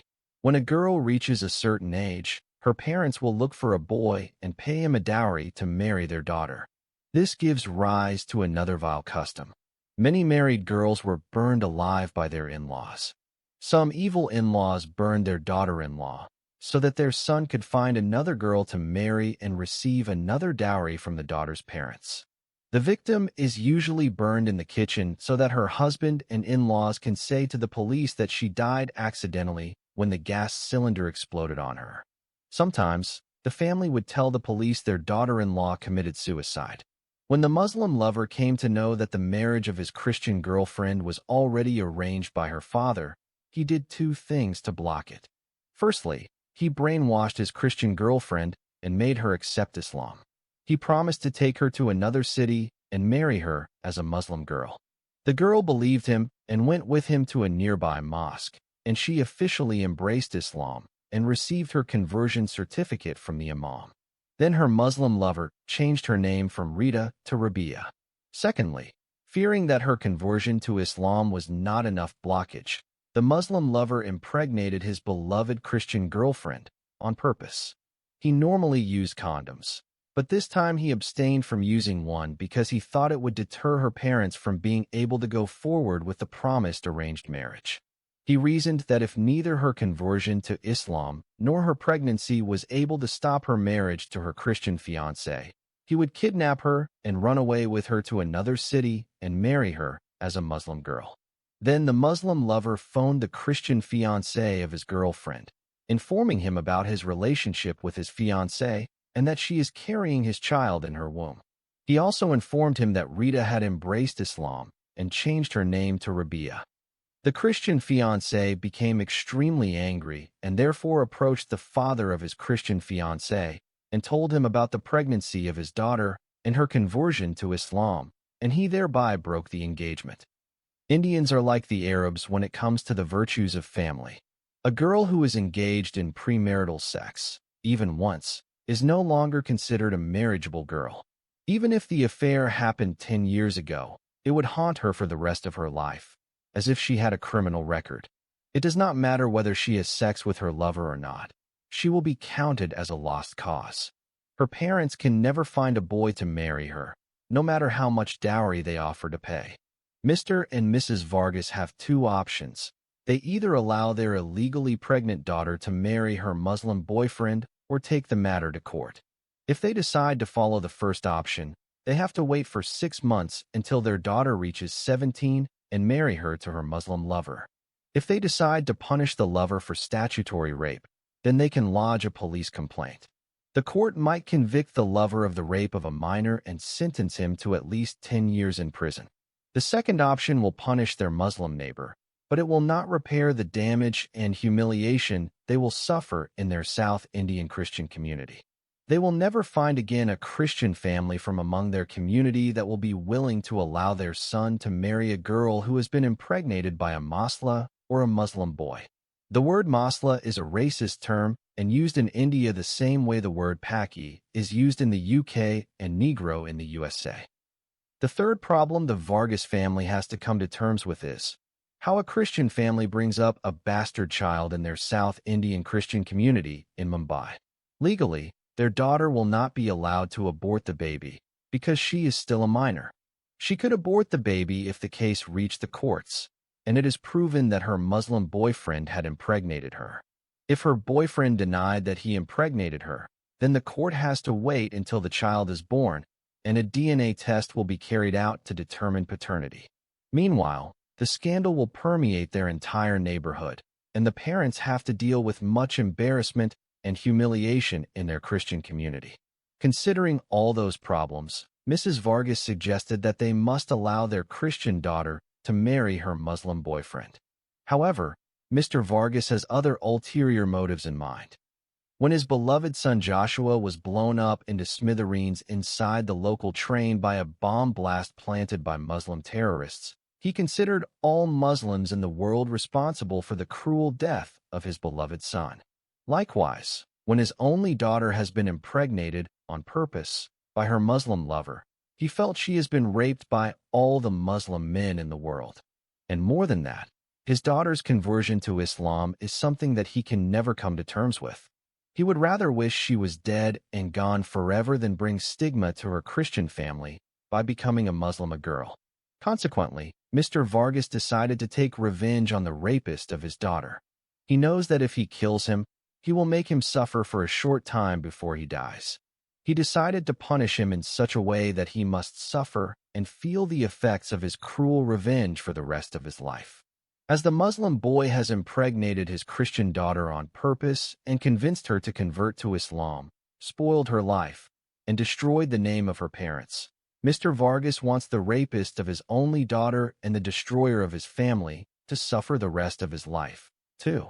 He wants to make this bad young Muslim man long for death, hoping to thereby relieve himself from the suffering that he will experience every second of every minute of his life. As it is, relief for him is only if he took his own life. Mr. Vargas allowed his wife and daughter to believe that he was willing to forgive his Muslim neighbor, and he agreed for them to get legally married. He said that, as soon as his daughter reached the age of 17, he was going to allow her to marry her Muslim lover. Then the parents told their daughter to go to her Muslim boyfriend and inform him about the family's decision. After that, Mr. Vargas told his daughter to invite her boyfriend for a meal at their home. He promised his daughter that when her boyfriend comes to the evening meal, they will decide the date of their marriage. When the Muslim boyfriend came to enjoy food with the Christian family and receive the good news of his upcoming marriage, Mr. Vargas carried out his planned revenge. He splashed burning caustic acid on the face of the young Muslim man. If Mr. Vargas had soaked him with kerosene and set him on fire, his pain would have been severe but short-lived. His daughter's lover had been blinded by the burning acid and began to run around helter-skelter, stumbling over the chairs, sofas, and tables. He then fell on the floor and began to roll around and scream from the terrible pain. Mr. Vargas ignored the obvious suffering of the Muslim boy and the crying of his daughter. To Mr. Vargas, he is a poisonous snake, and he is being chased by the devil with a pitchfork in hellfire. He has not even stopped talking to his wife, who is shouting in his face. He left his house immediately, went to the nearest police station, and turned himself in. Shortly after his arrest, the police car and ambulance arrived at the scene of the crime. The Muslim boy is rushed to the nearest hospital, still screaming and crying from the terrible pain. He survived, but his face is marred and scared by the burning acid. His nose, eyes, eyebrows, and lips have been completely erased from his face. No human being can look at his hideous face without throwing up or turning away. The cruel wrath and incredible revenge of her father and what he had done to her future Muslim fiancé led the daughter to take her own life. Rita locked herself inside the washroom, cut her wrist, and bled to death. While he was waiting for his trial, Mr. Vargas learned of his daughter's suicide, and this only increased his hatred toward Muslims. He felt that all Muslims of the world were responsible for the destruction of his loving Christian family. Below is a clear, high-level explanation of why Mr. Joseph Vargas decides to kill Sheikh Ahmed before the final trial day, grounded strictly in the novel's stated motivations and narrative logic. Short answer: Mr. Joseph Vargas kills Sheikh Ahmed because he becomes convinced that the court will fail to deliver justice, that Sheikh Ahmed will escape punishment through money and influence, and that allowing him to live would mean complicity in further abuse. So he chooses personal retribution as a final, desperate act of justice. Step-by-step explanation, cause, and motivation. 1. Joseph Vargas is already a broken man. By the time Sheikh Ahmed's trial nears its end, Joseph Vargas is no longer acting as a stable or detached individual. The novel makes it clear that his family has been destroyed by religious violence and injustice. He has lost faith in institutions, law, and state protection. He has nothing personal left to protect or hope for. This psychological collapse is essential. Joseph does not act from vengeance alone, but from despair combined with moral certainty. 2. He believes Sheikh Ahmed will walk free. The decisive trigger is Joseph's belief that Sheikh Ahmed has already bribed officials, manipulated lawyers, bought silence and confessions. The legal system is preparing to reduce charges, delay proceedings, possibly acquit or release him. The text repeatedly emphasizes a grim rule of the system. Wealth places a person above the law. Joseph understands that the final trial day is no longer about truth, but about bargaining. 3. Sheikh Ahmed becomes a symbol, not just a defendant. At this stage, Joseph no longer sees Sheikh Ahmed as only an individual criminal. Instead, he embodies systemic abuse of women, religious justification for violence, impunity of powerful men, the failure of courts to protect the weak. For Joseph, killing Sheikh Ahmed becomes symbolic. If this man survives, the system itself has won. This is crucial. The act is framed as moral protest, not personal revenge. 4. Timing matters. Before the final trial day, Joseph acts before the last hearing because, after acquittal or release, Sheikh Ahmed would be untouchable. Once freed, he would leave India, erase evidence, potentially resume abuse elsewhere. Joseph believes justice delayed here is justice denied forever. Thus, the act is presented as preventive, not reactive. 5. Joseph chooses himself as the cost. The novel does not present Joseph as expecting to survive or benefit. He understands that his own life will likely end. His name will be vilified. He will be labeled criminal, not hero. Yet he acts anyway. This is the tragic core. The legal system fails. The victim becomes the criminal. Justice demands a human sacrifice. Joseph consciously accepts this role. How this act affects Sheikh Ahmed's case, structural impact. Ironically, Joseph's action ends Sheikh Ahmed's legal manipulation permanently, prevents acquittal, forces public confrontation with the crimes exposed. It is not a legal victory, but it halts further injustice at the cost of Joseph's life and moral standing. One-sentence conclusion. Mr. Joseph Vargas decides to kill Sheikh Ahmed because he becomes convinced that wealth and corruption will shield the sheikh from justice, and in despair, believing this is the only way to stop further abuse, he sacrifices himself to do what the law will not. Quotations from the novel. Mr. Joseph Vargas, who is about 30 years his junior, in a surprise attack, punched the old geezer on the back of his head and knocked him to the floor of his cell. Sheikh Ahmed is swimming in the head and seeing circles as he fell to the ground and cracked his right hip. He is in no way a match for the younger, stronger assailant and starts hollering for help. Mr. Vargas stuffed an oversized sock in his mouth full of excrement. With the foul taste in his mouth suffocating him, Sheikh Ahmed started gagging and gasping for air. Then Mr. Vargas took the sheikh's hands and began to bind them with shoestrings behind his back. Sheikh Ahmed, as much as he tries, is unable to escape being bound and tied for.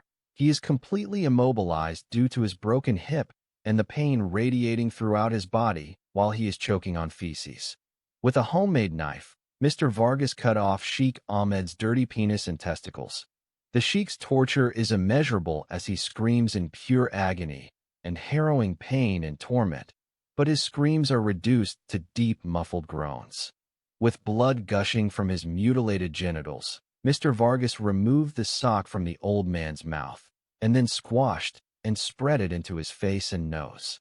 While screeching in pain and choking on the fecal matter in his mouth and up to his nose, Mr. Vargas replaced the dirty sock with the chopped old man's penis down his throat. The old man is covered in blood from his lower extremity to his face, with blood clouding his eyes, ears, and nose, cutting off his air supply. Being robbed of air, Sheikh Ahmed starts to turn from red to blue and he is strangled to death by the object in his throat. Mr. Vargas places his knees on his neck and in his face, just like a butcher slaughtering an old goat. And that is how the evil soul of the old pedophile, Sheikh Faiz bin Ahmed, departed from the world and descended into hell to burn forever and ever in the bottomless pit, while he is waiting for the day when he shall stand before the white throne of Christ and get condemned and cast into the lake of fire. He will be there for eternity with his false prophet, the Antichrist, and the devil and their followers. His mutilated corpse has been taken by Hindu police guards and burned into ashes as if the Saudi Arab man is a Hindu. Those Hindu guards knew if they delivered his corpse to Muslims, they would bury him in the Islamic Kabaristan or Muslim graveyards, make him a great Muslim saint, and pay homage to his tomb every year. Muslim women might regularly visit his shrine and get blessings for themselves and their unmarried daughters. Therefore, when Muslims came to know the janazah, or burial of the murdered Saudi Muslim man, was conducted by Hindu guards, and his corpse was burned to ashes, they became exceedingly outraged. In the meantime, Hindus all over Hindustan have become overjoyed and celebrated greatly with fireworks, glorifying the brave Christian man who is judge, jury, and executioner, righteously carrying out the death penalty against the Muslim pedophile and unrepentant child rapist. He has become a great hero in their eyes, administering the punishment of the gods of Hindustan, which no one in the entire government of India is courageous enough to do. Some hang on the walls of the Christian man's photo in their houses and office buildings. They said prayers and lit candles to show devotion to the new incarnation of their Hindu god. They also have circulated his photos all over India and other countries of the world through their Facebook pages, Messenger, electronic mail, and YouTube pages. They made him the greatest man of the 21st century. Some Hindus began to offer prayers to him and worship him as one of their new Indian gods. Therefore, the murder of the old serpent inside the Arthur jail made Hindus rejoice and consider the Christian man who administrated the vigilante justice as more than an ordinary human being, but one of their modern gods. Muslims, of course, felt they have been deprived of what is sure to be a clear and decisive victory. In the meantime, the murder of the evil Arab monster made the case of the Vargas family well known throughout the country. The media wrote extensively about it. It has been revealed to the public that Mr. Joseph Vargas is deprived of his beloved son Joshua by Muslim terrorists. It is also reported that his only daughter lost her honor and killed herself because a Muslim boy raped her when she was just a minor. Many non-Muslim people considered him to be justified in what he did to the Muslim boy. The same people also praised him for his brave decision to murder a kidnapper and rapist of an 11-year-old female child. When the police interrogated him, Mr. Joseph Vargas said that he killed the old Saudi man because he had done a great evil by raping under the justification of Islamic child marriage an underage Indian girl. He said that he would not have killed him if he had not learned that the evil old Saudi is going to walk out of jail a free man in 24 hours with his head lifted up in honor. Some Muslim men, led by their bigotry and hatred and the need to get revenge, broke into the house of Mr. Vargas in the Borivali area and raped his innocent wife, Susan. After that, they murdered her in a very cruel way. They cut off her hands and legs and cut out her tongue too. They drove hot, long, sharp metals into her eyes. Finally, they beheaded her and fled. No one knew about the murder of Mrs. Susan Vargas until her decomposed dead body began to smell. Some of the neighbors called the police and reported a pungent odor coming from the apartment of the Vargas family. When the police arrived and broke down the door of the apartment, they found her body decomposing. When heard the news of the brutal way his wife has been raped and murdered by some Muslim men, Mr. Joseph Vargas blamed himself for causing the death of his beloved wife Susan. He lost his mind thinking about it over and over again, screaming why day and night, and banging himself against the bars of his cell. When he became depressed, despairing, and suicidal, he was put in a straitjacket, transferred from jail to a mental hospital, and declared mentally unstable and unable to stand trial. Soon after arriving, some Muslim terrorists made their way into the mental hospital and shot him full of bullets. There is not a single inch of his body not touched by a bullet from the gunman. Hindus and followers of other religions condemned the brutal murder of Mr. Vargas, and they lamented over the cruel way his wife was raped and cruelly butchered by Muslims. They considered him a great Indian hero, and thousands of Hindus and followers of other religions attended the funeral of the greatest martyr in Mumbai's history. Hindus counted Mr. Joseph Vargas as a great Indian hero and counted him as a new avatar of their warrior god, Krishna.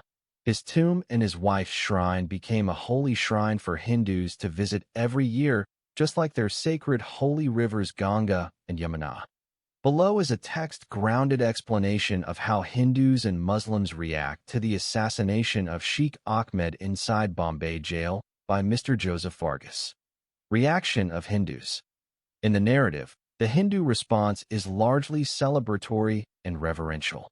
Many Hindus interpret the killing of Sheikh Ahmed, a figure widely portrayed as a rapist and pedophile shielded by money, religion, and the courts, as an act of long-denied justice. They consider his act as vigilante justice. Mr. Joseph Vargas, though himself a prisoner, is hailed as a hero and martyr. Hindus and followers of other religions publicly condemn his later murder and mourn the brutal rape and killing of his wife by Muslims. Large numbers attend his funeral, and he is symbolically elevated to a near-mythic status, described as a great Indian hero, and even likened to an avatar of the warrior god Krishna. His tomb and his wife's shrine become sites of annual pilgrimage, treated with reverence similar to holy rivers such as the Ganga and Yamuna. Overall, Hindus view the assassination as moral retribution carried out where the legal system had failed, and they frame Joseph's act as sacrificial rather than criminal. Reaction of Muslims. The Muslim reaction is depicted as outraged, defensive, and communal. Many Muslims are angered by the killing, seeing it as the murder of a Muslim man inside state custody rather than as justice. Religious sentiment is inflamed by the broader context of disputes over child marriage and Sharia legality, with Muslim leaders previously defending Sheikh Ahmed's marriage as valid under Quran and Sunnah citing the marriage of the Prophet Muhammad to his child bride Aisha at the age of 6 and consummated his marriage with her when she was 9. The assassination sharpens existing fault lines. News of Sheikh Ahmed's death contributes to street-level unrest, retaliation, and communal violence. Muslim extremists later hunt down and kill Mr. Joseph Vargas in a mental hospital, riddling his body with bullets, an act framed in the text as revenge rather than legal redress. In the Muslim response, the focus is not on Sheikh Ahmed's crimes, but on religious identity, collective grievance, and retribution. Communal consequences. The assassination acts as a catalyst rather than a closure. Instead of healing, it intensifies Hindu-Muslim polarization, feeding riots, counterviolence, and cycles of revenge. The event reinforces the novel's theme that justice pursued outside the law can become sacred to one community and sacrilegious to another, deepening social fracture rather than resolving it. In summary, Hindus largely celebrate the assassination, venerating the Christian man, Mr. Joseph Vargas, as a martyr who did what courts would not. Muslims largely condemn it, view it as an attack on their community, and respond with vengeance. Below is a focused, text-grounded comparison of Ifat Khan's sufferings in the two distinct phases you asked about, drawn directly from the novel The Indian Miss World. Contrasting the nature of control, forms of suffering, psychological impact, and degree of agency in each situation. Ifat Khan under the control of Sheikh Faiz bin Ahmed. Under Sheikh, Ifat's suffering is institutional, systematic, and legally sanctified, rooted in power backed by wealth, religious authority, and state structures. Nature of control. Ifat is subjected to forced child marriage at a very young age of 7 years old, justified and protected by interpretations of Sharia law and court rulings. Her captivity extends across countries, Saudi Arabia, Eritrea, Iran, making escape nearly impossible. Forms of suffering. Sexual abuse and rape beginning in childhood, repeatedly, and with impunity. Imprisonment and isolation for years, denied education, normal social contact, and childhood development. Reproductive violation. She becomes pregnant as a child and is treated as property rather than a person. Psychological impact. Severe, long-term trauma rooted in fear, learned helplessness, and normalization of abuse. Constant threat of punishment, including stoning, reinforces absolute submission. Agency. Nearly zero agency. Her suffering is reinforced by courts, police, religious leaders, and international barriers. Even external interventions, CIA, media, struggle to alter her fate. Ifat Khan kidnapped by Mahmood Khan. When kidnapped by Mahmood Khan, a Bollywood director, her suffering shifts in character. It remains traumatic, but is personalized, contained, and ultimately resistible. Nature of control. The captivity is private and illegal, not protected by religious courts or state doctrine. Mahmood's power is based on wealth, influence, and obsession rather than law. Forms of suffering. Psychological imprisonment, surveillance, manipulation, and repeated attempts to coerce intimacy. Unlike with Sheikh Ahmed, the text explicitly notes that she is initially not raped, and sexual control is frustrated rather than absolute. Psychological impact. Trauma persists, but here it stems from memory, distrust, and emotional numbness rather than ongoing, unavoidable assault. Mahmood's failure to awaken her sexuality underscores how prior abuse has fundamentally changed her response to captivity. Agency. Partial and growing agency. Ifat actively resists, emotionally detaches, and later blackmails Mahmood with evidence gathered with her Sikh tutor. She secures her release and financial compensation, reversing the power dynamic. He contrasts at a glance. Aspect. Under Sheikh Faiz bin Ahmed. Kidnapped by Mahmood Khan. Type of oppression. Systemic, religious, legal. Personal, criminal. Sexual violence. Repeated, normalized, unavoidable. Attempted/coercive, initially resisted. Duration: many years, across countries. Shorter, geographically limited. Psychological state: fear, helplessness, survival. Detachment, resistance, calculation. Agency: almost none. Increasing, strategic. Outcome: prolonged captivity, international scandal. Escape, exposure, kidnapper's downfall. Overall interpretation: Ifit's suffering under Sheikh Faiz bin Ahmed represents total domination, where abuse is normalized by law and faith, erasing childhood and identity. Her later kidnapping by Mahmoud Khan, while still traumatic, shows a changed Ifit, a survivor capable of resistance, strategy, and reclaiming power despite deep psychological scars. Excerpts from the original manuscript. Meanwhile, the famous Indian film director Mahmoud Khan could not keep his promise to the beautiful, detained Muslim girl Ifat Khan. For 30 days, he treated her like a lovely princess and provided her with all kinds of entertainment. For 1 month, he visited her often in her room and spent time talking to her. He did not rape her or try to force himself on her, but he is always getting so much tempted by her unmatchable beauty and exceedingly sexy body. She is like the fresh meat of a deer, and he is like a starving wolf. Masturbation is the only thing that keeps his sanity and controls his insatiable lust to rape her. He made her swim in a bikini while sitting by watching her. Her wet swimming costume while stuck to her sexy body, pomegranates like breasts, and large backside tempted him often, but he always controlled his sexual urges. He struggled to control his passions and desires. He thought she would fall in love with him and offer herself to him willingly. Unexpectedly, for Mahmoud at least, if it turned out to be emotionally dead, and she is also an asexual teenage girl. She seemed to have no interest in men or sex at all. Mahmoud Khan deceitfully installed a spy camera in her bathroom so that he could watch her sexy body while she was undressed. Frequently, while she was taking a bath, he would be locking himself in another room, masturbating at her sexy image on a large screen TV. It was the only way he could keep his urges in check. Mahmoud knows that eventually, he would need Ifit's sexy physical body to satisfy his uncontrollable sexual desire for her. He is still unwilling to rape her. He understood that if he forced himself on her, she would think him no different from her wicked Saudi husband.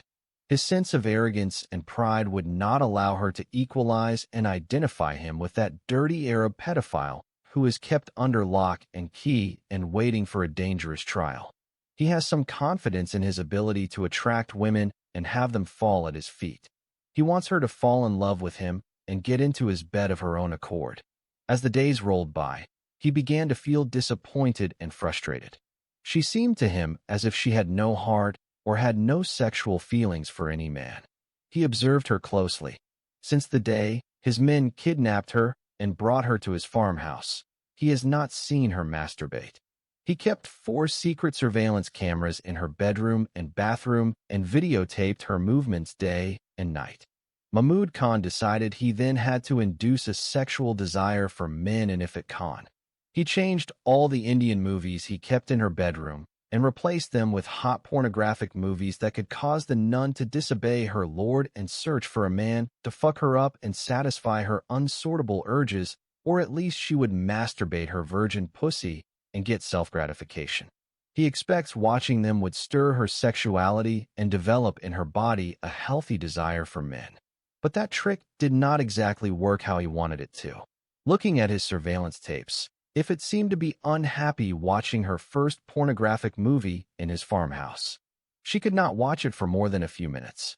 It reminded her of her bitter experiences with her wicked Saudi husband, who began to practice thighing with her at the age of 7 and began to rape her when she was 9 years old. Flashbacks of the old man and his coercion methods of starvation and beatings are associated with pornographic films in which he forced her to watch with him and do to him what she was seeing in the buck-naked girls do to their male partners. Therefore, watching them again kills off any stimulation or curiosity that may have been evoked in a normal young teenage girl like her. If anything, She felt glad she was no longer under the influence of that evil Arab old man. She wishes and hopes that no man would ever again force her to do with him what her Arab husband did to her for 10 long years when she was held under his captivity and abuse in Eritrea and Iran. Eventually, Ifrit Khan discovered that all the movies in her cupboard are on the same subject, and she is compelled to watch them for entertainment and enjoyment, having nothing else to do. She gradually began to be stimulated by those hot movies. She even started to imitate some of the sexual moves the actresses perform with their hands on their big boobs and naked private parts.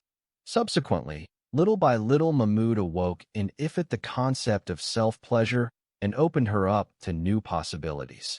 It did not please him that his plan to attract her to him did not bear fruit. Whenever he showed up in her room or met her somewhere in his huge mansion, she reverted into the asexual girl he was now so familiar with. When his porn movies did not advance his plans, Mahmoud resorted to another tactic. He decided that he would have to catch the sexy teenage girl red-handed in the very act of masturbating. He expected that this situation would find her in the throes of pleasure, and then she would not be able to deny him any longer. He took his time until the day she took a bath. He sneaked into her room and hid. He knew from watching her that her favorite time to watch those hot porn movies is after taking her bath. Whenever she watched, she would close every window and door, sit on her bed, and participate. Ifrit has many activities on the day. She always starts her day by having some tuition classes in Hindi and English. Her tutor is an old Indian man. Every day, she is made to spend a couple of hours with him learning to read and write in English and Hindi.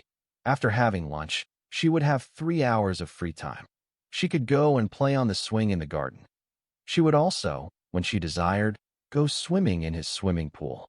Once so often, she would just sit in the beautiful garden and soak in all the colorful birds that flitted among the many lovely flowers and roses. After having her dinner, she could always be counted on to take a bath. Mahmoud told her that she should take a bath every day after her daily activities. After taking a bath with warm water, Ifrit always spends at least a couple of hours watching pornographic movies in the home theater she has in her beautiful bedroom. That particular evening, Ifrit spent a long time in the bathroom before she reappeared again in her nightdress. She is happy to have a warm bubble bath in the tub. She is singing an Indian song, which she learned from one of the movies she watched. Ifrit began to love her new golden cage and is fond of her new master too. By comparison, her former Arab master could not compare in the slightest to her new Indian master. Mahmoud has never tried to harm her or starve her for withholding having sex with him as the wicked old geezer used to do to her in his mansions of terror. She might have been content if life continued in the same way every day. For her it is bliss. Whatever she wanted, she got. She thought that paradise would be exactly like the beautiful palace she was living in now. In a short time, the imprisoned lovely princess Ifrit became addicted to those porn movies. She thought that the good man who saved her from her cruel husband and brought her to his palace had added those movies to increase her enjoyment. Before this, she always thought that the function of sex was to give a man pleasure and the woman unbearable pain. She knew no other way. The porn movies started to change her perspective on sex. It seems to her that sex is somewhat pleasurable without the violence and the beating she had come to associate it with. Ifrit has closed all the windows and doors of her spacious bedroom and walked over to her home theater system and selected the porn movie she likes most and inserted it into the DVD player. She does not bother to shut off the lights. As soon as the porn movie began to play, she stripped off her nightdress and red underwear and then jumped on her huge bed and began to watch it, getting excited fast. She lay on her stomach, stretching out her legs as wide as she could. Her legs are long and evenly rounded. Her backside is raised up and slightly oversized. She is keeping her chin up supported by her hands, and her now fully developed breasts peaked like 2 pomegranates. Everything about her body could be seen by the man who is hiding in the room except her private parts. She is completely naked. Her sexy posture kindled a fire in Mahmoud Khan like an electric current and aroused him beyond measure. His excitement reached the limit of his control and he knew that if he denied himself any further, he would probably explode in frustration. Waiting for the right time, he continued to watch her, just a few feet away, with Ifit completely unaware. After 20 minutes of erotic footage, Ifit flipped over and began to rest on her right side. When she changed her posture, it exposed her completely to the hiding man. She lifted her left leg, and her right hand moved in slowly to touch her hairy pussy. She began to massage herself gently. Her left hand found the corresponding breast and started to caress it.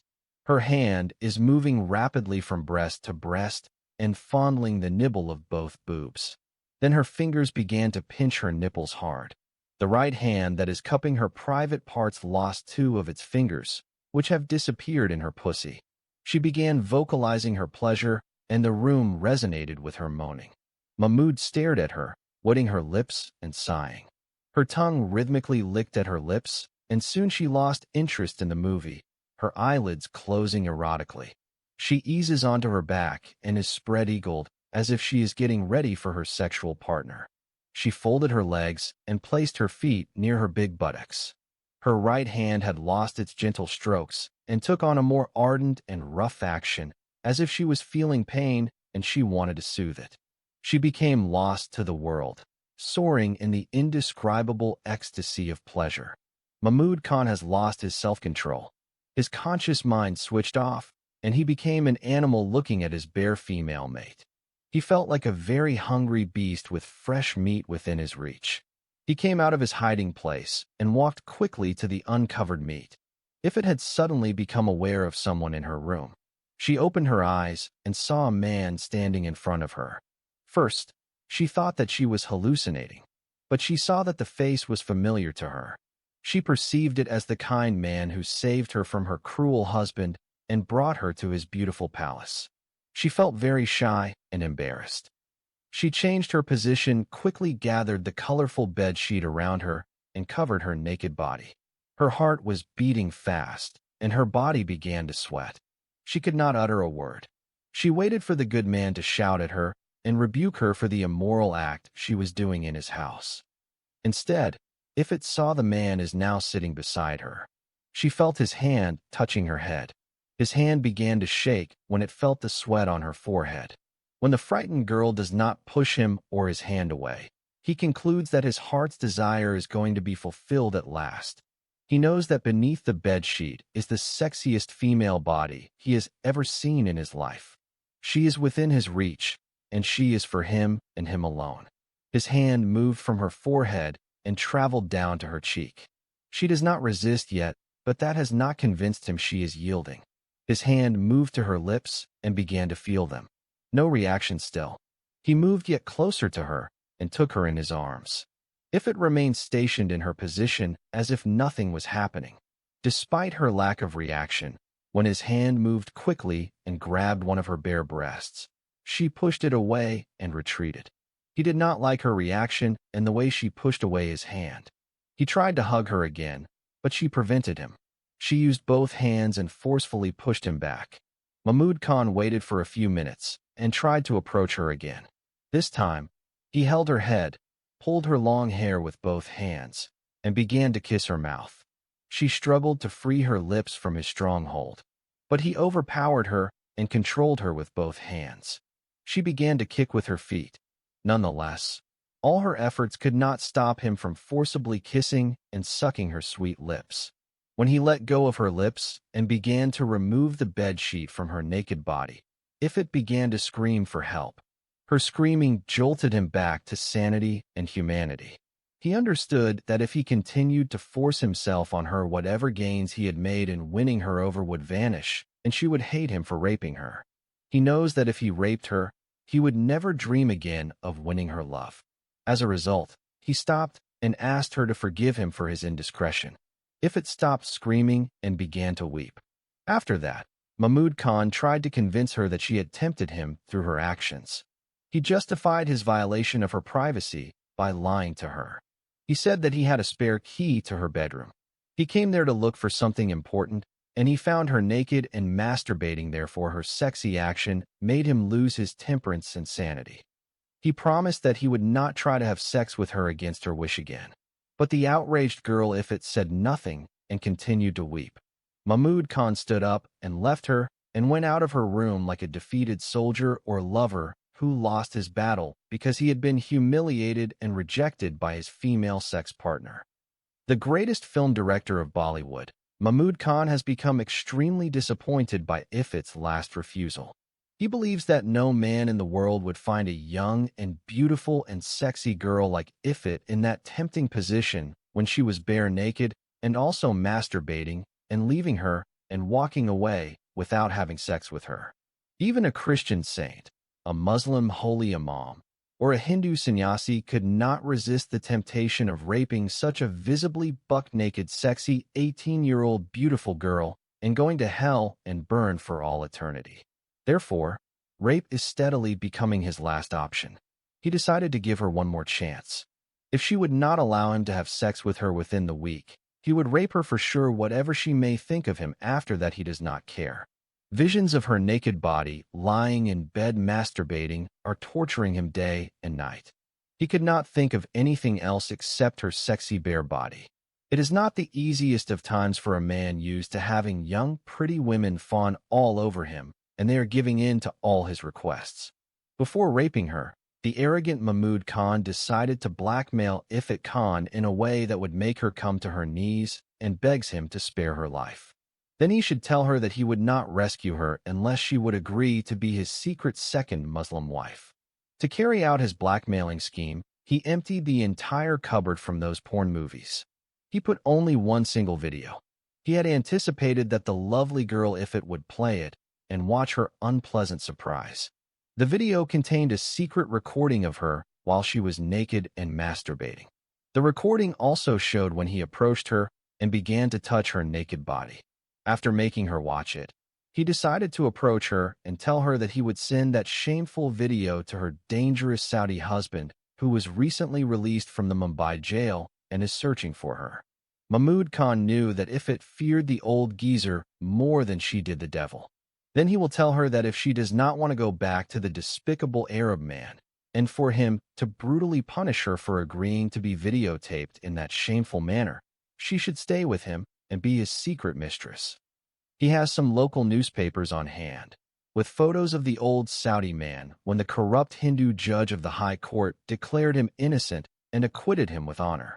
The evil man Mahmud Khan has decided to use those pictures and articles to mislead Ifrit Khan into thinking that her Saudi husband was released from prison, and at present, he is frantically searching for her.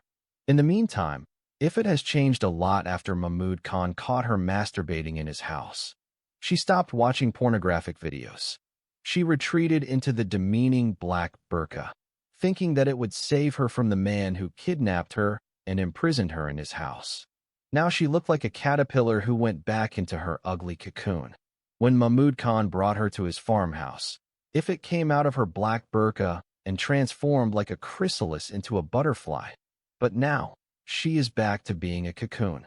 He tries to convince her not to dress up in her black burqa, but that does not work. She is covering herself up with her black burqa day and night, not even coming out of her room to swim in the pool. She refused to go to the beautiful garden and enjoy the sweet voices of the singing birds and watch the colorful flowers and roses. She is no longer playing on the garden swing. She became very gloomy and distant. She behaves as if she has recently lost someone very dear to her. She is locking herself up inside her room all the time. She does not remove her Islamic abaya and niqab except inside the bathroom. Her behavior brought great sadness to the heart of her kidnapper. He blamed himself for violating her privacy and breaking her wings. His new plan to blackmail her again did not work because the sad girl Ifrit stopped watching any of the videos. After all his tricks and secret plans did not work, finally Mahmud Khan made up his mind to have sex with Ifrit Khan, forcibly if necessary. But he hates the idea as it goes against his proud character. So, he came up with the idea of tranquilizing her and then raping her. He bought strong sleeping tablets and planned to hide them in her drink. He knows that she loves to drink milk after dinner. He dissolved the sleeping tablets in her milk and then asked the female cook to take the dinner tray to his new actress. Mahmood Khan has already convinced all his men servants, maids, and guards that the new lovely teenage girl Ifat Khan is an Indian Muslim girl from Iran. Her parents are wealthy Indians, but she was born and brought up in Tehran. He brought her to his mansion on the farm to teach her the Hindi and English languages so that he could give her a leading role in his upcoming movie. Although she speaks Urdu and Hindi, she still cannot read and write in any of these two important Indian languages. She finished her schooling in the Persian language. That particular evening, the so-called new film actress ate her dinner and drank her milk as usual. As soon as her system digested the milk, she fell asleep on the chair in front of the dining table. Meanwhile, the notorious womanizer Mahmood Khan is sitting in another room and watching her through his surveillance cameras. He waited until he knew that she had become completely under the influence of the strong drug. By then, Ifat had already slid off her chair and sprawled all over the floor. The wicked man came out of his room and like a thief in the night crept to her bedroom and unlocked the door. When he entered her bedroom, he found her lying unconscious on the floor. He took hold of her black veil and uncovered her face. Her face looks like the face of an innocent female child who fell asleep on the floor and needs her loving mother to come and carry her and put her on her bed. Mahmood Khan bent over her body and lifted her up in his arms, carrying her to the huge bed and laying her in it. He then sat beside her with joy and expectation and began to look at her beautiful face. Her closed eyes deprived her face of its half-marvelous beauty. Nevertheless, he bent over her and kissed her on the lips. He found her lips lifeless and very cold. He stopped kissing her lips and started to touch her breasts. He uncovered her breasts and began to caress and fondle her nipples. He found her breasts cold and lifeless too. Not too concerned, he began to undress her. He stripped off her black burqa. Then he removed her salwar and kameez. After that, he began to remove her inner clothes piece by piece until she lay completely bare. Mahmood Khan began to explore her sexy naked body and feel it everywhere. But then he found her unconscious body to be lifeless. There is no response to his lustful touches. He felt as if he is trying to arouse a corpse and have sex with a female zombie. He has never expected himself to practice necrophiliac sex or sleep with the dead body of a girl. He lost his mood and regretted putting her to sleep. He initially thought that he was going to enjoy himself, but what he wanted was the girl he had seen on his spy cameras, aroused and masturbating, deep in the throes of sexual pleasure. Mahmood felt as if he has dug a body out of its grave and tried to rape it. He simply could not sleep with Ifat's unconscious body. He replaced all her clothes and left her lying on the bed. Ifat remained under the effect of the strong sleeping tablets for an exceedingly long time. When she woke up the following morning, she was feeling drowsy and her head ached. Feeling nauseous, she forced her unwilling body to the bathroom and vomited everything she ate that day. Her digestive system had not digested her food, and she began to tremble, sweating profusely. She lost her strength and fell on the floor. Her head hit the edge of the tub on the way down, and she began to bleed copiously on the floor. The captive girl, Ifat Khan, almost died that day. Fortunately, her fate has been intervened by the female cook who came to serve her breakfast. When she does not find Ifat on her bed, she correctly assumes that she is in the bathroom. She placed the tray on the table and knocked on the door of the bathroom. She wants to tell Ifat that she has brought her breakfast and that she must come and have it before it gets cold. When Ifat does not respond to her call, she pushes the door of the bathroom. She becomes so frightened when she sees Ifat lying on the floor and her face is covered with blood. She thought that the new film actress had committed suicide. Too scared to touch her, she ran to her employer and babbled at him the disturbing news. Mahmood Khan asked the cooking woman to summon his doctor and ask him to rush to the bedroom of his new film actress. Then he ran to Ifat's bedroom and began to tend to her while waiting for his private doctor. Mahmood Khan had not told his private doctor what he had hidden in Ifat's milk the previous night. He said that she most probably had food poisoning. However, The private doctor understood that if it had a serious illness caused by something entering her system and preventing her digestive system from functioning properly, then the private doctor stemmed Ifit's bleeding and revived her. After that, he prescribed some antibiotics and strongly advised the sick teenage girl to remain in bed until she fully recovered. Mahmud Khan does not like how the situation is turning out. Not only has he miserably failed to win her love, but he has also made her distrustful and suspicious of him. Given his need to have her aroused and respond to him while having sex with him, he decided he would better try another intoxicant: alcohol. The devil incarnate womanizer waited for a few days until his female captive victim had recovered her health again. He knows that she always drinks juice after breakfast. He added to her morning juice some extra strong Indian liquor called Thera or Daro. It is similar to moonshine in America or hooch in South America. It is made by fermenting the mash of sugarcane juice and ground-up pulp in large terracotta spherical containers. The fermented mash is distilled to nearly 90% alcohol or 180 proof. Good Thera is comparable to vodka. Unfortunately, hundreds of Indian villagers die each year from copper formaldehyde poisoning induced during distillation. Ifit ate her breakfast and drank her juice without realizing what had been hidden in it. She had never tasted alcohol before. Given the potency of Thera, this first-time female drinker has become fully intoxicated almost immediately. Everything in front of her is now moving. She felt like she was falling off her chair. She slumped to the floor and sat on it. She still could not control her body. She decided to go to bed and sleep for some time. She thought that maybe she had once again contracted the same illness that caused her to be bedridden for many days. She tried to stand on her feet, but she could not. She crept on her knees until she reached the bed. Her body responded to the strong liquor, and she felt only half conscious. She felt her body as stiff as stone. She managed to force her body until she became lying on the bed. She has fallen on her stomach. After that, she could not move a limb. While she was sleeping on her stomach, she felt someone come and sit near her. She felt his hands take hold of her body and turn it over. After that, she saw her kidnapper sitting near her with a faint smile on his lips. Mahmud Khan tried to talk to Ifit, but she did not respond to his words. She is drunk and oblivious to the world. He stretched his right hand and removed the niqab from her face. She is sweating as if she is sleeping near a furnace or lying on the hot ground or inside a sauna. Her breath is loud as if she is snoring. Mahmud began his seduction by massaging her left hand. She did not stop him. His hand traveled on her arm and shoulder until it reached her left boob. He began to fondle her left breast. She did not push his hand away. He bent over her face and began to kiss her lips. Her lips are so hot to him, almost as if he has kissed a frying pan. Her entire body is extremely hot. She is not sexually hot, but she has an extremely high fever. Nonetheless, Mahmud Khan stopped kissing her lips and began to remove her clothes. The fully intoxicated teenage girl does not show any objection or response.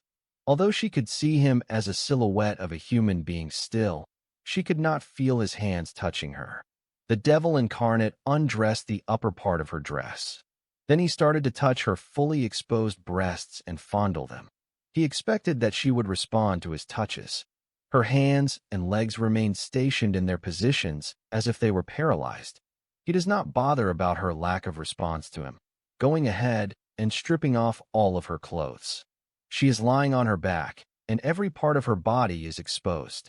The only thing that moved was her half-open eyes. Mahmud began to touch her pussy, but she does not try to stop him. He thought that she was enjoying his touch, but due to the strong effect of alcohol, she could not show any response. He went ahead and removed his clothes. Before mounting over her half-conscious body and raping her, the lustful man began to hear her snoring loudly. When he looked at her face, he saw that she had fallen into a deep sleep. Her eyes are shut. Mahmud, disgusted with the turn of events, wondered if he had given her too much alcohol. Seething with indescribable frustration, he stormed out of her room, leaving her lying barely naked on the bed. Patience has a limit, and Mahmud Khan has just reached his limit. He concluded it was high time to have sex with her by hook or by crook. Giving up his soft methods of coercion, he steeled himself to rape his lovely female captive. He determined that as soon as she became sober again, he would go to her bedroom and rape her. So far, apart from the unlawful detention, Mahmud Khan believes there has been no rape or abuse of his captive girl. It is like the Prophet Muhammad who decided not to rape a 6-year-old girl, but to practice the thighing of a female child with her until she reached 9 years of age. In the Quran, the man is allowed to do whatever he wants with the woman except for penetration. This is called in the Quran the Al-Lamam. See Surah Al-Najm 53, verse 32. A Muslim man one day came to the Prophet Muhammad and told him that a woman came to his shop, and he asked her to come inside to choose the best fruit dates he had. The woman believed his words and walked in. He immediately seized the woman and began to rape her. Then he went to say to his prophet. He hugged her, kissed her, undressed her, caressed her breasts, and fondled her private parts with his fingers. In short, he touched her bare-naked body everywhere and did everything to her except penetrate her vagina or pussy. The Prophet Muhammad ordered him to wash only his body through ablution and did not punish him in any way. Based on the decision of the Prophet, in Sharia law, hugging, kissing, fondling, and touching a woman everywhere on her naked body by a man who is not her husband would not be considered adultery, and hence there is no punishment for them. Even anal sex is not adultery. The sexual act of adultery is defined by penile penetration of the female vagina. Even if an evil man has inserted a stick in the pussy of a woman, or even his wife's vagina, is not a sin, and there is no punishment for fornication such as flogging or stoning him. According to Sharia, which is the official Islamic law, whatever the beast man Mahmud Khan had done so far to his female captive victim Ifat Khan is not adultery or rape, and hence he has no punishment in Islam. His last attempt had also failed miserably, and there is nothing to do but wait for her to recover from the effects of alcohol poisoning and rape her. While Mahmud Khan is waiting for Ifat Khan to awaken, he notices her Saudi husband's photos on the front pages of all the Mumbai local newspapers. He read the articles under the photos and discovered that she was also wanted by the Mumbai police for her involvement in the greatest conspiracy that ever hit the High Court and the 2 police departments of Mumbai and Hyderabad. He understood that he saved her by kidnapping her at the right time. If she had still lived in the same hotel when the huge scandal had wrecked the judicial system and the 2 police departments, she might have been behind bars by then and beaten and gang-raped by many uncircumcised Hindu police officers. Although he is now her savior, Mahmud Khan decides to twist the situation and use it to blackmail his captive girl. He knew and understood this was his last remaining chance, and therefore he decided to play his final card very carefully. Now he can get her to agree to have sex with him without the need for him to rape her. The captive girl, Ifat Khan, has never been in a real jail before.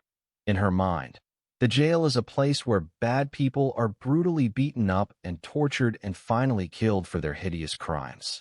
She remembered that her mother had gone to jail and never returned. Her Saudi husband told her that her mother was stoned to death for her bad deed of polyandry.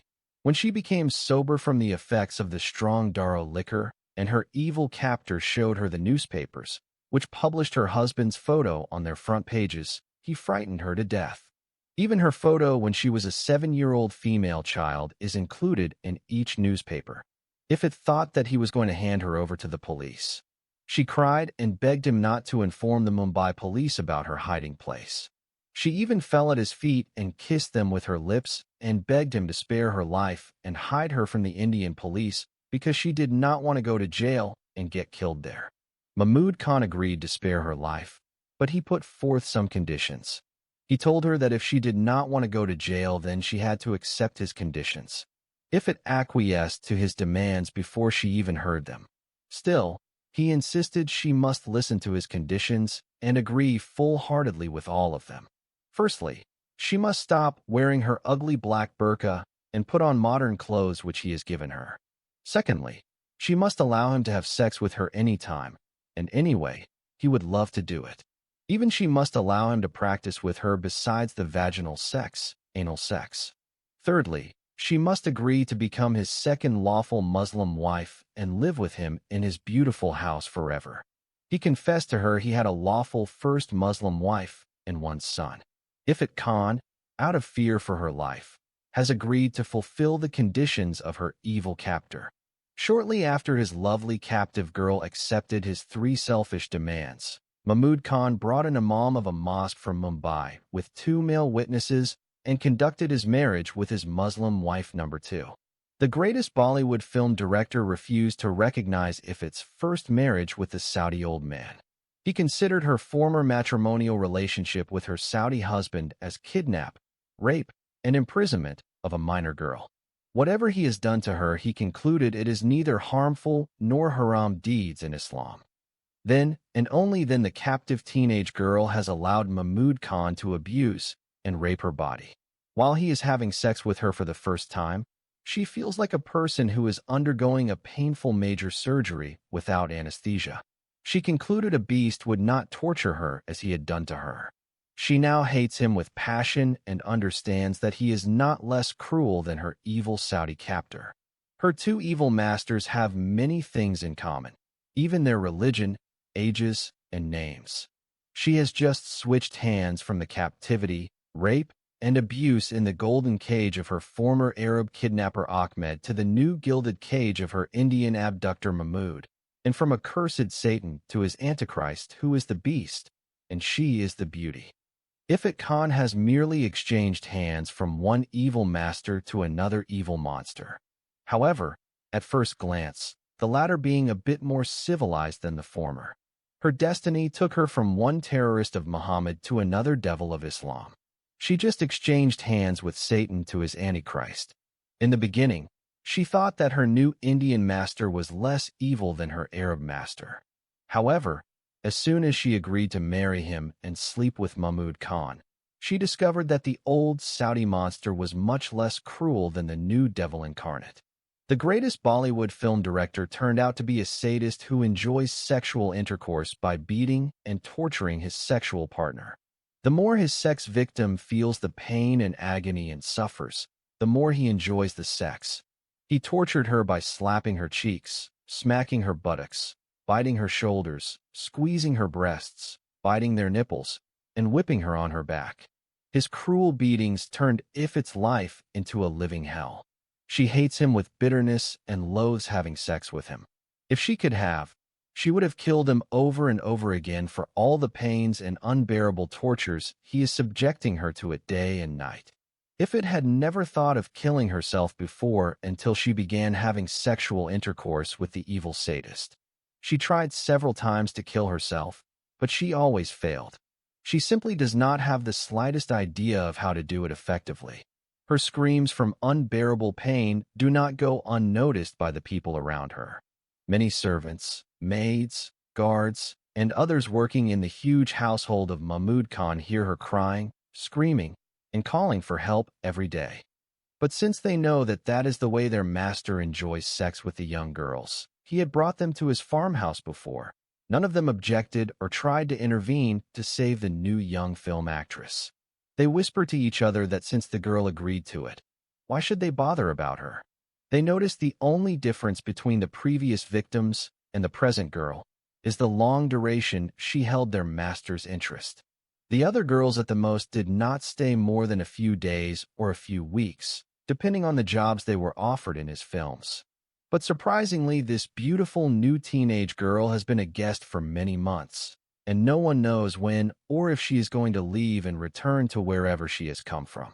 The one thing about this new girl is that she stuck out like a sore thumb, and that she can win the favor of the most famous film director in India, despite being an illiterate girl who does not know how to read or write any language, including Hindi and English, which are imperative languages for a Bollywood actress. The servants found it hard to believe that such a young and beautiful Indian girl had never been to school in all her life. She does not look like a poor girl that he might claim to have been found by chance somewhere, or picked up from the slums or the streets of Mumbai. She looked extremely healthy, and that assured them she used to live in a luxurious home before she came to live in the palace farmhouse of their master. Mahmud has informed none of his servants that he actually has married the new girl, and now she is his Muslim wife number 2. Mahmud Khan is planning to keep his second Muslim wife Ifat Khan in his farmhouse forever. He does not want the outside world to see her or to know about her. He just wants to use her to satiate his deviant sexual needs. Comparison of the marriages of Ifat Khan to Sheikh Ahmed versus Mahmud Khan. Sheikh Ahmed and Mahmud Khan function as different kinds of marriage as control actors in Ifat Khan's life. One is the primary custodian/captor, the other as a secondary, bureaucratic/utility husband. Sheikh Ahmed, primary captor/structural power. Status and power base. Wealthy, elderly Saudi, backed by sponsorship/guardianship structures and cross-border mobility. Role in Ifat's life. Becomes Ifat's husband and captor, with the marriage framed as Sharia-sanctioned and tied to custody/guardianship. Narrative function. Represents wealth-backed religious/legal impunity and the normalization of captivity through legality.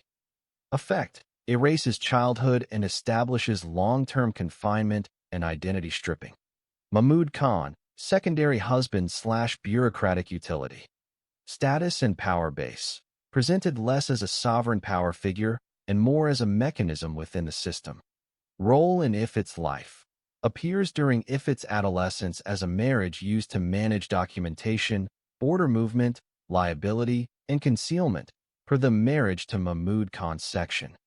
Narrative function. Shows marriage operating as an administrative tool, a way to shift accountability and maintain secrecy rather than a central relationship. Effect. Reinforces Ifat's lack of agency, but more through paperwork/control logistics than through outright custodial domination. Bottom line. Sheikh Ahmed equals the owner/guardian archetype, direct captivity, primary antagonist energy. Mahmud Khan equals the paper husband archetype, instrumental marriage used to move/hide/manage her.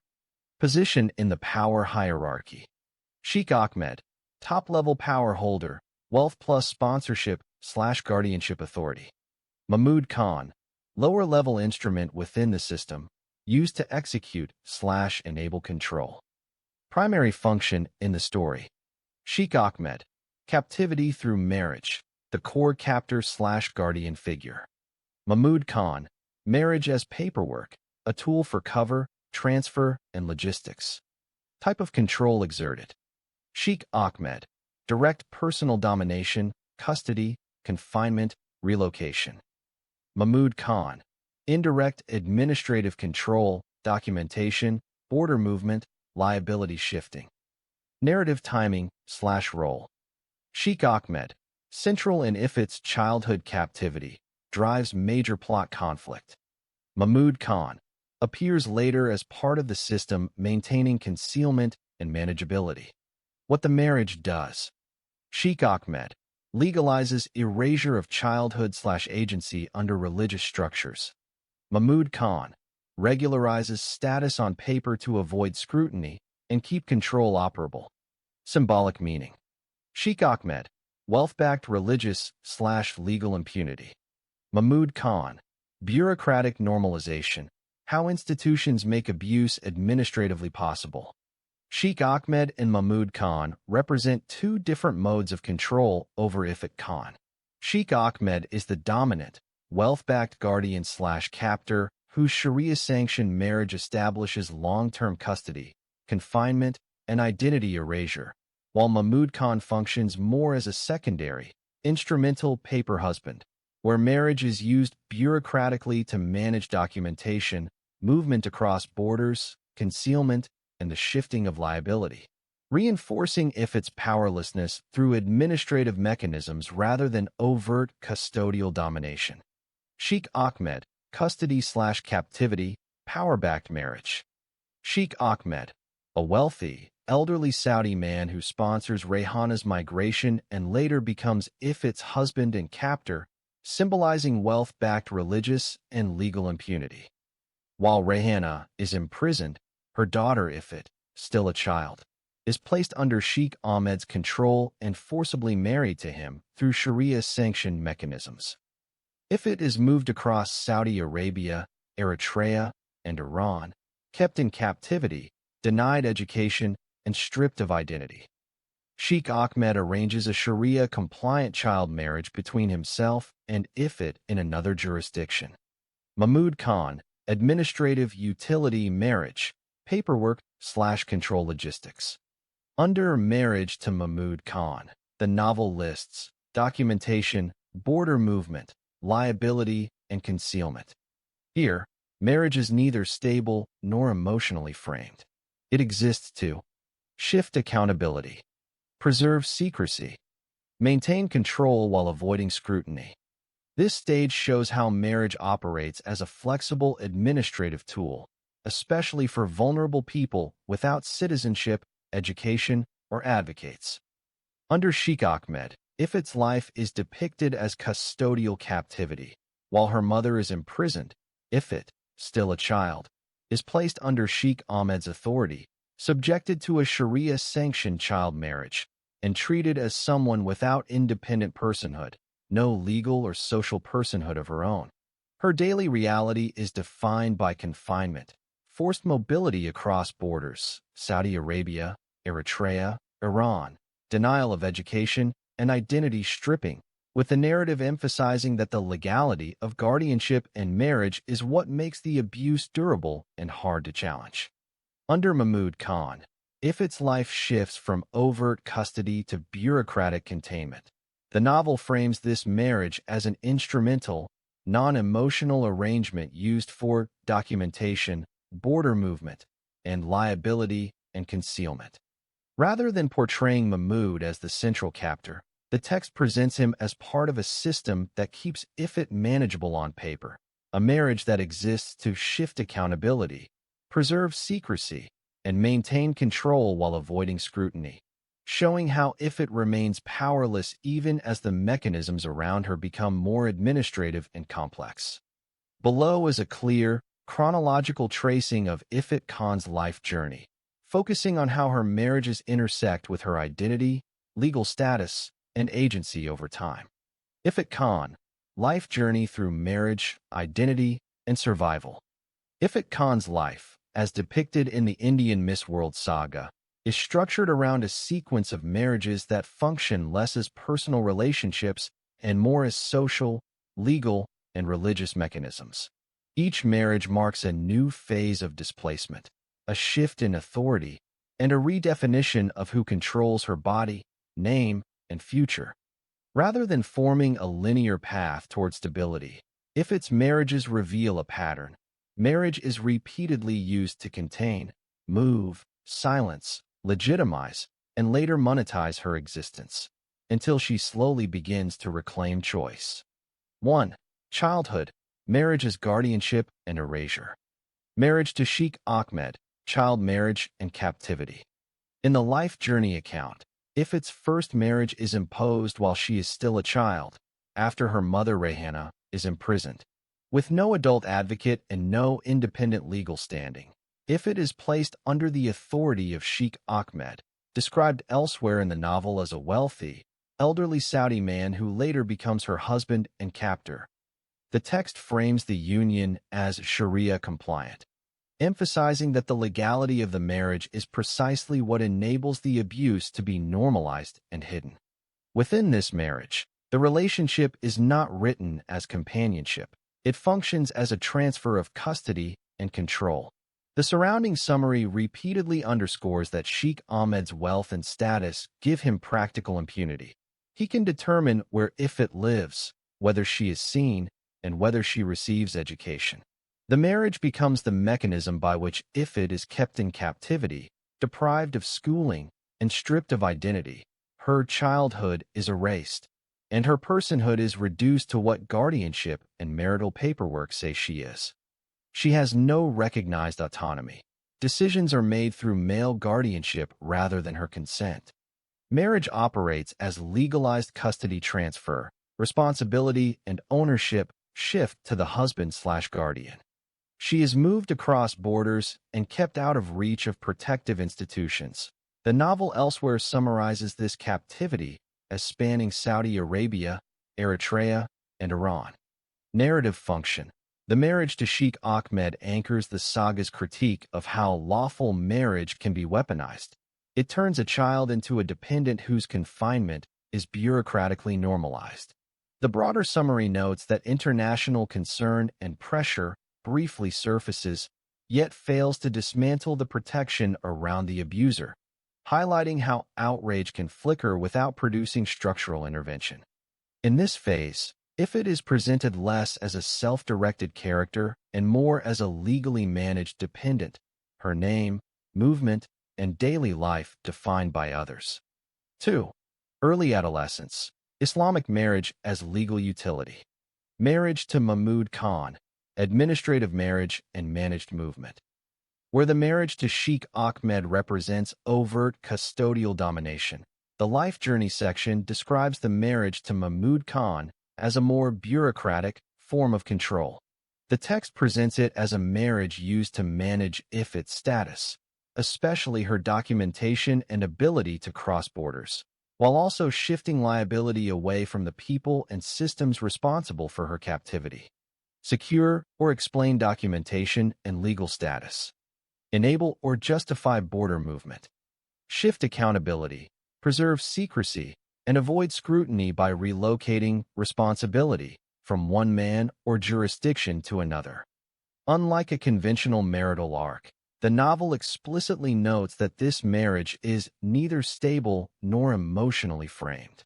Its purpose is instrumental. It helps keep control in place while reducing exposure.